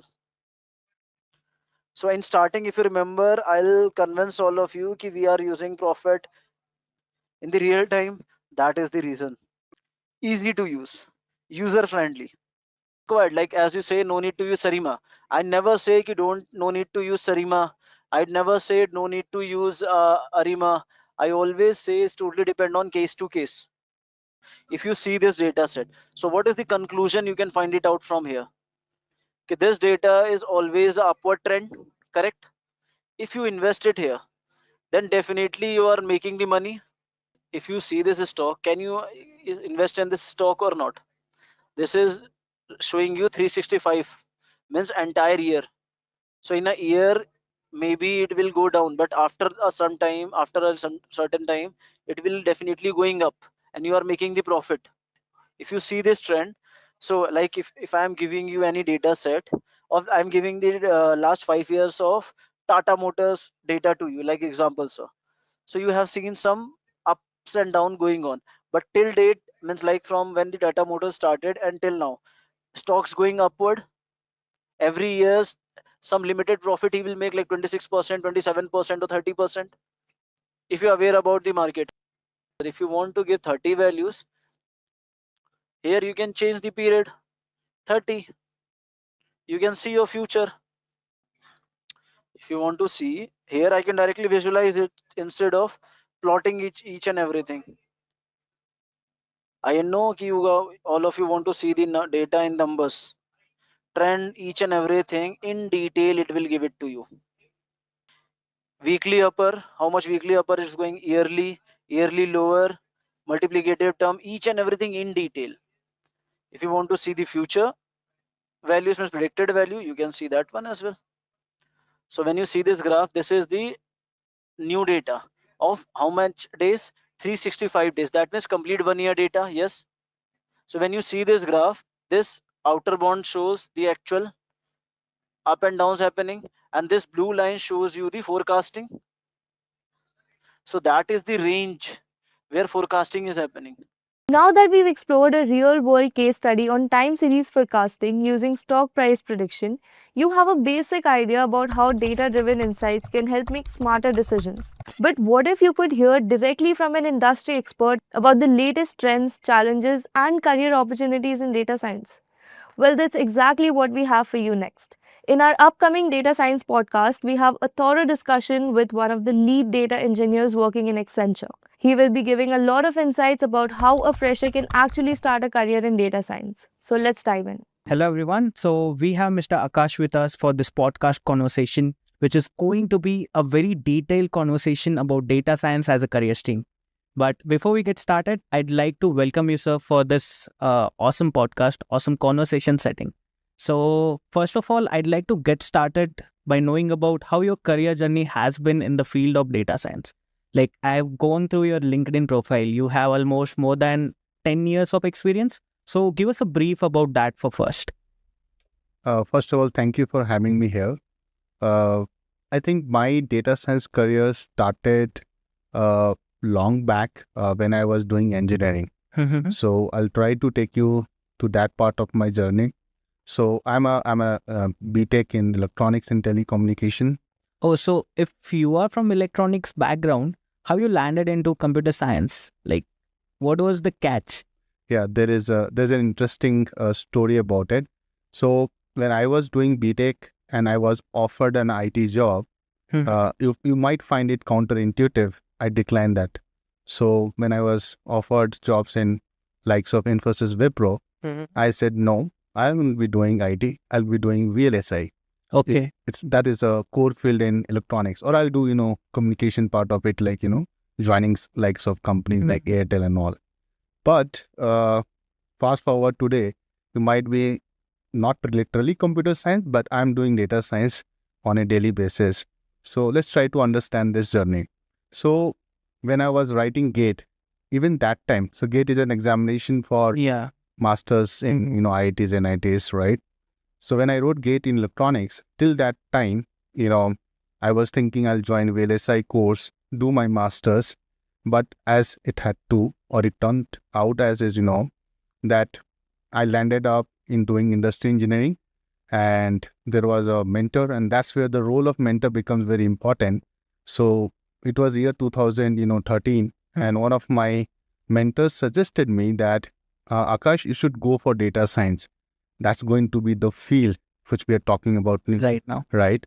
So when I applied for this course, did all those formalities, interviews and all, I got selected and I did industry engineering with the data science as a major. And that gave me the opportunity, to start my career here. So campus placement was in Genpact, right? I was there for, I would say, close to 2 years. Then I moved to HP. Now currently I'm working as a, principal data scientist with Accenture Strategy and Consulting. So that's how my career journey is so far. Oh, all right. So what are your current roles and responsibilities at Accenture as a principal data scientist? I'd like to know more about that as well. So although designation says principal data scientist, but I would like to give more insights behind it. So I'm a more of a supply chain consultant, to say so. So we do a lot of consulting project in the areas of, optimizing somebody's supply chain footprint. So let me, for the uninitiated, let me simplify it. So, if I have a demand, right? So let's say you order something on Amazon, right? How does Amazon fulfill that demand of yours, right? So the whole supply chain machinery gets into the action, right? So start from the supplier, the product will come, it will go to a warehouse, then it will come from, let's say, coming from Delhi to Bangalore, it will come through via air or truck, right? And then finally it will come closer to you and then it will get delivered. So basically, it controls the complete delivery mechanism. Right. So this is what we call supply chain network. Now, I just talked about one customer. Just imagine, millions of customers ordering. Amazon is a big company. Yes. So it needs to be optimized with respect to the, cost and, your customer satisfaction. So order needs to be delivered on time, but at the same time, it has to come through the minimum cost. So we go there, we understand client's problem and try to give them the best solution for them and try to shape up the industry. That's one of my, I would say, my core area where I focus. But I also do other sides of optimization and use data science a lot. So let's talk about a little bit demand planning, where you have to forecast, right? So who will order from where? Yeah. You have to also come to that. And that's where the other piece of supply chain start is that, forecast the demand, right? And that's where we use, advanced algorithm from machine learning, right? Generally, everybody start with linear regression, but we get into the advance of machine learning algorithm likes of XGBoost, random forest, Prophet, which is given by Facebook, cyclic boosting given by Blue Yonder, right? So those algorithms we use to come up to the right answer for our client. Yeah, that sounds pretty in-depth knowledge about supply chain and how data science is applied to the supply chain domain. But let's piggyback into the data science side of it and how data science is actually driving those nuances towards supply chain management, or how data science is helping supply chain management into the optimization part.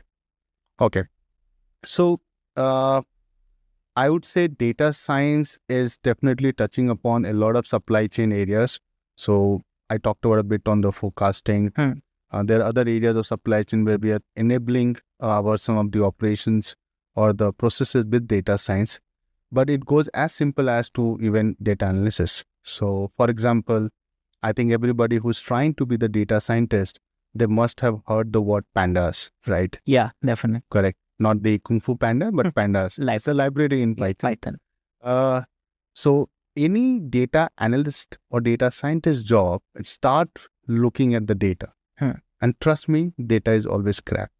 Okay? It's not qualitative. Doesn't matter. 90% times data will be bad shape. You have to get in a good shape. That's what we call data pre-processing. And these are some technical jargons. But end of the day, data needs to be ready to be used. Right. And that's the major part where a lot of aspirants face problems because they don't understand the statistical modeling behind it. They don't understand the process of cleaning data set and perceiving the important attributes out of it. That becomes the challenge for them. So how that can be addressed as well, like before they get onto the advanced modeling and creating machine learning algorithms, how they can, optimize the way of cleaning data. Okay. So I think you're right. Data analysts or data scientists, right, before they can do actual data science, they need to be really good at analyzing the data. So that's where you're right, Omkar. But I feel before that, it needs to be understood for those who want to be in this field that getting the data and when you're doing a project, it depends a lot of that, how quickly you can get the data and be ready for it. So data might come in different, from different sources.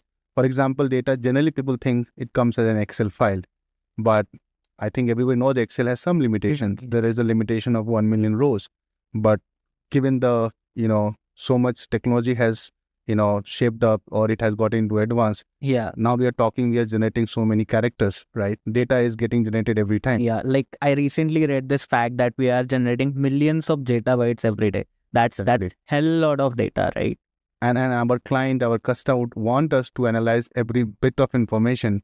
So data is becoming big and big. So that's where getting the data in the optimized way, as you're telling, all right, into the source system where you will analyze, it's also a big task. And that's where I feel anybody who's trying to get into this, they need to understand SQL. SQL structured query language is one of the, I think, amazing tool for a data scientist toolkit.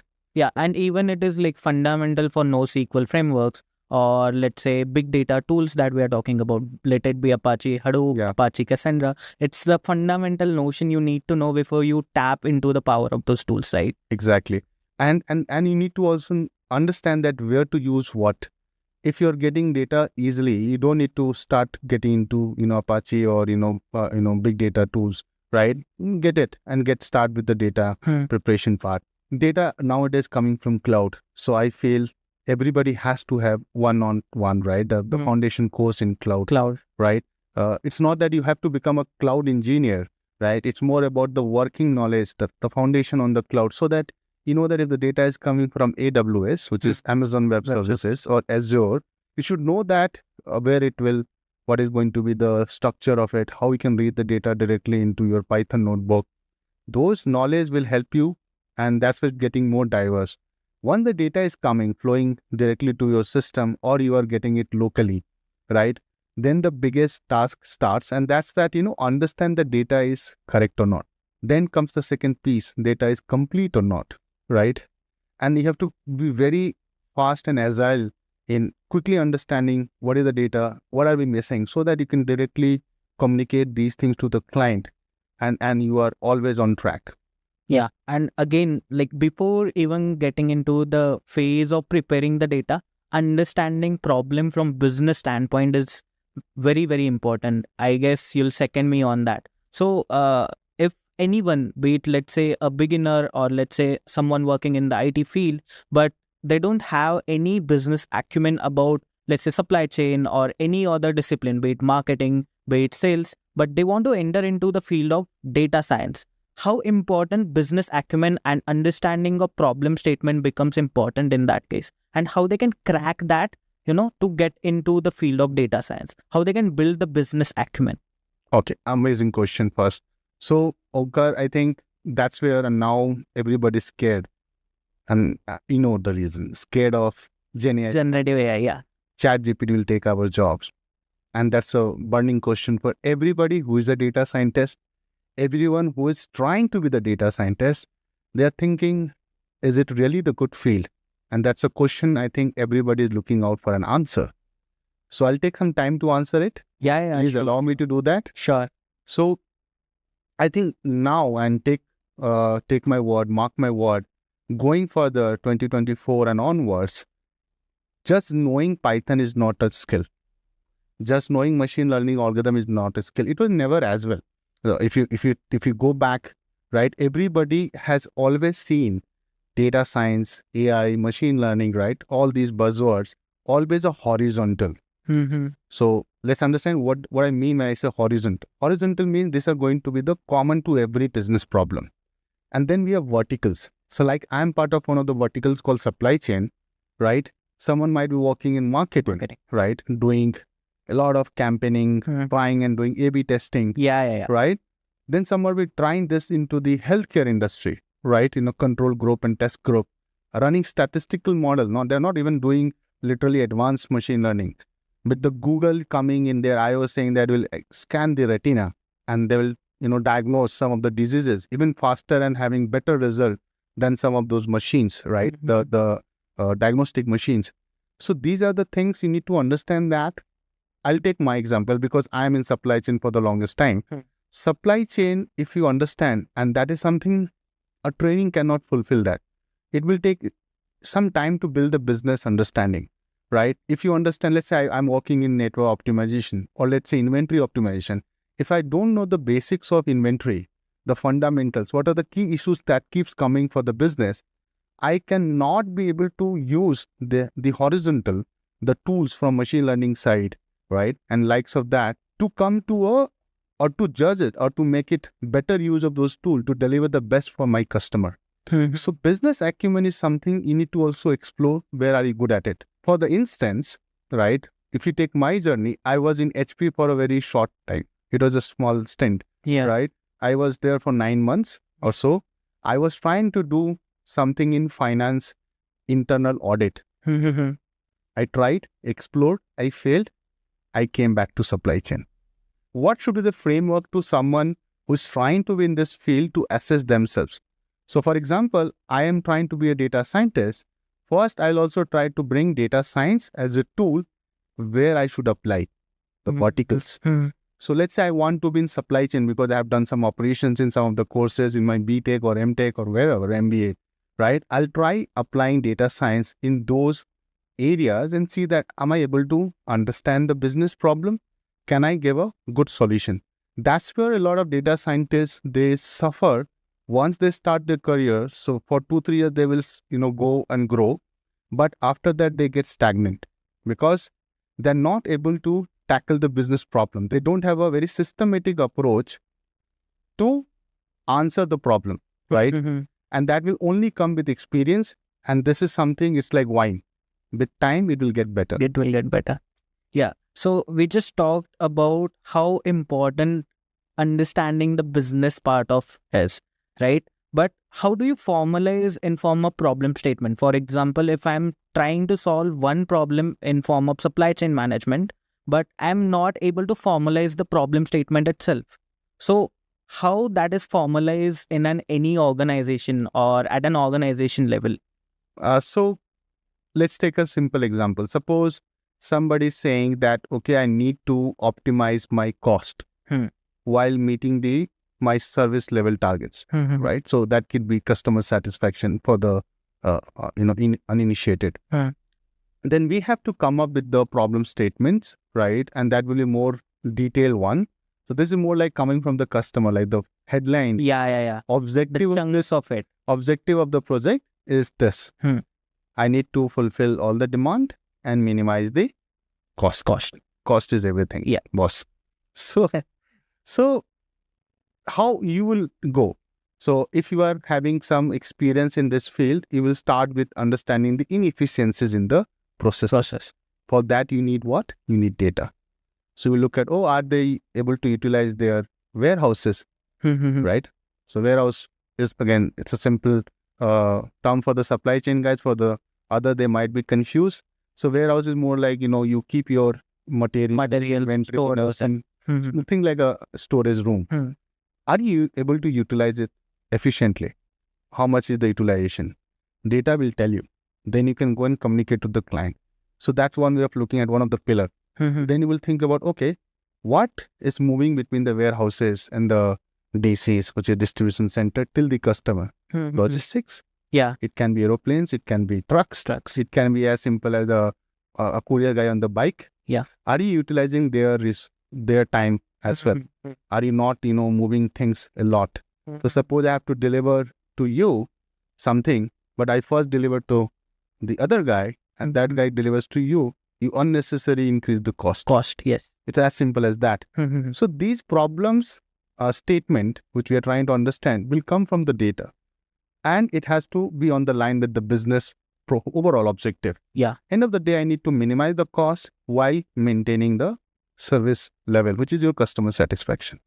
If that answers. Yeah, that makes sense. So now going back to the data science as a discipline, now we have a lot of learners associated with us, a lot of aspirants who are trying to get into the field of data science. I mean, it's a per se, data science is kind of buzzword in the industry right now. Everyone wants to be a data scientist, but there should be some criteria to check whether if I am really a good fit to become a data scientist, right? So what would be that criteria? What would be the framework to test if I am a good fit to become a data scientist?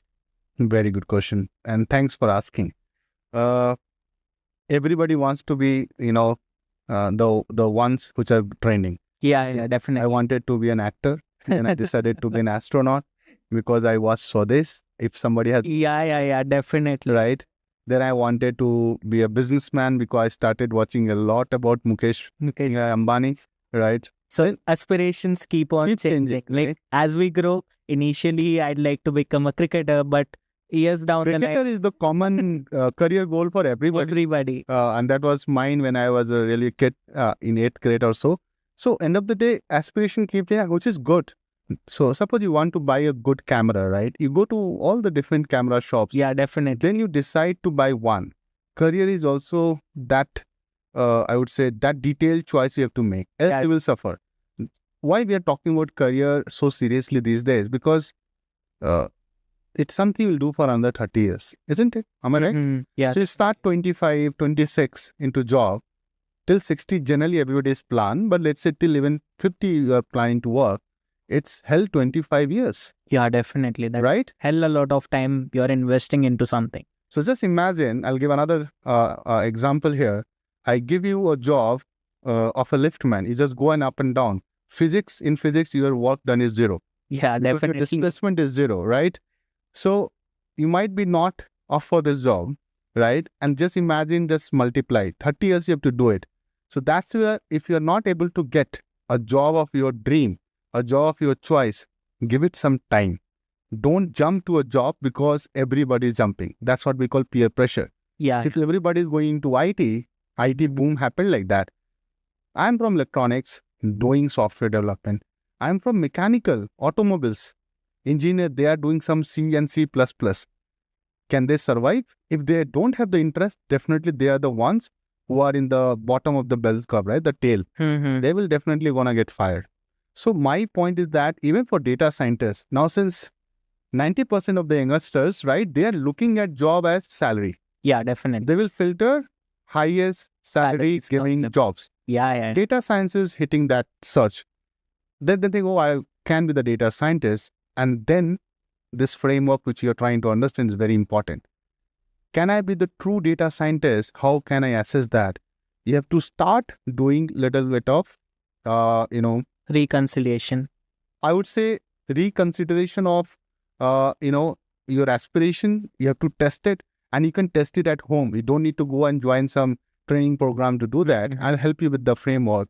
When I wanted to be data scientist, first thing I started doing that what data scientists do. Like we have talked about, and I'm damn sure that on your podcast, the previous one, there were a lot of good speakers speaking about what data scientists do. Yeah.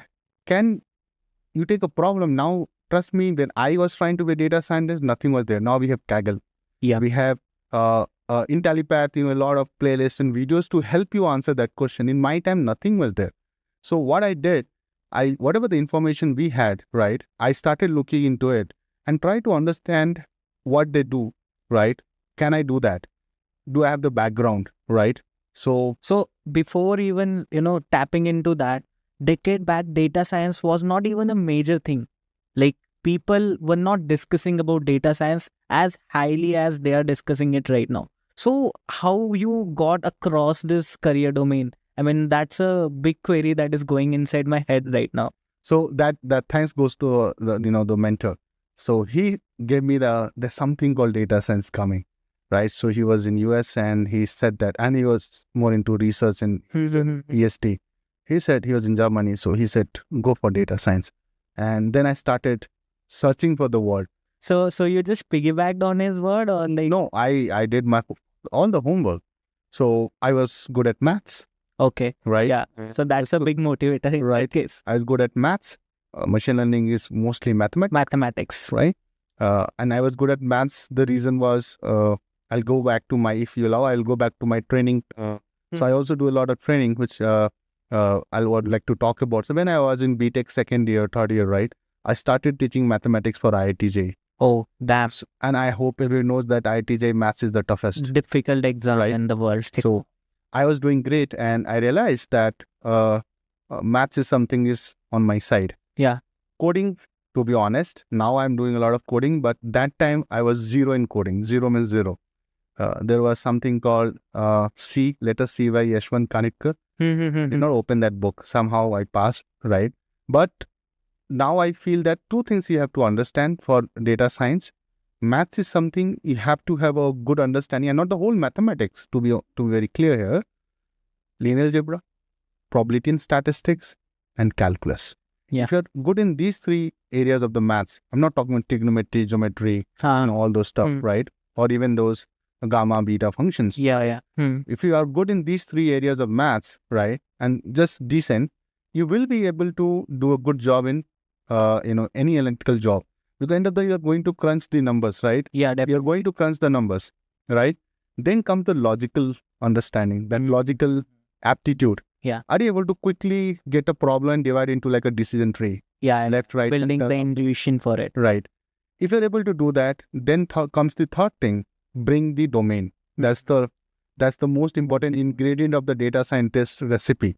If you bring up this spice, oh, I'm good in, let's say, marketing. Yeah. I understand marketing. You've read something about it, or you've done some course, right? Some of the guys study operations research. You can go and come in my field like optimization and all, right? Or you are good in, let's say, little bit on the healthcare side. You understand pharmacy, you understand biologist job. You can apply data science. Companies like ANOVA Test, Biocon, they also need data scientists. So that's how I feel, you have to build a framework, explore that, give it some time, do some internship, right? And once you have this clarity in mind that, oh, I'm able to do it. And there are a lot of websites which help you to test this whole thing, right? You can take some mock tests, understand your Python understanding, understand what you're able to get into statistics or not, and can you test it, then understand the domain, and then apply, do some internship. Once you are doing great in that, try to get in a job. Generally, you have to do this while you are in college. Okay, I got that point. So now, before we summarize the framework, what I'd like to ask is how someone can build the coding skill. So like you mentioned, you come from electronics background, you don't have any background in programming, and that becomes a challenge for many because programming is overall a different beast itself, right? It's not as intuitive as mathematics. It doesn't come naturally to you. You need to understand the language, you need to perceive the nuances, keywords, matrices, and everything. So in order to make that happen, how someone who is coming from non-tech background can approach a programming? Okay. And what will be the best way for them to learn the programming? Okay, first we need to get rid of this taboo that, programming is only for technical people. We do programming every day, right? When you're trying to ride a bike or drive a car, you are taking those logical decisions. It's a flow chart. Yeah, definitely. Right? So I have to take a U-turn, right? I have to make sure that I switch on the indicator, right? Right? It's more like following the rules of the arena.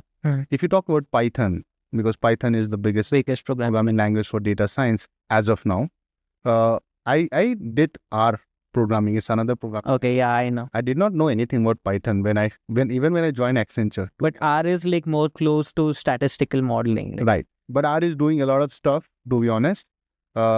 Statistically, even for machine learning. R is there, but generally Python has come up a long way. Let's take Python. What is programming? Programming is getting any problem and break it into logical solution, right? And I always feel a big problem, you take it, you break into small modules. That's what we call program. Yeah. The small modules are called program. I'm not talking about any programming language here. It's just like on a plain paper and pen, you can write how I'm going to approach this. Divide into small modules or segments and try to solve it logically. So for example, I'll take a very simple example. If I have to, let's say, find the second highest salary in each department, right? So in here, a lot of people must be working, right? What should be my approach analytically so that I can find? So how will I find it? If I have to solve this problem on the spot, it's very simple. I'll try to find the, by department, the max, all the salary, rank it up and find the second one. Yes. Right? Simple. Someone has to do manually, he can do it. Just imagine this is something you're going to write in Python. So then you need to know the language of the land, which is your arena, the rules. The data frame you have to build, you have to know the filter, the function. But if you're able to do the first step, which I just talked about, the program will come naturally. Yeah, the analytical mapping of a problem. Yes. Tomorrow you might be using not Python, let's say XYZ. Then you have to learn that also, right? Python might phase out. Yeah. So don't worry, Python lovers. I'm not saying it's going away, but it might, just like it has happened with R. Yeah. So then what is going to be the common? The analytical logic. Right? Logic, your knack for solving analytical problems, right? Logically. If that art you have, or you can upskill and get there, right? You can be a good data scientist. Yeah. So to summarize the framework to check whether you can become a data scientist, we'll start with assessing if you have the love for math, or if you, let's say, per se, like statistics or the concepts that lie around the area of calculus and linear algebra, right? Right. Second thing would be mastering a programming language, again, which is again going to be a very intuitive thingy. You'll have to understand how to map a problem into analytical setting. So this is going to be a second pillar. Then Right. you'll go on to trying your hands-on at the programming, building your machine learning algorithms, learning the concepts, and then probably you'll do the analysis by giving the mock test, if I'm not wrong. So that's the framework you're talking about, right? Exactly. Yeah, we have nicely captured it, Omkar. Yep. Yeah. So now that we have understood the framework, moving forward, I'd like to ask you, like, why someone from non-technical background, or rather, let's say someone who is working as a software engineer or someone who is in a college and is part of computer science community, why they should get into the field of data science right now, even though it is a buzzword, but why they should get into this particular field when there are so many other skills are growing at the astronomical pace as well. For example, let's say cloud computing, DevOps, site reliability engineering, all these skills are also being in demand. But why someone should go for data science particularly? First of all, brilliant question. In data science, although we are tagging it as a profession, but everybody is using data science. Let me break it for everybody here. So let's start with some voice assistant, right? Even a kid is using Alexa. Yeah, definitely. Right? When you say, "Hey Alexa," right? What's the time? So you need to understand when you are saying that, what's the time, right? You are actually using some component of ML and AI. There is NLP, which is natural language processing. So Alexa tries to understand what kid is asking, right? Kid is not knowing that there is some data science in AI. Second thing, I feel that if I take another example, like nowadays everybody is using smartphone, right? You have those AI camera, right? Of your Face ID, which iPhone has, and likes of might have a different name, but unlocking your phone with the image. You're doing image process. Yes. Right? People trying to applying filter, right? Enhance the, image quality, look and feel and aesthetics. You're using this. So it's like every time people used to say, right, oil is the new currency. I feel the new currency today is the data. Yeah, data science. If you have the data, right, you're the king. And that's where data is so important. Google, that's why we keep saying Google is the giant, because they have the most amount of data than any business can have. Although Google is trying to break into GenAI, and we'll talk about that. ChatGPT, which is OpenAI, is having some lead. So it's like OpenAI 1, Google 0. But things will change. Trust Google, give some time. So data science is something anybody can quickly relate to.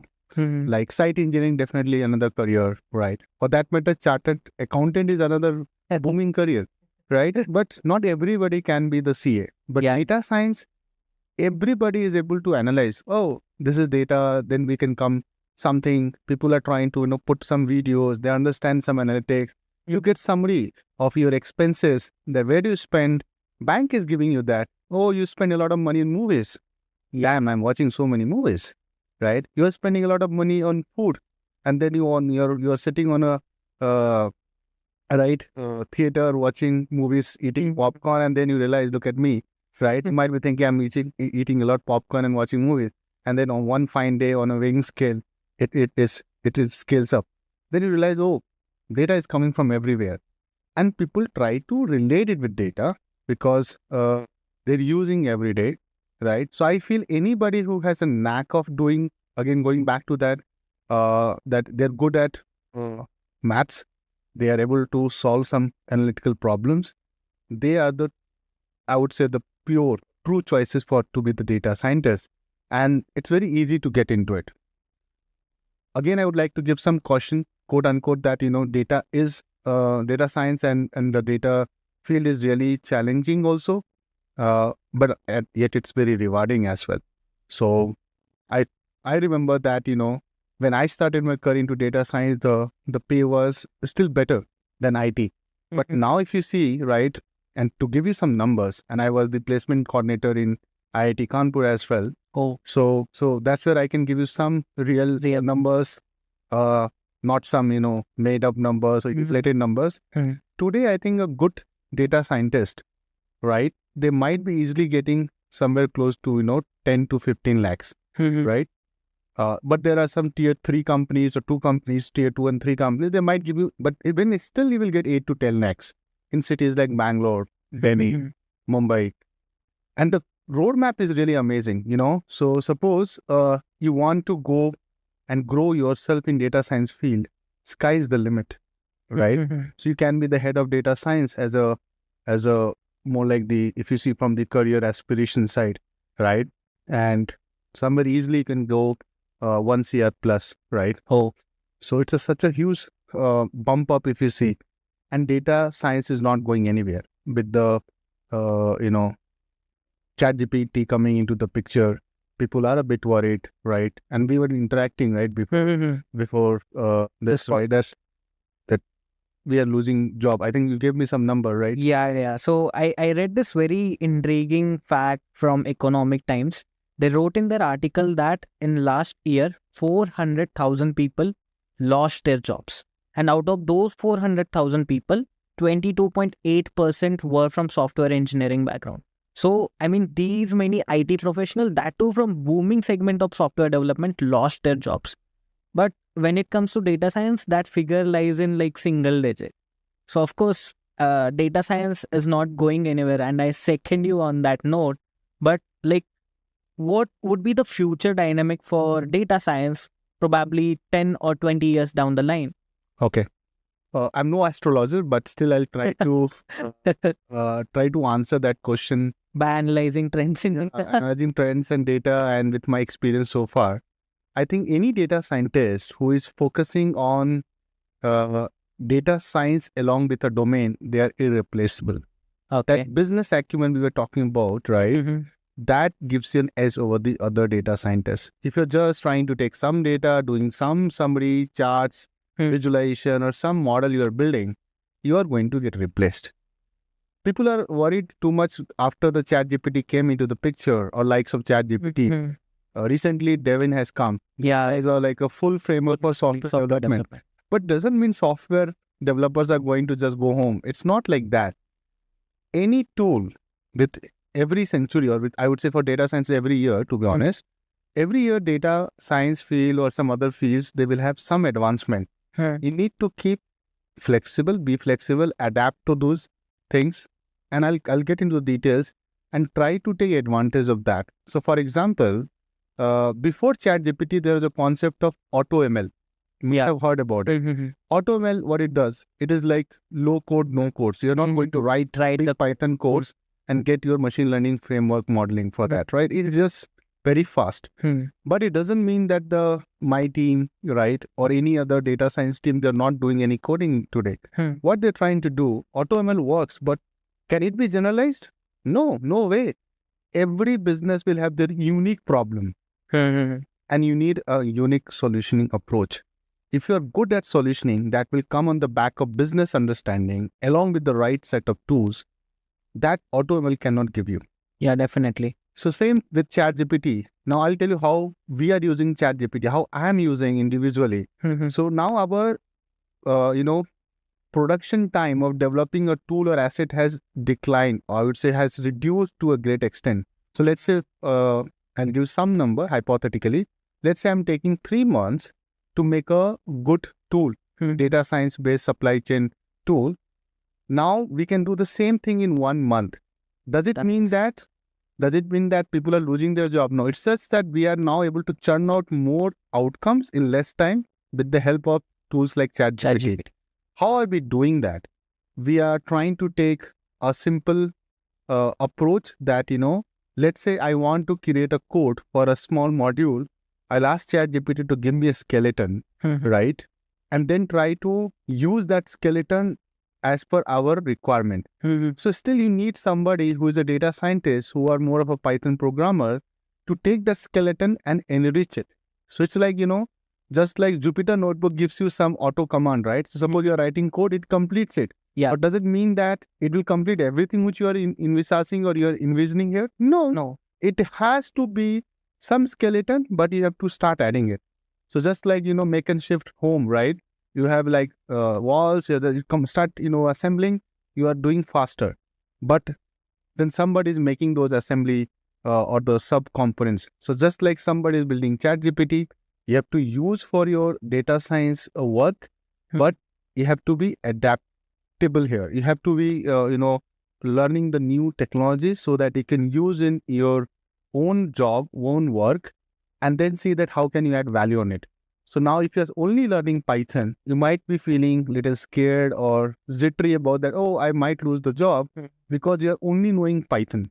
But if you know the business, you know that how I can solve the problem, what is my approach, and how can I make it better with the using these tools or leveraging these tools, you are anyway replaceable then.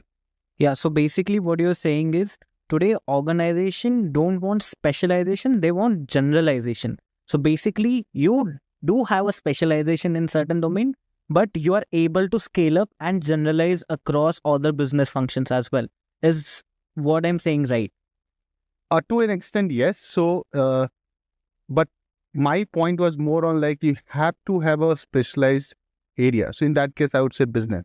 So for example, I'm working in supply chain, but what within supply chain? So I said I do a lot of fulfillment and network optimization. That's my core strength.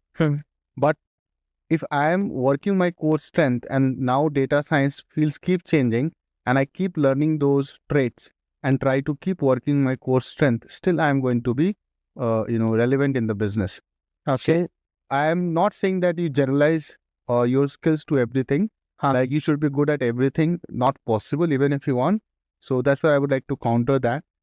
Idea is to be specialized and adaptable. So basically you need to specialize in one business vertical and you need to know the ins and outs of data science completely. Exactly.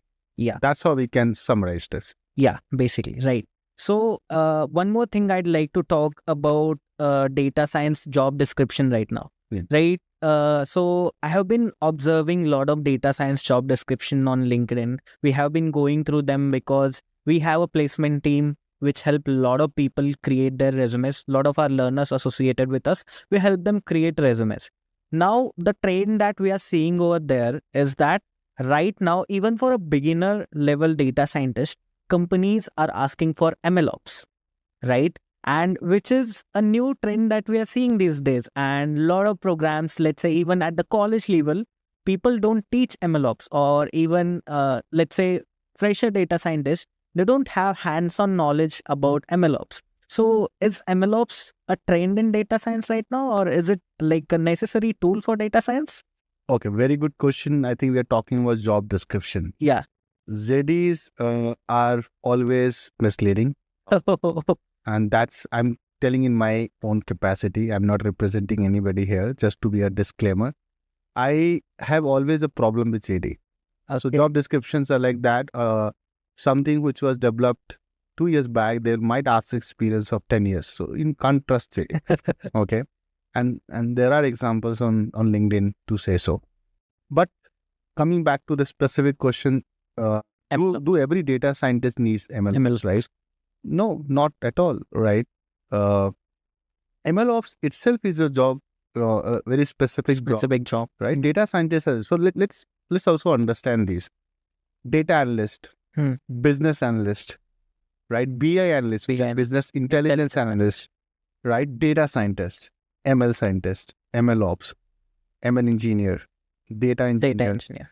It might look like, oh, so many names, it's only one job. No, everybody has the different roles and responsibilities. It just happens, it turns out that in today's world, and mostly on our side, Indians, they are always a fan of Superman. They want to be the Superman, right? I can take it. And that's where I'm trying to again come back to. You need to have a anchoring yourself to one domain. I'm doing supply chain for almost 8 years now. I'm anchoring myself. Is it like really tough for me to go and do risk and modeling, banking, marketing? Yeah, it is tough. Suddenly, I cannot switch over a night, right? Yeah, For a definitely. career, right? Virat Kohli cannot start bowling to it. You just take this example. Right. Right. You have to back your instinct and build, strengthen your core skill. My core skills is going to be in supply chain. Supply chain. I can hover or go left, right, center in supply chain. But suddenly I cannot be joining the Elon Musk, the SpaceX, right? Oh, now I want to become an astronaut, right? Or I want to become the engineer, the space engineer. Not possible. Yeah. Done for this life, right? So my 2 cents to the youngster is that back your instinct and work on it. Okay. You might fail, you might not clear some of the interviews, but you have to back your instinct, and that's where JD has a big role to play. But I will try to be a bit sorry to those who are trying to get a job, and that's on us, data science fraternity, that JDs are so misleading. But trust me, it's for all the different roles in the whole globe. So JD is always going to be like everything, they'll put it and they'll try to judge. So MLOps is not the thing that data scientists really needs to do, to be honest. I feel data science has to do a lot bringing data analytical skills. Like we talked about in the first segment, that data analytics is all about understanding the data, quickly do EDA, which is exploratory analysis, right? And then once data is ready, can you use the existing machine learning algorithm and try to find the best one for you and your business problem? That's what data scientists do. So it's more like I would say it's a mixture of, a data scientist is a mixture of business analyst, because he has to know the business as well. At the same time, data analysis, he has to be good at data analytical skills. Third, they might need to report these summaries, and they need to know the BI as well. So like, the libraries like Matplotlib, visualization libraries, Seaborn, Plotly, right? So that a data scientist is like, and that's why they're getting paid the highest on among these JD's roles. MLOps is a different thing. It's more like your machine learning project lifecycle, right? Deploying it, what are the version history, controlling that. Someone else can do it. It's like I am the data engineer, I am the data scientist. So it reminds me of the Kamal Hassan movie, right? If someone can relate to my humor, that the one guy playing all the roles, right? Yeah. Then you will be in a big trouble. Okay, understood. You also mentioned that you are part of recruitment lifecycle at your organization right now. So can you give us some insights about how the recruitment process is catered right now for data scientist job roles? Yes, and I would be more than happy to do it, because that's where we are also struggling, and like us, other organizations are struggling, because the candidates are also following the JD trend. If JD is saying, can you do this, they'll write, I know everything, I'm the Superman. But the guy will ask you a question, right? Interview is not like just, oh, come on, you are the Superman, right? You cannot appoint yourself. So then the Superman has to defend himself or herself, right? Wonder Woman or Superman, right?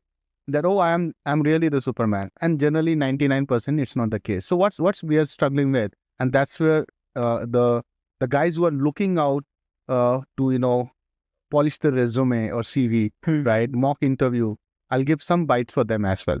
So first of all, don't go and write anything which you've never done. Okay. Just for the sake of getting your resume selected, because it is a waste of time for everybody, for the HR, for the guy who will come to interview for first round of interview, right? Because you have written something like, and now with ChatGPT, they are using some fancy words and resumes are getting better and better. So our resume filtering system is not able to reject those. ATS. And we need to, ATS, we need to do something about it as well, because AI needs to be applied there as well. Just like, other systems are using AI. But question is that interview is going to be more like a physical process, right? All we will do on virtual, but we're going to face on a video camera. You can't lie, right? So that's where you need to be specialized. Suppose you say, I'm very good at data analysis. So somebody is asking about pandas, right? You have to defend your skills in that. You have to answer questions, right? So that's where I feel, try to be honest. Number one, ethical in terms of writing what you can do. And then give an open room that, okay, I'm very good at Python, but SQL I can manage. And you have to mention that in the interview, so that you're not going to get asked question on SQL. And even the interviewer is not going to come from SQL background. The guy has to from the Python background. So that's where these resume getting selected, chance is very high, right? And it has to be very clear cut. And always try to keep it on one page. So if you are writing like a 3-page or 4-page resume, trust me, if you are coming from somewhere less than 5 years experience, you should not have more than 2. In ideal case, it's 1 page is enough, right? And always try to, give them a very good summary of what you have worked on. And that summary, you cannot ask ChatGPT to prepare for you. Yeah, definitely. I'm being very, trying to very clear on that, what you can ChatGPT and what you cannot ChatGPT. You're trying to understand the Python code, you can ChatGPT.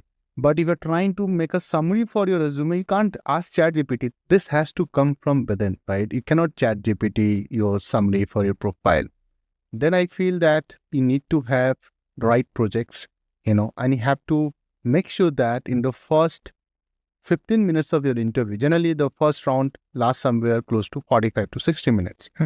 So in the first 15 minutes, you have to showcase your strength without giving the interview an idea about your weaknesses. Okay. You have to bring your interview to the core Basically, strength, you'll right? have to strategically plan your whole interview process.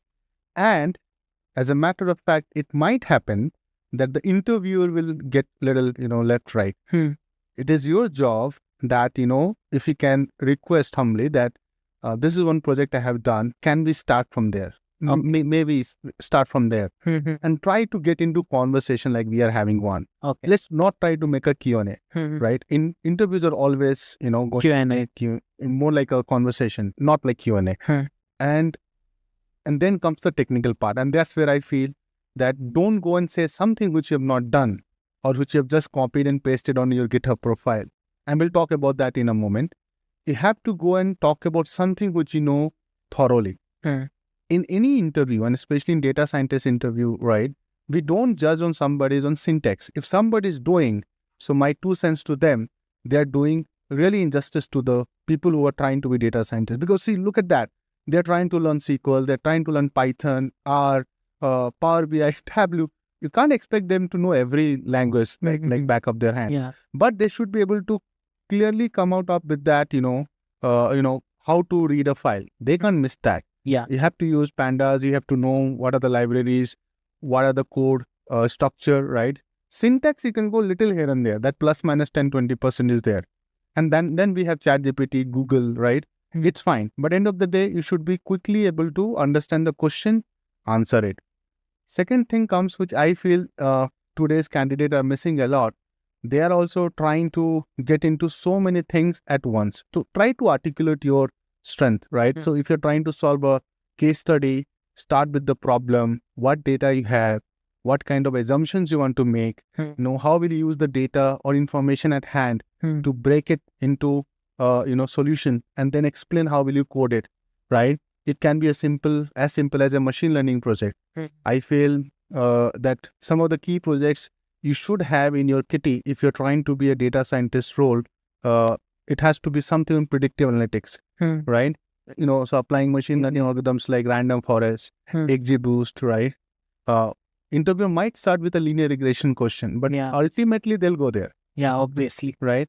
And then comes the visualization part, which nobody talks about it. Everybody thinks Power BI or Tableau or some charts is bullshit. No.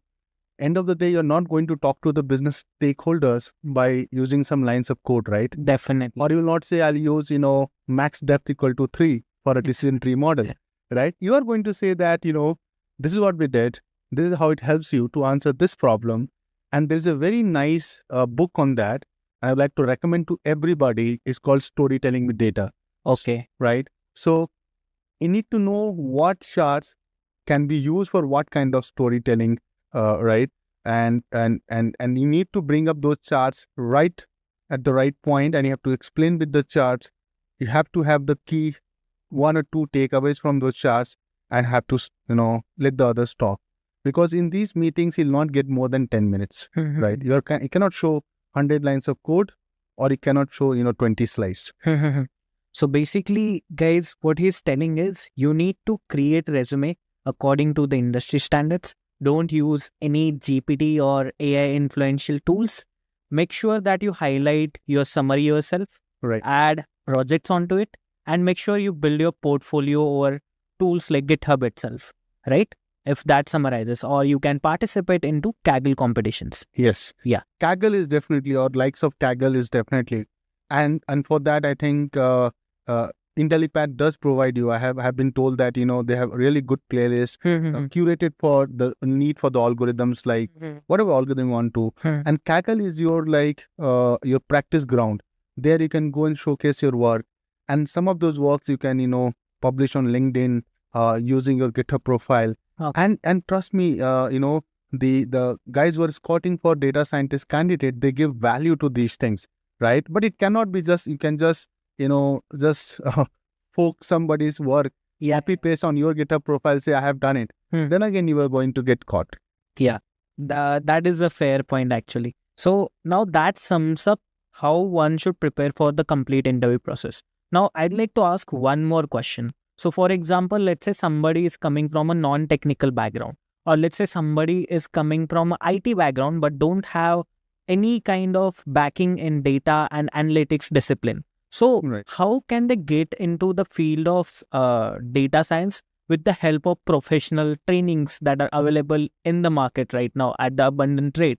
How professional certification can help them better make their career transition better into data science?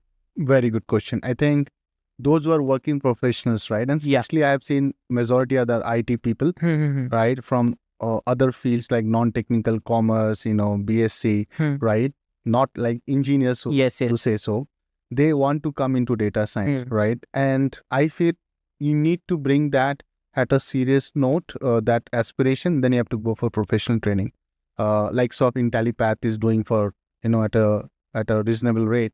And why it's so important? Because a lot of time I have been told that, these things are on the YouTube, you can search, but that motivation factor is the thing which I feel, right, that you have to bring into the equation. It's not that these information are not readily available, but it's not curated, right? It has not been backed by industry expert, right? So likes of Intellipaat and other players in the market, they bring you the authentic training, right? And give you the industry exposure as well, and the motivation. So you see, right, someone who is coming from an electronics background, doing data science in supply chain, consulting and all, then you see that, oh, I think I can also Make that happen. And for that, you need that professional training. In my time, it was all, you can either go to IITs or NITs and get some course, but now this has become, in last 5 years or so, it has become upskilling is a big course. And I feel you are not upskilling, you are downskilling, because others are upskilling. And that's where professional training has a lot to say. And we give value to them, because you have gotten into, rigorous boot camp for, let's say, 6 months. And that gives you a lot of clear understanding, right? What is data science, how you can prepare for it. And when you are working professional, right, you can, once the boot camp is complete, you can take some internal project, because you cannot be going as a fresher if you have 10 years of experience, and try to work within your team. Every team will have data, and bring some machine learning based use cases. And that can become a ground for you to do internal jump into data science domain if your company is having, or you can try jobs outside. Okay. That's I have to say on this. So from your lingo, we have got a lot of data science wisdom, and I'm damn sure as much as I have learned from your wisdom, definitely all of our learners and all the people who are trying to get into data science, they'll learn as well. Thank you so much for dedicating your time to us and being part of this podcast conversation. That's all I have to say, and will be grateful to you for dedicating your time in this endeavor. Thank you so much. Yeah, thank you, and thank you for having me here. I really enjoyed the conversation, and all the best to the aspiring data scientists. Feel free to bother me. You can find me on LinkedIn at Akash Pushkar, right? And yeah, looking forward to have more conversation like this. Thank you so much. Thank you, sir. Now, you guys should have a basic overview of data science process, what it exactly is, and what kind of work you will be doing as a data scientist from the industry point of view. But in order to get started, you need one final step, that is to crack the interview. We have designed our next section for this very purpose, where we have listed 20 most commonly asked interview questions. These questions will give you an idea about the kind of questions interviewers are likely to ask. So make sure to watch it till the end. So moving on with our first question. Explain the types of data science problems along with the data sets used for each problem. Data science problems can be grouped based on what we are trying to solve. For example, one common type is classification problems like fraud detection. Here the goal is to categorize data into classes such as fraudulent or non-fraudulent. The datasets here are usually highly imbalanced, meaning there are far more non-fraud cases than frauds. Sometimes these datasets can even have a time series structure. Another type is regression. This is where we predict a continuous value. For example, predicting house prices. Datasets here might have features like the number of bedrooms, location, and property size, and the target variable would be the price feature. Then there is time series forecasting. This is used to predict future values based on historical data. A common example is stock price prediction or sales forecasting. Another type is recommendation systems. This is where we suggest items like movies, products, or songs. The data sets often include user preferences, item characteristics, and sometimes behavior logs like clicks or purchase history. Lastly, we have clustering problems like customer segmentation. Here we group similar entities based on features like age, income, or spending habits. These datasets don't have labels, so we look for patterns. Each type of problem has its unique dataset structure and challenges, but it's all about understanding the data and the problem resolving. Moving on to the second question. What are the common issues in raw datasets that require cleaning? One common issue in raw datasets is missing values. Some rows or columns might be incomplete. For example, in a dataset of customer records, you might not have some records in the contact number feature column. This can be solved by the following methods. For numerical columns, we can fill them with the mean where there are no outliers, whereas median in case of outliers. And for categorical data, we can fill with the mode. Another issue is duplicates. This is where the same data point appears multiple times. This often leads to skewed analysis. The duplicate function can be used to identify the duplicates. There could also be outliers in the data, like a few incomes could be way too high or way too low compared to the rest. This would again lead to inaccurate prediction. You can use scaling methods like standardization or normalization to deal with outliers.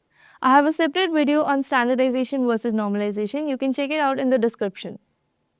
Inconsistent formatting is another big one, like dates in different formats or text fields with varying capitalization. And then there's incorrect data where entries are just wrong. So say for example, a negative value in a column for age. All the above issues can be taken care of at the data cleaning stage itself. The data needs to be accurate, consistent, and reliable for analysis. Moving on to the third question. What are the different learning mechanisms in data science? So there are four main types: supervised learning, unsupervised learning, semi-supervised learning, and reinforcement learning. In supervised learning, the model is trained on labeled data, meaning we already know the outcome. It's like teaching a child with examples. So say in email spam detection, we know which emails are spam, so the model learns from those examples. Next is unsupervised learning.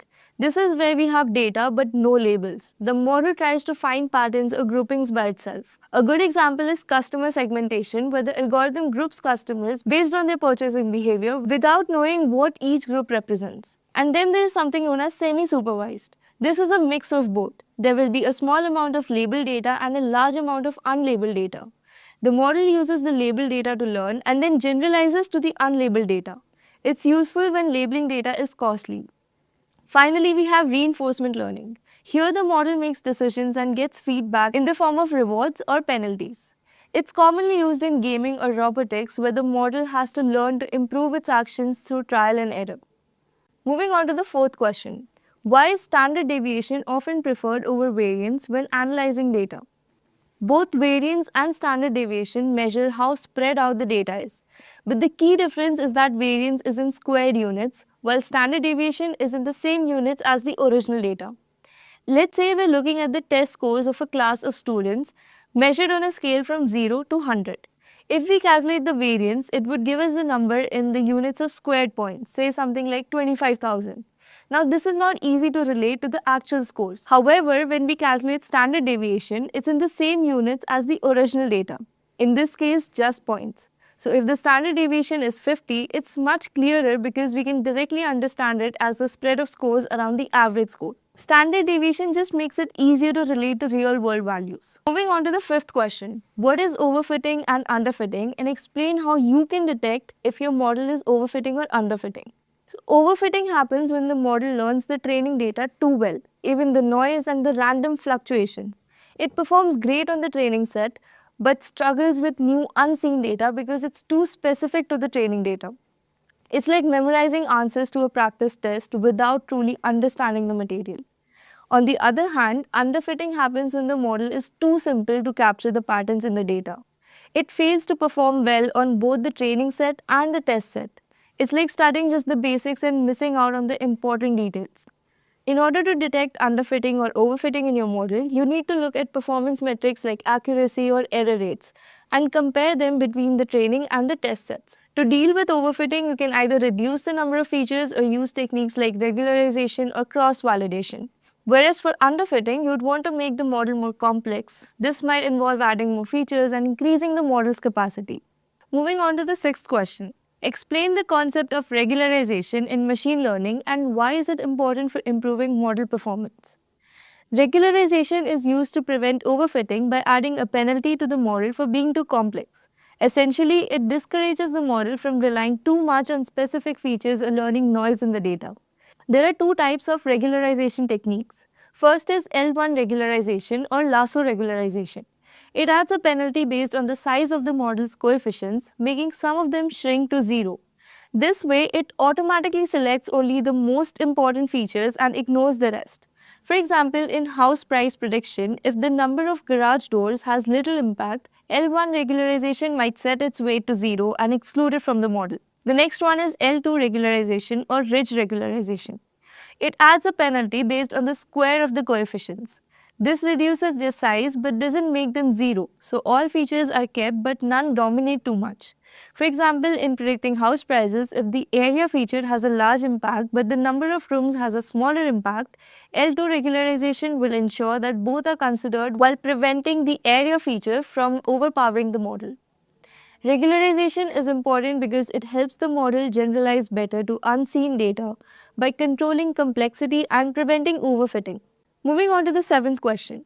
If a model performs well on training data but poorly on unseen data, what technique could you use to understand its generalization ability? This is a classic case of overfitting. To understand the model's generalization ability, we can use cross-validation. With cross-validation, we will split the data into multiple smaller sets or folds. The model is trained on some folds and tested on the others. This process is repeated multiple times and we average the results to see how the model performs across different subsets of data. It's a great way to check if the model is consistently good across various splits or if it's just memorizing the training data. Moving on to the next question.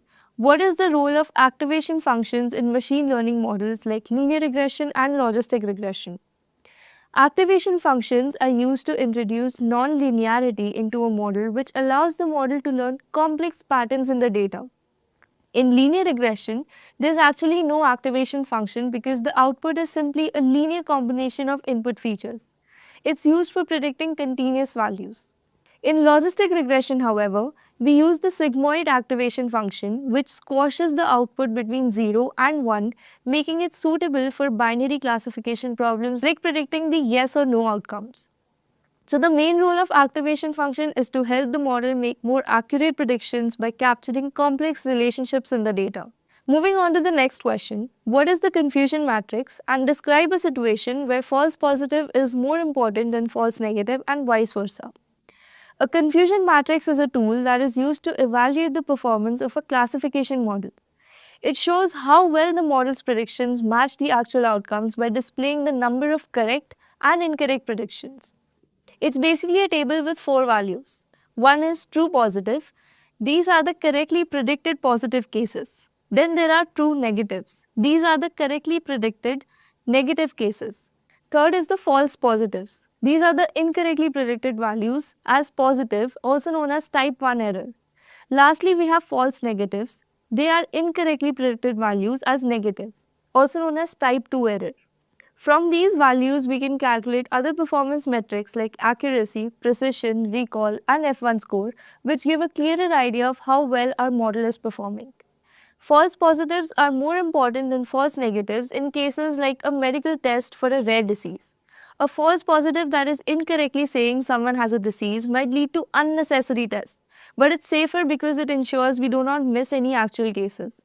Whereas for a spam filter, a false negative, which is a spam email getting through, is less risky because you can always delete it.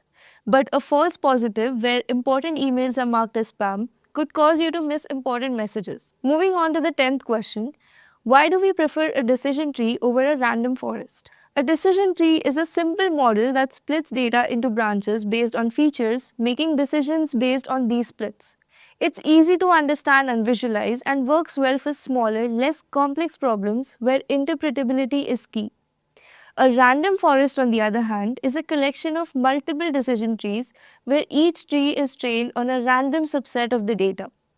It combines the results from all these trees, which usually gives better accuracy and reduces overfitting. You'd prefer a decision tree over a random forest when you need a simple, interpretable model or when computational resources are limited. But if you need better accuracy and robustness, especially for complex datasets, random forests are the better choice. Moving on to the 11th question, what is naive in naive Bayes theorem? Basically, what we're trying to understand here is what does the term naive stand for in this naive Bayes theorem? So, the word naive in naive Bayes basically refers to the assumption that all the features in a dataset are independent of each other. But if you consider real life scenarios or real life data sets, this assumption does not really apply. Why? Because say for example, you have a house price prediction data set. You will have feature columns like number of bedrooms, number of bathrooms, balcony, the area of the house and so on. Now in real life, if you consider the area and number of bedrooms, number of bathrooms, so are supposed to have some sort of correlation between each other.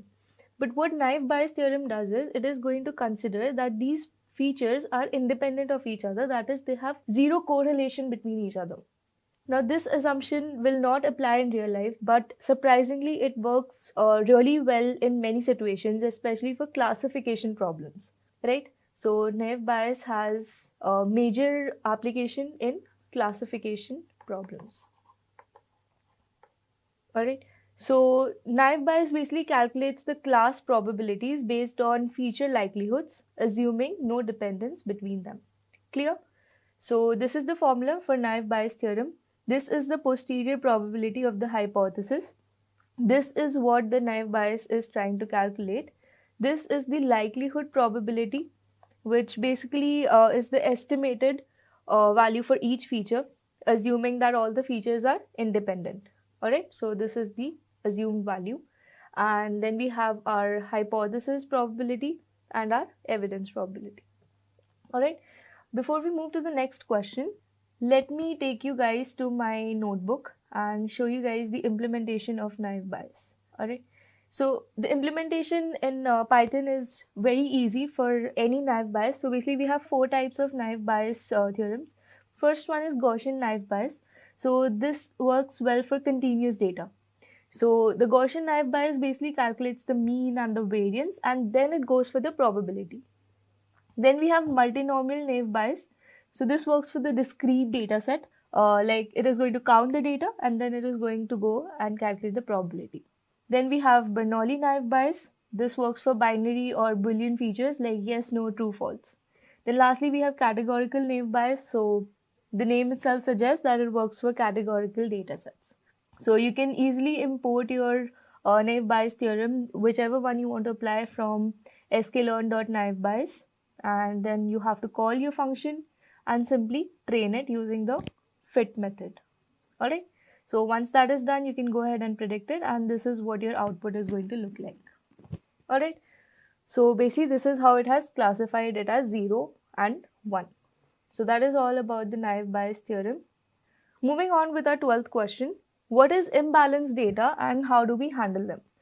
So I have already made a video on this particular topic and I have explained each and every concept in a lot of detail. So you guys can go ahead and check it out. But right now I'll just cover this concept in brief so that you guys get a basic idea.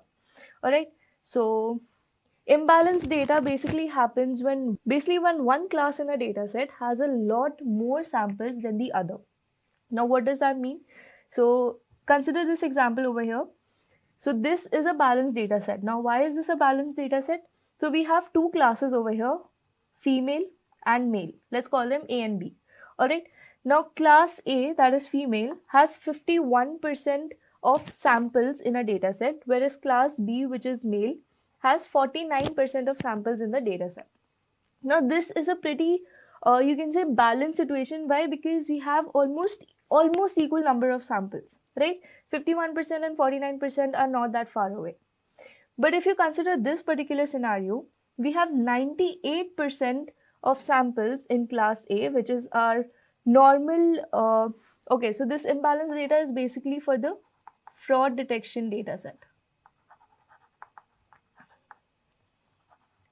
Okay, so we have a fraud detection data set where we have two classes, which is normal transactions and fraudulent transactions. Now, our normal transactions are obviously going to be in a higher ratio compared to our fraudulent transactions. So we only have 2% of transactions which were fraud, which is our class B. Alright, so the number of samples of class B is comparatively very less as class A, right? So this is going to lead in poor performance in the minority class. Basically, our model is going to be biased towards the majority class, right? So say for example, my model predicts not fraud or say normal each time. My model is going to be 98% accurate. Isn't that right? So now with a 98% accuracy, I can say my model is working pretty well. But the cases I am most interested in. Now the entire purpose of training a model on fraud detection dataset is to detect the fraudulent transactions, right? But if my model is failing to do the one goal it was trained for and it is giving me 98% accuracy, I can say my model is practically useless, right?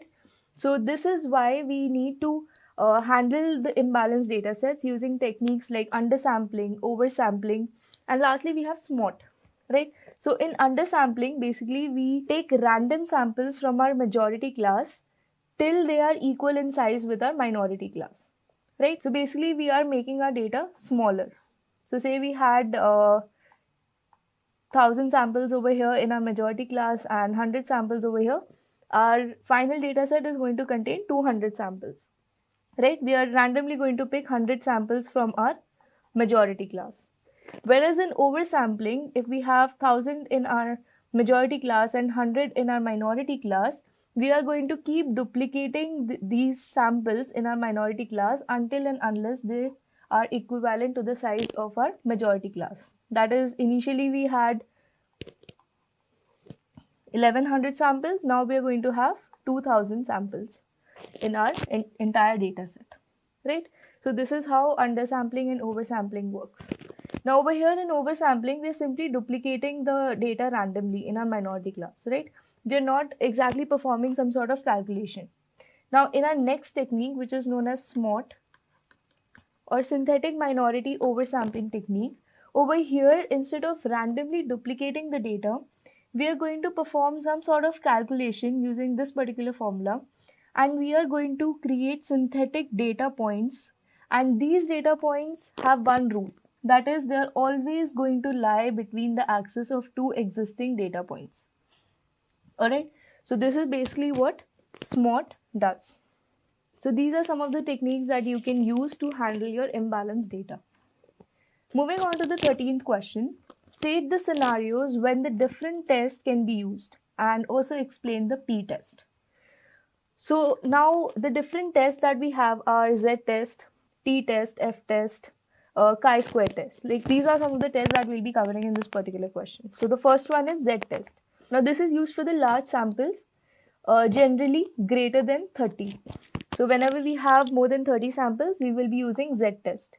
Now keep this condition in mind. I'm sure some of you guys must be having a doubt regarding 30 samples.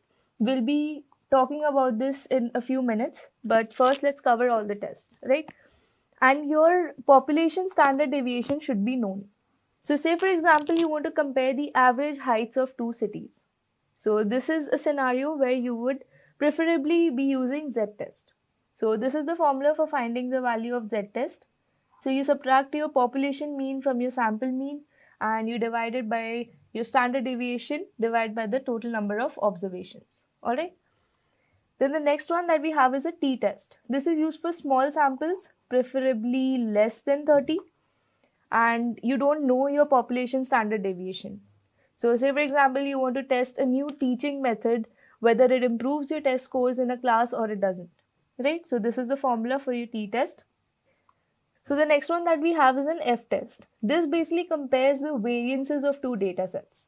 So say for example, you want to check the variability in scores from two teaching methods. This is when you'll be using an f-test. So this is the formula. You divide your larger sample variance by your smaller sample variance, and then you can look up the f-test table to find the value. Then we have a chi-square test. This is used for categorical data to test relationships between your features. So say for example, you want to analyze whether genders impact the product preference, right? So for cases like that, you would be using a chi-square test. This is the formula for your chi-square test. C is your degree of freedom, O is your observed value, and E is your expected value. Alright. Then lastly, we have our p-value. Now, the p-value is not particularly a test. Rather, it is used to determine whether the result of a statistical test is significant or not. Right? So basically, a p-value is a decision rule that compares with alpha. Now, alpha is generally 0.05. Right? This is the standard value of alpha. It could vary based on the problem, but in general, we keep it 0.05. Now, if our p-value is less than or equal to 0.05, we reject the null hypothesis. But if it is greater than 0.05, we fail to reject the null hypothesis. That is, we accept our null hypothesis. Alright. So say for example, we want to test a new drug, right, and its effects. So we'd be using a p-value in this case. Now, before we go ahead, let me quickly take you to my Google Notebook. Alright. So we know the general rule of using a t-test and a z-test is whether a sample size is greater than 30 or less than 30. But if you take practical scenarios or real life scenarios, our data set usually has around 1000 samples, right? Whenever we go to train a model and we pick a data set, it is going to have at least 1000 samples. Now, out of those 1000 data points, if we try to take out only 30 samples, it does not make sense, right? Our data set is going to have at least 500 or 600 data points to be able to learn and have an accurate output, right? So in a problem statement, whenever there is mean or average mentioned, we use a t-test. And whenever there is a percentage or proportion mentioned, we use a z-test. Clear? So theoretically, we take the 30 sample rule. But when it comes to practical scenarios, this is the condition that we follow. Alright? So let me quickly show you how it is implemented. So I am going to implement t-test. So this is my data set and I have taken a sample size of 1000. I have decided my new sample data. And what I'm going to do is I'm simply going to perform a one sample t-test. So I'm going to import my t-test from scipy.stats. I've declared my variables t-stat and p-value. And I've passed my column purchase. And I've given the sample size over here. And after performing that, I have got my p-value as 2.8. Right? Now this 2.8 is clearly greater than 0.05. This means we have to reject our null hypothesis. And over here we have given a conclusion, that is whatever was our alternate hypothesis has become our conclusion now. Alright, so this is basically how we perform any test in Python using the libraries. So moving on to the 14th question, what are eigenvalues and eigenvectors and why are they important? So let me quickly explain a scenario where we have a data set which is in a 3D form. Alright, now if I want to make my model simple and understand the data better, my goal would be to transform this 3D data into a 2D data, while also being able to retain the maximum information out of this particular data. Now, in order to do that, I can compress my data from any one of these dimensions, either from my height, my width, or my breadth. But if my goal is to retain the maximum information, I'm definitely going to compress it from an angle that has the largest area. And if I feel this particular side is going to give me the maximum information out of my data, I'm going to compress my data set from this particular angle. So now what eigenvalues and eigenvectors are? Eigenvalues are basically going to tell me how much my data set has shrinked or stretched during my transformation, whereas my eigenvectors are going to define the direction from which my data sets have been shrinked or stretched, right? And the direction is always going to remain unchanged during that transformation. So I hope this is clear, and this is the basic formula that is used to calculate the eigenvector, which is represented with the x vector, and we have eigenvalue represented by lambda. Alright, so let's quickly look at the example. So we have a matrix denoted by A, which is 2, 0 and 0, 3. Now in order to calculate the eigenvalue, this is the formula that we'll be using. Alright, we need to calculate our matrix A minus lambda into I. Now I is the identity matrix and it is represented using this particular matrix. Alright, so now we know the determinant of this particular matrix is going to result to 0. Alright, now this is going to help us give the final values of the lambda. Alright, so now to calculate A minus lambda I, this is the kind of calculation we'll be performing. We've already multiplied lambda with our identity matrix, and this is going to be the resultant matrix after multiplication, right? So after subtraction, this is going to be our final matrix, 2 minus lambda and 3 minus lambda. Once we equate it with 0, we get the values of lambda, which is 2 and 3. Alright, so we get two eigenvalues, which is 2 and 3. Now in order to calculate the eigenvectors, we are simply going to multiply x with A minus lambda I. Alright, now we know the values of lambda, which is 2 and 3. So we are going to substitute these values in lambda, and once we do that, we're going to get a matrix like this, and after we multiply this matrix with x, our x value is going to be somewhat like this. Alright, so basically these are the steps that we follow in order to calculate the eigenvalues and eigenvectors. Alright, now why are they important in data science? So eigenvalues and eigenvectors are used for principal component analysis. Basically, they reduce the dimensions of large data and they're used to identify the important features using eigenvectors. Then they're used for graph analysis and stability analysis also. Alright. Moving on to the 15th question. How do you ensure that the sample chosen for a study truly represents the entire population? Now, in order to answer this particular question, first we need to understand what is sampling. So whenever we're conducting a study, it is not always going to be possible to include everyone in the population, right? So we're going to use sampling to study a smaller, more manageable group. So the first step is to define who or what you are studying. That is, we need to define the target population. So say for example, we want to know the opinions of college students for a particular study, right? So our target population is going to be only the college students, not their parents, not their siblings, right? So that is how we define the target population. The next step would be to choose the right sampling method. Now we have over here 4 different types of sampling methods. So the first one is simple random sampling. Over here, everyone in the population is going to have an equal chance of being selected, right? There is not going to be any particular bias towards any person. The next one is systematic sampling. So over here, every nth person or nth member from a list or sequence is going to be selected. So basically over here, we're going to apply some sort of algorithm or some sort of system that every third person that we meet or every third person that we interview is going to be part of our data set. Alright. Then what we have is a stratified sampling.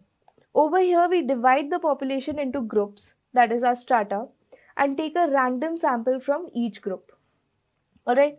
So say for example, I am interviewing college students. I'm going to divide the college students into groups, say depending on their streams, right?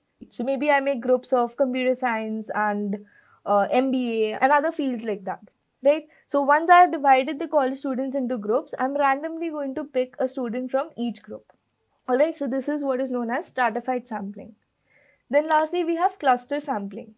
Over here, we divide the population into clusters, randomly select the clusters and include all the members from those clusters. Alright, so over here I'm not going to select an individual from a group, rather I'm going to select the entire group randomly. Alright, so this is known as cluster sampling.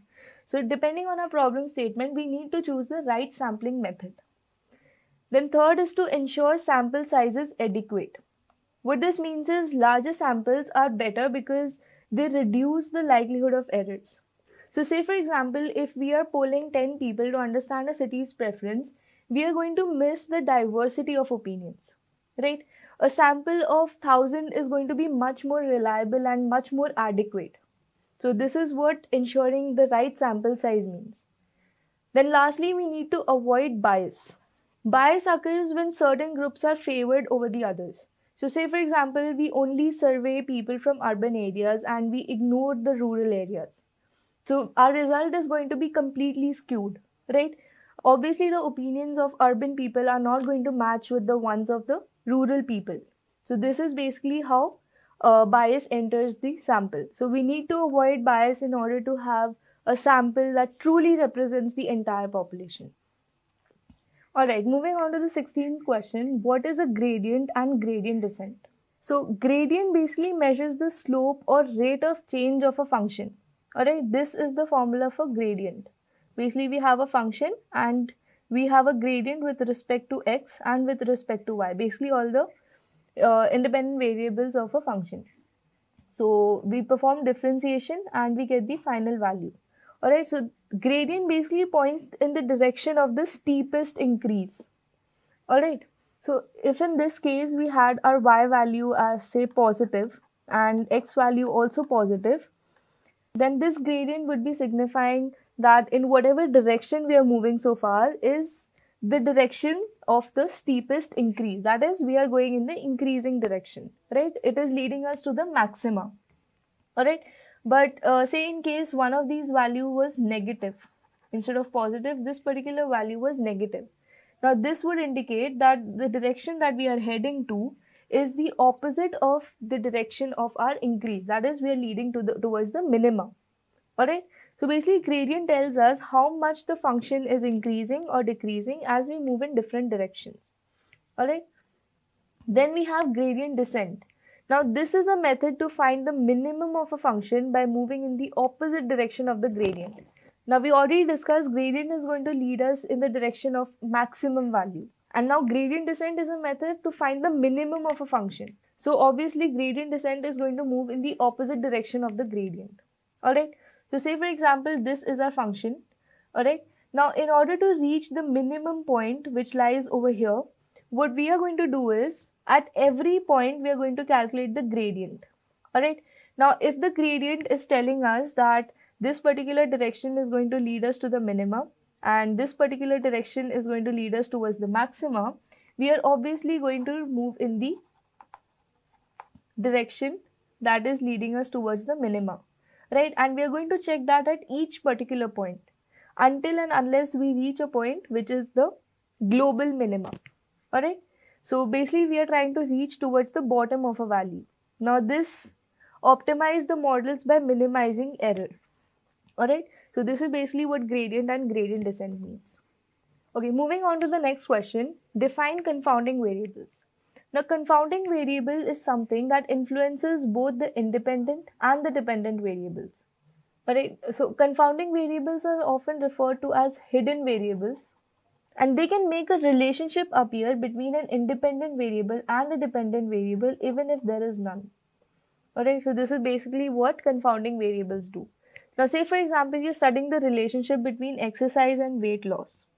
You find that people who exercise tend to lose more weight. But if you don't account for people's diet, it could be the diet causing the weight loss as well, right? And not just the exercise. So in this case, diet becomes our confounding variable. Alright, so this is basically how confounding variables work. Moving on to the next question, define bias variance trade-off. Alright, now in order to understand bias variance trade-off, we need to understand these terms separately. So bias is basically an error due to oversimplistic models that don't capture all patterns in the data. Alright, so this is an example of high bias in a data. So these are our data points, and since we have a high bias in our data, we are not really trying to understand all the data points. Rather, due to the simplicity of our model, we are just going to fit a straight line where we assume that most of our data points are being touched. But this is a case of underfitting. Alright. Then the next thing that we have is variance. Now this is an error due to models that are too complex and overfit the training data. Now this is the opposite of high bias. So basically when we have a high variance or low bias, what we do is we try to learn each and every data point in the data set. This leads to overfitting, and this is also a case where the model performs really well on the training data but very poorly on the unseen data. Alright, so a simple example or simple analogy of a high bias would be a person studying for an exam, and the person is not really trying to understand the definition and the examples of each concept, rather he just looks at the headings of each concept. Right, this would be a case of underfitting. But if that same person tries to memorize each and every detail of a particular concept, so he even memorizes the numericals, the exact value of each numerical, the person is going to perform extremely well if the exact same questions appear in the data. But if the values of a particular numerical or a particular question are changed even slightly, the person is going to fail in that particular case. So this is an example of overfitting. Alright? And overfitting happens when there is a low bias or a high variance. And underfitting happens when there is a high bias or low variance. Alright. Now the entire goal of bias variance trade-off is to find the right balance between bias and variance. Now if we have a low bias and a high variance, our model is going to fit the data well, but it is not going to generalize it. Alright, which basically means overfitting. But if we have a high bias and low variance, our model is going to be too simple and it is going to miss important patterns or even the general patterns, the basic learnings of the data. Alright, so the goal is to find a spot where the model is complex enough to capture patterns but simple enough to avoid the overfitting. Alright, so this is basically what it means. This is the kind of point that we're looking for, which gives us the optimal solution. Moving on to the 19th question, when do we use deep learning in a project? So in order to answer this question, we need to answer what is deep learning. The deep learning is basically a subset of machine learning which uses neural networks with many layers. Alright, so it can handle complex data which includes images, text and audio.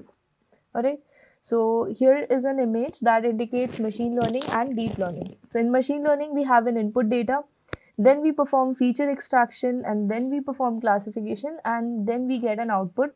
But in deep learning, we have an input data, and our feature extraction and classification are performed all together with the help of neural networks, and we straight away get the output.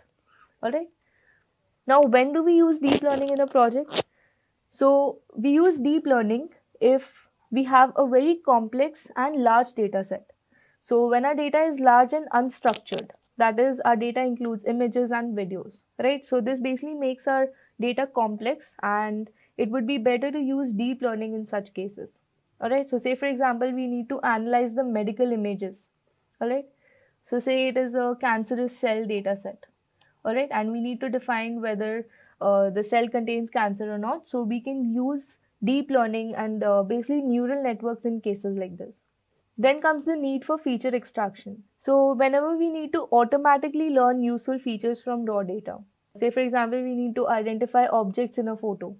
Alright, so we can use deep learning again. Then when our model needs high accuracy, so when a high level of accuracy is crucial for the task, we would go for deep learning. Alright, so say for example, self-driving cars will need precise object detection and in real time, right? So we would go for deep learning. So some projects that use deep learning would be image classification, speech recognition and natural language processing. Some other would be a chatbot, traffic sign classification, newspaper summarizer, image caption generator, human age detection and so on. Moving on to the 20th question, what is OOB error and how is it useful? So OOB error basically stands for out of bag error, which is a concept in random forest models. Now this is a way to estimate the model's accuracy using the leftover data that isn't used during the training. Alright. Now we have an original training data of size 5. Now we are going to do sampling with replacement. So we have multiple decision trees and we are going to use the sample size of 3 for each particular decision tree. Now, OOB error is basically when random forests build multiple decision trees, they train each tree on a random subset of data called a bootstrap sample. During this training, some data points are going to be left out. Now, these are called the out of bag data points or OOB error. Alright, so once the random forest model is trained, the out of bag error or the out of bag data is going to be used to test the predictions. By aggregating the errors from all the trees, we calculate the OOB error. This is an estimate of how well the model performs on unseen data. Alright, so OOB error is useful for internal validation, which basically provides an unbiased accuracy estimate without needing to separate validation data. Then it also saves resources. So it is going to eliminate the need completely to split the data set into training and testing sets. Right? Since we are already leaving out some data to be tested on, we do not need to split our data set separately. Then it also provides performance check. So it is going to help identify if the model is overfitting or underfitting. Right? So some examples of OOB error are suppose a random forest model trains on 70% of the data, which is a bootstrap sample, and the remaining 30%, which is our out of bag data, is going to be used to test each tree's prediction. Now we aggregate these predictions to compute the OOB error in total. Alright. Moving on to the 21st question, define and differentiate between convex and non-convex functions. Now, as you can see in this image, we have two graphs. Let me tell you, this is a convex function and this is a non-convex function. Alright. Now, in order to understand convex and non-convex, let us recall gradient descent. Right. Now, the purpose of gradient descent was to find the minimum of a function, right? This was used to minimize the error or loss of a model, correct? Now, if we talk about this particular function, if we start from any point, say initially we have a point over here, or you can say we start from this particular point, we know that our minimum point or a minima lies somewhere over here. Is that correct? As you guys can see, this is going to be, or somewhere over here, this is where the minimum of our function is going to be located. Now, if we start from this particular point and we calculate the gradient, we are going to be led into a direction somewhere over here, correct? Then when we calculate the gradient over here, we are going to be again led in this particular direction. And this process is going to be continued until and unless we reach this particular point. Now, in a convex function, it does not matter what our starting point is, because no matter from wherever we start, we are somehow or the other going to be led to the minimum point of our function, right? So, convex functions are said to have one and only one global minima, right? Now, if we talk about non-convex functions over here, so say my starting point is somewhere over here. Now, if I try and calculate the gradient, I could be directed in this particular direction or this particular direction, right? Or I could be directed towards this particular direction depending on the exact slope of the function at that particular point, right? So say if I'm directed in this particular direction, then I calculate the gradient in this particular point again, I'm going to be led somewhere over here. And once I reach this particular point is going to be considered my global minimum. But is that correct? Is this my global minimum? No, it is not. This point is supposed to be my global minimum. But since I do not have any lower point than this at this particular point, this point is going to be considered my global minimum. So basically, convex functions are said to have multiple local minimas.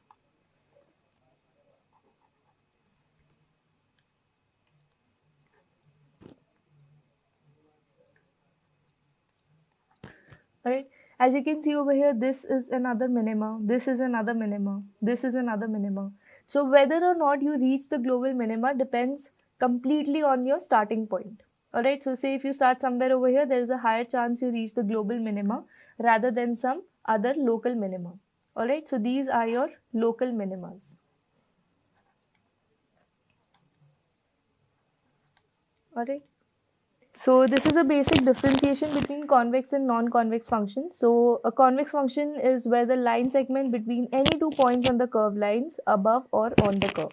There is only one and only one global minima, and it is easier to optimize. Alright. A non-convex function is a function where the line segment between any 2 points on the curve may lie below the curve. Alright, it has multiple local minima and maxima, and it is much harder to optimize. Moving on to the 22nd question, what is collaborative filtering? So collaborative filtering is basically a method that is used to make recommendations based on user behavior. It relies on similarities between the users or the items. So collaborative filtering is again divided into two types. First is user-based and second one is item-based. Alright, so user-based collaborative filtering is basically when items are suggested based on users with similar preferences.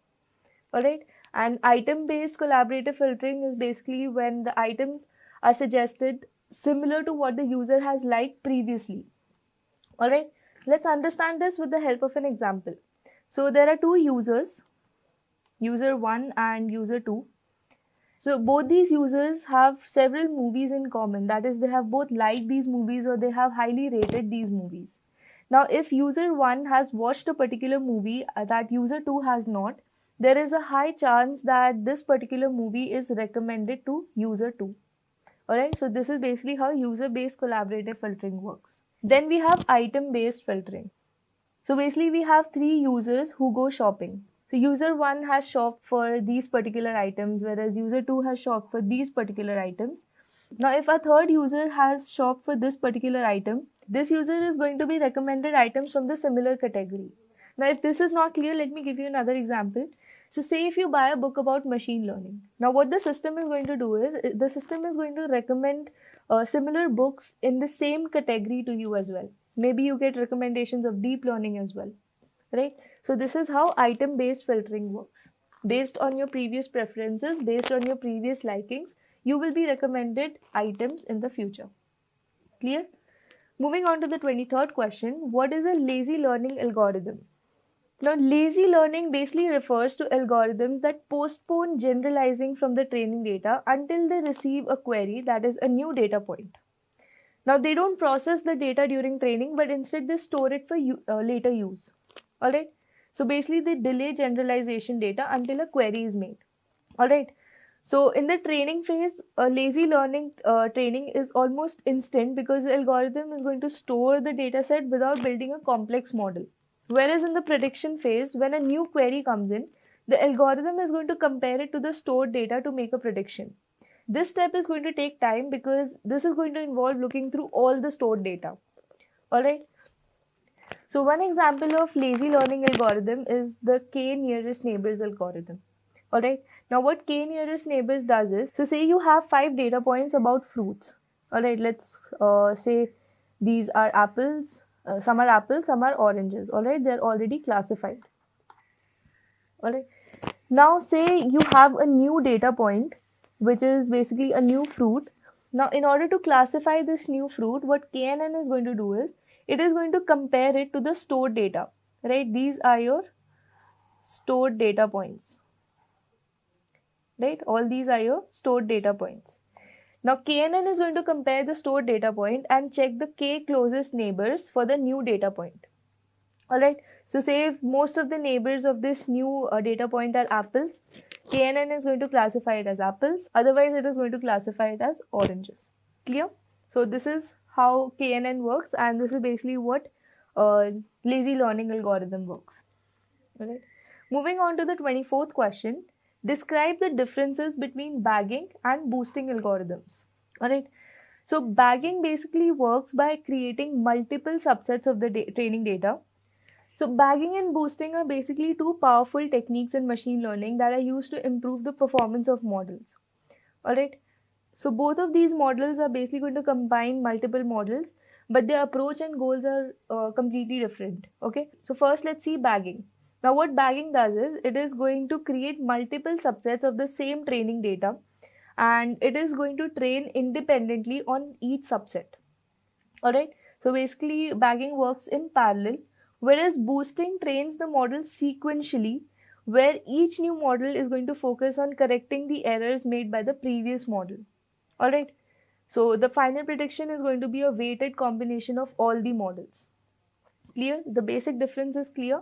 So let's look at the approach. So bagging basically follows a parallel model training, whereas boosting follows sequential model training. The goal of bagging is to reduce variance, whereas boosting has the main goal of reducing bias and variance. Alright. The basic method of error handling in bagging is to have equal weights for all the models, whereas boosting corrects errors of the previous models. Alright. So bagging has a lower risk of overfitting, whereas boosting has a higher risk of overfitting if not controlled. Alright. So basic example of bagging would be random forest, where we have multiple decision trees working parallelly on each subset of the training data, whereas boosting algorithms would be AdaBoost, gradient boosting,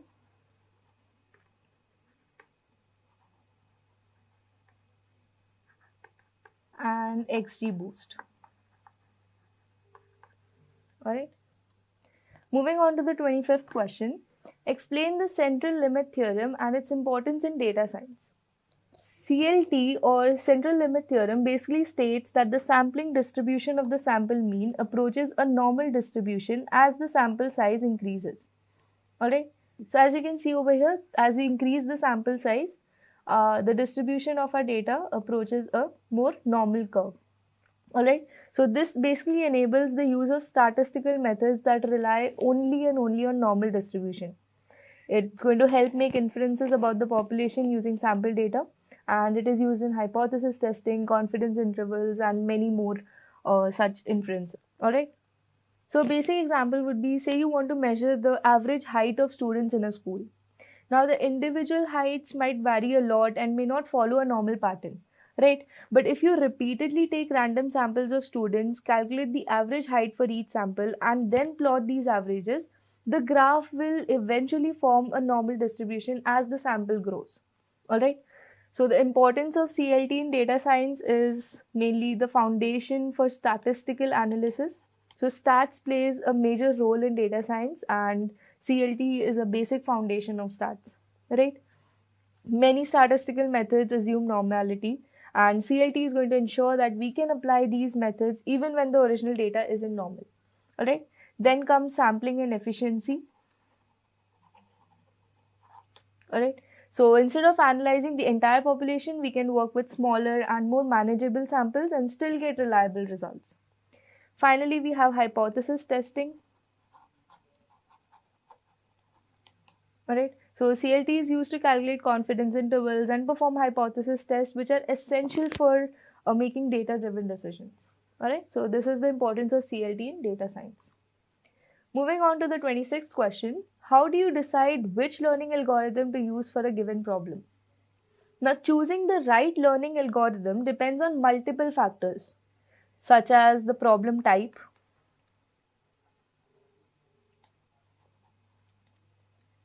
okay, the size of the data set, then finally the outcome, that is the outcome you desire. Now here is how you can make a decision step by step. Alright.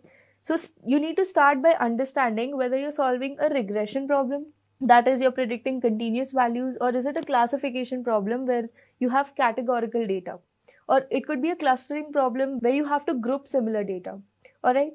Then comes the data set size. So if you have a small data set, you can use algorithms like logistic regression or SVM that go better with the smaller data. But if you have larger data sets, you need to use algorithms like random forest or neural networks that can handle the complexity and the big scale, right?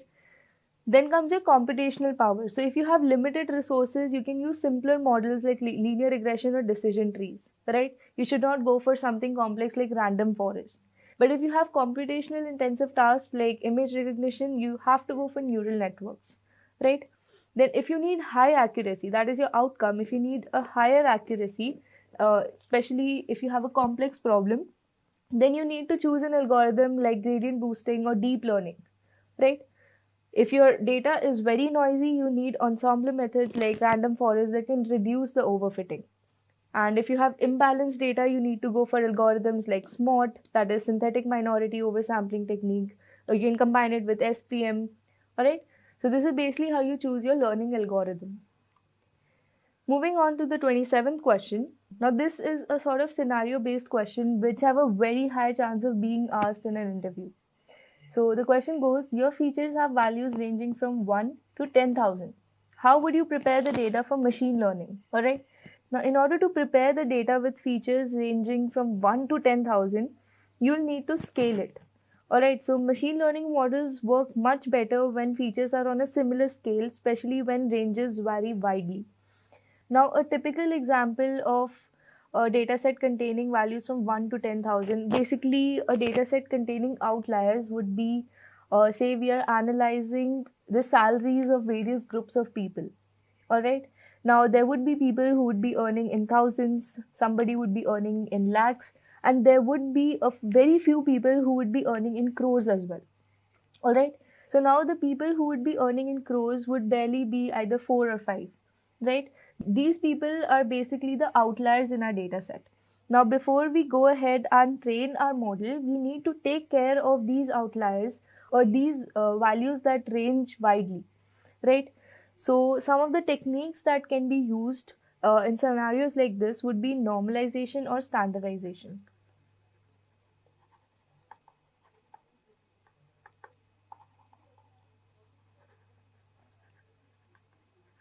Right.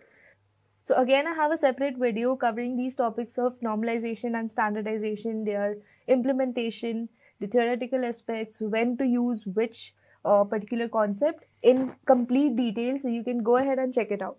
All right. So normalization basically use methods like min-max scaling, which helps to bring the values between 0 and 1. All right. Whereas standardization uses mean of 0 and standard deviation of 1. Alright, so this basically helps models perform more efficiently, right? So again, you need to choose your right scaling technique. So if your data has outliers, normalization is going to work better, but if your data does not have outliers, you need to perform standardization. Alright, let's quickly look at one small implementation. So I have a cricket data set, and when I plot the various aspects of my data set, like my innings, my not outs, my runs, and the high score and so on, I can see a lot of outliers in my data set, right?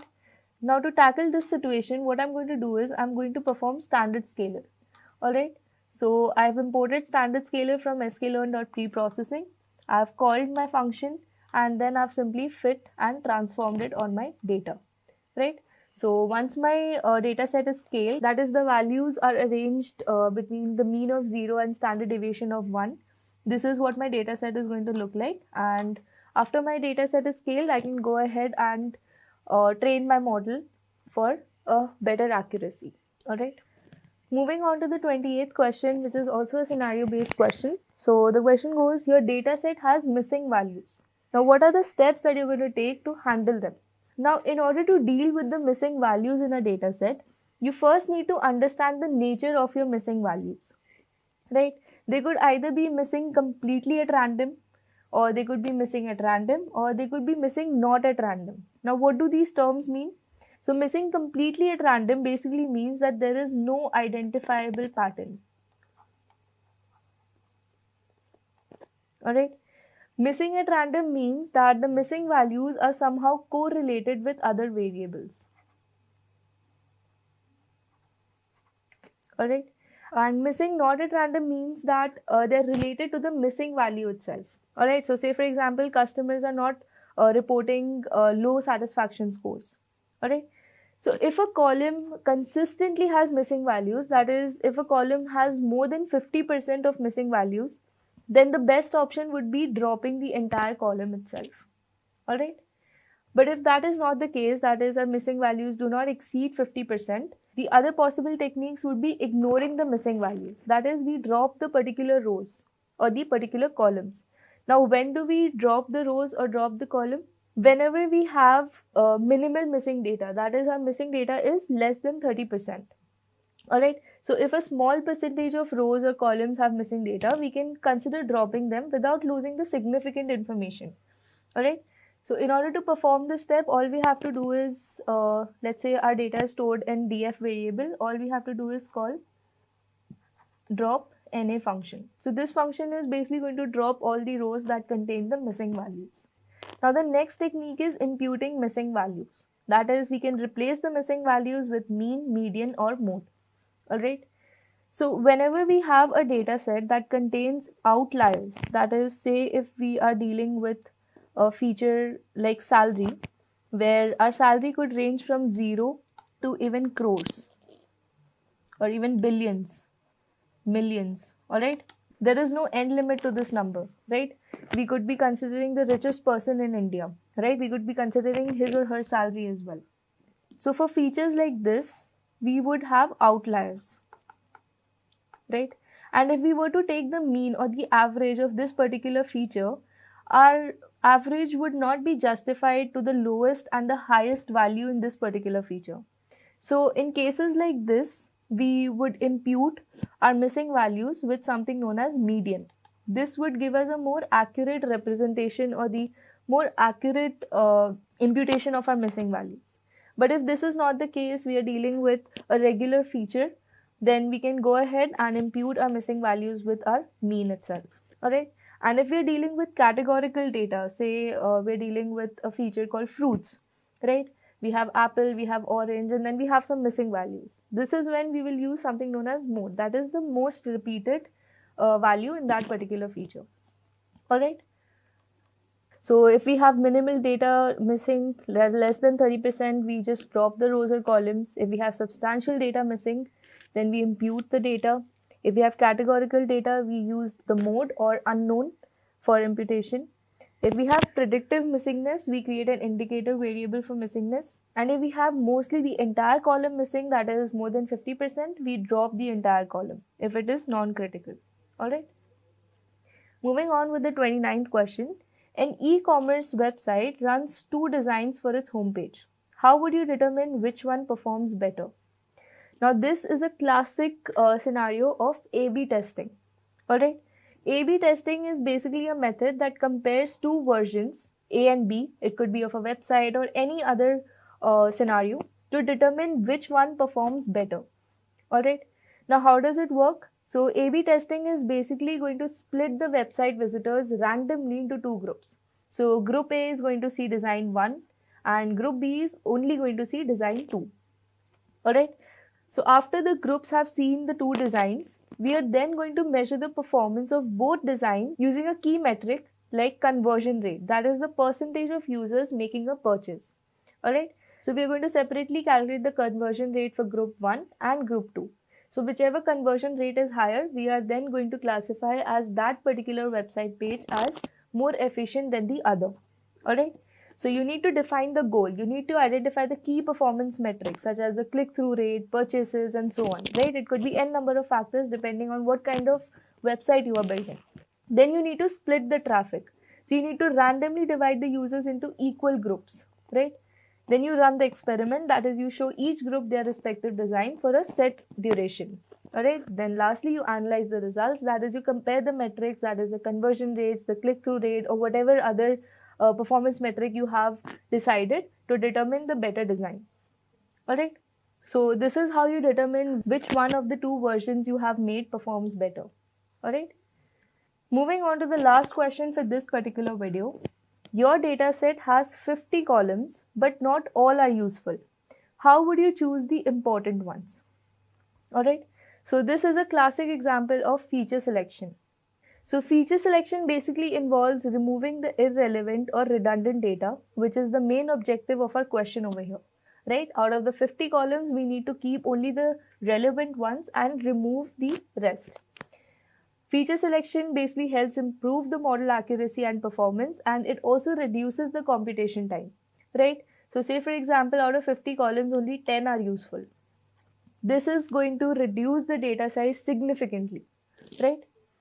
So the basic methods for feature selection are correlation analysis, right? You need to identify the highly correlated columns and remove the redundant ones, right? So basically, if 2 columns are highly correlated, one of them may be redundant or basically useless. So say for example, if age and years of experience are strongly correlated, you can keep either one of these, right? You can also use correlation heat maps in Python using the Seaborn library and the heat map function. Then comes feature importance using models. So you can use models like random forest or gradient boosting rank features by importance, right?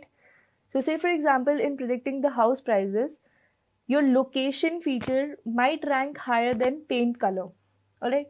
So there's a high probability that removing the paint color is just going to make your model better, right?